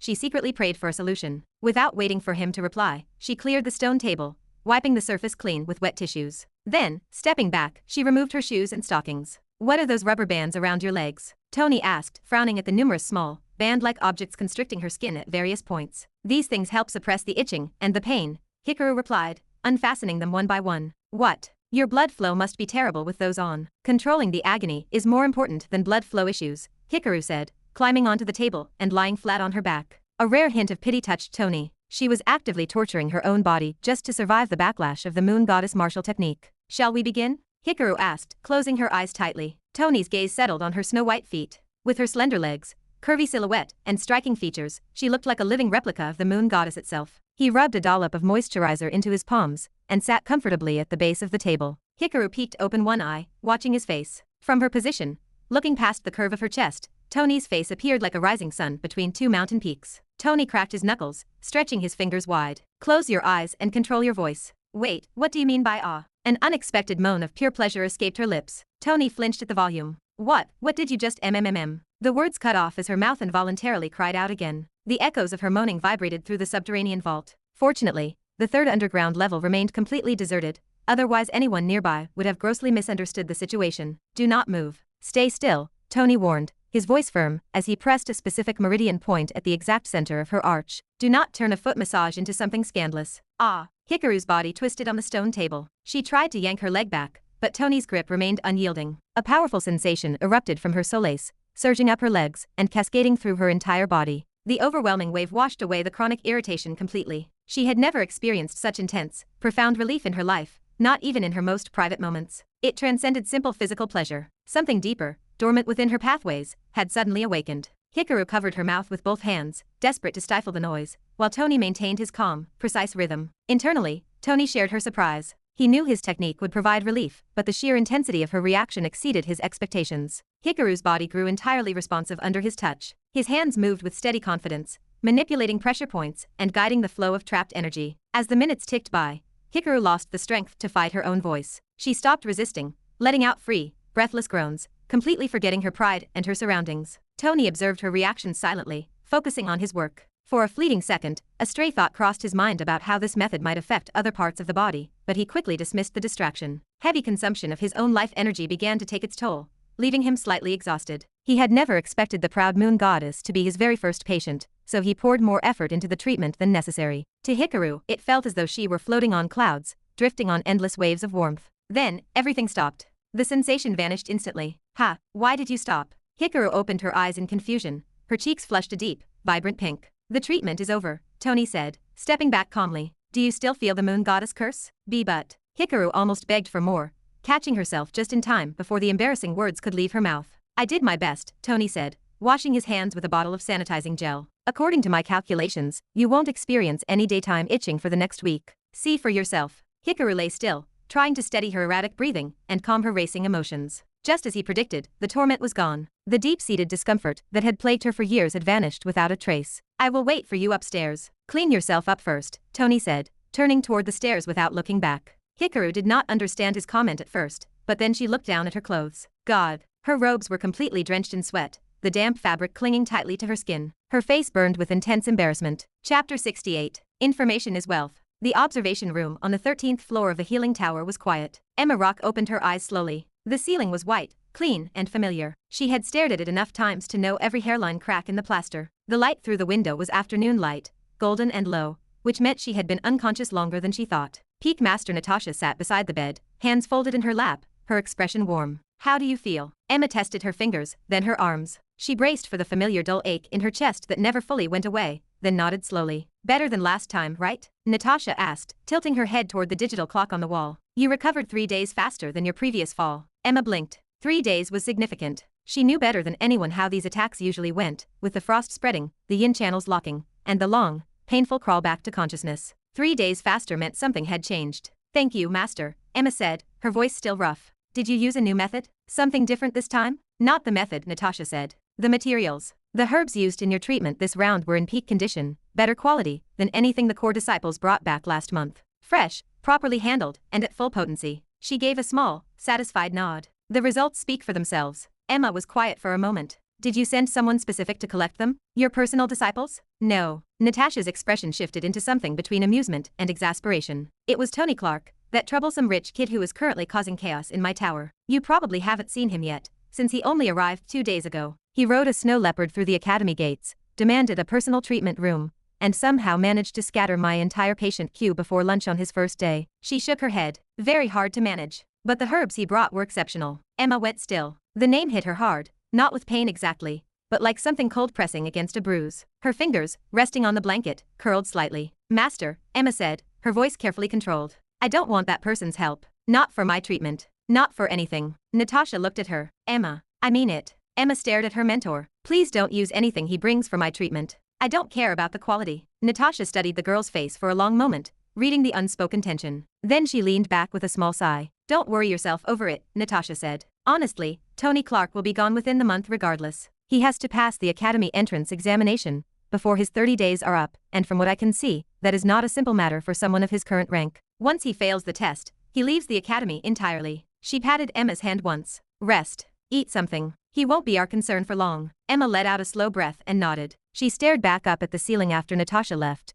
tracking the familiar cracks she had memorized from too many recoveries in this room. The cold feeling in her chest remained. Gone in 1 month, she told herself. But for just 1 second, she remembered what Tony had said when he first met her in the observation room. I will heal you. Whether she likes it or not. She scoffed quietly at the ceiling. Nonsense, she decided. Empty words from a talentless fool. She turned onto her side and closed her eyes. Later that night, the courtyard outside Tony's residence was full. 13 Clark family members arranged themselves in a rough semicircle, all of them watching Tony with the alert, slightly too formal posture of people trying to demonstrate that they took the summons seriously. Scrolls, written notes, and small storage rings with items tucked inside filled their hands. Everyone had brought something. Tony sat on the stone steps of his entrance door, eating an apple, and listened. One by one, they reported. Names, faces, ranks, and backgrounds filled the night air. They detailed the geniuses of all 4 peaks, the acknowledged troublemakers, the wealthy family heirs who carried their backing like armor, and the known bullies, who ran specific quarters and task board territories. They explained who owed who had a grievance with another, which outer disciples were loyal to which inner disciples, and which inner disciples were quietly maneuvering for a Peak Master's favor. Tony absorbed all of it without writing anything down. He didn't need to. When each person finished, Tony reached into his storage ring. Body refining pills went to the 3 who had brought the most detailed and verified information. The small white pills looked unremarkable, but cost a considerable amount of Clark family money. The eyes of the recipients went wide before they controlled their expressions. Contribution point crystals and cash went to the rest, the fair amounts calibrated to the quality of what they had brought. Nobody walked away empty-handed, and nobody walked away with more than they had earned. The calculation was not lost on the group. Tony Clark, the prince who used to bully people for sport, was now paying them precisely according to performance. There was no favoritism and no random cruelty, just a clean transaction with clear rules. A few of them exchanged glances on the way out. Slowly, the courtyard emptied. Footsteps faded down the mountain path, and the oil lamps along the slope cast moving shadows, until the last of the informers disappeared around the bend. Only Sunil stayed. He was the last one in the courtyard, standing near the gate with his hands clasped behind his back, waiting patiently. Tony looked at him, then looked past him. Where is Fatty Lin? Tony asked, taking another bite of the apple. I don't know, young master. Sunil stepped forward and straightened up. He was with me until this morning, then he disappeared without a word. We worked together to gather the information you requested, splitting the territory between us to cover more ground faster. He paused. Before he left, he mentioned he was chasing something specific. He didn't say what. Tony chewed thoughtfully. And your information? The person behind your placement in the healing tower, young master, Sunil said, lowering his voice to a careful hush even though the courtyard was now empty. It was the first prince, Mark Smith. The imperial family used their connections inside the academy to arrange your assignment specifically. He paused again for effect. Through the vice academy master, Rutherford. Tony looked at him, his expression unchanging. Not the academy master himself? He asked. No, young master. Academy Master Da Vinci appears to be uninvolved. It's Rutherford who has the direct connection to the imperial family. He processed the assignment personally and made sure it looked routine. Sunil met his eyes. It was deliberate from the beginning. Tony's eyes narrowed. Chapter 69. Academy Factions.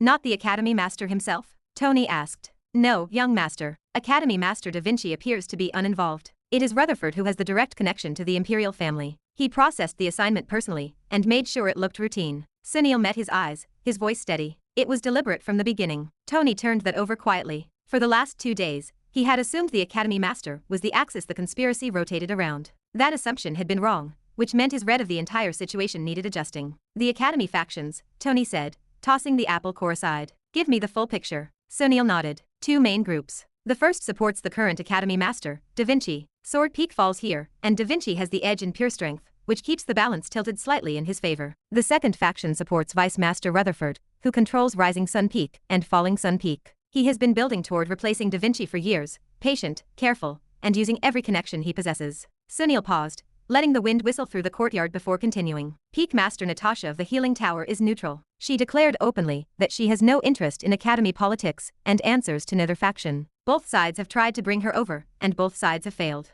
So she is the wild card, Tony muttered, shifting his weight on the cold stone. Yes, young master, if she ever chose a side, the balance would collapse immediately. Tony stared at the oil lamp on the courtyard wall, watching the flame dance in the cold mountain air. Mark Smith put him in the healing tower through Rutherford. Rutherford was Natasha's technical superior, but Natasha did not play politics. So Mark's move landed him in Natasha's space, which should be controllable, except Natasha was the one person in this academy who did not owe either faction anything. It was an interesting choice by the prince. Either Mark had miscalculated her, or the plan did not require her cooperation. He was still turning the puzzle over when the sound of rapidly approaching footsteps broke the courtyard silence. The stride was uneven, heavy, and gasping. A round figure came barreling through the courtyard gate and stopped with both hands on his knees. The boy heaved for breath, his face red from exertion, his robes twisted sideways from running. Fatty Lin had arrived. Where, he wheezed, holding up a single trembling finger. Have you been running? Do you know how many stairs? He dissolved into another fit of coughing. Catch your breath, Tony said. Fatty Lin stood bent over for 30 seconds, making ragged sounds that suggested his lungs were considering legal action. Sunil watched the display with a carefully blank expression. Finally, Fatty straightened up, smoothed his wrinkled robe with what remained of his dignity, and stepped forward with the proud bearing of a man delivering state secrets. Sorry for the delay, young master, he said, his voice instantly smoothing out as if the wheezing had never happened. I was gathering something specific, something that could not wait. He reached into his robe and produced a folded letter, slightly crumpled from being clutched during the frantic run, and held it out with both hands. Please read this. Tony took the paper. He unfolded it, his eyes moving across the page once, then again. His expression stayed neutral, but his posture sharpened. The information in front of him was far more important than he expected. The meeting between Mark Smith and the Healing Tower doctor, Tony said, reading the transcript. Kelly Dawn, rank 5. He looked up at Fatty. How did you get this? I have my methods, young master, Fatty said, chest puffing out with enormous satisfaction. Do the methods have a name? Fatty fidgeted under the stare. I bribed one of the mountain fort servants. 3 times the going rate. He became very cooperative after that. Good. Tony returned to the text. Kelly Dawn is going to position herself close to me starting tomorrow. Steer me toward terminal patients. Make every death look deliberate. He folded the letter slowly, tapping it against his palm. Mark wants the academy to see me as a walking execution. Sunil's eyes widened. Young master, that is. Clever, Tony said, a cold grin touching his lips. It is actually a clever plan. He did not sound troubled by the threat. He sounded like a grandmaster acknowledging a well-executed chess move before deciding how to smash the board. If I am seen near dying patients and they all die, the story writes itself. Nobody investigates whether the patients were already at death's door. They just remember that Tony Clark was in the room. There is more, young master, Fatty said, his expression turning serious. Turn to the second page. Tony flipped the sheet over. Oh, he said softly. Edward, the 9th prince has not forgotten what you did to him at the 7th octopus house, Fatty explained. He has a vicious servant lady, very capable and very motivated. They are planning a strike. From what I gathered, they will move soon, within the week, maybe sooner. 2 fronts, Tony muttered. Mark from inside the healing tower, Edward from outside. He almost smiled at the absurdity of it. I have been here 3 days and I already have the imperial family running 2 separate operations against me. I should feel honored. He stood up, tucked the letter away, and looked at his 2 informants. Fatty Lin was watching him with eager, wide eyes. Sunil stood straight, waiting for orders. Tony reached into his storage ring and pulled out an earth-rank sword. The blade was clean and perfectly balanced, the kind of weapon that cost more than most outer disciples saw in a year. He held it out to Fatty Lin. Fatty Lin stared at the gleaming metal. His mouth opened then closed. He reached out and took the hilt with both hands, his unshakable cheerfulness cracking into genuine emotion. Young master, this is. You earned it, Tony said simply. That letter was worth more than everything else brought tonight combined. Fatty bowed his head 3 times in rapid succession, clutching the sword to his chest like a priceless treasure. Tony then turned to Sunil and produced a human rank movement technique scroll. Sunil took it, a brief flicker of calculation moving across his face as he compared his reward to the sword, measuring the gap, before burying his disappointment under a respectful bow. Thank you, young master. Next time I will bring better information. I know you will, Tony said. He looked at both of them, his voice dropping to a low command. Starting tomorrow, keep your eyes on both princes, Mark Smith and Edward Smith. Every meeting, every movement, every servant that comes and goes. If you need to bribe someone, do it. Do not worry about the money. And if you can get access to Clark family surveillance equipment, the advanced listening devices my father uses for compound security, use them. Bug their residences if you can manage it without getting caught. The 2 disciples looked at each other. Sunil's rigid posture flickered with surprise, while Fatty Lin broke into a wide grin. Young master, Fatty said, this is considerably more exciting than practicing martial arts. Do not get caught, Tony repeated. We won't, they said simultaneously, radiating the blind confidence of people who had not yet fully thought through the consequences of failure. Tony watched them go. Fatty Lin bounced slightly as he walked, one hand still gripping his new sword, while Sunil was already mentally organizing his next information run. Tony sat back down on the stone steps alone. The courtyard returned to silence. The oil lamp flame had settled. Somewhere on the mountain above, the snow leopard was tied to its pine tree, likely plotting its own revenge. Tony stared at the folded paper in his hands. Kelly Dawn moves tomorrow. Edward moves within the week. Mark Smith thinks he is already 3 steps ahead. He tucked the letter into his storage ring and smiled into the dark. Let us disappoint him. Chapter 70. New System Quest. 9 Lotus Academy. Inside Tony Clark's residence, Tony sat in the lotus position with deep focus. He held the last life energy pill between his fingers, crushed it, and pushed the energy inward. The third chakra of the spinal tree had been stubborn for a long time. Now, with Pygma's breathing method layered over the heaven-devouring origin scripture, the energy found its path. The internal wall cracked, then it rose completely, all at once. The life energy flooded upward like a roaring river, filling the third chakra, and slamming through into the fourth in a single, clean surge. Tony opened his eyes. He had reached the rank of Master Warrior. Not bad, he muttered to himself, testing the newfound strength in his hands. But not enough. He summoned the system with a serious look, and the glowing screen materialized before him. Fated Villain System. Villain Tony Clark. Age 18 years, 10 months. Martial Arts Master Warrior. Early stage. Comprehension. Heaven-devouring origin scripture. Fighting technique. Tyrant Dragon Fist. Minor success. Movement technique. None. Healing inheritance. Pleasure Dr. Pygma. Active. Tyrant Dragon Physique. First evolution. Complete. Fate points 100. Trump card. Overlord rank. Kill strike. 1 use remaining. Unclaimed rewards. 10x body refinement card. 1 day for defeating Bond. Asterisk warning. 2 active heaven-blessed threats detected in proximity. New quest. 3 heaven-blessed neutral people detected in vicinity. Create positive affinity to increase fate rating. Perfect success will be rewarded with a movement technique of heaven rank. What? There are 3 more heaven-blessed people. Tony felt stunned looking at the system prompt. This was the first time the system had issued a direct quest. He fell into deep thought, mapping out his next moves. To complete the quest, he needed to identify those 3 individuals first. Recruiting them would not be a problem, since he possessed ample resources and family influence. 9 Lotus Academy held more secrets than he anticipated. He needed to locate these 3 targets as soon as possible. A Grand Master Warrior before the World Tree blessing, he thought, closing the system screen. I must compete with these heaven-blessed individuals. Otherwise, only my downfall awaits. He thought of Emma Rock, a Grandmaster with a 5-star Phoenix physique. She was already here, already dangerous enough to finish the Clark family. Somewhere further ahead in time stood Lily Frost, also 5 stars. Also a Grandmaster. His wife was his first fated threat, and she was currently furious with him for a completely different reason. If I fall too far behind, every one of them becomes a debt I can't repay, he reasoned. I already owe Emma enough for 3 lifetimes. I am not adding to that list. He stood, stripped off his robe, and stepped into the shower to wash away the cultivation impurities. The dark, oily residue clung to his skin like grease before the water ran clear. He changed into a clean scholar's uniform of dark blue, featuring the long collar of a traditional Chinese healer. After tying his long hair back with a single cord, he glanced in the mirror for exactly 1 second, decided it worked, and walked out to the pine tree. The snow leopard was busy chewing its rope again. Stop that, Tony said. The leopard looked at the rope, then at Tony, then back at the rope. Stop it, Tony repeated, his voice dropping an octave. The leopard let go of the hemp fibers. From tomorrow, I won't tie you down. It's your choice. If you want to stay, stay. Otherwise, go on your way. Tony untied the beast, climbed onto its broad back, and pointed down the mountain toward the healing tower. The leopard bounded forward. Healing tower. Hikaru's treatment room on the 2nd floor was neat, organized, and completely empty when Tony arrived. He sat in the chair beside the treatment table and waited. He looked at the door, then waited some more. 5 minutes passed, then 10, then 15. He finally called for the assistant nurse, a young woman who appeared in the doorway, with the hesitant look of someone desperately hoping to avoid this exact encounter. Where is Moon Goddess Hikaru? Tony asked.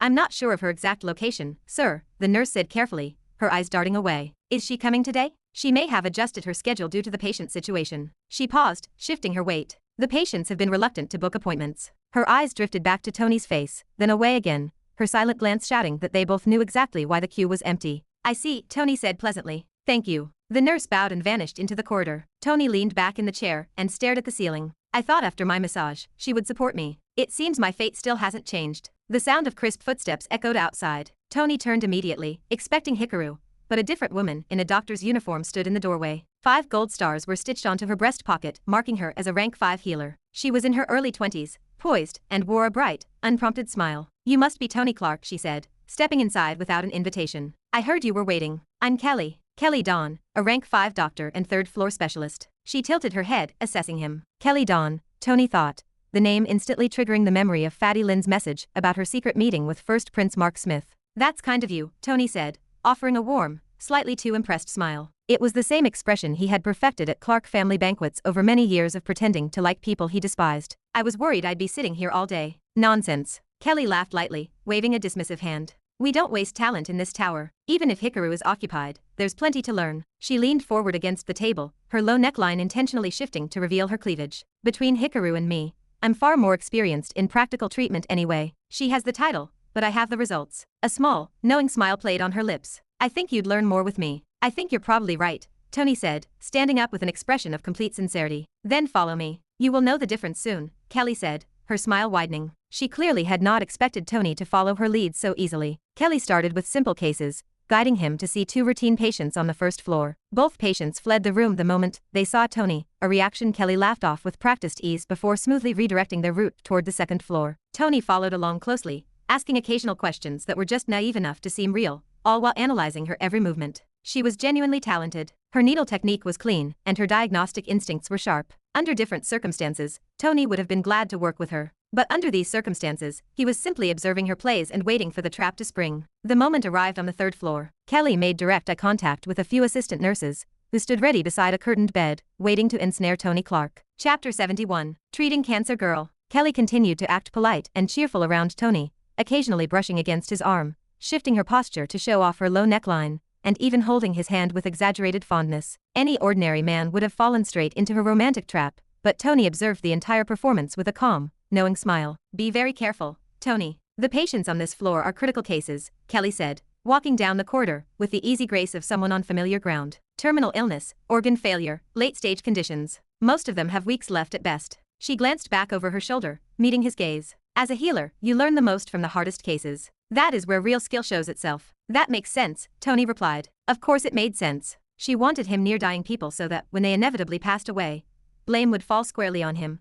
labeling him the killer of the healing tower. Tony tracked 2 nurses stationed outside the room at the far end of the hall. They stood slightly too casually, poised and ready. Kelly walked directly toward that specific door without checking any of the other rooms. Her shoulders carried a small, almost imperceptible stiffness, the unmistakable sign of someone executing a prepared script. Everything was in place. They stepped into the intensive care unit together. The room housed a young woman in her early 20s, pale against the stark white pillow beneath her head. Her chest rose and fell in the shallow, effortful rhythm of a body running out of reasons to continue. Advanced gut cancer had spread beyond conventional treatment, and the monitors beside her bed tracked erratic, plunging numbers. A sharp spike of pity touched Tony. She was far too young for this to be fair. Right on cue, the warning light above the bed flared crimson. The alarm blinked rapidly, filling the small room with a shrill, piercing whine. "She is crashing." Kelly sprang into action with practiced speed, reaching the bedside and pulling silver needles from her leather case. "Tony, stay close and watch. This is what a real emergency response looks like." She worked with focused intensity while Tony stood back,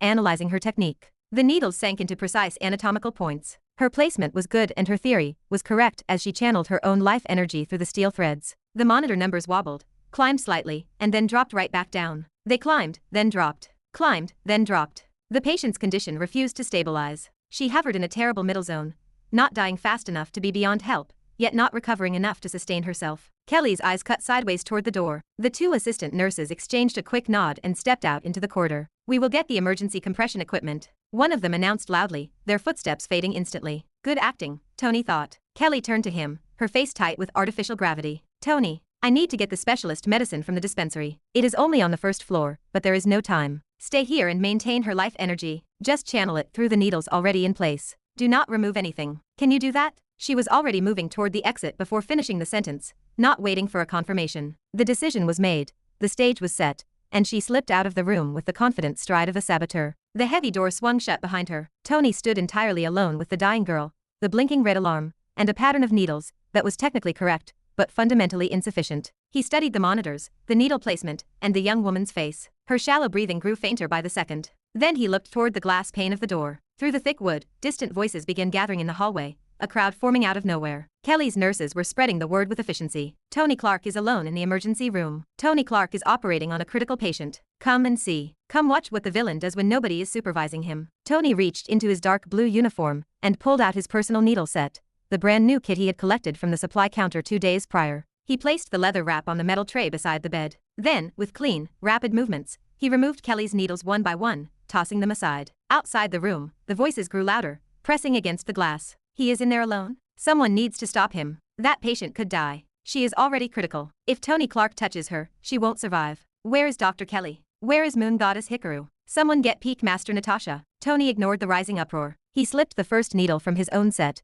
holding it securely between his fingers the way Pygma's memory had demonstrated 10,000 times in his mind. He located the first threshold. This was no conventional entry point. It was a deeper, hidden pathway that bypassed the surface meridians entirely, striking straight at the cellular corruption in the gut. Modern rank 5 medicine did not even know this point existed, because Pygma had mapped it himself over 40 years of unrecorded practice. Tony exhaled smoothly and pushed. The needle slid in at the exact angle required. The monitor numbers stabilized immediately. The patient was not saved, but the freefall stopped. He reached for a second needle. Outside, the corridor had transformed into a packed gallery. Nurses, junior doctors, and a few mobile patients drawn by the noise pressed their faces against the observation window, watching like spectators at a disaster. Is he replacing all her needles? He pulled out Dr. Kelly's work. She will bleed internally. That is basic knowledge. You cannot just remove acupuncture needles mid-treatment. This is murder. Someone record this. It is happening right now. Tony Clark is killing a patient. Get Peak Master Natasha now. Tony placed the third needle, then the fourth. Each one sank deeper than the last, following a map that existed nowhere else on Earth. It was a flawless route through the body's energy channels designed to untangle the cancer at its source, rather than managing symptoms at the surface. The young woman's breathing pattern shifted, growing deeper. Tony placed the fifth needle and held still, sensing the internal flow through his fingertips. He monitored her response the way Pygma had taught, ignoring the instruments and relying entirely on direct perception. The stagnant life energy in her meridians began to move again. It was weak, but it was moving. He exhaled slowly, a calm smile playing on his lips as he bit his lower lip. There you are. Hold on. Then, a sudden sound shattered the tension. Afhef.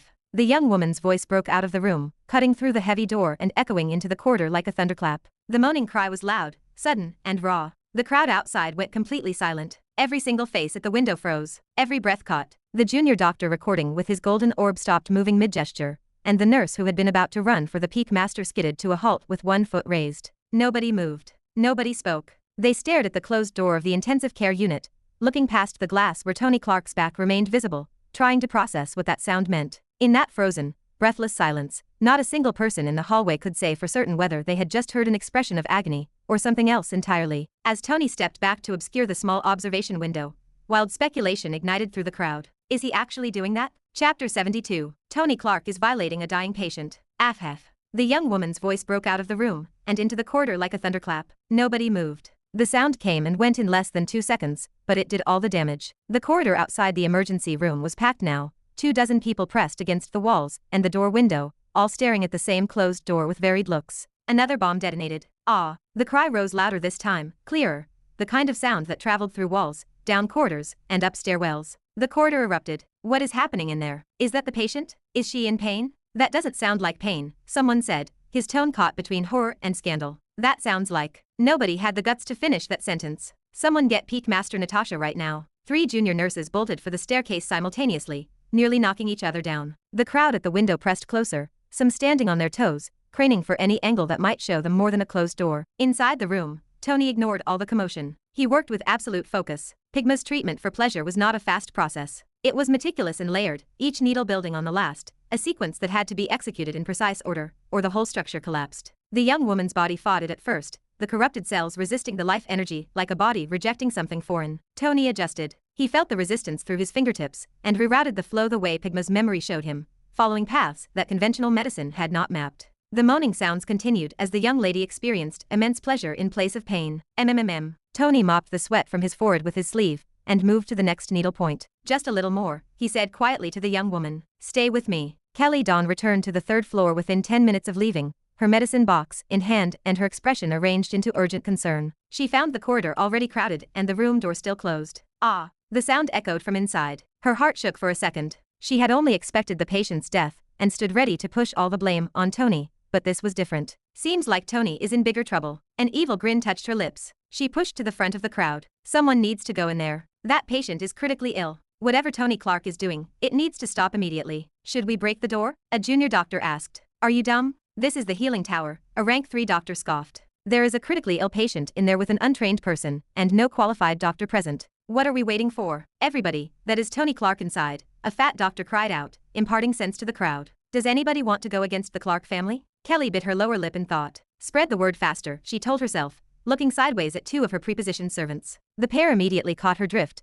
sliding away from the corridor crowd and heading for the staircases, other floors, and the mountain path outside. The word needed to reach every corner of the academy before the door opened. On Rising Sun Peak, a group of outer disciples eating lunch heard the rumor from a passing servant and immediately relayed it to 6 more people. On Falling Sun Peak, a senior disciple mid-training received the news on his golden orb and forwarded it with commentary to his entire contact list. At the academy food hall, which was still buzzing from the incident with the hammer-wielding Bond, the news story arrived with even more added drama. Tony Clark is violating a dying patient. A video was already circulating, carrying the raw, echoing moans coming from the intensive care unit. The story moved faster than walking speed, jumping from orb to orb and mouth to mouth across 4 peaks and the base of the mountain in under 20 minutes, growing with every telling. By the time it reached Sword Peak, it had collected 3 additional details that nobody could verify, and everyone repeated anyway. What? Julie's voice bounced off the stone walls of Lily's room and came back twice as loud. She stared at her golden orb with an expression of complete disbelief, the message she had just received still glowing on the surface. She looked up at Lily, who stared at the orb in utter shock. What are you doing, Tony Clark? Lily muttered, her gaze turning cold. Sister, Julie opened her mouth. I am sure there is an explanation. There is definitely an explanation, Lily said, standing up. And I am going to the healing tower right now to hear it directly from his mouth. Julie. Yes, come with me. Yes, obviously, coming. The healing tower entrance was crowded in a way it had never been before. Disciples from multiple peaks had gathered in the outer area, drawn by the story, curiosity, and the universal human instinct to watch disasters in real time. The patient queue that usually stretched politely along the outer path had dissolved entirely, replaced by clusters of people pressing toward the building with golden orbs raised and expressions ranging from scandalized to gleeful. Is it still happening? Someone called from the back. The door is still closed, came the answer from someone near the entrance. How long has it been? Almost an hour. An hour? That fellow must have taken tablets. The crowd absorbed this information with considerable dramatic energy. Lily moved through the crowd without stopping, people parting instinctively when they saw her face. Julie followed close behind, murmuring apologies to anyone who moved too slowly. They took the stairs to the 3rd floor. The corridor was packed with nurses, doctors, and disciples who had come from other floors or directly from outside, all jammed into the space between the stairwell and the emergency room door. The sounds from inside had not stopped. If anything, the moans had gotten more frequent, more layered, a pattern of crying out that rose and fell with no predictable rhythm. Lily pushed through the last row of people and reached the door. She stood there for exactly 3 seconds, listening. Lily's ears went pink and her face turned ugly, while everyone around her eagerly recorded her reaction. Chapter 73. Where is my doctor?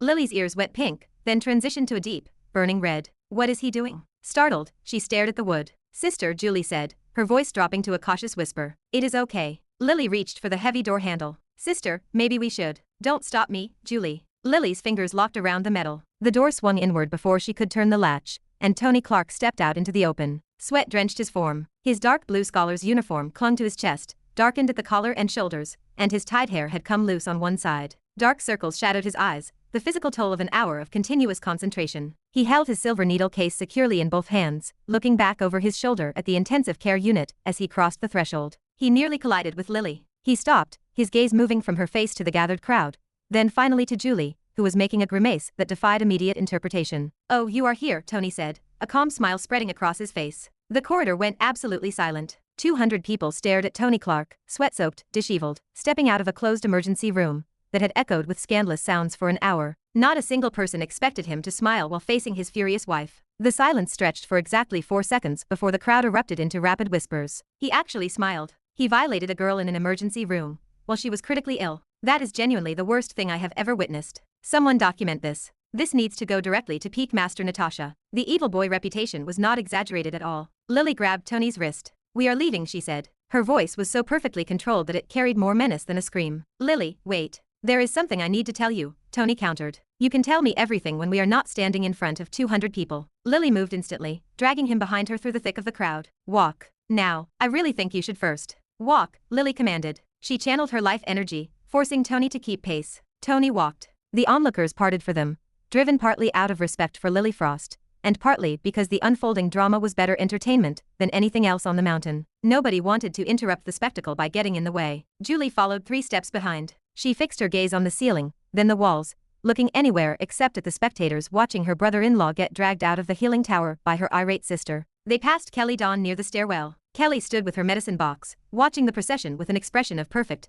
satisfied concern. It was the face of a woman witnessing the exact outcome she had engineered. Her eyes locked onto Tony's as he was pulled past. Tony smiled back at her, an easy, unhurt expression, as if he had all the time in the world. Kelly's mask of concern flickered for a fraction of a second before she rebuilt it. Tony let Lily drag him around the corner, vanishing from her sight. The crowd remaining in the corridor slowly began to disperse, though the whispers and rumors showed no signs of stopping. People shifted from foot to foot, debating and replaying the scene. Those at the back questioned those at the front about what had happened, receiving 5 different answers for their trouble. Kelly moved efficiently through the thinning crowd toward the emergency room. She needed to confirm the patient's condition. Everything in her plan depended on the young woman being dead, or significantly worse. She pushed the door open to find the room empty. She marched over to the bed. The sheets were slightly displaced, but the monitors were completely dark. They were not flashing alarms, they were powered off, their screens flat and green, the state they entered when a patient was officially discharged, not when they crashed. On the tray beside the bed, the needle kit was neatly arranged, every instrument cleaned and returned to its proper position. Kelly stood alone in the quiet space, trying to process the scene. A sudden murmur ran through the crowd in the corridor behind her. She turned around and gasped. The young cancer patient was standing in the hallway, surrounded by onlookers. She was not lying in a hospital bed, nor was she unconscious or dead. She stood upright and steady on her feet. Her breathing was deep and effortless, completely free of the shallow, desperate gasp of the critically ill. Her body moved naturally, easily, as if remembering a long-forgotten rhythm. She looked around at the crowd staring at her, bewildered by the intense scrutiny. "Is something wrong?" she asked, glancing from face to face. Nobody answered. Nobody was capable of speech. A junior nurse dropped the metal tray she was holding. The clatter echoed down the concrete hallway, but not a single person turned to look. "I feel," the young woman touched her stomach, cautiously at first, then with growing confidence. "I feel fine. I actually feel fine." "When did that happen?" She looked back into the empty room, then at the silent crowd, utterly confused. "Where is he? The doctor who treated me, where did he go?" The silence remained unbroken. The sharp, hurried pace of 2 sets of footsteps echoed from the stairwell. Peak Master Natasha arrived, with Hikaru trailing 2 steps behind. Emergency messages had bombarded them for the last 20 minutes, drawing them back to the floor. Natasha stepped into the corridor and froze. She took in the crowd, Kelly Dawn's pale face, and the empty intensive care unit. Then her eyes settled on the young woman, the very patient she had personally reviewed last week, and privately noted as having less than 10 days to live. The girl stood in the middle of the hallway, color flushing her cheeks, her eyes bright and steady, no longer relying on the doorframe for balance. Natasha's expression shattered, while Hikaru clapped a hand over her mouth. The young woman looked at Peak Master Natasha with an eager, searching expression, repeating the exact question she had asked the crowd. "Where is he?" she pleaded. "The doctor who treated me. I need to find him. I have to thank him. Where did he go?" Chapter 74. The famous Tony Clark violated a dying patient. "Julie, wait outside," Lily Frost said. Her tone was cold, devoid of emotion, as she dragged Tony inside her residence without looking back. Both Julie and Tony's pet snow leopard stopped outside the threshold, halted by her frigid demeanor. Lily finally paused after pulling Tony into her private room, slamming the door behind them with a loud, heavy thud. From the healing tower all the way to Sword Peak, she had moved with a relentless pace, refusing to give Tony a single second to speak. Now, at the center of the room, husband and wife stood opposite each other in absolute silence. Lily stared at Tony for a long time, her eyes burning with a mixture of anger and betrayal. A sharp crack echoed through the room. A tight slap fell on Tony's right cheek. Tony stood dumbfounded. Lily had not given him even a ghost of a chance to offer an explanation. But she did not stop there. Another slap fell, and then another, though her strength was rapidly fading. Tears began rolling down her cheeks as she struck him repeatedly, her movements growing weak and desperate. Tony suddenly seized both of her wrists, holding her hands tightly as he stared directly into her eyes. In the next second, her resistance collapsed. She fell against his chest, weeping openly, as she continued to beat her fists against his torso in a helpless state. "Do you know what you did, you idiot?" she asked, her voice cracking as hiccups caught in her throat. "It is not what you think," Tony said slowly, placing a soothing hand on her head. She immediately twisted away, refusing to let Tony console her. "Who will believe you, Tony? You know that countless people are trying to frame you, to drag down your reputation, and subject you to world-class humiliation. But still, you go and do these things. Do you not feel any shame?" she asked, fiercely wiping her tears away. "Lily, it is not. Please, say nothing. I do not want to hear your lies. Do you think I did not hear those moaning sounds? Yesterday you even threatened the Clay family girl using your family background. When will you stop all this?" Lily refused to give Tony a chance to explain, but even if he did, there was no way she would believe he had actually cured the girl, without seeing concrete evidence. Those moaning sounds had been far too convincing. Anyone would think Tony had violated a patient lying at death's door. Meanwhile, back at the healing tower, Peak Master Natasha was closely observing the condition of the cancer patient Tony had treated. Moon Goddess Hikaru stood right beside her, trying her best to explain Tony's true healing abilities. But even after hearing the detailed explanation, Peak Master Natasha remained entirely skeptical. A pleasure, doctor, you say? But it feels like a made-up word. Are you trying to tell me that Tony treated her cancer by violating her body? Natasha asked, her gaze turning cold. Master, you misunderstand. It is not what you think. Tony did not violate her. You can examine her body yourself. He is simply employing specialized pleasure-inducing techniques and channeling life energy to cure the patient, Hikaru said, her tone hurried and anxious. Yes, Elder. Where is the man who treated me? I want to thank him. He truly made me feel like I was staying in heaven, the cancer patient added, her voice ecstatic and full of wonder. Natasha let out an irritated sigh upon hearing such an infatuated tone from the girl. In truth, Natasha was using all her medical expertise to discover exactly how the advanced cancer had been eradicated. Meanwhile, fresh news about Tony Clark was spreading like wildfire across the dark web. All the prominent martial world blogs were updating their front pages with a scandalous new title. The famous Tony Clark violated a dying patient. Underneath the shocking headline lay several video links recorded right outside the emergency treatment room. The loud, unmistakable moaning could be heard clearly in the footage, which also featured Tony exiting the room drenched in sweat and showing signs of extreme fatigue. The imperial family utilized their vast, specialized resources to ensure the news spread as widely as possible. Before a full day had even passed, Tony Clark was once again the main topic of conversation throughout the entire martial world. A barrage of vulgar comments and curses flooded the forums, with users demanding immediate justice. The poor girl, she was already dying, and she still had to face such brutality. Tony Clark must be punished for this horrific act. Where is the justice? It seems the Nine Lotus Academy is nothing more than a lapdog for wealthy children. As more and more people demanded retribution for the young lady, the Nine Lotus Academy began receiving furious calls from numerous powerful families. Releasing martial world news to the general public was considered a severe crime, and the Octopus organization personally dealt with such offenders. That was the sole reason the imperial family did not dare to post those videos and news articles to ordinary civilian channels. The Clark family was facing massive backlash as the scandal spread wildly, severely tarnishing the reputation of Tony Clark and dealing a heavy blow to the entire Clark family's businesses. The elders and members of the Chinese Frost family also received the news. They all remained completely silent, choosing not to discuss the matter openly. Even though they were well aware of Tony's past reputation, they had already agreed to the marriage alliance. For the Frost family to point to Tony's bad reputation as a reason to break the contract now would be nothing less than slapping their own faces. Meanwhile, the spreading news caused the Nine Lotus Academy to lose an immense amount of prestige. Finally, Academy Master Da Vinci, who had been away on a peaceful vacation, decided to cut his trip short and return to the Academy to handle Tony Clark personally. Deep within the Academy grounds, Kelly Dawn was celebrating alongside Mark Smith.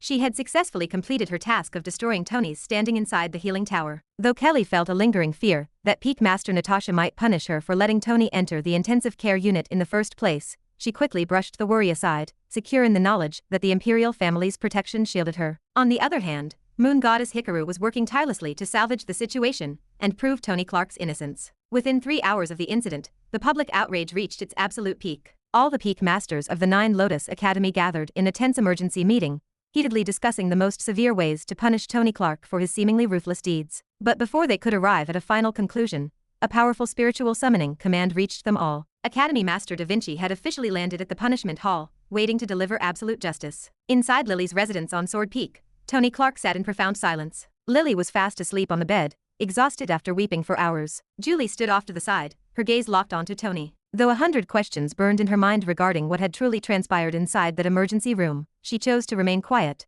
lacking the courage to confront the silent young master. Chapter 75. Judgment Day. The punishment hall of the Nine Lotus Academy stood on top of the Academy treasury. It was a circular structure with water flowing all around, a deep canal acting as the natural protection for the vault below. At the center of the hall, a round table held 6 seats neatly arranged in order. At the head of the table sat Da Vinci, the Academy Master himself. His face was grim as he waited for the Peak Masters to join. In the history of the Nine Lotus Academy, the elders had never conducted a full council meeting for a single disciple. But now, Tony Clark had pushed them into a corner. Opposite the Academy Master, seated with a composed yet sharp demeanor, was the Vice Academy Master, Rutherford. His features were frozen in a cold mask. The heavy oak doors groaned. Ronan, the Sword Peak Master, entered first. Without wasting time, he gave a brief nod toward the Academy Master and took his seat. Moments later, the doors opened again. Long, the master of Raising Sun Peak, marched in with a long staff in hand, his presence steady and grounded. Beside him walked Ping, the master of Falling Sun Peak, his face set in a steady expression. A smirk played on Ping's lips as he watched Ronan.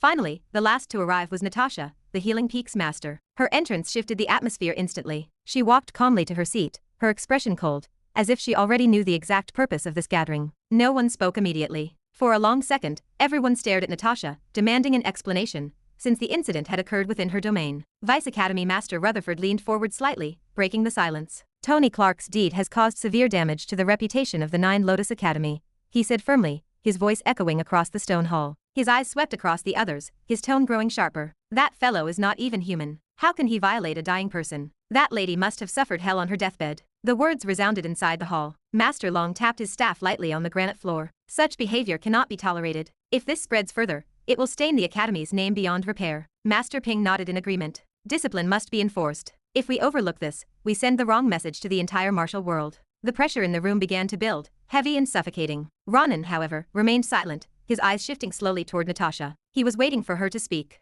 This matter belonged to the healing tower, after all. Academy Master Da Vinci finally leaned forward, his fingers interlocked as his gaze settled on the woman. Peak Master Natasha, he said calmly, this incident occurred within your domain. What is your answer? The entire hall fell dead silent as all eyes turned toward her. Natasha did not respond immediately. Seconds passed, stretching into an uncomfortable tension. Finally, she lifted her gaze. This is all a misunderstanding. Her voice added an even deeper silence to the room. I felt the same as everyone initially. But Tony Clark never violated the patient like you are all claiming. The reaction was immediate. Rutherford slammed his hand lightly on the table, his patience snapping. Stop covering for Tony Clark. Are you afraid of his family, or what? The Vice Academy Master's voice was sharp, clearly unconvinced. Natasha turned her head slowly, her gaze freezing. Do you think I am a person who fears anyone? Her words cut through the air like a blade. I am only speaking the truth. The hall fell silent again, and no one dared to interrupt her this time. I personally inspected the patient, Natasha continued in a steady tone. In fact, she was treated for her cancer and rejuvenated completely from her death condition. Even Ronan's expression shifted slightly at the news. He had never expected this outcome. Rutherford frowned deeply, completely bewildered by the actual situation. You may not believe this, Natasha continued, but Tony Clark actually treated her. Even I do not know how he did it. But she is perfectly all right now, without a single trace of cancer. A ripple of disbelief spread across the room. The statement was absurd, completely impossible. And yet, it came directly from her mouth. If anyone other than Peak Master Natasha had delivered this news, they would have laughed them out of the hall. If you have any doubts, come with me. I will show you the lady personally, she declared in a serious tone. The hall descended into furious discussion. Rutherford remained unconvinced. He argued fiercely, bringing up the previous incidents at the food hall, Tony's terrible reputation, and how his very presence spoiled the Academy's name. Voices rose and fell as each Peak Master voiced their concerns, doubts, and interpretations. Some questioned Natasha's judgment, while others remained cautious, unwilling to dismiss her words outright. Time passed, and the debate stretched far longer than expected. Finally, Da Vinci raised his hand. Silence returned instantly. There is no need to summon Tony Clark, or punish him at this moment, the Academy Master said calmly. If he is really as talented as Peak Master Natasha says, we will test him directly. If he is truly capable, we will nurture him as one of our geniuses. Rutherford's expression darkened, his anger clear. He obviously disliked the outcome, but he could not argue further. There was no concrete evidence, only rumors and scandalous sounds. There was nothing that could directly prove Tony's guilt. Very well, Rutherford said reluctantly, standing up. If there is another incident regarding Tony, I will not sit by calmly. He delivered the warning coldly before sweeping out of the room. The meeting ended without any disciplinary action against Tony. Except for Natasha, no one had expected the boy to remain completely unscathed after such a scandal. Peak Master Natasha was the last one to leave the punishment hall. Outside the path, Moon Goddess Hikaru was already waiting. The moment she caught sight of Natasha, she stepped forward eagerly. Master, how did it go? Hikaru asked. Natasha stopped. For now, there is no action against Tony Clark, she said calmly. But I cannot guarantee his safety if this repeats again and again. She turned slightly, her face turning dead serious. You are the one who should take care of him. I still cannot believe how that idiot Kelly allowed Tony into the emergency room in the first place. Seriously, it is a mess. Hikaru immediately stepped closer. Master, you must believe me. Tony Clark is the real deal. He has the skill to treat patients. Only his method of healing is absurd, but it definitely works. Natasha frowned slightly, her skepticism returning.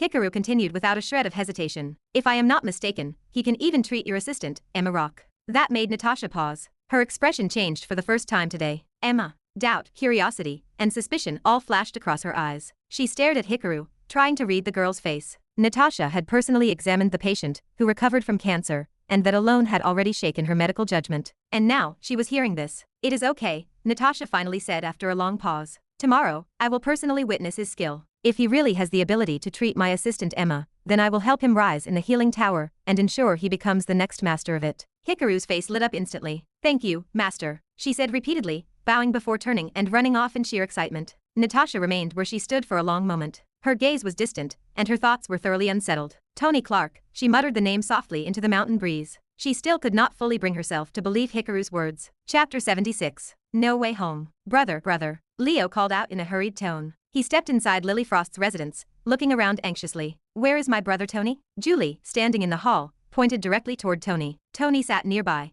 casually eating meat sticks. Lily watched from the doorway, surprised to see Leo arrive so suddenly. As far as she knew, Leo always shut himself inside his room to cultivate. If he stepped out, it usually meant only one thing. He wanted to fight someone strong. Leo never communicated with the Clark family members or any woman without reason. That was why Lily found it so jarring to see him here, searching desperately for his brother. At first, she assumed Leo came to curse Tony for the healing tower incident. But seeing how tense and nervous Leo looked, the reason had to be different. Brother, let's go. I already prepared the war jet, Leo said directly. His voice carried an urgent edge as he reached toward Tony. What happened? Where are we going? Tony asked with a confused look, pausing with a meat stick halfway to his mouth. Of course, to home. The 9 Lotus Academy Master will definitely punish you after what happened at the healing tower. It's not good for you to stay here any longer. We might already be late. Move now, brother. Leo grabbed Tony's hand, attempting to drag him out. But he couldn't move Tony an inch. Brother, can't you understand the situation? Leo's voice cracked with a mix of emotion and growing anger. Father won't forgive me if something happens to you inside the academy. What, you also believe that I violated a patient?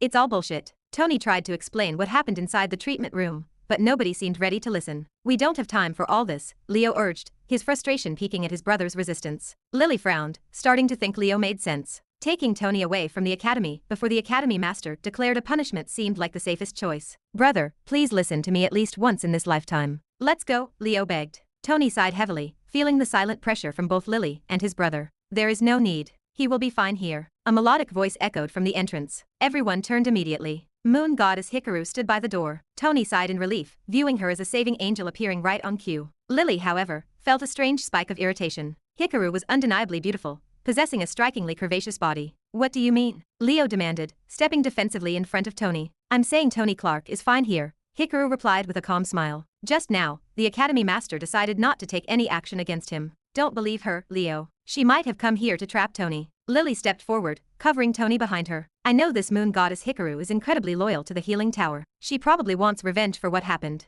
Tony sighed again, almost feeling like throwing up at the absurd logic of his two protectors. Hikaru blinked, surprised by Lily's hostility. For a second, she observed Lily from head to toe. Tony's past words reverberated inside her mind. You are not as beautiful as my wife. Looking at Lily now, Hikaru had to admit she was impressed. Is she really more beautiful than me? A rare spike of jealousy invaded Hikaru's heart. Shaking off the thought, Hikaru continued. You are all misunderstanding the situation. Tony Clark is not guilty. In fact, he treated the woman perfectly, and that girl is fine. Julie and Lily stared at each other in disbelief. Even Leo found the claim absurd. She's telling the truth. Finally, Tony spoke up. I really treated that cancer girl. My way of treatment is mixed with pleasure. That's why everyone heard those moaning sounds. If you want more proof. Tony moved toward Julie, keeping his voice steady. He pressed his thumb against the small of Julie's back, deftly rubbing a specific pleasure point. Ah, Julie cried out in a husky tone. A second later, she slapped both hands over her mouth in absolute shock. The room fell dead silent. Everyone stood stunned, except for Hikaru. Hikaru knew exactly how it felt.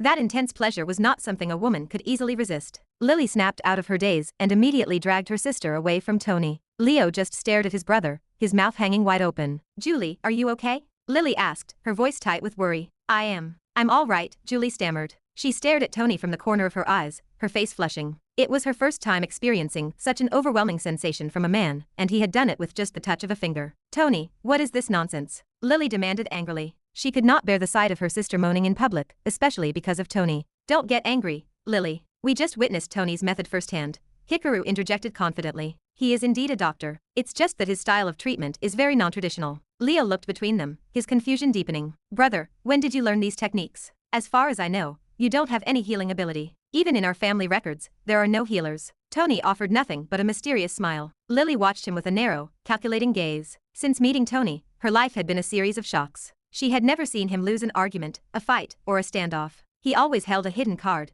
even in the worst circumstances. How does he pull this off every single time? She wondered silently. Shall we go, Tony? Hikaru asked, breaking the tension. Peak Master Natasha might be waiting for you. He is not going anywhere, Lily said firmly, locking eyes with Hikaru. Chapter 77. You can't take my husband. He's not going anywhere, Lily said, her voice dropping into a firm, unyielding register. Tony turned toward her, a look of genuine surprise breaking across his face at the sudden declaration. What do you mean? Hikaru asked, thoroughly thrown off balance. He is a disciple of the healing tower. There are rules and regulations to consider. You cannot just keep him here as you please. He is my husband, Lily said, cutting through the protest cleanly. It is my responsibility to keep him safe. So from today onward, he stays with me. Right here, close by, where I can see exactly what is happening to him. Leo blinked, looking back and forth between the two women, and then at his brother Tony, who remained standing quietly beside Lily. Hikaru stepped forward, her expression shifting into a righteous mask. Lily, this is not your home. The academy has strict rules. Tony is assigned to the healing tower, and inside the healing tower, he is secure. No one would dare cause him harm there. She spread her hands in a reasonable appeal. Lily scoffed in utter disagreement. If the healing tower is really so secure, then why is my husband standing in my hallway right now? Why did he end up trapped alone in an emergency room with a dying patient and a locked door? Do you have any idea how the people outside are talking about him? Her voice rose, demanding answers. His entire reputation was shattered inside your tower. Where was all this security then? Hikaru went quiet. Lily was right, and Hikaru knew it. She was also partly to blame for the disaster. If she had arrived on time, Tony would never have entered the intensive care unit alone, and Kelly would never have found the perfect opening to spring her trap. If Hikaru had simply shown up on schedule, none of this morning's chaos would have happened. She sighed heavily, trying a different approach. Lily, listen to me. I spoke with Master Natasha. Tony possesses the greatest healing talent either of us has ever encountered. I am not exaggerating. Master Natasha said it herself. She locked eyes with Lily. She wants to personally nurture him. She wants him to become the next head of the healing tower. That is not an offer she has made to anyone in 30 years, Lily. Let him come with me. I will look after him properly. I promise you that. Julie's eyes went wide, and even Leo looked up in shock. Lily stared at Hikaru for a long moment, her expression unreadable. Then she shook her head. No. The word was flat, absolute. Tony is my husband. He will be the head of the Clark family. His future is already decided, and it is a bright one. A future that has nothing to do with managing rumors inside a healing tower or dealing with whatever political games are running through that building. She tilted her chin up slightly. He doesn't need to become the head of anything here. He doesn't need any of this. An angry glare flashed across Hikaru's face. So you're going to control him like a puppet? She asked, her tone sharpening. Just because he'll be marrying you? Does he have no say in his own future? You want to lock away a talent like his? She tilted her head, and her tone went from pointed to icy cold. Now I see your game, Lily. You want a puppet husband whose reputation you can manage. One who stays exactly where you put him. That's what this is, isn't it? Shut up. Lily's voice cracked out like a whip. The shout landed so hard that Leo flinched. Julie pressed her lips tightly together, shrinking back. Hikaru did not flinch. She stood exactly where she was, completely steady, and met Lily's gaze with unwavering eyes. Lily's jaw tightened. She took one slow step forward. When she spoke again, her voice had dropped back down to a level, controlled whisper that was somehow far more terrifying than the shout. What do you think of me, Moon Goddess Hikaru? I am Lily Frost, Princess of the Frost family. With a single word, any man in this world would be at my door, begging for my hand. She let the words hang in the air. So choose your next words very carefully before you stand in front of me, and make accusations you cannot take back. The air in the room grew heavy and cold. Hikaru knew Lily's reputation. Everyone at Nine Lotus Academy knew it. Lily was the prime disciple, the #1 ranked heir of the Frost family, a Grandmaster Peak cultivator, and the woman who had turned down offers from 3 major families without blinking. She possessed the ability, the backing, the name, and the talent to support every word she had just spoken. Hikaru weighed all of that, took a breath, and spoke anyway. Oh, really? Her voice came out steady as a flat stone. Then go find one of those men, Lily. Go find someone who fits neatly into your picture. Leave Tony to me. She held eye contact without blinking. I will marry him, and he will shine like a star in the healing tower. 3 seconds of absolute silence gripped the room. What? Leo's voice cracked at a volume he had not intended. Julie's mouth fell open so completely that she forgot to close it. Even Tony, who had been watching the confrontation with an amused smile, froze. Hikaru's direct proposal caught him entirely off guard. The moon goddess Hikaru of the Japanese healer lineage, a rank 5 doctor, personal disciple of Natasha, and the absolute pride of her family, had just declared, completely without hesitation, that she intended to marry Tony Clark. This was the same woman who had spent the previous day trying to keep her distance from him in crowded corridors. Tony looked at Hikaru, then at Lily, then back at Hikaru. He kept his mouth shut and his expression carefully neutral. He possessed enough self-preservation instinct to know that this was not the moment to visibly enjoy his own popularity. Lily did not explode. That reaction was, somehow, far more alarming than a burst of anger. A chilling intent settled over her face like a mask dropping into place. She looked at Hikaru the way one looks at a permanent, dangerous obstacle. Now I understand your game, Lily said, her words slow, deliberate, and dangerous. You want to take my husband. Chapter 78. Price of Offense. How pitiful. The famous moon goddess Hikaru fell for Tony Clark. Lily kept her eyes locked on Hikaru's face. I have seen many people try to break the Clark and Frost engagement. Many families, many methods. But I never, not once, expected the moon goddess family of Japan to involve themselves in it. Don't drag my family into this. Hikaru snapped. This has nothing to do with them. I want Tony to have a future that uses his talent. You are the one trying to bury it. That's the only reason. There are no other intentions. Stop twisting everything into a conspiracy. Such a drama queen, Lily said, her voice dripping with cold sarcasm. Let me make this very clear for you, Moon Goddess. Even if you knelt at the gates of the Frost family for 100 years, I would not allow it. Tony is mine. That is not your decision to make, Hikaru objected instantly. You are engaged, Lily, not married. An engagement breaks like glass. Hikaru turned. For the first time since the confrontation began, she looked directly at Tony. Tony. Her voice softened, losing its sharp edge and becoming simpler. You can decide your own fate. Stay here and spend your life as a Clark family figurehead, or come with me. You will be the heir of the Moon Goddess family. You will become the master of the Healing Tower. Your talent will have room to grow into what it actually is. She paused, searching his eyes. What do you say? Everyone turned to Tony. The mountain wind swept through the outer courtyard, rustling the pine tree where the snow leopard stood tied. The gentle rustle was the only sound within 10 meters. Lily stared at him, the murderous expression remaining fixed on her face. Hikaru waited steadily, meeting his eyes with the quiet seriousness of someone who meant every word. Julie stared at the stone ground. Leo studied the sky. Both arrived at the mutual conclusion that their eyes should be anywhere but on Tony's face right now. Julie remained in complete disbelief. 3 weeks ago, she considered Tony a waste of space, a man her sister had been unfairly saddled with. Now, two of the most capable women she knew stood in an open courtyard, fighting over him like it was the most natural thing in the world. Leo had a simpler thought. Brother, I owe you an apology for every terrible thing I privately thought about your prospects. Tony looked at Lily, then at Hikaru, then back at Lily. He opened his mouth to speak, but rapid footsteps echoed from the entrance. Everyone turned. A woman ran toward them, moving fast. She held the hem of her robe up to keep from tripping. Hairpins slipped loose, leaving strands falling wildly about her face. Her eyes scanned the small group with raw, uncalculated urgency. She completely ignored Lily and Hikaru. She looked only for Tony, and the moment she spotted him, her entire face flooded with a mix of relief and utter desperation. She sprinted straight toward him, never slowing down. With a loud thud, she collapsed directly at Tony's feet. Both knees struck the stone courtyard hard enough to make everyone within earshot flinch. Her forward followed, hitting the uneven stone in a desperate bow. Palms flat on the ground, blood already welled from the impact. Please spare my family, she cried out, her voice breaking completely. Please, I'm begging you, young Master Tony, spare my family. I'll do anything, anything you ask. The courtyard fell dead silent. Lily and Hikaru stopped their bickering simultaneously. Julie held her breath. Leo crossed his arms, watching silently. Tony looked down at Kelly Dawn, the 5th-ranked doctor who had trapped him in the intensive care unit. She was shaking violently. The blood from her forehead dripped onto the stone in small, steady drops. Tony crouched down to her level. Kelly Dawn, he said, his tone pleasant and unhurried. Look at me. She lifted her head. Her eyes were bloodshot, her face a ruined mask of tears, blood, and smeared foundation. How does it feel? Tony asked, his calm smile making the question terrifying. Last night, you sat across from First Prince Mark Smith,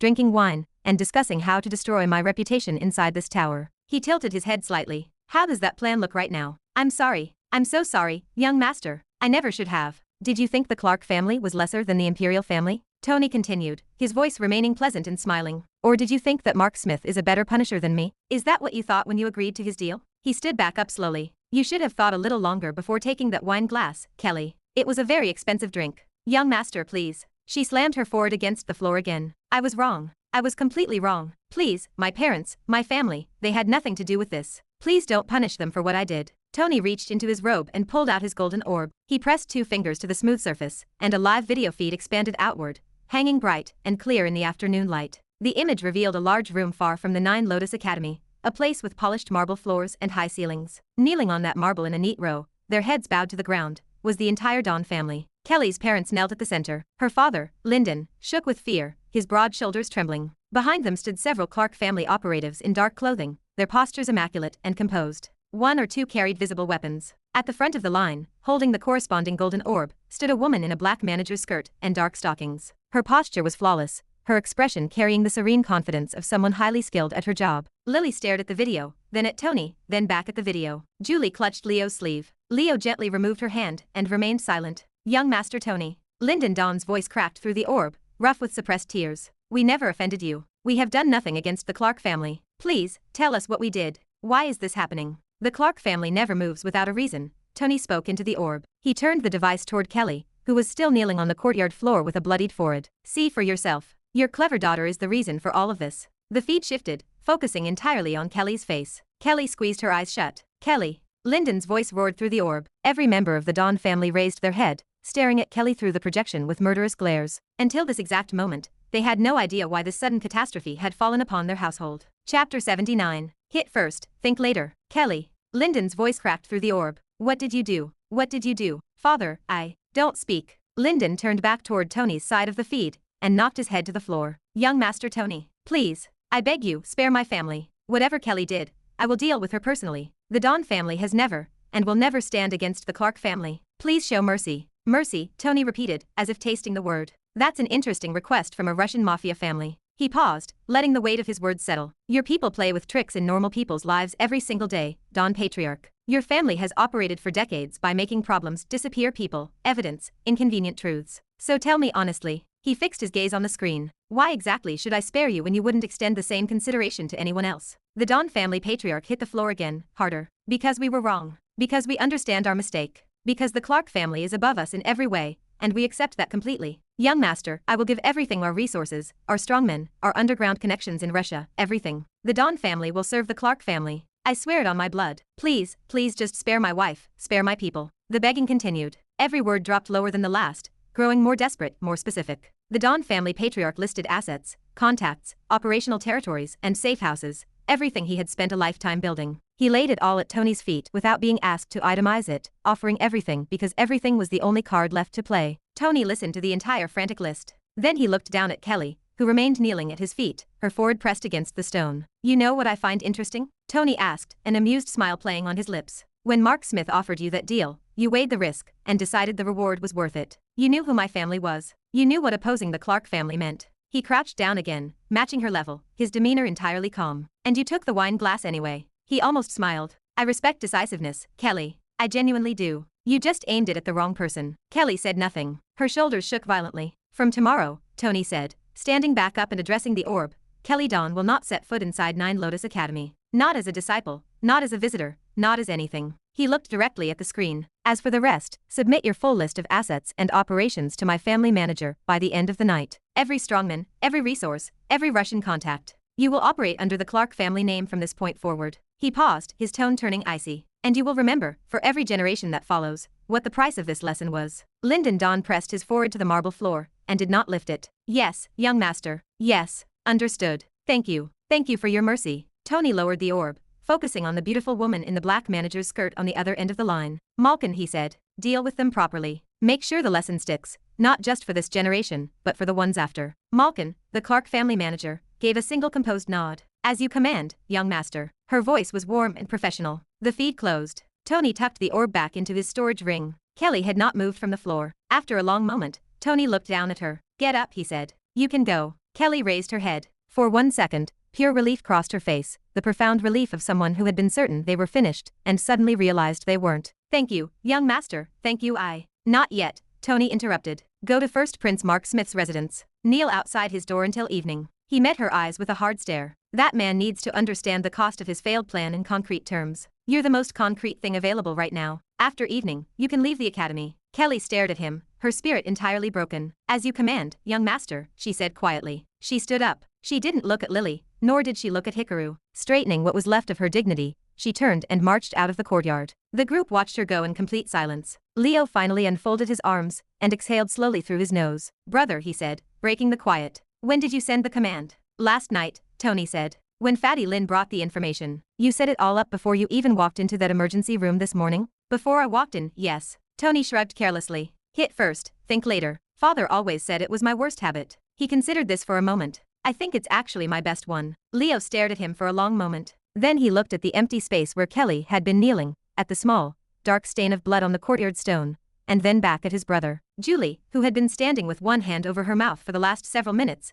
finally lowered it. She turned to her sister. Lily was still staring at the spot where the video feed had been, at the empty space where a live image of an entire family kneeling on marble floors had just played out in the afternoon light. Her expression was unreadable, caught somewhere between emotions she wasn't ready to name yet. Sister, Julie said carefully, are you all right? Lily blinked once and nodded in silence. You still have not answered my question, Hikaru said, stepping forward. Tony looked at Lily, then back at Hikaru. The moon goddess had stood quietly through the entire scene with Kelly, watching with the careful attention of someone who had learned a great deal about Tony Clark in the last 10 minutes, and was still processing most of it. He opened his mouth to speak, but suddenly a glowing system screen flashed right before his eyes. Tony completely forgot where he was standing, his eyes widening in surprise as he scanned the text. What? A system quest? The reward, Tony muttered under his breath as he read through the notification. Since the very beginning, this was the first time the system had actually given a specific task for him to complete. Chapter 80. A system quest. A faint blue light flickered before Tony's eyes. The system interface surfaced, cold and precise like a judgment. System.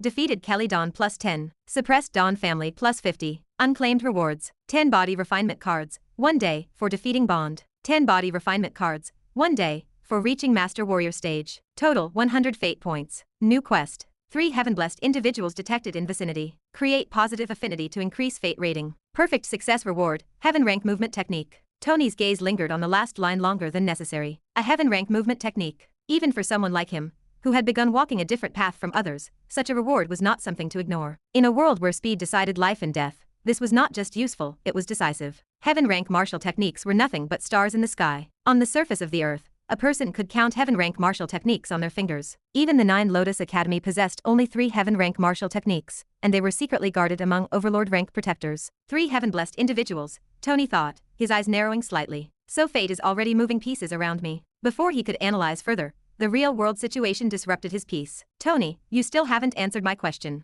Hikaru stepped forward, her arms folded tightly across her chest. She waited patiently for his response, ready to marry him at a single word. At the same time, Lily turned toward Tony as well, her expression calm, but carrying a subtle undercurrent of anger. Speak, Tony. If you don't want me, you can go with her. I won't stop you. Her tone was easy and smooth, but her eyes blazed with fury. The entire room fell into silence. Even Leo and Julie didn't dare interrupt. The atmosphere tightened, waiting for Tony's response. Tony exhaled slowly and began walking. Each step was measured, deliberate. He didn't rush, and he didn't hesitate. When he reached Lily, he gently took her hand, lifted it slightly, and kissed it. His gaze locked into hers, steady and calm, not playful, not arrogant, but firm in its intent. That one gesture was enough for Tony to declare his decision. Hikaru felt it instantly, a sharp, unfamiliar pain flickering in her chest. Until now, she had believed this engagement was nothing more than a strategic arrangement between families. But the way Tony looked at Lily, the way he held her hand, it was not fake. He really had feelings for her. That kiss carried deep meaning. Then Tony dropped the bomb.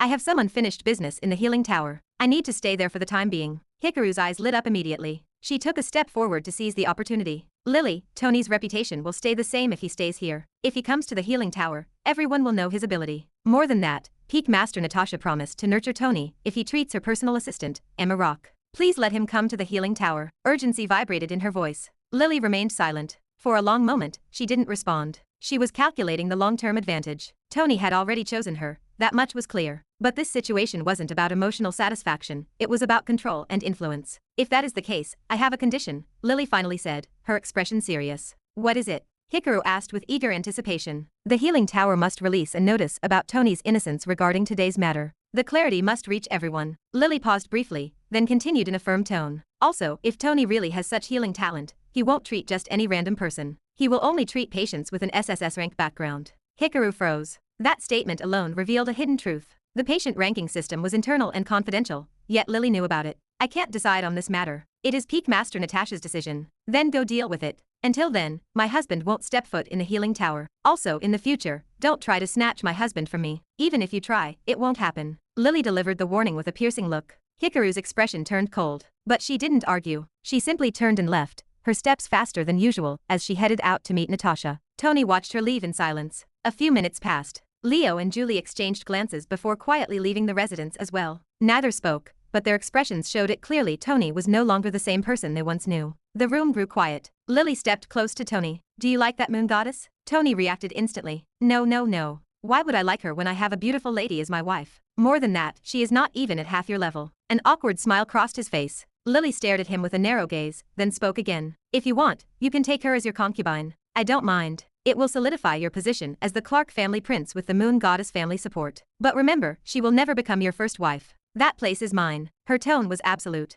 She turned and walked into her meditation chamber without waiting for his response. The door closed, leaving Tony standing alone in the quiet room. What kind of woman is this? He ran his hand through his hair, trying to process everything. She wasn't emotional, she wasn't insecure, and she wasn't reacting like others. She was calculating, cold, and precise. Interesting. A faint smile appeared on his lips. His mind shifted back to the system and the new quest. I must complete this task as soon as possible, he muttered. If I can get the heavenly rank movement technique, nobody will stop me at the time of the World Tree Blessing. The World Tree Blessing was everything. It would decide the rankings, the power, and the entire future of the next generation. Chapter 81. Death Trail. The next morning, Tony stepped out of Lily's room. The academy stretched before him, a vast and layered landscape of snow-capped mountains. Disciples moved in a hurried rush for morning classes, but Tony walked forward at a measured pace. His eyes scanned every person, every aura, and every interaction. This time, he was searching for the heaven-blessed individuals. I must finish the quest as soon as possible, Tony muttered, reviewing a log list filled with names. The heaven rank movement technique is not a small matter. The list was 3 pages long, prepared by the Clark family youth who had compiled detailed intelligence on every notable disciple across all 4 peaks. It contained names, cultivation ranks, family backgrounds, known temperaments, and current positions in the academy hierarchy. Sunil and Fatty Lin had done thorough work. Tony folded the paper, tucked it away into his robe, and untied the snow leopard from the pine tree. We will start from the Sword Peak, he said, patting the beast's thick neck. Inside the 9 Lotus Academy, Sword Peak was the strictest environment, governed by rigid rules and set time schedules. Disciples in matching training robes moved in precise groups. Senior disciples conducted open-air form practice inside elevated fighting rings, making the training ground a chaotic sea of busy sparring partners. The entire peak practically breathed a serious cultivation atmosphere. The crowd parted ways for Tony as the snow leopard padded forward slowly. Low murmurs rippled through the gathered disciples. Is that him again? What is he doing on Sword Peak? He belongs to the Healing Tower, he has no business here. He might be looking to cause trouble here now that the Healing Tower incident has died down a little. My cousin was in that corridor yesterday. She said the sounds coming from that room were. Don't repeat it. Don't repeat any of it, a female disciple interrupted, pressing her hands over her ears. Tony moved through the whispers without a care. Since childhood,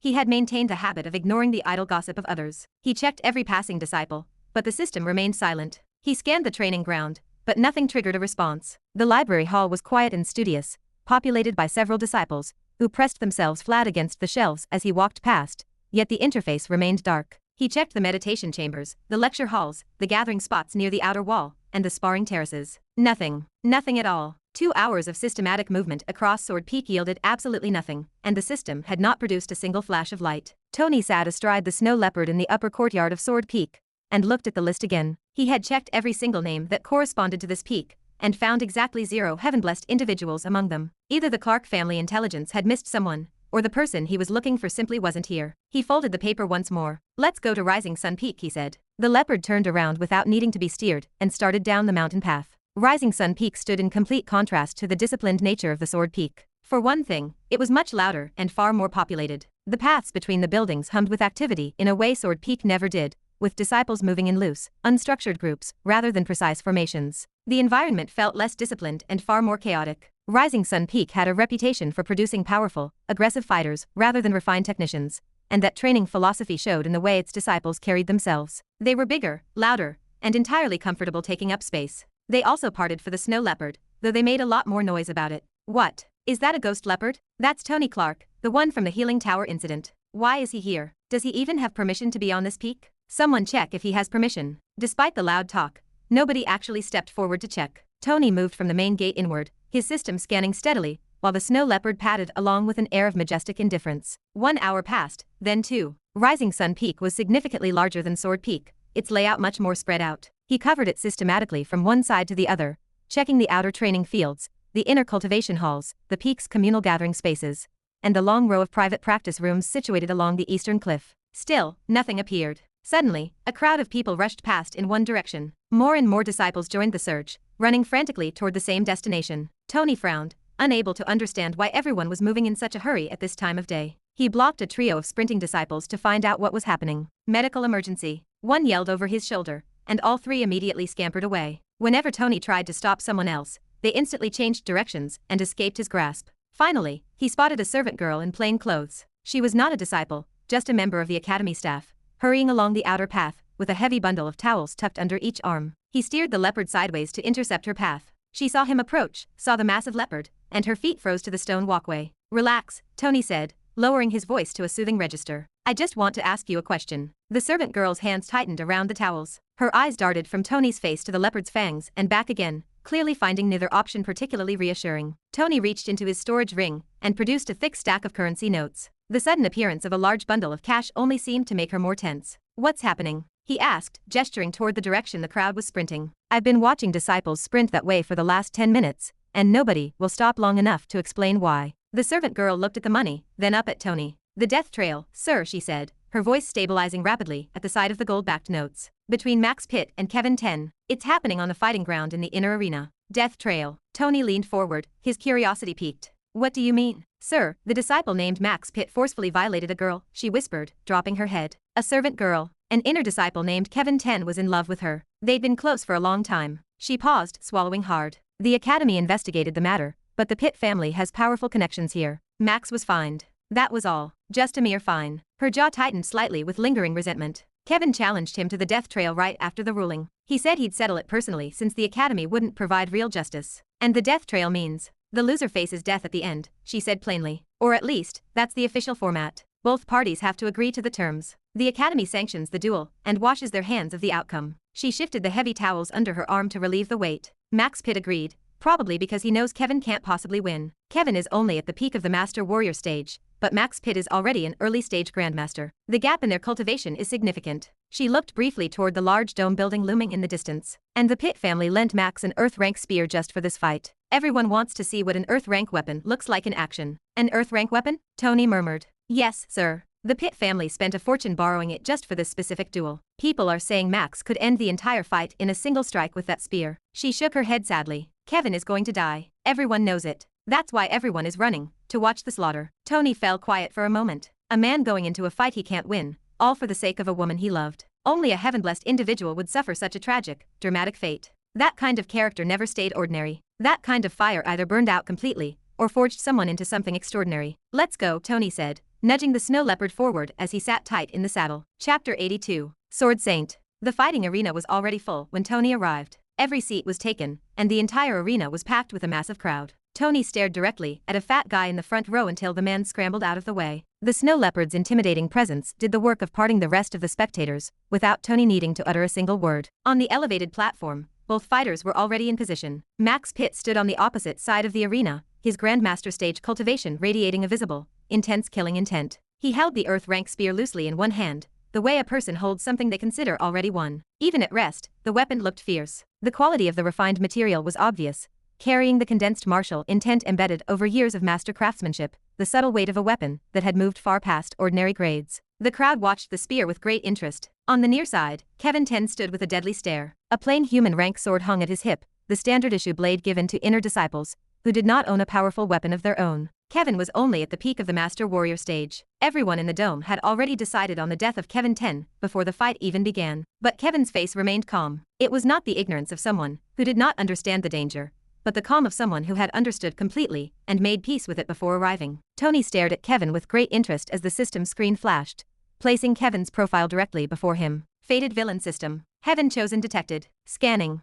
Profile unlocked. Name Kevin 10. Age 18. Fate grade 3 stars. Cultivation base Master Warrior Peak. Destiny Sword Saint. Innate ability Sword Soul. Natural sword intent from birth. Learns any sword technique with a single viewing. Note: if Kevin 10 dies today, a Sword Saint is permanently erased from the future. Tony stared at the screen, then glanced over at the elder overseeing the duel, who stood at the platform edge with his hands tucked behind his back. So that is how it is. 3 stars. Not a direct threat to my fate line, not yet. But you don't let a future Sword Saint die in a rigged match over a minor family fine. Tony settled his elbow on the snow leopard's back and watched the arena master raise his hand. Kevin moved first. The crowd, which had come expecting Kevin to die in a single move, leaned forward in unison. Kevin 10's sword strike was precise and incredibly fast. He did not give Max Pitt any time to unleash the full power of the Earth-rank spear. Each of Kevin's strikes carried absolute killing intent, and the sword movements were completely unpredictable. Max was pushed back one step, then two. Kevin had decided to finish Max Pitt as soon as possible, knowing that once the Earth-rank spear started attacking,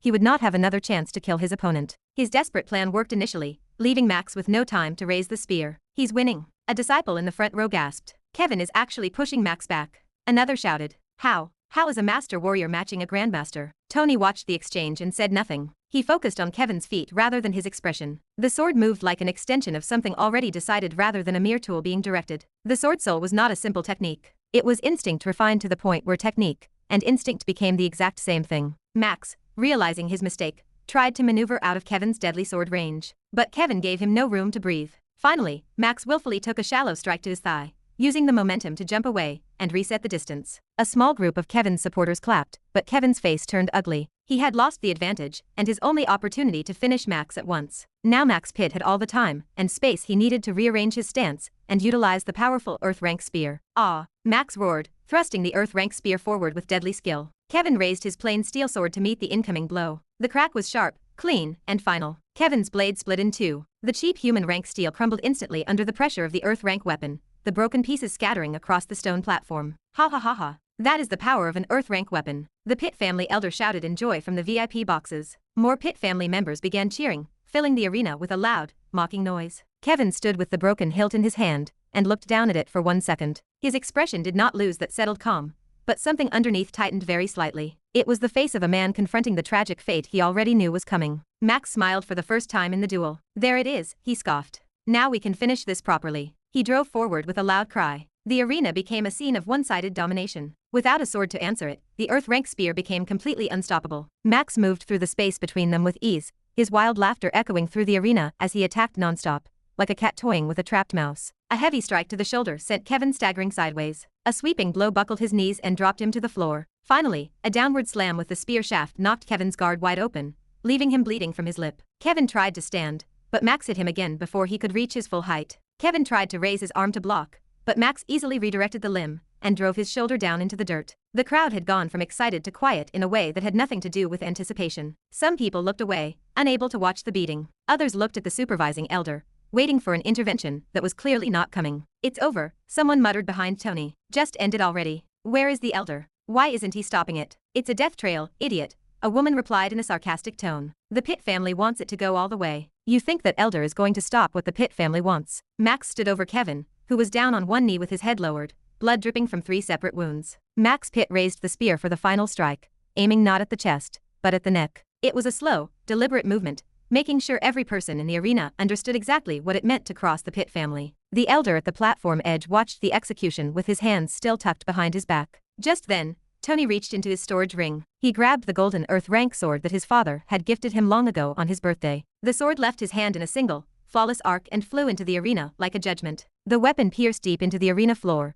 standing straight like a brilliant star directly in front of Kevin 10's kneeling position. Max froze, his spear halting midair. What? The golden sword shined like a crown, capturing the attention of every single person inside the arena. An earth rank sword. Chapter 83. Sword Saint Part 2. The golden sword shined like a crown and attracted everyone's attention inside the arena. An earth rank sword. Every head in the arena turned toward the stage. Where did that come from? Is that peak earth rank? Someone in the audience has a peak earth rank sword? Who threw that? Who threw that? Tony Clark stood in the audience with his arms at his sides, his expression completely blank. No announcement, no drama, no challenge. He looked at Kevin 10 as if he were looking at an ordinary person. Kevin 10 stared at the weapon before him, then looked up across the platform, locking onto Tony Clark. Tony held his gaze for one brief moment, said nothing, and looked away. His eyes settled back on Max Pitt, whose confident expression had cracked into an ugly mixture of anger and fear. Kevin reached out and closed his hand around the hilt. He stood up in one smooth motion, imparting his life energy directly into the blade. The golden glow intensified, and a sharp killing intent flooded Kevin's eyes.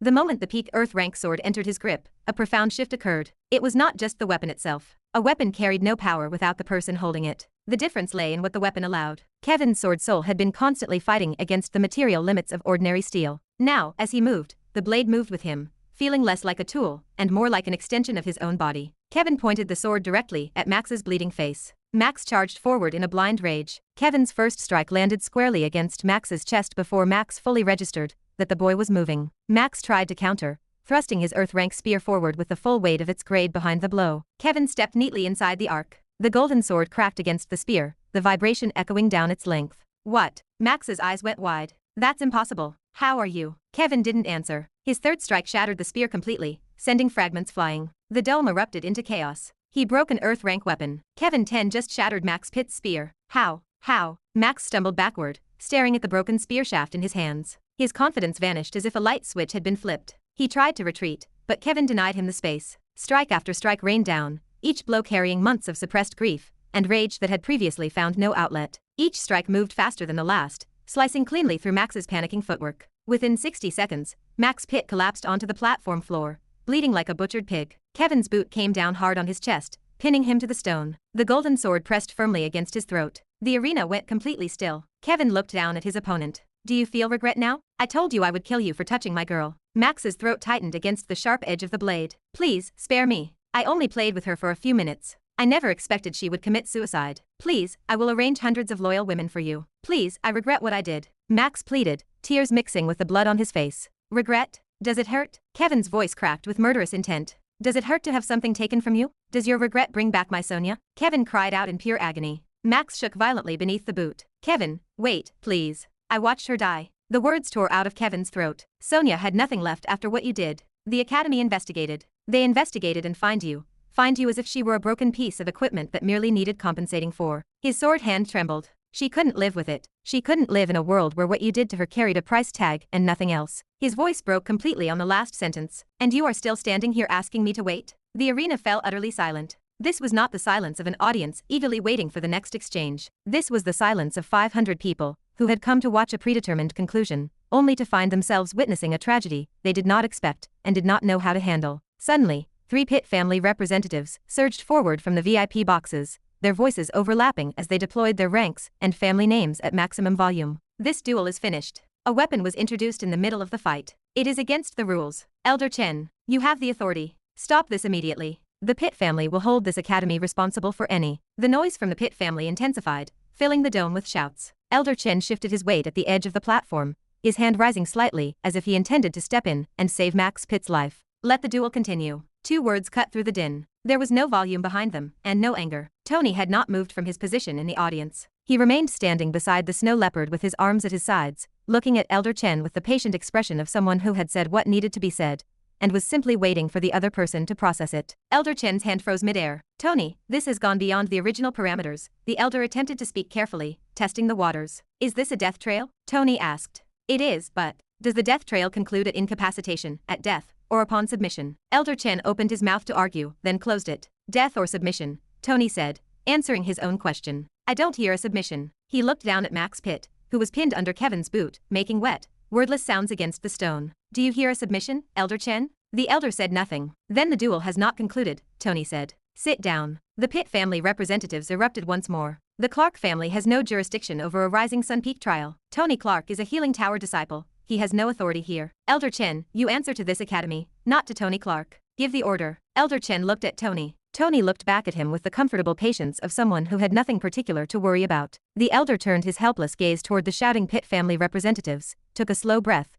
and sat back down in his chair. The Pitt family representatives stood in a furious, impotent cluster. They looked at each other, then at Tony, and finally at the 500 disciples in the stands who were watching the exchange with absolute focus. These were people who would be describing this exact scene to others for the next month. One by one, the representatives sat down as well. Kevin 10, who had not moved during the entire disruption, finally looked up from his prey. He looked across the arena, his eyes finding Tony. Tony met his gaze and did nothing, remaining perfectly steady. He gave Kevin the quiet space to finish what he had come here to finish, without the audience making demands about timing. Kevin nodded his head once, a deep, respectful gesture. Then, he raised the golden sword high above his head. Sonia, he said quietly, addressing nobody in the arena. Max Pitt's final scream tore through the dome, bouncing off the high stone walls before it abruptly cut short. A profound, heavy silence filled the space as Kevin 10 stood alone on the platform, covered in blood, a satisfied smile resting on his face. Chapter 84. Sword Saint Part 3. The scent of blood hung fresh in the air when Kevin 10 stepped off the bloodstained stone of the arena ground. Each step felt heavier than the last.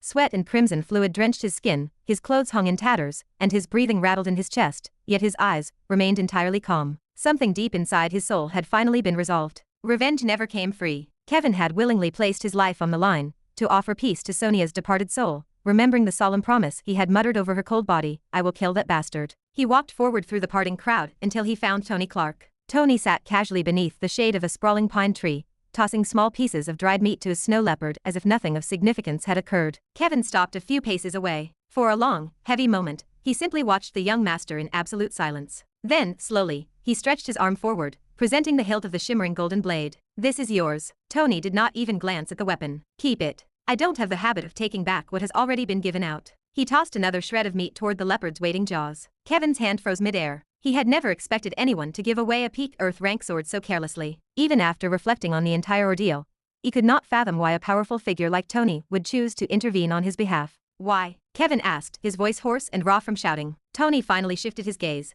looking up from the beast. I felt pity. I simply have no desire to watch a sword genius die an unfair death. Kevin stood frozen in a daze. No one in the entire academy knew about his innate sword intent, not even the Peak Master himself. Due to his complete lack of proper martial techniques, Kevin had no way to display his true potential to the world. He stared at Tony, utterly bewildered by how the man had seen right through his plain exterior. How can I repay you? Kevin asked directly. He knew Tony's reputation, and he understood that nothing came free in this ruthless world. Not power, not assistance, and certainly not mercy. Tony leaned back against the rough bark of the tree, looking completely relaxed. I don't want anything from you at this moment, he replied casually. But I may need your assistance in the future, perhaps when you have grown into a powerful sword saint. Consider this an investment. Who knows? The world is a strange place and times change. For now, be my friend. Lend a helping hand when I find myself in need. Kevin blinked, completely stunned for the first time since entering the gates of the academy. The illustrious heir of the Clark family, a man who could crush entire lineages with a single word, was asking him for friendship.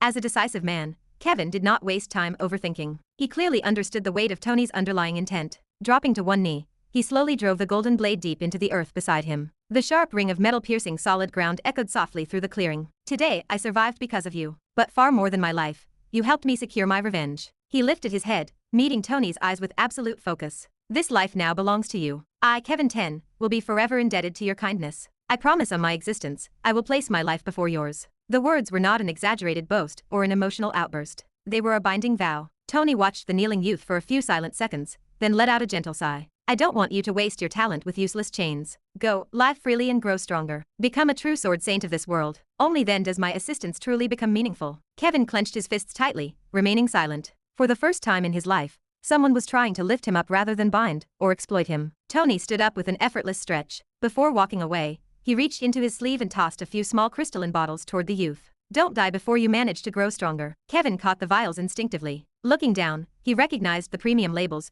rare healing medicines, and high-grade life energy pills. By the time he looked up to give his thanks, Tony was already walking away, his figure disappearing down the mountain path. Kevin stood alone in the quiet clearing, gripping the bottles until his knuckles turned white. Sword Saint, he muttered, a burning determination filling his mind. By the time Tony returned to Sword Peak, the sensational news had already spread like wildfire across the mountain. Rumors of Tony Clark tossing a peak Earth rank sword into a sanctioned death trail populated every discussion. Nothing stayed hidden inside the academy for long. Onlookers had recorded the entire event, broadcasting the footage across the public martial networks. Lily Frost stood waiting for Tony outside her residence. The moment her gaze landed on him, her expression darkened into an icy glare. Why the hell is there always a massive drama the moment you step outside? She snapped, her tone sharp enough to cut. Can't you manage to live a single day normally? Tony rubbed his ear slightly, wincing at the volume. That wasn't entirely my fault. Shut up, Lily cut him off instantly. Before he could offer another excuse, she snatched his wrist in a vice grip and pulled him along the walkway. Tony offered no resistance, simply following along. He had grown thoroughly accustomed to Lily dragging him around the academy. Where exactly are we going?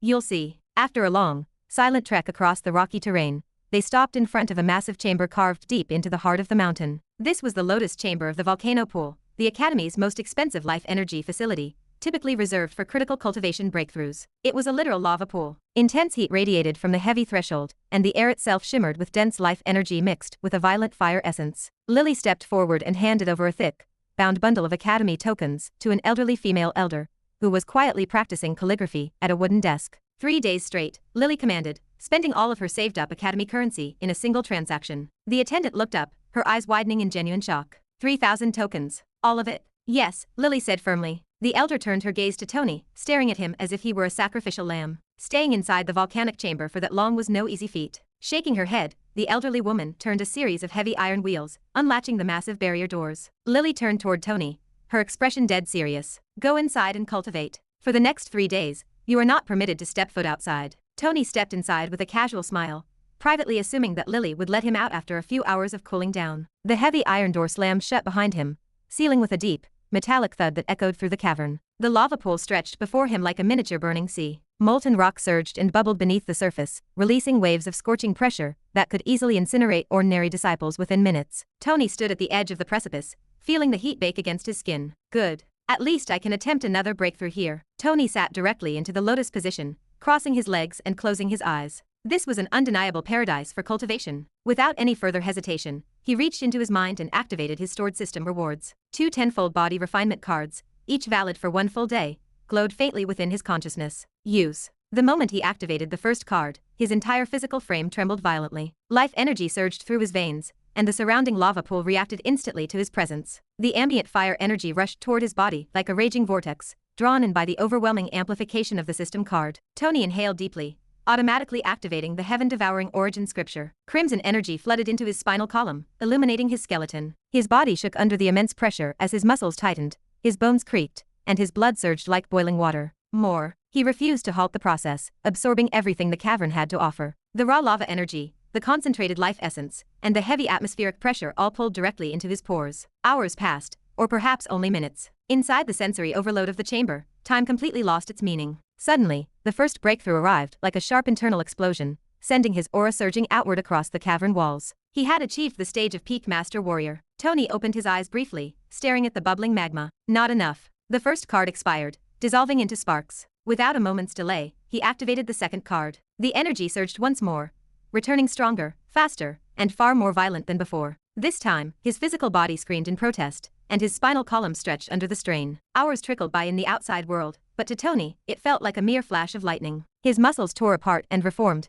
and his skeletal structure hardened to the density of iron. The pressure inside his meridians doubled, then tripled. Tony gritted his teeth against the agony, his voice a low growl. Come on. The massive barrier of the Grandmaster stage loomed right in front of him. He pushed forward with everything he had, forcing the violent energy to crash against the bottleneck like tidal waves hammering a cliffside. His body trembled, and a thin line of blood seeped from the corners of his lips. Break. Outside the sealed chamber, Lily sat quietly on a stone bench, refusing to leave her post. She privately suspected that Tony was probably just slacking off or finding some way to entertain himself inside, wasting the expensive life energy she had purchased. Even so, she remained determined to keep him locked away, ensuring he stayed far away from any more troublesome outside activities. Chapter 85. Truth Needs Evidence. The lava pool roared. Tony sat at its center like a stone at the bottom of a river, while everything around him churned and screamed. Molten energy crashed against his spinal tree, forcing pathways wider, burning away weakness the way fire burns away dead wood. He didn't flinch. The word echoed somewhere deep in his chest.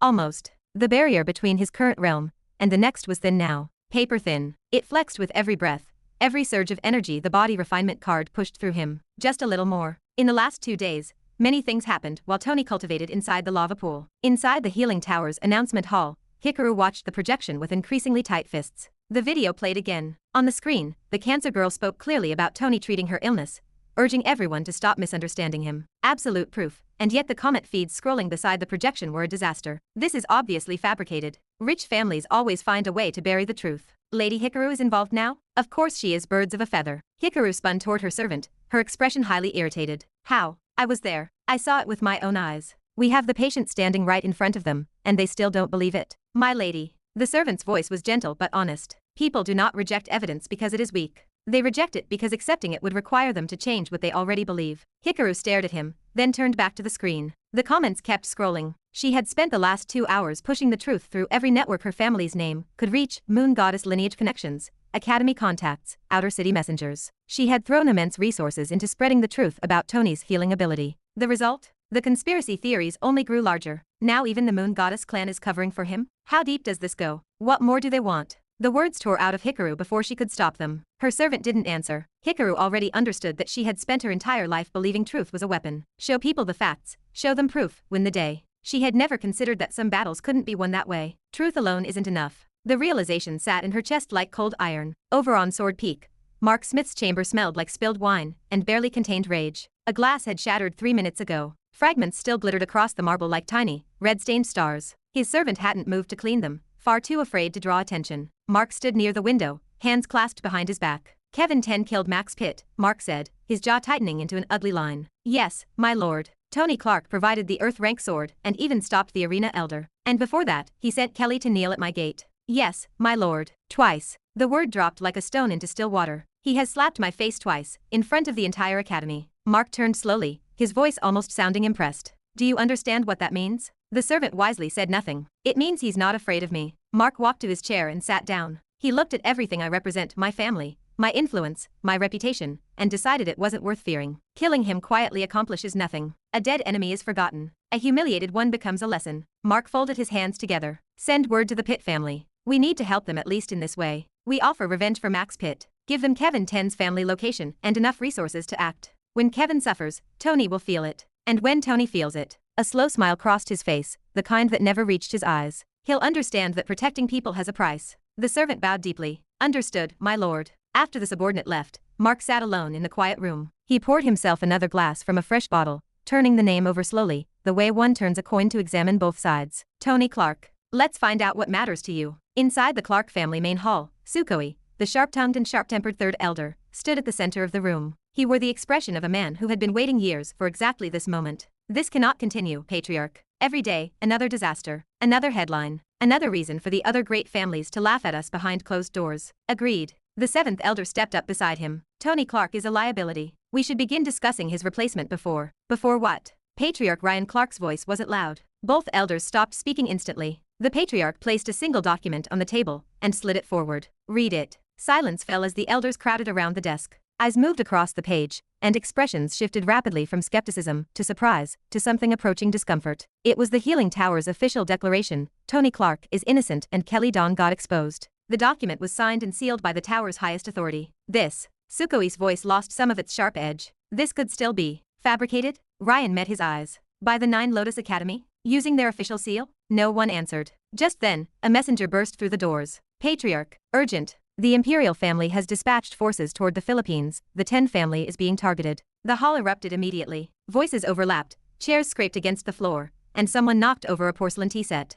Ryan didn't move an inch. And our forces? He asked calmly. The messenger caught his breath. Already there, sir, acting on prepositioned orders. The Ten family is secure and under Clark protection. Complete silence reclaimed the room. Ryan leaned back in his chair, a profound shift coloring his expression. Prepositioned. Tony had seen this coming before it even happened. The boy had moved pieces into place before the threat materialized. The family manager, Malkin, had already made enough arrangements to save the Ten family from facing disaster. My boy, Ryan said softly. Sukoi blinked in confusion. Patriarch? Ryan picked up the document and set it aside. Tony is always one step ahead. He looked at neither elder in particular, his tone turning cold and authoritative. As the family rules mention, the person who crosses the Grand Master stage first will become the next prince. So, stop bringing this matter up again. Inside the lava pool, the barrier cracked. Tony felt it, a hairline fracture running through the ceiling of his current limits, light bleeding through from the other side. His aura surged violently, compressed, and then exploded outward in a controlled wave that sent the molten pool rippling to its very edges. Tony exhaled slowly as his eyes opened with pure satisfaction. There it is. Grand Master Warrior. Chapter 86. Mad King Edward. The stone house on Falling Sun Peak was dark except for a single lamp, and even the lamp seemed reluctant to light the gloom. Edward Smith, the ninth prince of the Imperial family, pressed his forehead against the wooden table. A rare bottle of aged wine sat before him, but he had no appetite to break the seal. His personal servant, Lassie, crouched beside his chair with a spoonful of food. She had been trying to coax him to eat for 40 minutes, and her patience was running low. Just one bite, Lassie said, her voice strained. Young master, your body needs nourishment. I don't want it. Leave, Edward muttered, his voice muffled against the wood. You haven't eaten since yesterday morning. I can't eat. He lifted his head, revealing the bloodshot eyes of a man stuck in a relentless loop of humiliation. How can I eat? After what happened at the octopus house, I still can't look at myself in the mirror. That bastard Tony hit me in front of everyone. Everyone. Do you understand what that means? I am the ninth prince of the Imperial family, and he just. His fist struck the table with a loud bang. Lassie set the spoon down and stood up straight, folding her arms over her chest. You are the ninth prince of the Imperial family, yes. But right now you are sitting in the dark crying like a loser. Meanwhile, Tony Clark has already moved on. He is busy causing chaos across the Nine Lotus Academy. She locked her eyes onto his. That is not the behavior of someone who intends to lead the Imperial family. Edward glared up at her, his face twisting. Don't lecture me. Answer my question. He slammed both palms onto the table and stood up. I brought 9 grandmasters from the family specifically to destroy Tony at the Herb Mountain. We had the perfect opportunity. He was alone, collecting herbs, completely unaware. I gave the order to strike, and you stopped me. Why? Lassie's jaw tightened. She reached over, snatched the food plate from the table, and hurled it against the stone wall. The jade smashed into fragments, scattering rice and meat across the floor. Neither of them looked down at the mess. Because I told you already, Tony is hiding his strength, she shouted, matching his volume. We sent a snow leopard to the Herb Mountain to handle him quietly. We wanted it to look like an accident. That leopard is a ghost beast. It kills Grandmaster rank opponents without difficulty. She leaned across the table, invading his space. But he turned it into a pet, Edward. In a single afternoon. He rides it through the academy like a common horse. She leveled a cold stare at him. So tell me, can your 9 grandmasters stand against someone who tamed a ghost leopard barehanded? We would have lost 9 powerful men, and exposed our hand completely. And Tony Clark would still be riding that leopard. Edward fell silent.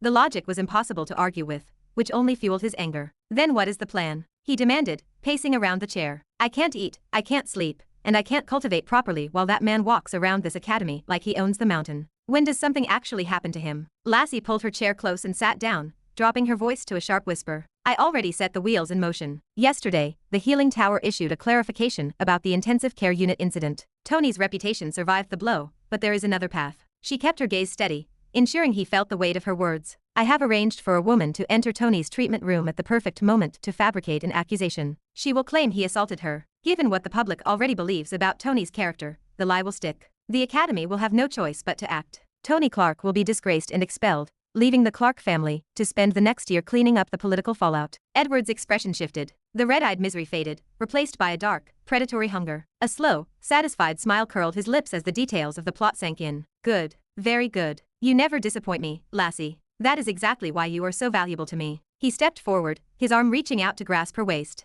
Lassie blocked his hand with a sharp slap, her expression turning entirely corporate. Don't forget your promise, Edward. If you want a woman for pleasure, plenty of servants wait outside. Take any of them. Her gaze remained absolute. You promised to marry me. Until that day comes, you do not touch me. Understand? A heavy silence settled over the dark room. Edward's face darkened. Annoyance flickered across his features, hardening into irritation, then cooling into something dangerous. Internally, his thoughts twisted with disgust. Marriage? He had never intended to marry a commoner. To him, Lassie was merely a highly capable tool. A perfect pawn, a temporary shield, and a future scapegoat if a plan ever went wrong. This constant rejection irritated him. Lassie, Edward said slowly, his voice dropping an octave as he stepped closer, narrowing his eyes. Why are you avoiding me? I said I would marry you. Don't you trust my word? His tone sharpened. Or should I start doubting your loyalty instead? He glared at her, letting the threat hang in the air. Tell me, has my eldest brother already bought you off? Is that why you keep me at a distance? Lassie's brows knit together. Don't speak nonsense. I am loyal to you, ninth prince. Always. Edward studied her features for a long, quiet interval. Then, he let out a short, mocking laugh. Loyal? Then prove it. Instead of hiding behind empty words, go do something useful. He leaned down, his breath brushing her ear. Go to the healing tower yourself. Enter Tony's treatment room. Accuse him of raping you. Lassie went rigid, her breath catching in her throat. Edward straightened up, his demeanor instantly turning indifferent. If you can do that for me, then I will believe your loyalty. Otherwise, don't bother showing your face in this residence again. Without waiting for her reply, he turned on his heel and walked toward the inner chambers, his silk robes hissing against the floorboards. His footsteps were steady and unhurried. His mind had already dismissed her, his thoughts shifting to the obedient servants waiting in the lower quarters for a night free of resistance. Behind him, Lassie remained standing in the center of the dark room. She was completely still, completely silent, but her tightly clenched fists trembled against her sides. Chapter 87. Pocket Bomb. The Nine Lotus Academy lava pool meditation chamber roared with heat. The lava pool churned. Tony sat at its center like a stone at the bottom of a river, while everything around him screamed and boiled. Molten energy crashed against his spinal tree, forcing his internal pathways wider, and burning away weakness the way fire consumes dead wood. He did not flinch. The word echoed somewhere deep in his chest. Almost. The barrier between his current realm and the next was paper-thin now. He could feel it flexing with every breath, with every surge of energy the system's body refinement card pushed through his meridians. Just a little more. During the final hours of the second day, with his heaven-devouring origin scripture running at full capacity, the fourth chakra completed its compression, and the fifth chakra broke wide open. Tony reached a new milestone on his martial path. He had attained the early stage of a Grandmaster warrior. He sat in the pool for a long moment, savoring the difference in density between what he had been and what he was now. Energy flowed through his spinal tree with almost zero resistance. Satisfied, he stood, waded out of the magma, and walked to the reinforced stone door. He knocked firmly. There is still one more day. Lily's voice cut through the iron, flat and final. I paid for 3 days. You are staying for 3 days. Stop knocking. Lily, I broke through. Tony called back, resting his hand on the warm metal. There is no point in staying inside. 1 more day. Stop wasting my money, Tony. The muffled sound of Lily settling back against the outer wall carried through the barrier with perfect clarity. She was standing guard. She was physically sitting outside a dangerous lava pool meditation chamber just to make sure her husband did not sneak out to cause more trouble. Tony stared at the door for a moment, a faint smile touching his lips. He turned around, walked back to the edge of the bubbling pool, and summoned the system. Fated Villain System. Congratulations host for reaching Grandmaster Warrior rank. Reward technique unlock. Tyrant Dragon Fist 2 new stages unlocked. Condition met Grandmaster Warrior, early stage. Tyrant Dragon Fist 4th form, Mountain Dragon Dash. A full body momentum technique where the entire body becomes the weapon. Tyrant Dragon Fist 5th form, Fire Dragon Heart Punch, killer move. A lethal technique. Against equal cultivation, fatal. Against higher cultivation, causes severe incapacitation. Tony studied the 2 new forms for a long moment. He stepped away from the heat, shook the moisture from his arms, and planted his feet firmly onto the scorched chamber floor. He raised his arm and threw the 3rd form, the Coiling Dragon Punch, directly at the solid stone wall. A loud bang echoed through the room. The wall cracked. It was not a superficial blemish, a deep, radiating fracture branched outward from the point of impact like a massive spiderweb. Tony pulled his fist back, examined the pulverized stone, adjusted his stance, and threw the punch a second time. The second hit drove much deeper into the rock. He spent the next hour practicing the third form, mastering not just the physical mechanics, but the exact flow of the technique. Previously, his low cultivation level meant he could only execute the coiling dragon punch once before draining his reserves. Now, with his expanded grandmaster energy, the third form became easy to practice repeatedly. Once he mastered the coiling dragon punch, he transitioned to the fourth form, the mountain dragon dash. This technique required a great deal of space, which the cramped meditation chamber barely provided. However, space became relative when utilizing the solid walls as an opponent. He retreated to the furthest corner of the room to build momentum over the short distance available. The full-body commitment of the dash shifted the nature of the impact. This was not mere arm force or fist strength, it was total body mass delivered through a single, devastating point. A heavy crash shook dust from the ceiling on his first attempt. He repeated the movement, channeling his aura into his shoulder and forearm. On his third attempt, a massive boom rattled the chamber, leaving a human-shaped depression in the stone wall deep enough to hide inside. Tony looked at the hollow silhouette for a moment. That is going to be difficult to explain, he thought. He decided to rest. He absorbed the rich life energy from the pool in long, deep breaths, refilling the core reserves that the grueling technique practice had burned away. Once fully recovered, he stood in the center of the wrecked chamber and eyed the most intact section of the remaining wall. It was time to prepare the Fire Dragon Heart Punch. He had read the system description 3 times and understood the theory completely. The Fire Dragon Heart Punch was not a technique that could be tested with a partial effort. It required absolute completion, or nothing at all. It was a true killing technique, demanding the absolute martial intent of someone who had already decided to end a life. Tony reached into his spatial ring and pulled out the sky rank gauntlets gifted to him by the 7th master of the Octopus House. He pulled them onto his hands to protect his arms against any sudden rebound force. Okay, let us test this weapon, Tony murmured. He breathed out slowly, focusing every drop of his life energy into a single, concentrated point on his knuckles. He locked his gaze onto the target, unleashed his full power, and threw his fist forward. An apocalyptic boom tore through the cavern. The sound that followed was entirely unexpected. It was not a sharp crack, or a standard explosion like the previous forms. A massive shockwave erupted from the point of impact, and expanded outward through the chamber in a violent ring, slamming into every surface simultaneously. The formation flags embedded deep within the chamber walls, the very arrays that drew life energy from the volcanic vent below, shattered instantly. Every single one of them broke at the exact same moment. The tantric threads connecting the network went dark, and the dense life energy supply cut off completely. Tony stood in the sudden, ringing silence of a chamber that had just lost its ancient defensive arrays. He looked down at his gauntlet. The wall he had struck was no longer cracked. It was entirely gone. A vast section of the rock face had simply ceased to exist, its rubble scattered across the floor in tiny pieces that would require considerable effort to reassemble into anything resembling their original shape. He surveyed the rest of the room. Stone rubble covered nearly the entire floor. 3 of the remaining walls suffered severe structural damage, and 1 wall was partially missing. The ceiling had developed a jagged split that ran from one end of the room to the other, letting in thin lines of cold, crisp mountain air. Tony said, brushing dust off his shoulder. The heavy door burst open. The Academy elder stumbled inside, took one look at the catastrophic interior, and froze in his tracks. His mouth fell open, but no sound came out. His eyes darted from the crumbling walls to the debris, up to the ceiling crack, across to the missing wall section, and finally back to Tony. The young master stood right in the center of the devastation, with a thoughtful expression, and very dusty knuckles. Lily appeared in the doorway right behind the elder. She peered over his shoulder, and her usually composed expression cracked into utter shock and fury. "What did you do?" she demanded, her voice echoing through the ruined space. "I was testing the latest pocket bomb from my family storage," Tony said. He scratched the back of his head, adopts the specific sheepish look of someone who had rehearsed an excuse, but was not entirely committed to it. "I did not expect it to be this effective. I apologize." The Academy elder looked down at the shattered remains of the formation flags. This array had been constructed by a powerful overlord rank martial warrior, and had stood for 40 years without a single scratch. He looked back at Tony, then down at the flags again. "A pocket bomb," a voice whispered in the back of the elder's mind, "cannot shatter defensive arrays built by an overlord rank master. The resonance pattern of this damage is entirely consistent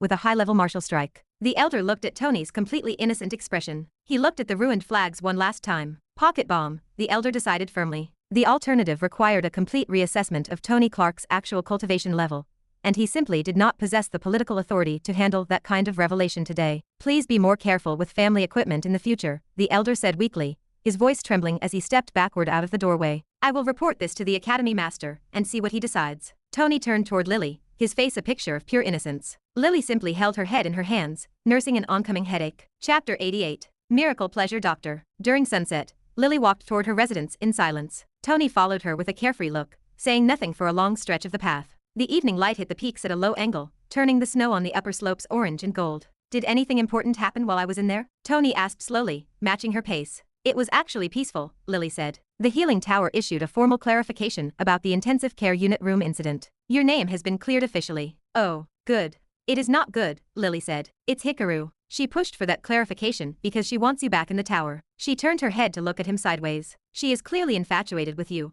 Tony, and I am telling you directly, whatever happens, don't fall for it. Do whatever else you want. Make enemies, cause trouble, break formation chambers with pocket bombs. I can manage all of that. She looked back at the path. But don't fall in love with her. I am warning you. Tony looked at her profile, noting the evening light on her face, the complete seriousness in her expression, and the way she delivered a warning about love with the same composed intensity she brought to everything else. He nodded slowly, repeatedly, mimicking a chicken. Lily glanced at him. Why are you nodding like that? I'm agreeing, Tony said. You look ridiculous. I'm agreeing with my beautiful wife, Tony said. Lily looked at him for a moment longer. Then she turned back to the path and said nothing more. The snow leopard waited at the entrance, tied to its pine tree, chewing the rope again. Stop that, Tony said. The leopard let go of the rope. Lily watched the exchange, then looked at Tony, then at the leopard, then back at Tony with the expression of someone who had decided not to comment on what she had just witnessed. The next morning, Tony stepped out from Lily's residence to hunt for heaven-blessed people. His thoughts were interrupted by the sight of Hikaru Luna waiting for him at the entrance. Tony, Hikaru greeted him hurriedly as he approached. Peak Master Natasha is waiting for you at the healing tower. She sent me to fetch you. Tony turned back to see Lily standing by the door. She nodded, acknowledging the message with a sigh of resignation. Without a word, Tony followed Hikaru, his mind already racing with thoughts of what awaited him. Upon reaching the entrance of the healing tower, Tony found himself face to face with Peak Master Natasha. She stood tall and imposing, her demeanor commanding respect and authority. Tony bowed his head respectfully, greeting her in a manner befitting her status. Good morning, Master Natasha. Natasha returned the greeting with a nod, her gaze piercing as she studied him. Tony, answer me straight. Did you really cure that cancer girl? She asked directly, without beating around the bush. Yes, Peak Master. It was a surface cancer. That's why I was able to cure her. Tony straightened, meeting her gaze straight on. Good, I will see that myself, Natasha replied briskly, her tone leaving no room for further discussion. Now follow me. With that, she turned and began to descend the stairs. Tony followed closely behind, his heart pounding with a mixture of anticipation and apprehension. As they reached the bottom floor of the healing tower, Tony sighed as they returned to the corpse preservation room. Rows of preserved skeletons and dead bodies lay before him, a stark reminder of the gravity of their work. As he stared at the central table, Tony remembered how he had treated Hikaru in this very space. Thankfully, she had not followed him downstairs this time. Otherwise, her face might have turned red with shame. Before testing your talent on patients, I want to see whether you really have healing ability or not. Show me the basics of needle handling, finding acupoints, needle insertions, and withdrawal, Natasha ordered, pointing at the preserved human corpse on the table. Tony nodded solemnly, placing the needle set in position, and putting on gloves. He wasted no time in beginning his demonstration, his hands deftly maneuvering the hollow needles with precision and skill. While holding a needle between his fingers, Tony began showcasing his pleasure needle technique. Natasha watched with a confused look. Tony's method of needle movement was unique and strange. She had never seen such falling needle techniques. It was like a bird losing a feather, no sound, no piercing marks, not even a small scar. Stop it, Natasha said in a serious tone and walked out. Tony followed her with a confused look. Did I do anything wrong? He muttered while following her up the stairs. Surprised by Tony's speed, Peak Master Natasha brought him to the 5th floor of the healing tower. The 5th floor contained SSS rank patients. Because Lily had set specific conditions, Natasha brought him here to treat high-risk patients inside the healing tower. Hikaru followed closely, having already expected this outcome. As Peak Master Natasha approached, the disciples who were serving the diseased bowed their heads and waited for her command. Tony, analyze this lady's condition, and tell me what you find, Peak Master Natasha requested, pointing at a reclining, middle-aged woman. The disciple who had been treating the woman took a step back. After one careful glance, Tony placed his palm on the lady's stomach and closed his eyes. His eyelids twitched for a moment before he opened them and turned toward the Peak Master. Master, this lady is suffering from swelling around her yinseed. If not treated, she might suffer severe stomach pain, Tony replied in a confident tone. The disciple who was treating the lady startled after hearing the reply. It had taken him 2 hours and vigorous testing to find out the cause of the lady's stomach pain, yet Tony had found it in a single moment. It seems you really studied the complete canon of traditional healing arts. Very well. Now try to treat her condition by using only 6 needles, Peak Master Natasha spoke, observing Tony with a hint of curiosity. All the surrounding disciples and healing nurses leaned in to see what would happen next. Nobody expected the Peak Master to hand over a patient to Tony, a man who had publicly promised to kill 100 patients a day. Chapter 89. Miracle Pleasure Doctor. Part 2. All the disciples and healing nurses leaned in to see what would happen next. Nobody expected the Peak Master to hand over a patient to Tony, a man who had publicly promised to kill 100 patients a day. The middle-aged lady lay on the wooden bed, staring up at Tony with clear hesitation. Tony paid the onlookers no mind. He reached down and skillfully removed the 14 needles already piercing the lady's stomach. Holding a single hollow needle between his index and middle fingers, he gave his wrist a slight flick. To Peak Master Natasha's astonishment, Tony inserted only 3 needles, placing them precisely around the lady's top crotch and lower stomach. He began infusing the metal with his life energy, and a sudden, cold sensation pierced the woman's skin. She bit her lower lip, gasping as a pleasing aura flooded her body.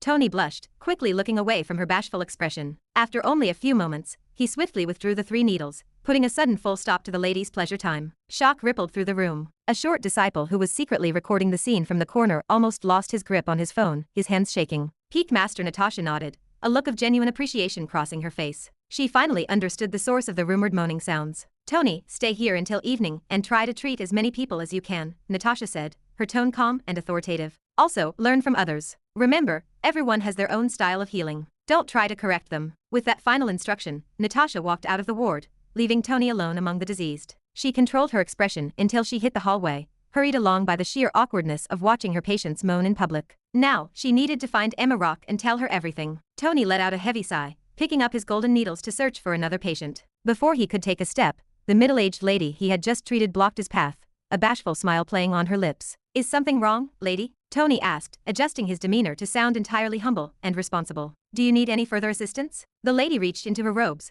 pulled out a communication jade slip, and pressed it into his hand. I know you are rich, young Master Tony Clark, but my family owns a few Starlight Inns in Panama. If you ever need accommodation or assistance, please just say my name at the reception. She stared at his face from a close distance, her eyes shining with a shy light. Tony offered a stiff, awkward smile and nodded. Nearby, several disciples glared at him with undisguised envy. Treating Triple S rank patients brought immense prestige and political perks, which was why so many worked themselves to the bone to reach the 5th floor. But watching this high-status lady fawn over Tony made them want to slap their own faces. Covering her blushing face, the lady hurried out of the room. Tony stared at the contact slip, debating whether to keep it or toss it away. Ultimately, he slid the jade piece into his storage ring, deciding it would be too rude to throw a gift into the trash, while people were still watching. Shaking his head, he walked over to another patient whom Hikaru was pointing out. In a quiet corner of the corridor, Hikaru cornered the short disciple. Did you record everything? The man stiffened, clutching his device tightly against his chest. Why yes, of course. Why? Why do you ask? His voice trembled.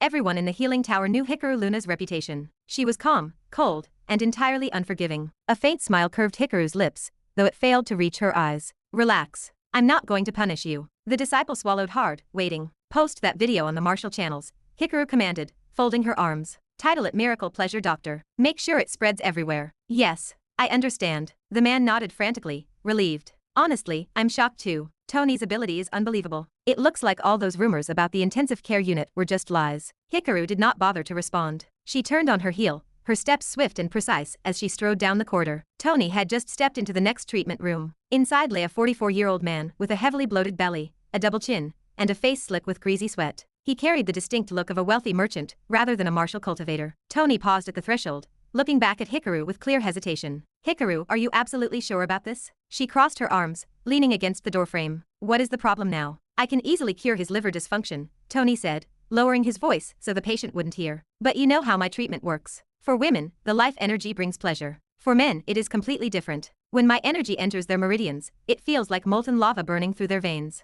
Hikaru's cold expression did not waver. Stop your nonsense, she said, giving his shoulder a firm push. Just treat him. Tony sighed and stepped up to the bedside. He selected a hollow needle, located the primary acupoint, and drove it home. A second later, he unleashed his life energy. An agonizing shriek exploded through the room like a bomb. The merchant's entire body convulsed violently. Veins bulged along his neck and forehead, and his face turned a deep, fiery crimson, as if he were being roasted alive from the inside out. Heavy footsteps thundered down the hallway outside. What happened? Did someone die? Is that Tony Clark again? Doctors and nursing staff rushed into the room, panic spreading like wildfire through the ward. On the floor, the fat merchant rolled off the mattress, crashing heavily onto the stone tiles. Please, please don't kill me, he screamed, scrambling backward until his spine hit the wall. He stared at Tony with wide, terror-stricken eyes, weeping as if he were looking at a demon straight from hell. Tony slowly turned his head to look at Hikaru. Do you believe me now? Hikaru let out a long, slow exhale, a mixture of irritation and sudden realization crossing her face. Without answering him, she stepped past the trembling staff and grabbed Tony by the wrist.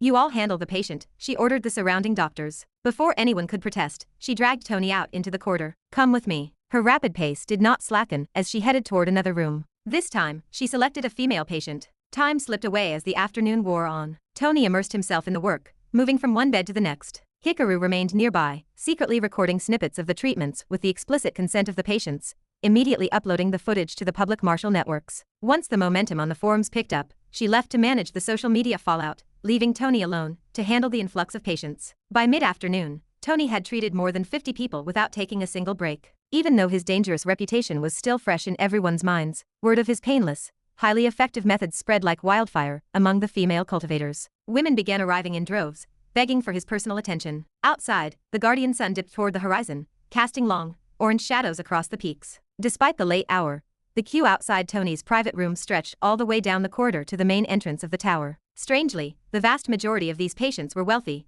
perfectly healthy-looking women. Tony could not understand how his day had derailed so thoroughly. Because his treatment was incredibly efficient, more and more people refused to see anyone else. Instead of getting upset about losing patients, the other doctor disciples felt a massive sense of relief. They happily abandoned their stations, taking advantage of the sudden free time to gossip and rest, though a few ambitious disciples secretly envied the lost connections with high-ranking families. "There, I have repaired your passing nerves," Tony said, addressing a lady who had her legs stretched out across the examination table. "The pain in your thighs will not return. Just massage the area gently over the next few days to ease any residual discomfort." Inside the privacy of the curtained room, Tony carefully covered her exposed legs with a sheet before stepping back. The lady smiled warmly, bowing to him with deep gratitude. Tony cracked the door open and peeked outside, his jaw dropping at the endless line still waiting in the corridor. "Shit. It's almost dark," he muttered, shaking his head. "I need to get back to Sword Peak." The healing tower placed no strict time limits on its medical services. Disciples were free to spend as much time as they wished treating outsiders to accumulate merit points,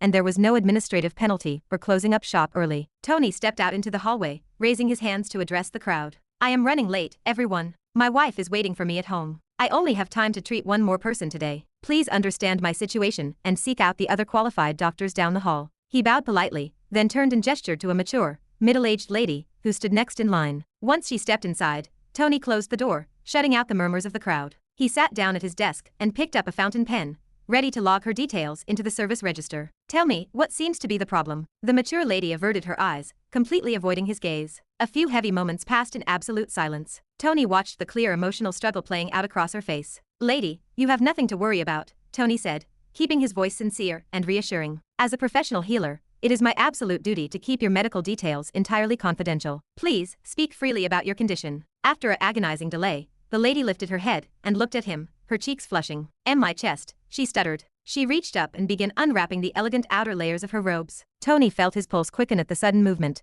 but he quickly forced his heart to calm down, reciting his solemn duties as a healer in his mind. The lady removed 2 protective leather patches from her skin, revealing exceptionally pale, large breasts that were easily wider than Tony's palm. Strangely, the 2 sides were completely asymmetrical. One breast hung loosely like a heavy, elongated papaya, while the other remained perfectly firm, tipped with an attractive pink nipple. The lady stared fixedly at the floor, her voice trembling with embarrassment. "Please tell me, can you repair the sagging side of my chest? And please, do not humiliate me by wasting time with idle curiosity." Chapter 90. Miracle Pleasure Doctor Part 3. "Please tell me, can you treat my hanging side of the chest? Don't embarrass me by wasting time with your curiosity." The lady spoke while staring down at the floor. "Lady, give me a few moments. I will try my best to find the reason behind your problem." Tony stretched his hands toward the sagging breast. While she sat silently with her back straight, he placed both palms on her mounds simultaneously. The woman hurriedly turned her face away as the cold sensation of his skin met hers. Activating the Pigma Pleasure Point observation technique, Tony perceived the energy flow on both sides of her chest. A stark variance emerged.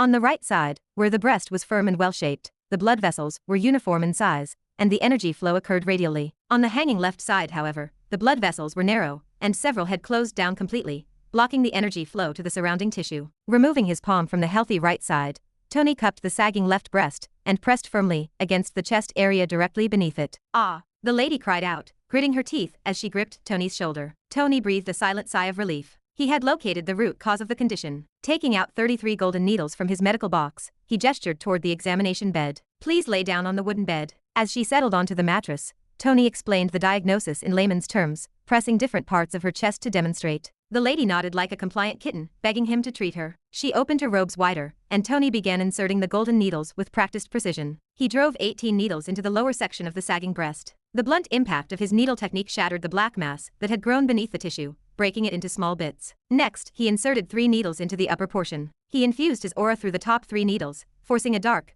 mosaic-like liquid mixed with bits of deteriorated muscle mass to drain out through the bottom 18 needles. The lady closed her eyes and clamped her jaw shut. This was not a reaction to pain. A strange, intense wave of pleasure from Tony's aura swirled through her body. Her eyelids fluttered as the sensation rippled outward, culminating in a sharp, arousing tingle through her nipples. She tightly closed her mouth, terrified of making an inappropriate sound in the quiet room. Tony adjusted the position of the needles, systematically reopening her narrow blood vessels to correct the energy flow. A low groan escaped her throat as Tony's aura flushed through her pathways, sending a rush of blood toward her other organs. The surrounding muscles immediately began to tighten, and the sagging breast visibly grew firmer and fuller. With evening setting in and time running out, Tony stopped holding back and unleashed his aura exponentially. The lady's brain buzzed with distracting thoughts. She clenched her fists, fighting to control the overwhelming itch of arousal caused by the sweeping energy. Once the hanging breast had completely firmed up, Tony withdrew the needles and began a corrective massage. Her instant reaction to his first touch confirmed that sensation had fully restored to the tissue. "Please, press on both sides," she muttered, her voice thick. She reached up and pulled one of Tony's hands over to the other mountain of her chest. Tony swallowed hard, staring down at her flushed face and the pleasureful bite of her lip. Ah, sweet, rhythmic moaning sounds leaped from the lady's throat. The intense wave of pleasure took complete control of her body, making her feel as if she were hovering at the edge of heaven. She could barely process what she was experiencing, but she knew this was not a sensation that could ever come from ordinary human hands. Controlling his base urges, Tony focused entirely on completing the massage. His large palms firmly gripped her restored breasts. He kept his eyes fixed on the walls to maintain his concentration, rubbing the tissue and occasionally manipulating her pink nipples to stimulate the nerve endings. Lying helpless on the bed, the lady completely forgot her surroundings as a warm wetness pulled between her thighs. Fortunately, the people outside the healing tower had already grown accustomed to the strange audio coming from Tony's room. Otherwise, the local disciples would have assumed he was doing something entirely inappropriate with his patients. Ah! The mature lady suddenly let out a loud, unrestrained cry of pleasure, causing Tony to step back in surprise. What happened? Tony asked hurriedly, worried that he had accidentally punctured a secondary meridian. The lady blushed deeply, hyper-aware of the dampness ruining her undergarments. "Sorry, I just lost control. Please, continue." She closed her eyes, waiting for his touch to return. "I'm already done. Please dress up," Tony replied calmly, ignoring her erratic behavior. But the lady stuttered, scrambling forward to stop him. "Please, just do it for a few more moments." She stared at him, her eyes pleading. The pain from the broken muscle mass must have subsided by now. "I've finished the treatment. There is nothing more for me to do," Tony replied. He began cleaning his golden needles over the small burner attached to the sidewall. "Please, I beg you, just a few more minutes. I will pay whatever price you state." She stepped off the bed, pleading with him to extend the session. "I think you know who I am," Tony said, turning to look at her. "Do I look like a man who needs your money?" The lady looked down at the floor, silenced by his words. "I am sorry, lady, but I am late for my own training. Please come back some other time if you experience any further discomfort." Tony packed the sterilized golden needles back into their case. The lady bit her lip in frustration. She reluctantly adjusted her clothes, wrapping her robes tightly before heading for the exit. "My name is Zaya," she said, pausing at the threshold. "I hold a vast commercial network in Nigeria. Please remember me." Tony shook his head as the door clicked shut. He hurried down to the courtyard, mounted his fire Kirin, and bolted toward the rising sun peak. The outside world was now shrouded in complete darkness.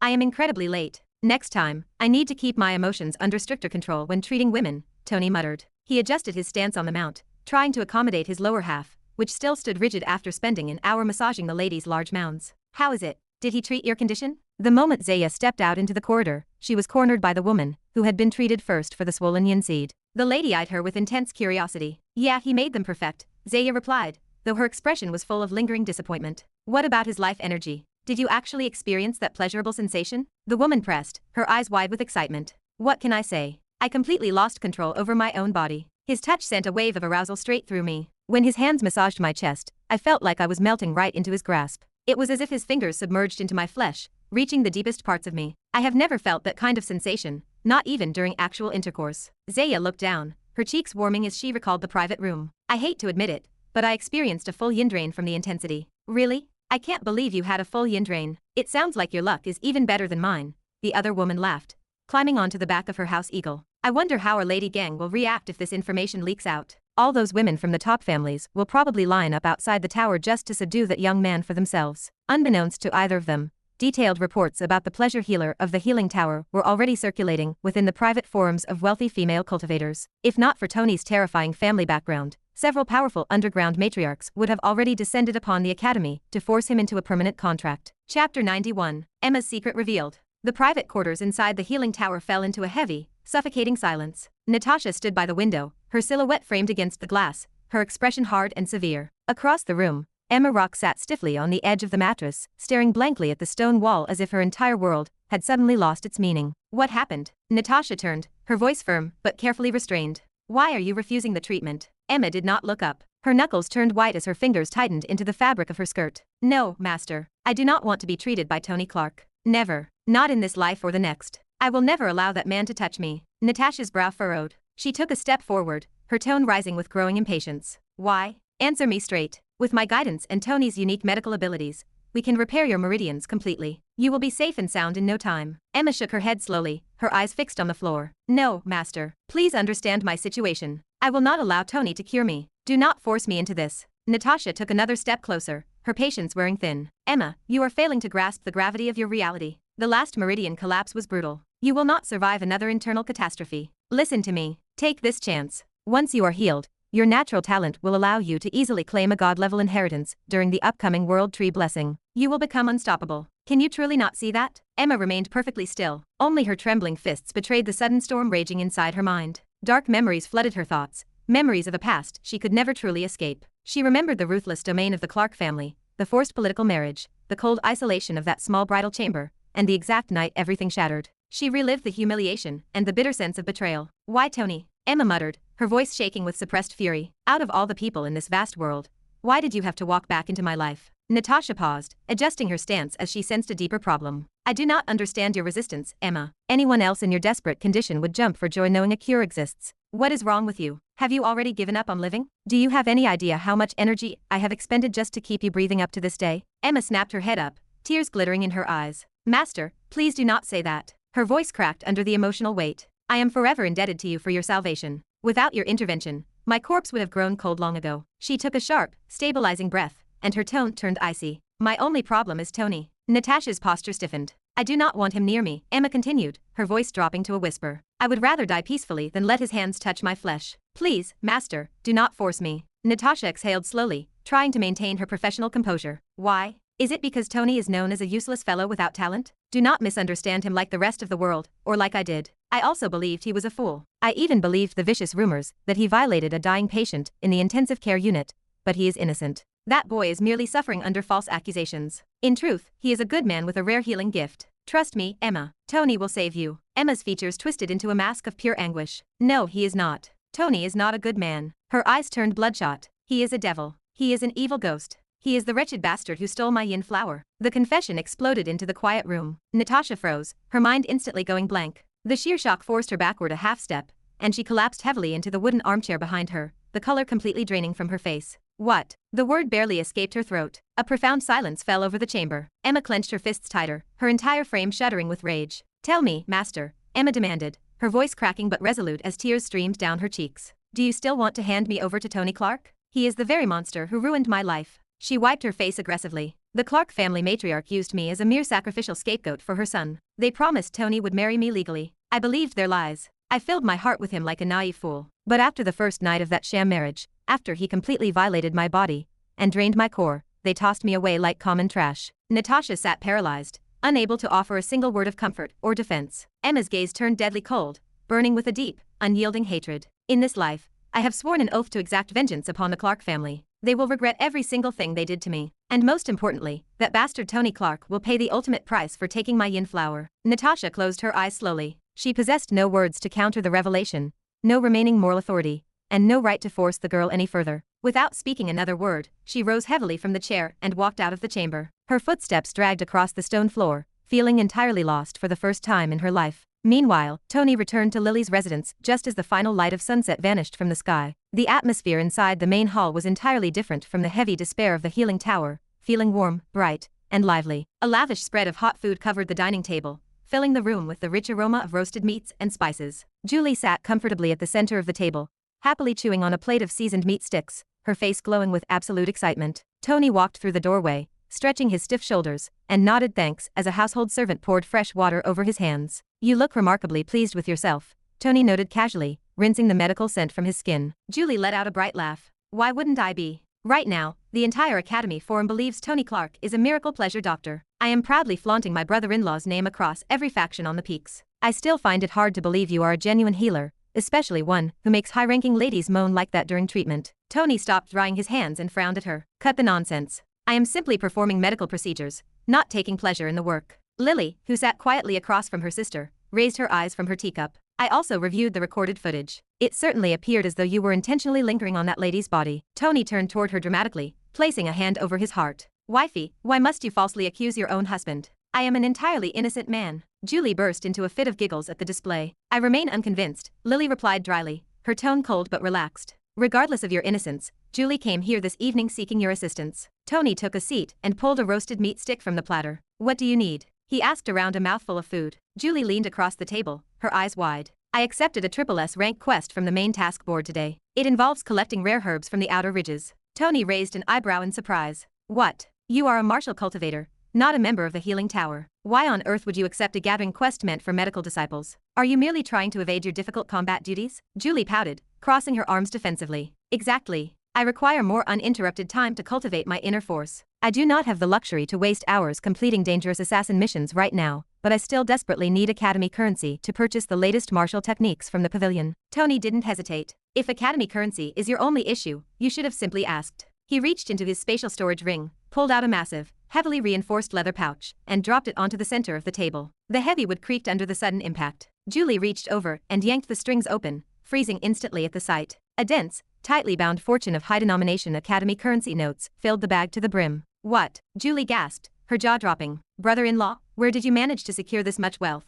Even if I completed 100 high-risk combat tasks, I wouldn't earn half of this sum. Even Lily looked up, a rare flash of astonishment crossing her calm features. Tony shrugged indifferently, taking another bite of his food. Oh, that is merely my single-day compensation from the clinic. It appears the healing tower is an absolute cash cow for a skilled doctor. Julie's eyes sparkled with greed. Without waiting for a formal offer, she grabbed a thick stack of bills and stuffed them securely into her bamboo travel bag. Thank you, brother-in-law. But do not forget, you are still accompanying me tomorrow morning to collect the herbs. I have already officially registered the quest under our names, so there is no backing out now. Tony waved his hand dismissively. Fine, fine. I will go. As he chewed his dinner, his thoughts drifted away from the currency and the complaints of his family. Somewhere out in the vast territory of the academy, the remaining two heaven-blessed individuals were waiting to be uncovered, and tomorrow's journey into the outer ridges might be the perfect opportunity to find them. Chapter 92. Hiring a servant. Give me a kiss, Tony said jokingly. No, brother-in-law, my sister would kill me. I can only thank you for your help, Julie replied while holding the large bundle of rare herbs. Tony scoffed with a playful look. Brother-in-law,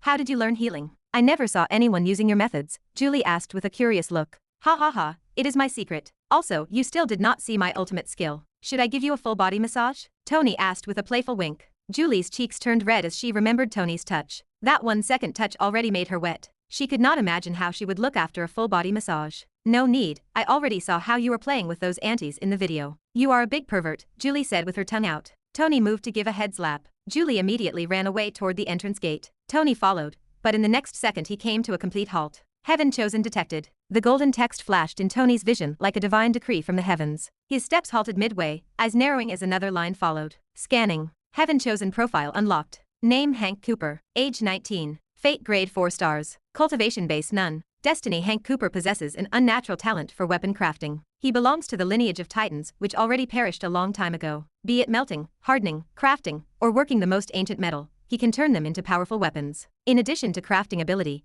Hank Cooper's soul is immensely powerful, naturally resistant to any form of mental manipulation or illusion. His mind cannot be easily swayed or corrupted with manipulation. Fate reading, God of crafting. He will be the first one to craft a heaven-rank weapon on Earth. Hank Cooper? Tony muttered the name under his breath. He turned his head slightly, trying to remain subtle, but his eyes darted across the queue of people standing at the entrance gate, scanning the crowd like a hunter spotting his second prey. Tony's gaze swept the standing crowd once more. Visitors stood in line with the utmost discipline. Dozens of them stood there, all in different robes. Yet none stood out, at least, not at a glance. But the name, Hank Cooper, Tony repeated it silently, letting the system's golden words echo again in his mind. There was no divine aura, no shimmering glow, no destiny mark hovering above his head. The system did not highlight Hank Cooper with a red arrow, or paint a target on his back. Tony turned to Julie, who was preparing to leave. Hey, he said casually. Do you know anyone around here named Hank Cooper? Julie blinked, clearly caught off guard by the sudden question. Hank Cooper? She repeated, her brows furrowing. Why are you asking about that beggar? What?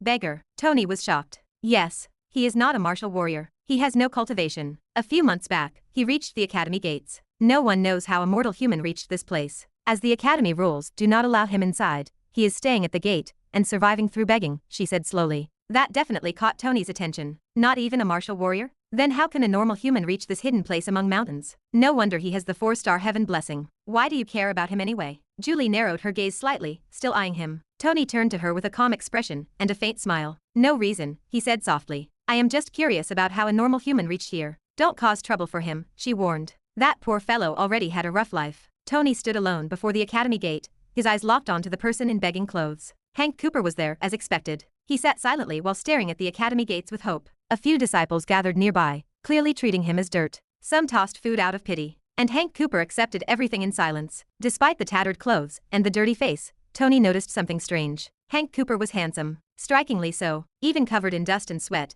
he had refined features and a natural presence. That must have been why some of the female disciples showed much-needed pity. Tony observed silently, taking it all in. Though Hank Cooper's situation was pitiful, Tony could not help but feel pleased, because his suffering meant there was a chance to offer help and bind him with a debt of gratitude. Right now, he is vulnerable, looked down on, and overlooked. If I approach him now, befriend him, and show him kindness, I might be able to control him. It was a rare opportunity. Without another thought, Tony began to walk across the academy gate plaza. The moment he began moving toward Hank, murmurs started. Hey, look, it is Tony. TCH. Look at that arrogance. Thinks he is something special just because he got accepted as an inner disciple with connections. Humph. I would never respect someone like him. Wait, is he heading toward Hank Cooper? Yeah, he is. What is going on? Did Hank Cooper offend him? Whispers spread like wildfire as Tony strode through the crowd. Even Hank Cooper paused in his task, lifting his head slightly to watch the infamous Tony approach. Everyone was watching. Tony finally came to a stop before Hank Cooper. He said nothing. He simply stood there, staring at him. Hank was surprised to see the infamous young master of the Clark family,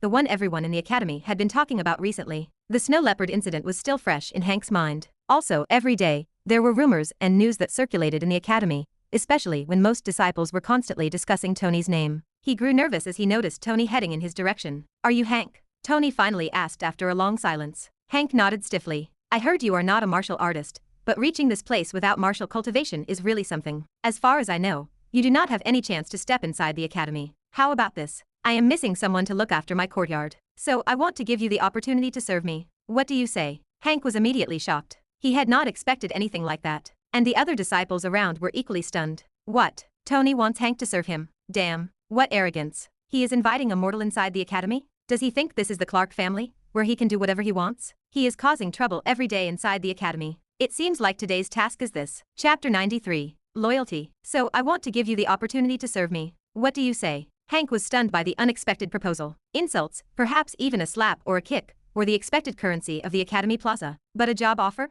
From Tony Clark. His mouth opened slightly, but no words came out. A trap. It had to be. The young master of the Clark family was notoriously arrogant, domineering, and accustomed to treating others like dirt under his boots. He was not the kind of person who offered opportunities, especially not to a beggar at the gates. I appreciate young Master Tony's offer, Hank said slowly, choosing his words with care. But I wouldn't be able to fulfill your expectations. It was a polite rejection, but a rejection nonetheless. Gasps rippled through the nearby spectators. He actually declined. Is Hank tired of living? No matter what, this is a good opportunity for him. Oh, so you're rejecting me? Tony turned around without waiting for a reply, his robes fluttering as he walked away like nothing had happened. Hank's heart skipped a beat, but as he watched the young master retreat, a hint of relief washed over him. The trouble seemed to be over. Just when the infamous heir appeared ready to let it go, Tony stopped in his tracks. Are you sure you want to reject me? He asked again. Hank didn't raise his head. I really won't be able to do it. Please, find someone else. The watching crowd held their breath. He's done for. Why would he say no again? He's practically asking to get killed. A beggar dared to refuse Tony? He better be prepared for what's coming. Retaliation was a certainty in the minds of the onlookers. Rumors painted Tony as a man who never took rejection lightly. The fate of those who crossed him often ended worse than stray dogs. Tony turned fully this time, facing Hank once more. Then how about this? I'll offer you something no one else in this academy will. An Earth-grade weapon crafting method. A stunned silence fell over the courtyard. The words struck like a bolt of lightning. The disciples who had been whispering moments ago froze in disbelief. Earth-grade. Did I hear that right? That can't be true. Although the Clark family holds Earth-grade weapon crafting methods, those are reserved exclusively for their elites. How can Tony be allowed to give one away? He would instantly be expelled even if he is the heir. He's definitely bluffing. It has to be a trick. Hank's eyes widened ever so slightly. His heart, which had been guarded by thick layers of suspicion and caution, now trembled for a completely different reason. Earth-grade weapon crafting methods weren't just rare, they were mythical. In the entire Heavensword Sept, even inner disciples only had access to human-grade techniques. Core disciples might have access to peak human grade, but an Earth-grade weapon crafting method belonged strictly to individuals with powerful backgrounds,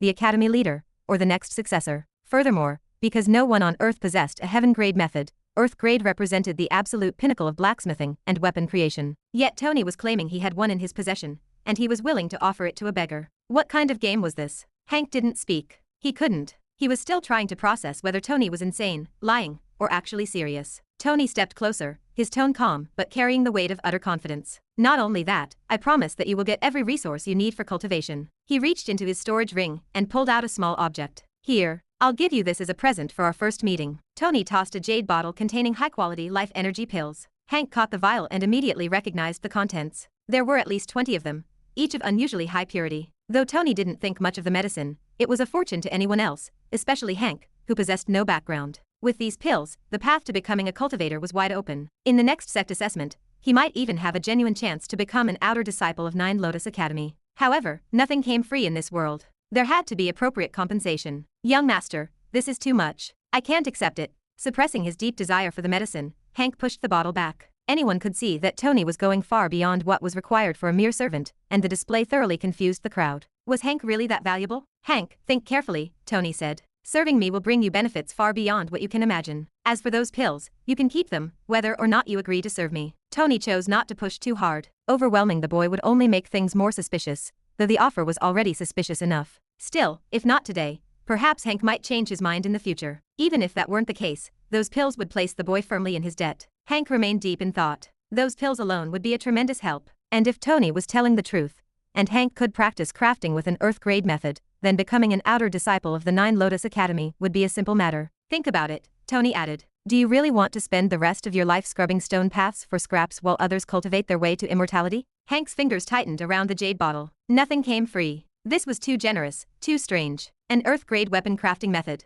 Dozens of high-quality pills? This was beyond anything he had ever dared to hope for. There had to be a catch. But even with all the doubt gnawing at his heart, part of him wanted to believe. He had dreamed of becoming a powerful cultivator and ensuring the survival of his Titan lineage. He had worked tirelessly, hoping for just one opportunity to change his fate. And now, it was right in front of him. If I agree, what exactly would I be expected to do? Hank asked. I only expect loyalty, Tony said curtly. Hank's gaze sharpened. Loyalty. He wasn't stupid. Tony wasn't doing this out of kindness. He wanted something in return. But if that something didn't involve throwing his life away, and if it could change his destiny, the choice was clear. All right, Hank said after a long pause. I'll serve you, young Master Tony. Tony smiled as the system quest bar moved. Chapter 94. Academy Treasury. Today, the airport mountain of Nine Lotus Academy bustled with unusual activity. A larger number of luxurious warjets than usual lined the tarmac. Within a single day, dozens of influential figures with deep connections to the academy had landed urgently, without any prior intimation. The vast majority of these arrivals were women, and they all congregated near the healing tower, waiting for a single person, Tony Clark. The high-ranking clients treated the previous day had eagerly shared their experiences among various private ladies groups.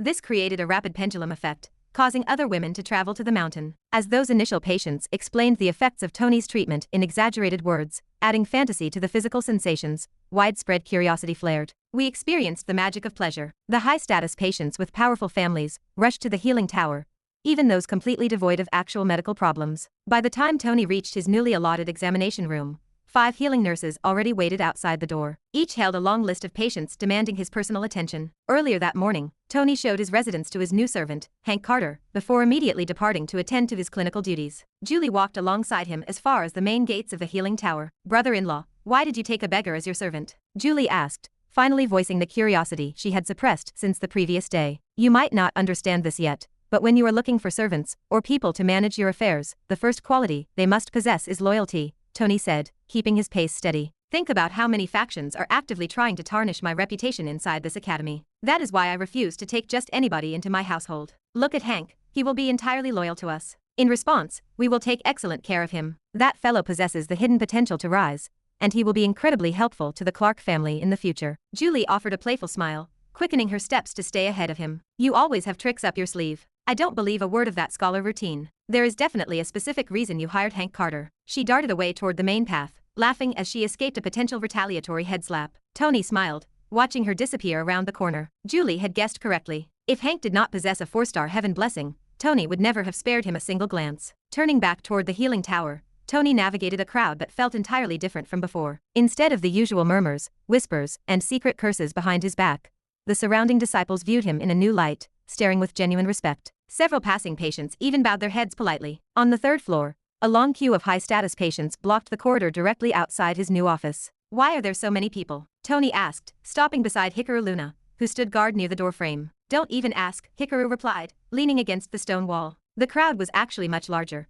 but we sent dozens away by telling them your schedule is entirely reserved for the day. Tony raised his eyebrows. "What? Don't tell me I am expected to treat every single person in this hallway right now." "Yes, you must treat them," Hikaru said, a teasing glint in her eyes. "Someone spread your name through the elite women's networks. Plenty of these women arrived without booking any standard medical procedures. Perhaps they simply came here looking for pleasure." Tony let out a helpless sigh. "Oh God. Why didn't you screen them first? If they actually suffer from a genuine disease or a physical disorder, I am more than happy to help them. But if they are only here for entertainment, please do not make me lay a hand on their bodies." "We cannot do that," Hikaru said, her tone turning professional. "Every individual out there belongs to the highest administrative category. According to the foundational rules and privileges of the Healing Tower, we must obey their direct commands. They all requested your personal treatment on a priority basis. We already stretched protocol by turning away the late arrivals, so you must see the rest. Look on the bright side, you will accumulate Academy cash in abundance." "No way," Tony scoffed, turning toward his door. "Why would I care about Academy cash? The Clark family possesses far more powerful treasures than this sect. I have absolutely no use for local currency. The Nine Lotus Academy treasury cannot possibly compare to my own family storehouses." "Do not dismiss it so quickly," Hikaru said, stepping closer. "The Academy treasury contains incredibly strange weapons and ancient manuals related to the primitive martial paths. The last time I visited the vaults to retrieve specially stored, near-extinct rare herbs, the sheer volume of unique armaments and esoteric books surprised me. Some of those artifacts were highly unusual, locked away in restricted boxes, because their exact functions remain entirely unknown." Curiosity flared in Tony's mind at her description. He made a mental note to visit the Academy treasury at the earliest opportunity to inspect those mysterious weapons and texts himself. "What are you waiting for?" Hikaru prompted, gesturing toward his office before walking away toward her own consultation room down the hall. "Go inside and get ready to receive your first patient." Tony turned back to survey the waiting line. The women stared back at him as if inspecting a prize. "I am entirely to blame for this," Tony thought, stepping inside the room. "I never expected that learning a pleasure needle technique specifically to treat Emma Rock would turn into my own bad karma. Now I have to spend my days touching elite women who look at me with nothing but lust." Inside, the assistant nurses greeted him with enthusiastic bows, their previous skepticism completely gone. Tony selected a single nurse to manage the door and dismissed the rest, preferring to work entirely alone, without unnecessary eyes in the room. He instructed her to remain in the hallway and send the patients inside one by one. "This is your first patient," the nurse announced, guiding a woman through the door. A 30-year-old lady entered the room. She possessed a tall figure, a cold expression, and an oval face, her designer high heels clicking sharply against the stone floor. The moment her eyes landed on Tony, the coldness vanished, replaced by a radiant smile. Chapter 95. Doctor on duty. "Greetings, Dr. Tony. My name is Sia." The tall lady introduced herself with a lingering, provocative smile. Tony signaled for the door. The assistant nurses filed out into the corridor, leaving the two of them entirely alone. The heavy wood door clicked shut, sealing the room in silence. Only a large examination bed occupied the center of the space. Tony pointed toward the mattress, instructing Lady Sia to lie down, while he systematically arranged his golden needles and various herbal massage potions on a side tray. "Lady Sia, please describe your symptoms," Tony said, organizing his instruments. "Do not omit any details. Rest assured, whatever you share remains entirely confidential between us." "Young Master Tony, a strange weakness settles into my thighs every night," Sia said, resting her head against the pillow. "A numbness spreads from my waist all the way down to my knees. Peak Master Natasha inspected me several times and provided a few topically applied potions. But those remedies only offer temporary relief. Please find a permanent solution to this affliction. Do not worry, I will not hold it against you if the condition proves untreatable." Tony closed his eyes, mentally reviewing his medical texts to brainstorm the possible causes. He narrowed the symptoms down to a few potential blockages. To confirm his hypothesis, he stepped onto the wide platform of the bed, kneeling beside Lady Sia's resting form. "Miss Sia, I need to remove your lower garments to inspect the muscle tissue of your thighs," Tony said, leaning forward. "Try not to be nervous. Breathe slowly." His fingers worked the waist thread, loosening the fabric. Lady Sia nodded like a compliant sheep, her eyes locked onto his face with unblinking curiosity. As the outer clothing slipped away, her pulse raced with a mixture of excitement and heavy anticipation. Tony spread her legs wide to expose the primary meridians. A silky red lower garment protected her modesty. Moving with deliberate care, Tony placed his palms flat against her thick, well-toned thighs. He channeled his inner force. The moment his energy flared to probe her blood vessels, Lady Sia bolted upright, a sharp moan escaping her lips. What did you do? Xia gasped, her jaw tight as she fought to contain a sudden, lustful cry. Tony instantly severed the energy flow, retreating a half step. I merely infused my aura into your pathways to evaluate the arterial blood flow. Is something wrong? I felt your touch deep. Xia cut herself off. She had almost confessed that his energy reached deep inside her core, but she clamped her mouth shut before the words slipped out. The presence of the vermilion flames within Tony's core had purified his internal energy to an unprecedented degree. This heightened purity exponentially amplified the pleasurable side effects of his medical aura. What did you feel, Miss Xia? Tony asked, trying to decipher the physiological reaction. Nothing, Xia murmured, her voice turning faint as she sank back onto the mattress. Please, continue. Tony nodded, refocusing his concentration to circulate his inner force once more. As the warmth re-entered her skin, Xia gritted her teeth, gripping the bedsheets to endure the intense, pleasing waves washing through her legs. Tony blockaded the distraction, focusing entirely on diagnosing the anomaly. His aura saturated every individual cell within her limbs, searching for a physical deformity or nerve damage. Yet even after a thorough sweep, the pathways in her legs appeared perfectly healthy. Meanwhile, a warm dampness pooled in Xia's undergarments. Her nipples hardened against her robes. She rode the crest of a massive, overwhelming climax. As Tony intensified the energy output to deepen his diagnosis, the sensation crossed the threshold from pleasure into beautiful torture. Finding absolutely nothing wrong with her lower extremities, Tony expanded the search to her entire body. His wrist flicked in a rapid blur. Golden needles pierced her chest, stomach, shoulders, neck, and face in flawless succession. Tony drew a deep breath, unleashing a massive surge of aura simultaneously through all 33 needles. Ah! The sheer magnitude of the pleasure obliterated her remaining rationality. Xia clutched at her red silk undergarments, twisting and thrashing across the mattress as loud, unrestrained groans filled the room. The sensory gradient spiked violently, throwing her mind into a chaotic heaven of pure stimulation. This went far beyond any normal human encounter. She felt completely undone, as if the energy itself was draining her strength and turning her into a helpless doll. Ah! She tried to scramble off the bed to escape the intensity, but Tony firmly pinned her shoulders to the wood, keeping her steady while the needles remained embedded in her skin. Gradually, the thrashing stopped. Her silk undergarments were completely soaked. Lady Xia collapsed back against the sheets like a deflated balloon. Tony carefully released his grip and checked her wrist pulse. Aside from profound physical exhaustion, her vitals were entirely stable. Then his eyes caught the damp, sticky state of her clothing, and the truth clipped. Did she just? Tony stared in stunned silence. Tony, Lady Xia gasped, her chest heaving as she struggled to draw breath. Please, turn around. Tony averted his gaze, stepping far away from the examination table. It took several minutes for Lady Xia to gather enough physical strength to sit up and pull her trousers back into place. Young Master Tony, I apologize for that embarrassing display, Xia said, her tone deeply modest as her mind returned to reality. Your aura was simply too potent to resist. Please, use a lighter touch for the remainder of the treatment. Tony nodded, returning to the bedside to resume the diagnosis. Miss Xia, you mentioned that the Peak Master provided a few potions for temporary relief. Do you happen to have them with you? Since his direct internal analysis had yielded no results, he decided to deduce the underlying condition by evaluating the chemical composition of Peak Master Natasha's prescriptions. Without a word, Xia reached into her spatial pouch, retrieved a set of small glass vials, and handed them over. Tony uncorked the bottles one by one, sniffing the liquids to identify the active herbal ingredients. Every single one of these formulas is designed specifically to accelerate internal energy circulation, Tony thought, falling into deep confusion. But why would she need an artificial boost to her aura flow? To his senses, the life energy channels and baseline spiritual flow inside Xia's body appeared perfectly normal. He could not fathom why a master healer like Natasha would prescribe these specific stimulants. Chapter 96. Doctor on Duty Part 2. Every single one of these formulas was designed specifically to accelerate internal energy circulation. Tony rubbed his chin, falling into deep confusion. To his trained senses, the life energy channels and baseline spiritual flow inside Xia's body appeared perfectly normal. Why would a master healer like Peak Master Natasha prescribe these specific stimulants?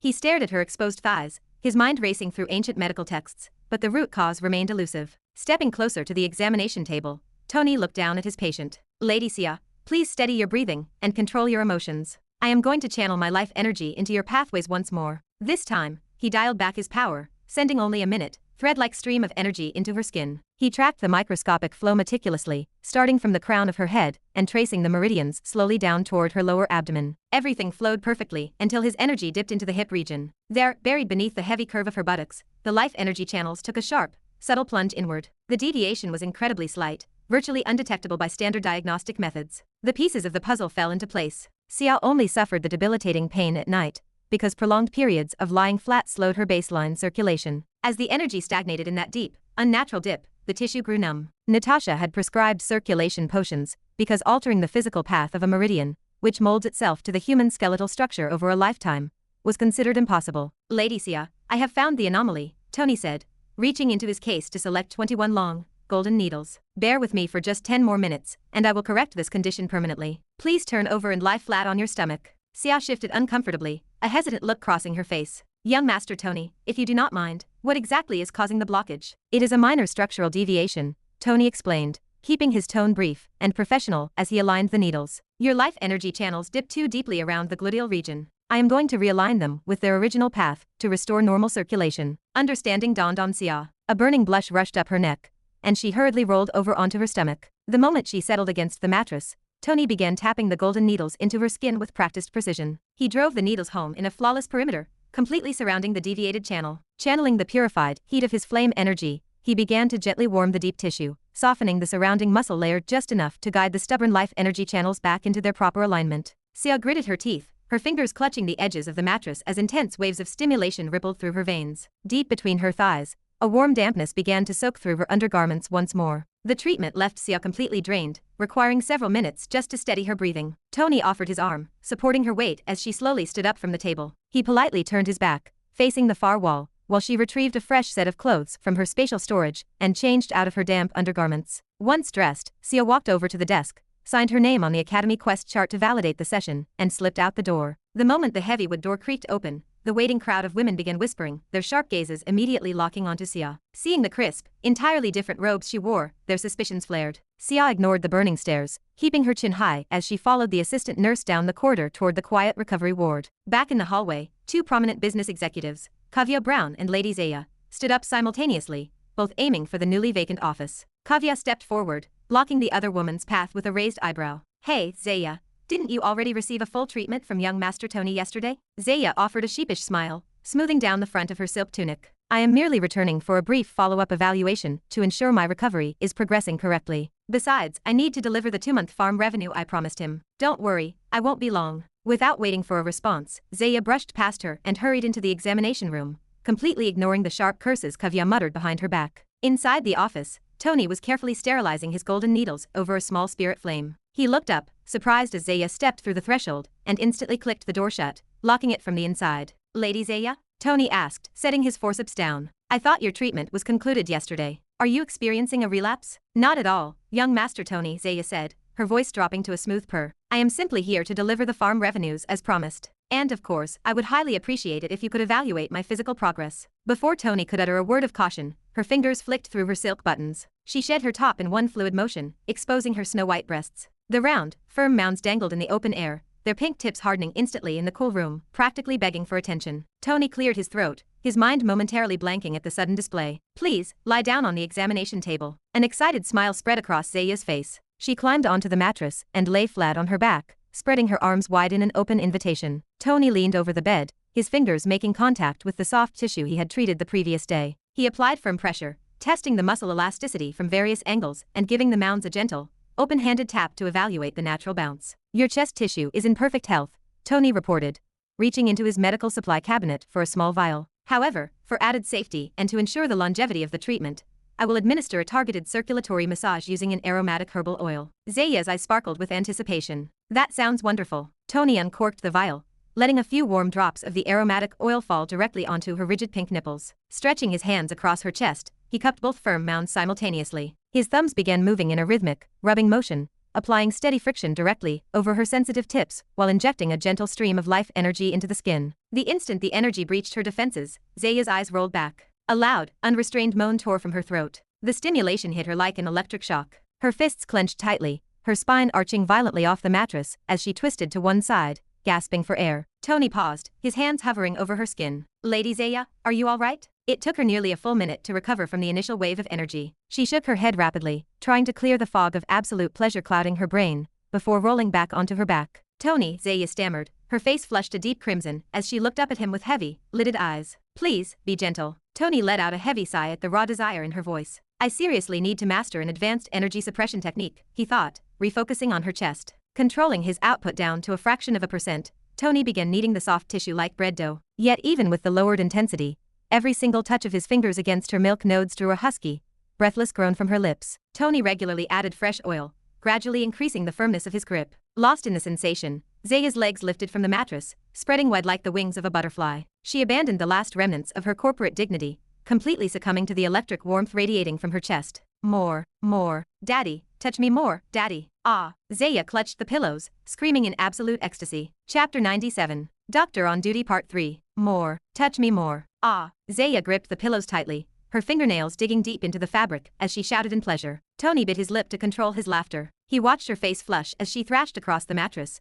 her legs moving in a rhythmic, pumping motion. The moment her body shuddered at the absolute peak of the experience, Tony abruptly cut off his inner force and stepped down from the platform. The sudden loss of warmth felt like the end of her world. Zaya snapped her eyes open, her face completely crimson and filled with lingering desire. Why did you stop? Lady Zaya, the procedure is complete, Tony said, his voice level and professional as he stepped away. You are fully recovered and free to go. But, Zaya stammered, the words catching in her throat as she struggled to voice her hidden longing. She abandoned her usual modesty, looking up at him with a yearning gaze. Please, just 10 more minutes. Touch me for 10 more minutes. Tony paused, meeting her eyes. Zaya immediately looked down at the sheets, a wave of deep shame washing over her for begging for such stimulation directly. Fighting to maintain his own professional boundaries, Tony picked up a fresh, dry cloth and approached the bed. Zaya remained still, letting him gently wipe the remaining aromatic oils from her skin. Once finished, she slid off the mattress and began adjusting her robes. Her heavy, firm breasts dangled loosely as her trembling fingers struggled to fasten the chest buttons. Young Master Tony,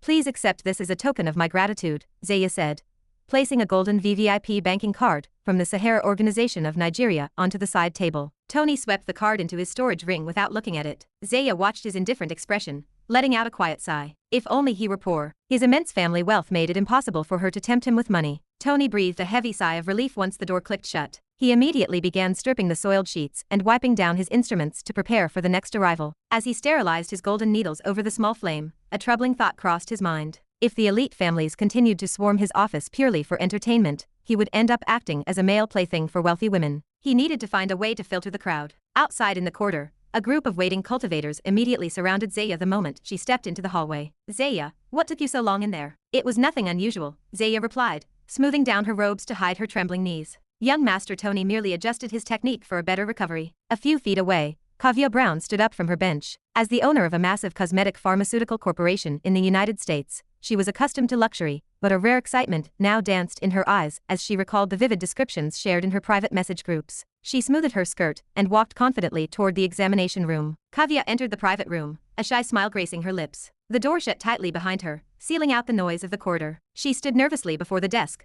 explaining her symptoms. So, a buildup of gelated tissue in the gluteal muscles is causing discomfort whenever you walk, Tony summarized, tapping his chin as he recalled the anatomical charts. It was a common ailment for corporate executives who sat for hours without moving. Is that correct? Yes, Kavya said, her eyes full of anticipation. I have been relying on pain relief pills, but they only provide a temporary fix. Can you remove the blockage permanently? For an ordinary physician, breaking down deep tissue calcification required months of painful therapy. But Tony had mastered the divine palm technique from the hand-cast legacy manual. The technique allowed him to dissolve cellular blockages rapidly through localized thermal massage. Tony rolled up his sleeves, drawing a deep breath. Very well. Get onto the examination table and face away from me. Kavya climbed onto the bed like an obedient rabbit. She bent forward, resting her upper body flat against the mattress while raising her hips high into the air. Tony stretched his fingers, letting his hands hover over her waist. His face remained entirely calm and detached, looking like a seasoned professional who had performed this examination 1,000 times. He reached down and lifted the long hem of her outer robe. The fabric moved aside to reveal her pale, rounded buttocks, a silky purple undergarment, and long, smooth legs. Her hips were exceptionally shapely and firm, resembling two freshly baked buns resting side by side. Compared to the previous two patients, Kavya possessed an incredibly alluring figure. Tony gently pressed the surface of her skin, testing the muscle tension, as if evaluating a piece of ripe fruit. The moment his fingertips made contact with her jade-like flesh, Kavya's entire body trembled. He drove all 10 fingers deep into the soft tissue of her seat, unleashing a powerful surge of his purified life energy directly into the affected meridians. Ah! An involuntary moan escaped her lips as the sudden rush of warmth invaded her core. The sheer intensity of the sensation shattered her focus. She could no longer pay attention to the physical mechanics of the massage. She only knew she wanted more of the energy. Tony continued to manipulate the muscle tissue, his hands moving over her skin like a master musician playing a set of soft drums. Every press carried flawless precision. As the deep-seated stiffness began to dissolve, the physical discomfort vanished, entirely replaced by an overwhelming wave of stimulation. More. Please, more. Kavya's body succumbed to the arousal. She unconsciously pleaded for him to continue, her dark eyes fluttering like stars in a night sky. Beneath her lifted robes, a dark, damp circle appeared at the center of her purple undergarment, rapidly expanding across the silk. A sharp, tingling sensation flared between her thighs, causing her limbs to shake violently. A sudden fear gripped her mind that this pleasure would entirely consume her soul, yet she could not bring herself to ask him to stop. Something is coming, Kavya cried out, her voice breaking as she clenched her fists and locked the muscles of her legs. Tony chose that exact moment to slip his fingers beneath the elastic edge of her underwear, striking the primary nerve endings at the base of the hips. He unleashed the full reservoir of his life energy to obliterate the remaining gelated tissue. The sudden spike of energy felt like a bolt of lightning tearing through her spine. Kavya's mind went entirely blank, her bodily functions temporarily paralyzing under the shockwave of stimulation. In that instant, the internal dam burst. A sudden, heavy fountain of sparkling fluid gushed past the silk, splashing directly over Tony's fingers. Ah! Kavya screamed as her body experienced the most violent release of her life. The aromatic secretion soaked through her undergarments, pooling on the sheets. Tony calmly withdrew his hands, his fingers wet with her sticky fluid. He walked over to the basin, plunging his hands into the hot water to wash away the scent. The gelated tissue has been broken into microscopic bits, Tony said, speaking over his shoulder to the woman still collapsed on the mattress. Her limbs were still twitching from the aftershocks. The residue will naturally flush from your system within a few hours. I will write a prescription for a recovery potion. Ensure you take it daily, or the inflammation will return. Kavya did not answer. She lay face down, her chest heaving as she fought to draw a normal breath. Her thoughts were an absolute chaos of radiating pleasure rays. Tony left her to recover, drying his hands before sitting at the desk to pen the medical prescription. By the time he finished writing, Kavya had finally regained a modicum of mental clarity. She pushed herself up from the bed, her face completely beet red like a ripe tomato. The air in the room felt incredibly thick, and time seemed to slow to a crawl. Never in her corporate life had she imagined her body could experience such a devastating level of arousal. What did he just do to me? Kavya thought, remaining in her prostrate position with her hips still slightly elevated. Even after an entire night with my husband, I have never felt this kind of ecstasy. Take these pills, Tony said, holding out 2 small glass vials containing advanced tissue regeneration formulas. Do not forget the dosage. Kavya remained frozen on the mattress. Looking at the way she stayed bent over like a stray dog,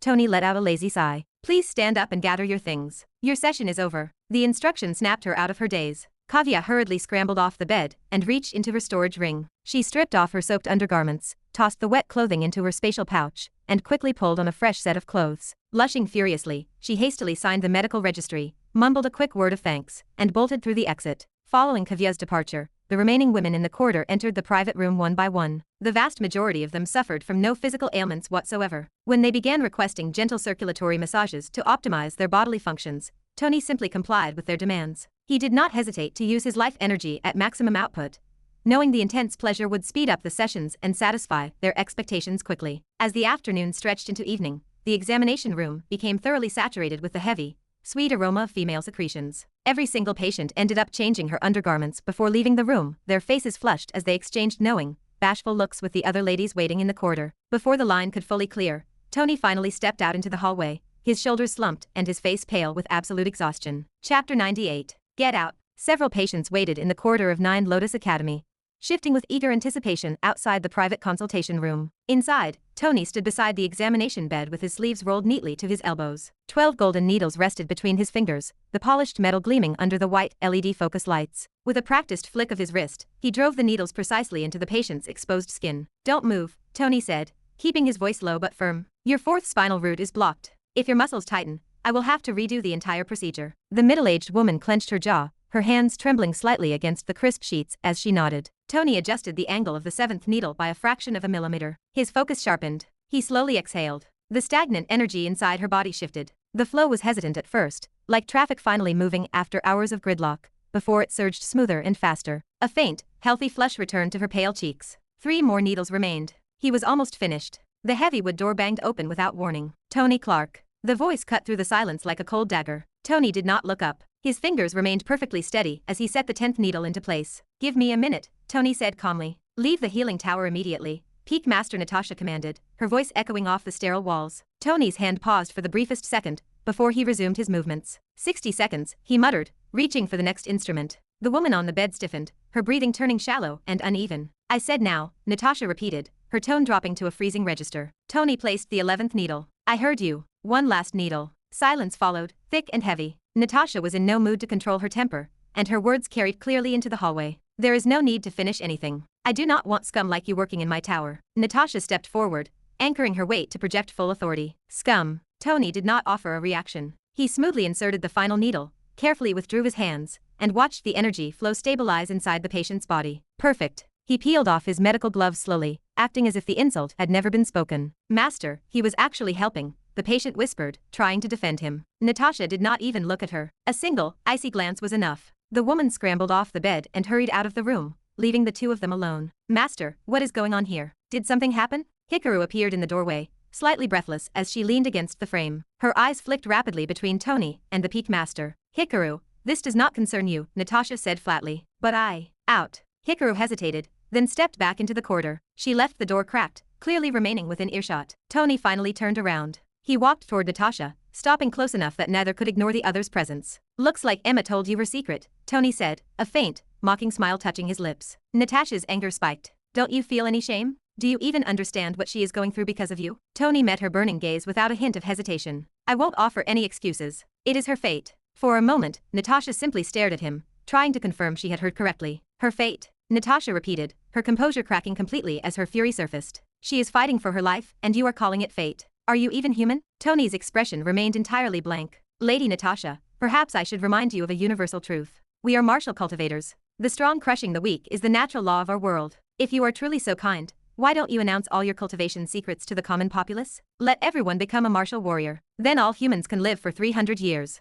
The mockery in his voice was direct. He deliberately addressed her as a lady rather than honoring her title as master, showing no signs of nervousness or fear. You are a smooth talker, Tony, Natasha said, her voice turning threatening. But you cannot escape from Emma forever. Once she rises with the blessing of the world tree, she will have her revenge. Tony broke into a loud, arrogant laugh. She will have her revenge? Let her try. Can she truly hope to trample the mighty Clark family? I only need to issue a single command, and she will be dead within the next second. Do you honestly believe you and this academy can protect her if I decide to end her life? You, Natasha snapped, her voice trembling with rage. Do you think you stand above the sky itself? I am simply stating the truth, Lady Natasha. I showed her pity. That is the only reason Emma is still drawing breath. When my family resolved to kill her to eliminate all future threats, I was the one who spared her life. I am the one who allowed her to live freely. She is alive today because of my intervention. Instead of plotting revenge, she should be deeply indebted to my family. Natasha fell silent, completely shocked by his explanation. She could not entirely dismiss his words, because a harsh truth lay hidden behind them. If the Clark family truly wanted to eliminate Emma Rock, nobody could stop them, not even the upper echelon of the academy. Still, hearing Tony speak with such callous indifference after stealing Emma's yin flower was entirely unexpected. Then why are you attempting to treat Emma Rock now? Natasha demanded, her eyes narrowing. Do you still intend to exploit her? No, I have absolutely no use for her. But regardless of the circumstances, she remains my first wife. That is why I wish to grant her a comfortable life. That is why I want to cure her. I possess the specific skills required to treat her condition, and you are well aware of that fact. Tony spoke casually, keeping his face clear of emotion, while carefully concealing Emma's true status as a heaven-blessed individual. Natasha opened her mouth, but the words caught in her throat. She had never expected Tony to twist the entire narrative so easily in his own favor. Get out, Natasha whispered, staring directly into his eyes. Left with no logical counterargument, she could only vent her frustration through an ultimatum. Tony did not linger. He walked past her without hurrying, acting as though everything that needed to be said had already been settled. The outer corridor stood completely empty. Only Hikaru remained near the wall, having overheard every word of the confrontation. She had already cleared out the nurses and waiting patients, determined to prevent Tony's personal matters from becoming public gossip once again. Hikaru stared at him in utter disbelief. Is it true? Tony offered a simple nod, then gave her a brief wave goodbye. As he walked down the hall, a smile crossed his face. Chapter 99. It's personal. After coming from the healing tower, Tony directly started cultivation to improve his martial ability. By that time, rumors had already started spreading far and wide inside the Nine Lotus Academy. Many people began spreading them by adding more drama to the actual news. Tony Clark had been expelled from the healing tower. This was the exact truth, but nobody knew the real reason why Tony was sent out. People began assuming their own reasons. I heard Peak Master Natasha caught Tony during a wrongful treatment. Apparently, Tony has been pretending to be a real doctor without knowing any healing techniques. No, that's not true. The Clark family is sending outside lady patients specifically for Tony so that he can survive and impersonate himself as a doctor. Lady Natasha finally found the truth, and that's why she directly removed him from the healing tower. Hey, that must be wrong. We all saw those videos. Tony Clark really treated patients in the presence of Peak Master Natasha. That means he is a genuine doctor, right? Bullshit. It was all a setup. The Clark family might have pulled strings to clear Tony's name when he violated that patient. More and more stories began layering upon themselves as rumors continued spreading about Tony Clark, without anyone knowing the actual truth. As people became more interested in uncovering the truth, even more rumors surfaced, further tarnishing Tony Clark's reputation. The servants of the Imperial family posted news on the martial channels, and added more convincing rumors about Tony killing a few people and hiding the truth. Is there any official announcement from the healing tower? A triple S ranked patient who came for Tony Clark asked in a demanding tone. No, madam. Currently, we don't have any news related to this. We can only say that Tony Clark won't be available for treatment. There are also other skilled doctors. Why don't you choose a better one? The helping nurse politely replied. Stop the nonsense. I flew such a long distance just to get treatment from Tony Clark. I never expected the Nine Lotus Academy to become so unreliable. At least you must provide a proper reason for canceling my reservation. This is really an insult to me. Yes. How can you cancel the reservation for all of us at once? Moreover, other ladies raised their voices as they had all been waiting for Tony's treatment. The head nurse politely apologized to everyone, saying that Tony Clark had been removed from the healing tower. But when asked for the reason, even she had no real answer as to why Tony Clark had been expelled. That only made the women feel even more insulted and furious. I will personally write a letter to the Octopus organization regarding this matter. This is not how you treat donors who support the Nine Lotus Academy. I will immediately withdraw my funding. One of the rich ladies in a tight red dress threatened, before storming away. Meanwhile, inside Tony Clark's residence, Master Tony, Hank Carter called out while placing herbal tea beside him. What is it? Tony asked with a questioning look. People are speaking badly about you and the academy. I also heard that you might be leaving the academy soon, Hank said in a doubtful tone. Don't worry about all this nonsense. Slowly, you will also get used to it. Focus on your cultivation first. Once you reach Master Warrior, I will provide you with weapon crafting techniques. Understand? Tony said calmly. Yes, Master Tony. I have already reached the 10th class Disciple Warrior stage, Hank Carter replied politely. Tony was shocked for a second. It was extremely fast for a normal human to reach the 10th class Disciple stage within just one day. Truly, heaven-blessed people are really gifted by nature, Tony muttered to himself as he handed another bottle of life energy pills to Hank Carter. Next day morning, by the time Tony woke up, he was already surrounded by 3 people waiting for him. Both Lily Frost and Julie Frost stood directly in front of him with serious expressions, while his brother Leo sat to the side with a stoic face. We need to talk, Lily said, staring directly into Tony's eyes. Did Peak Master Natasha expel you from the healing tower? Lily asked while folding her arms. Tony nodded lazily with a sleepy look. So the rumors are true? Lily asked again, her expression turning blank. What rumors? Tony asked with a confused face. People are saying you got expelled because you are a fake doctor. They say those videos were staged by the Clark family. Some are even saying you killed patients and hid their bodies inside the healing tower to protect your name. Is any of that true? Julie, who had been silent until now, asked sharply. Nonsense. Don't believe those useless, blabbering bastards. Tony replied directly. Then what is the truth? Why did Peak Master Natasha send you out of the healing tower? Tell me the real reason, Leo asked seriously. It's personal, Tony said casually, as he kicked off the bedsheet and got up. But Lily immediately pushed him back. Personal? Tony, do you understand the consequences? You could be expelled from the academy. Can't you at least tell the truth to me? I am your wife. Leo is your brother. Nobody here wants to harm you. Can't you share the truth with your own people? Lily demanded with an intense glare. Lily, leave it. If I say it's personal, then it's personal. In the martial path, everyone has their own secrets, Tony replied seriously. Tony, I am your fiancé. People look at you, and then they look at me. They judge me based on your reputation. Every single thing you do reflects on my family as well. Lily paused, breathing heavily, her anger clearly visible. Tony, I can't keep protecting you when you hide everything from me. Tony looked at her steadily, unaffected. I am not asking you to protect me, he said slowly. Lily's eyes flashed with fury. No, you never ask for anything. You never explain anything. You just do whatever you want and expect everyone around you to accept it. Leo finally stood up impatiently. Brother Tony, be reasonable. At least give us a meaningful answer, so that we can trust you. There is no need for trust. I will handle everything. Just wait and see. Leave this matter as it is. I know what I am doing, Tony said in a calm but firm tone as he stood up and walked into the washroom. The 3 of them stood there, staring at each other in confusion.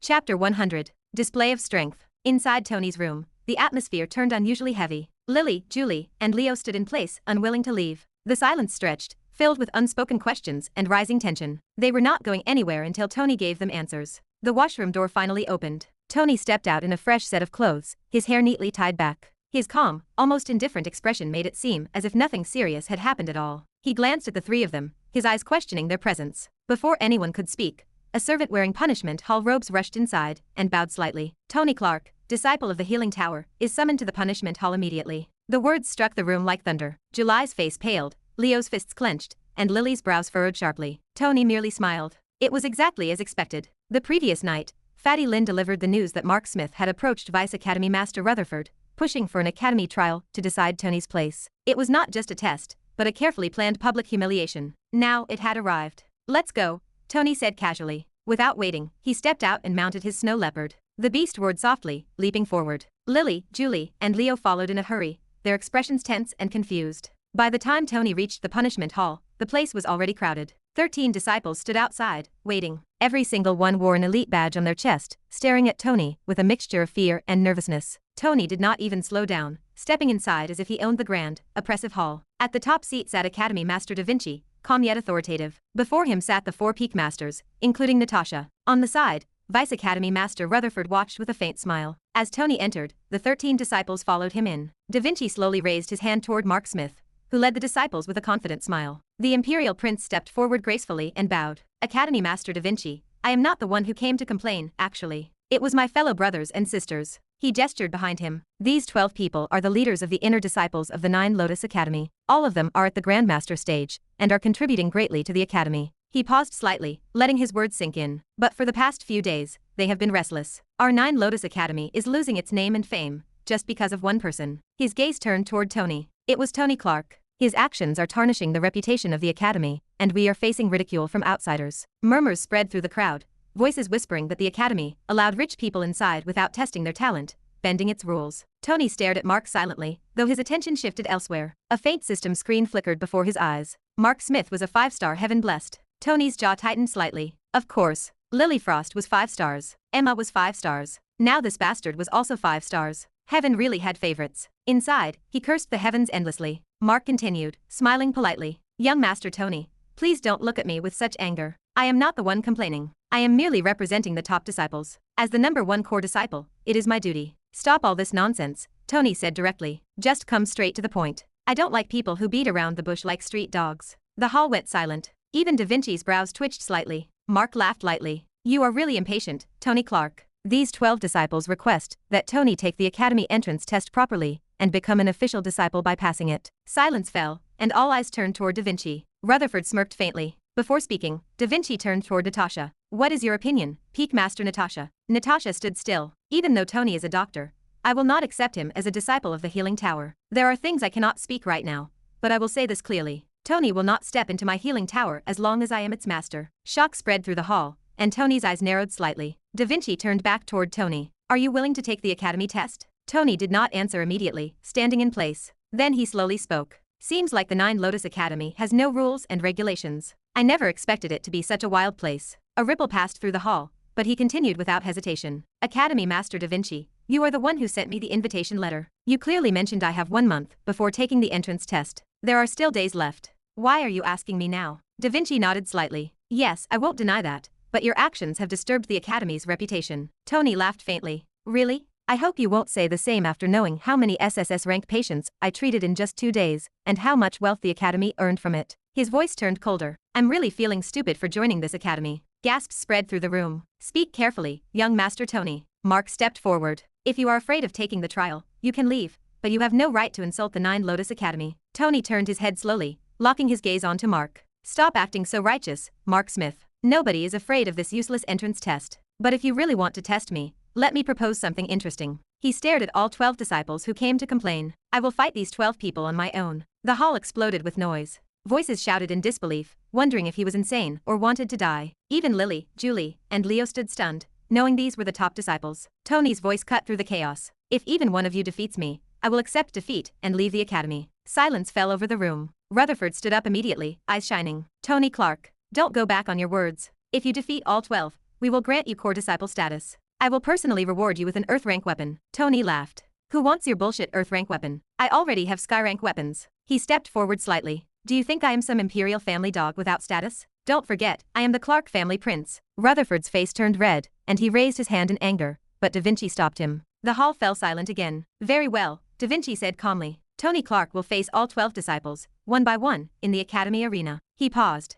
It will be a public match. Everyone will witness whether you are worthy or not. Tony smiled. I'm more than okay with it. Da Vinci nodded. If you win, you will be granted core disciple rank, and rewards suitable for your strength. He stood up. Prepare the arena. Spread the news. All disciples must gather within 1 hour. The command echoed like thunder. Outside, the Academy began to stir, because within an hour, a battle would begin. 1 man against 12 elites. Get ready. To be continued. Hope you liked today's video. Click subscribe and drop a like to join the community. Next chapter's coming ASAP.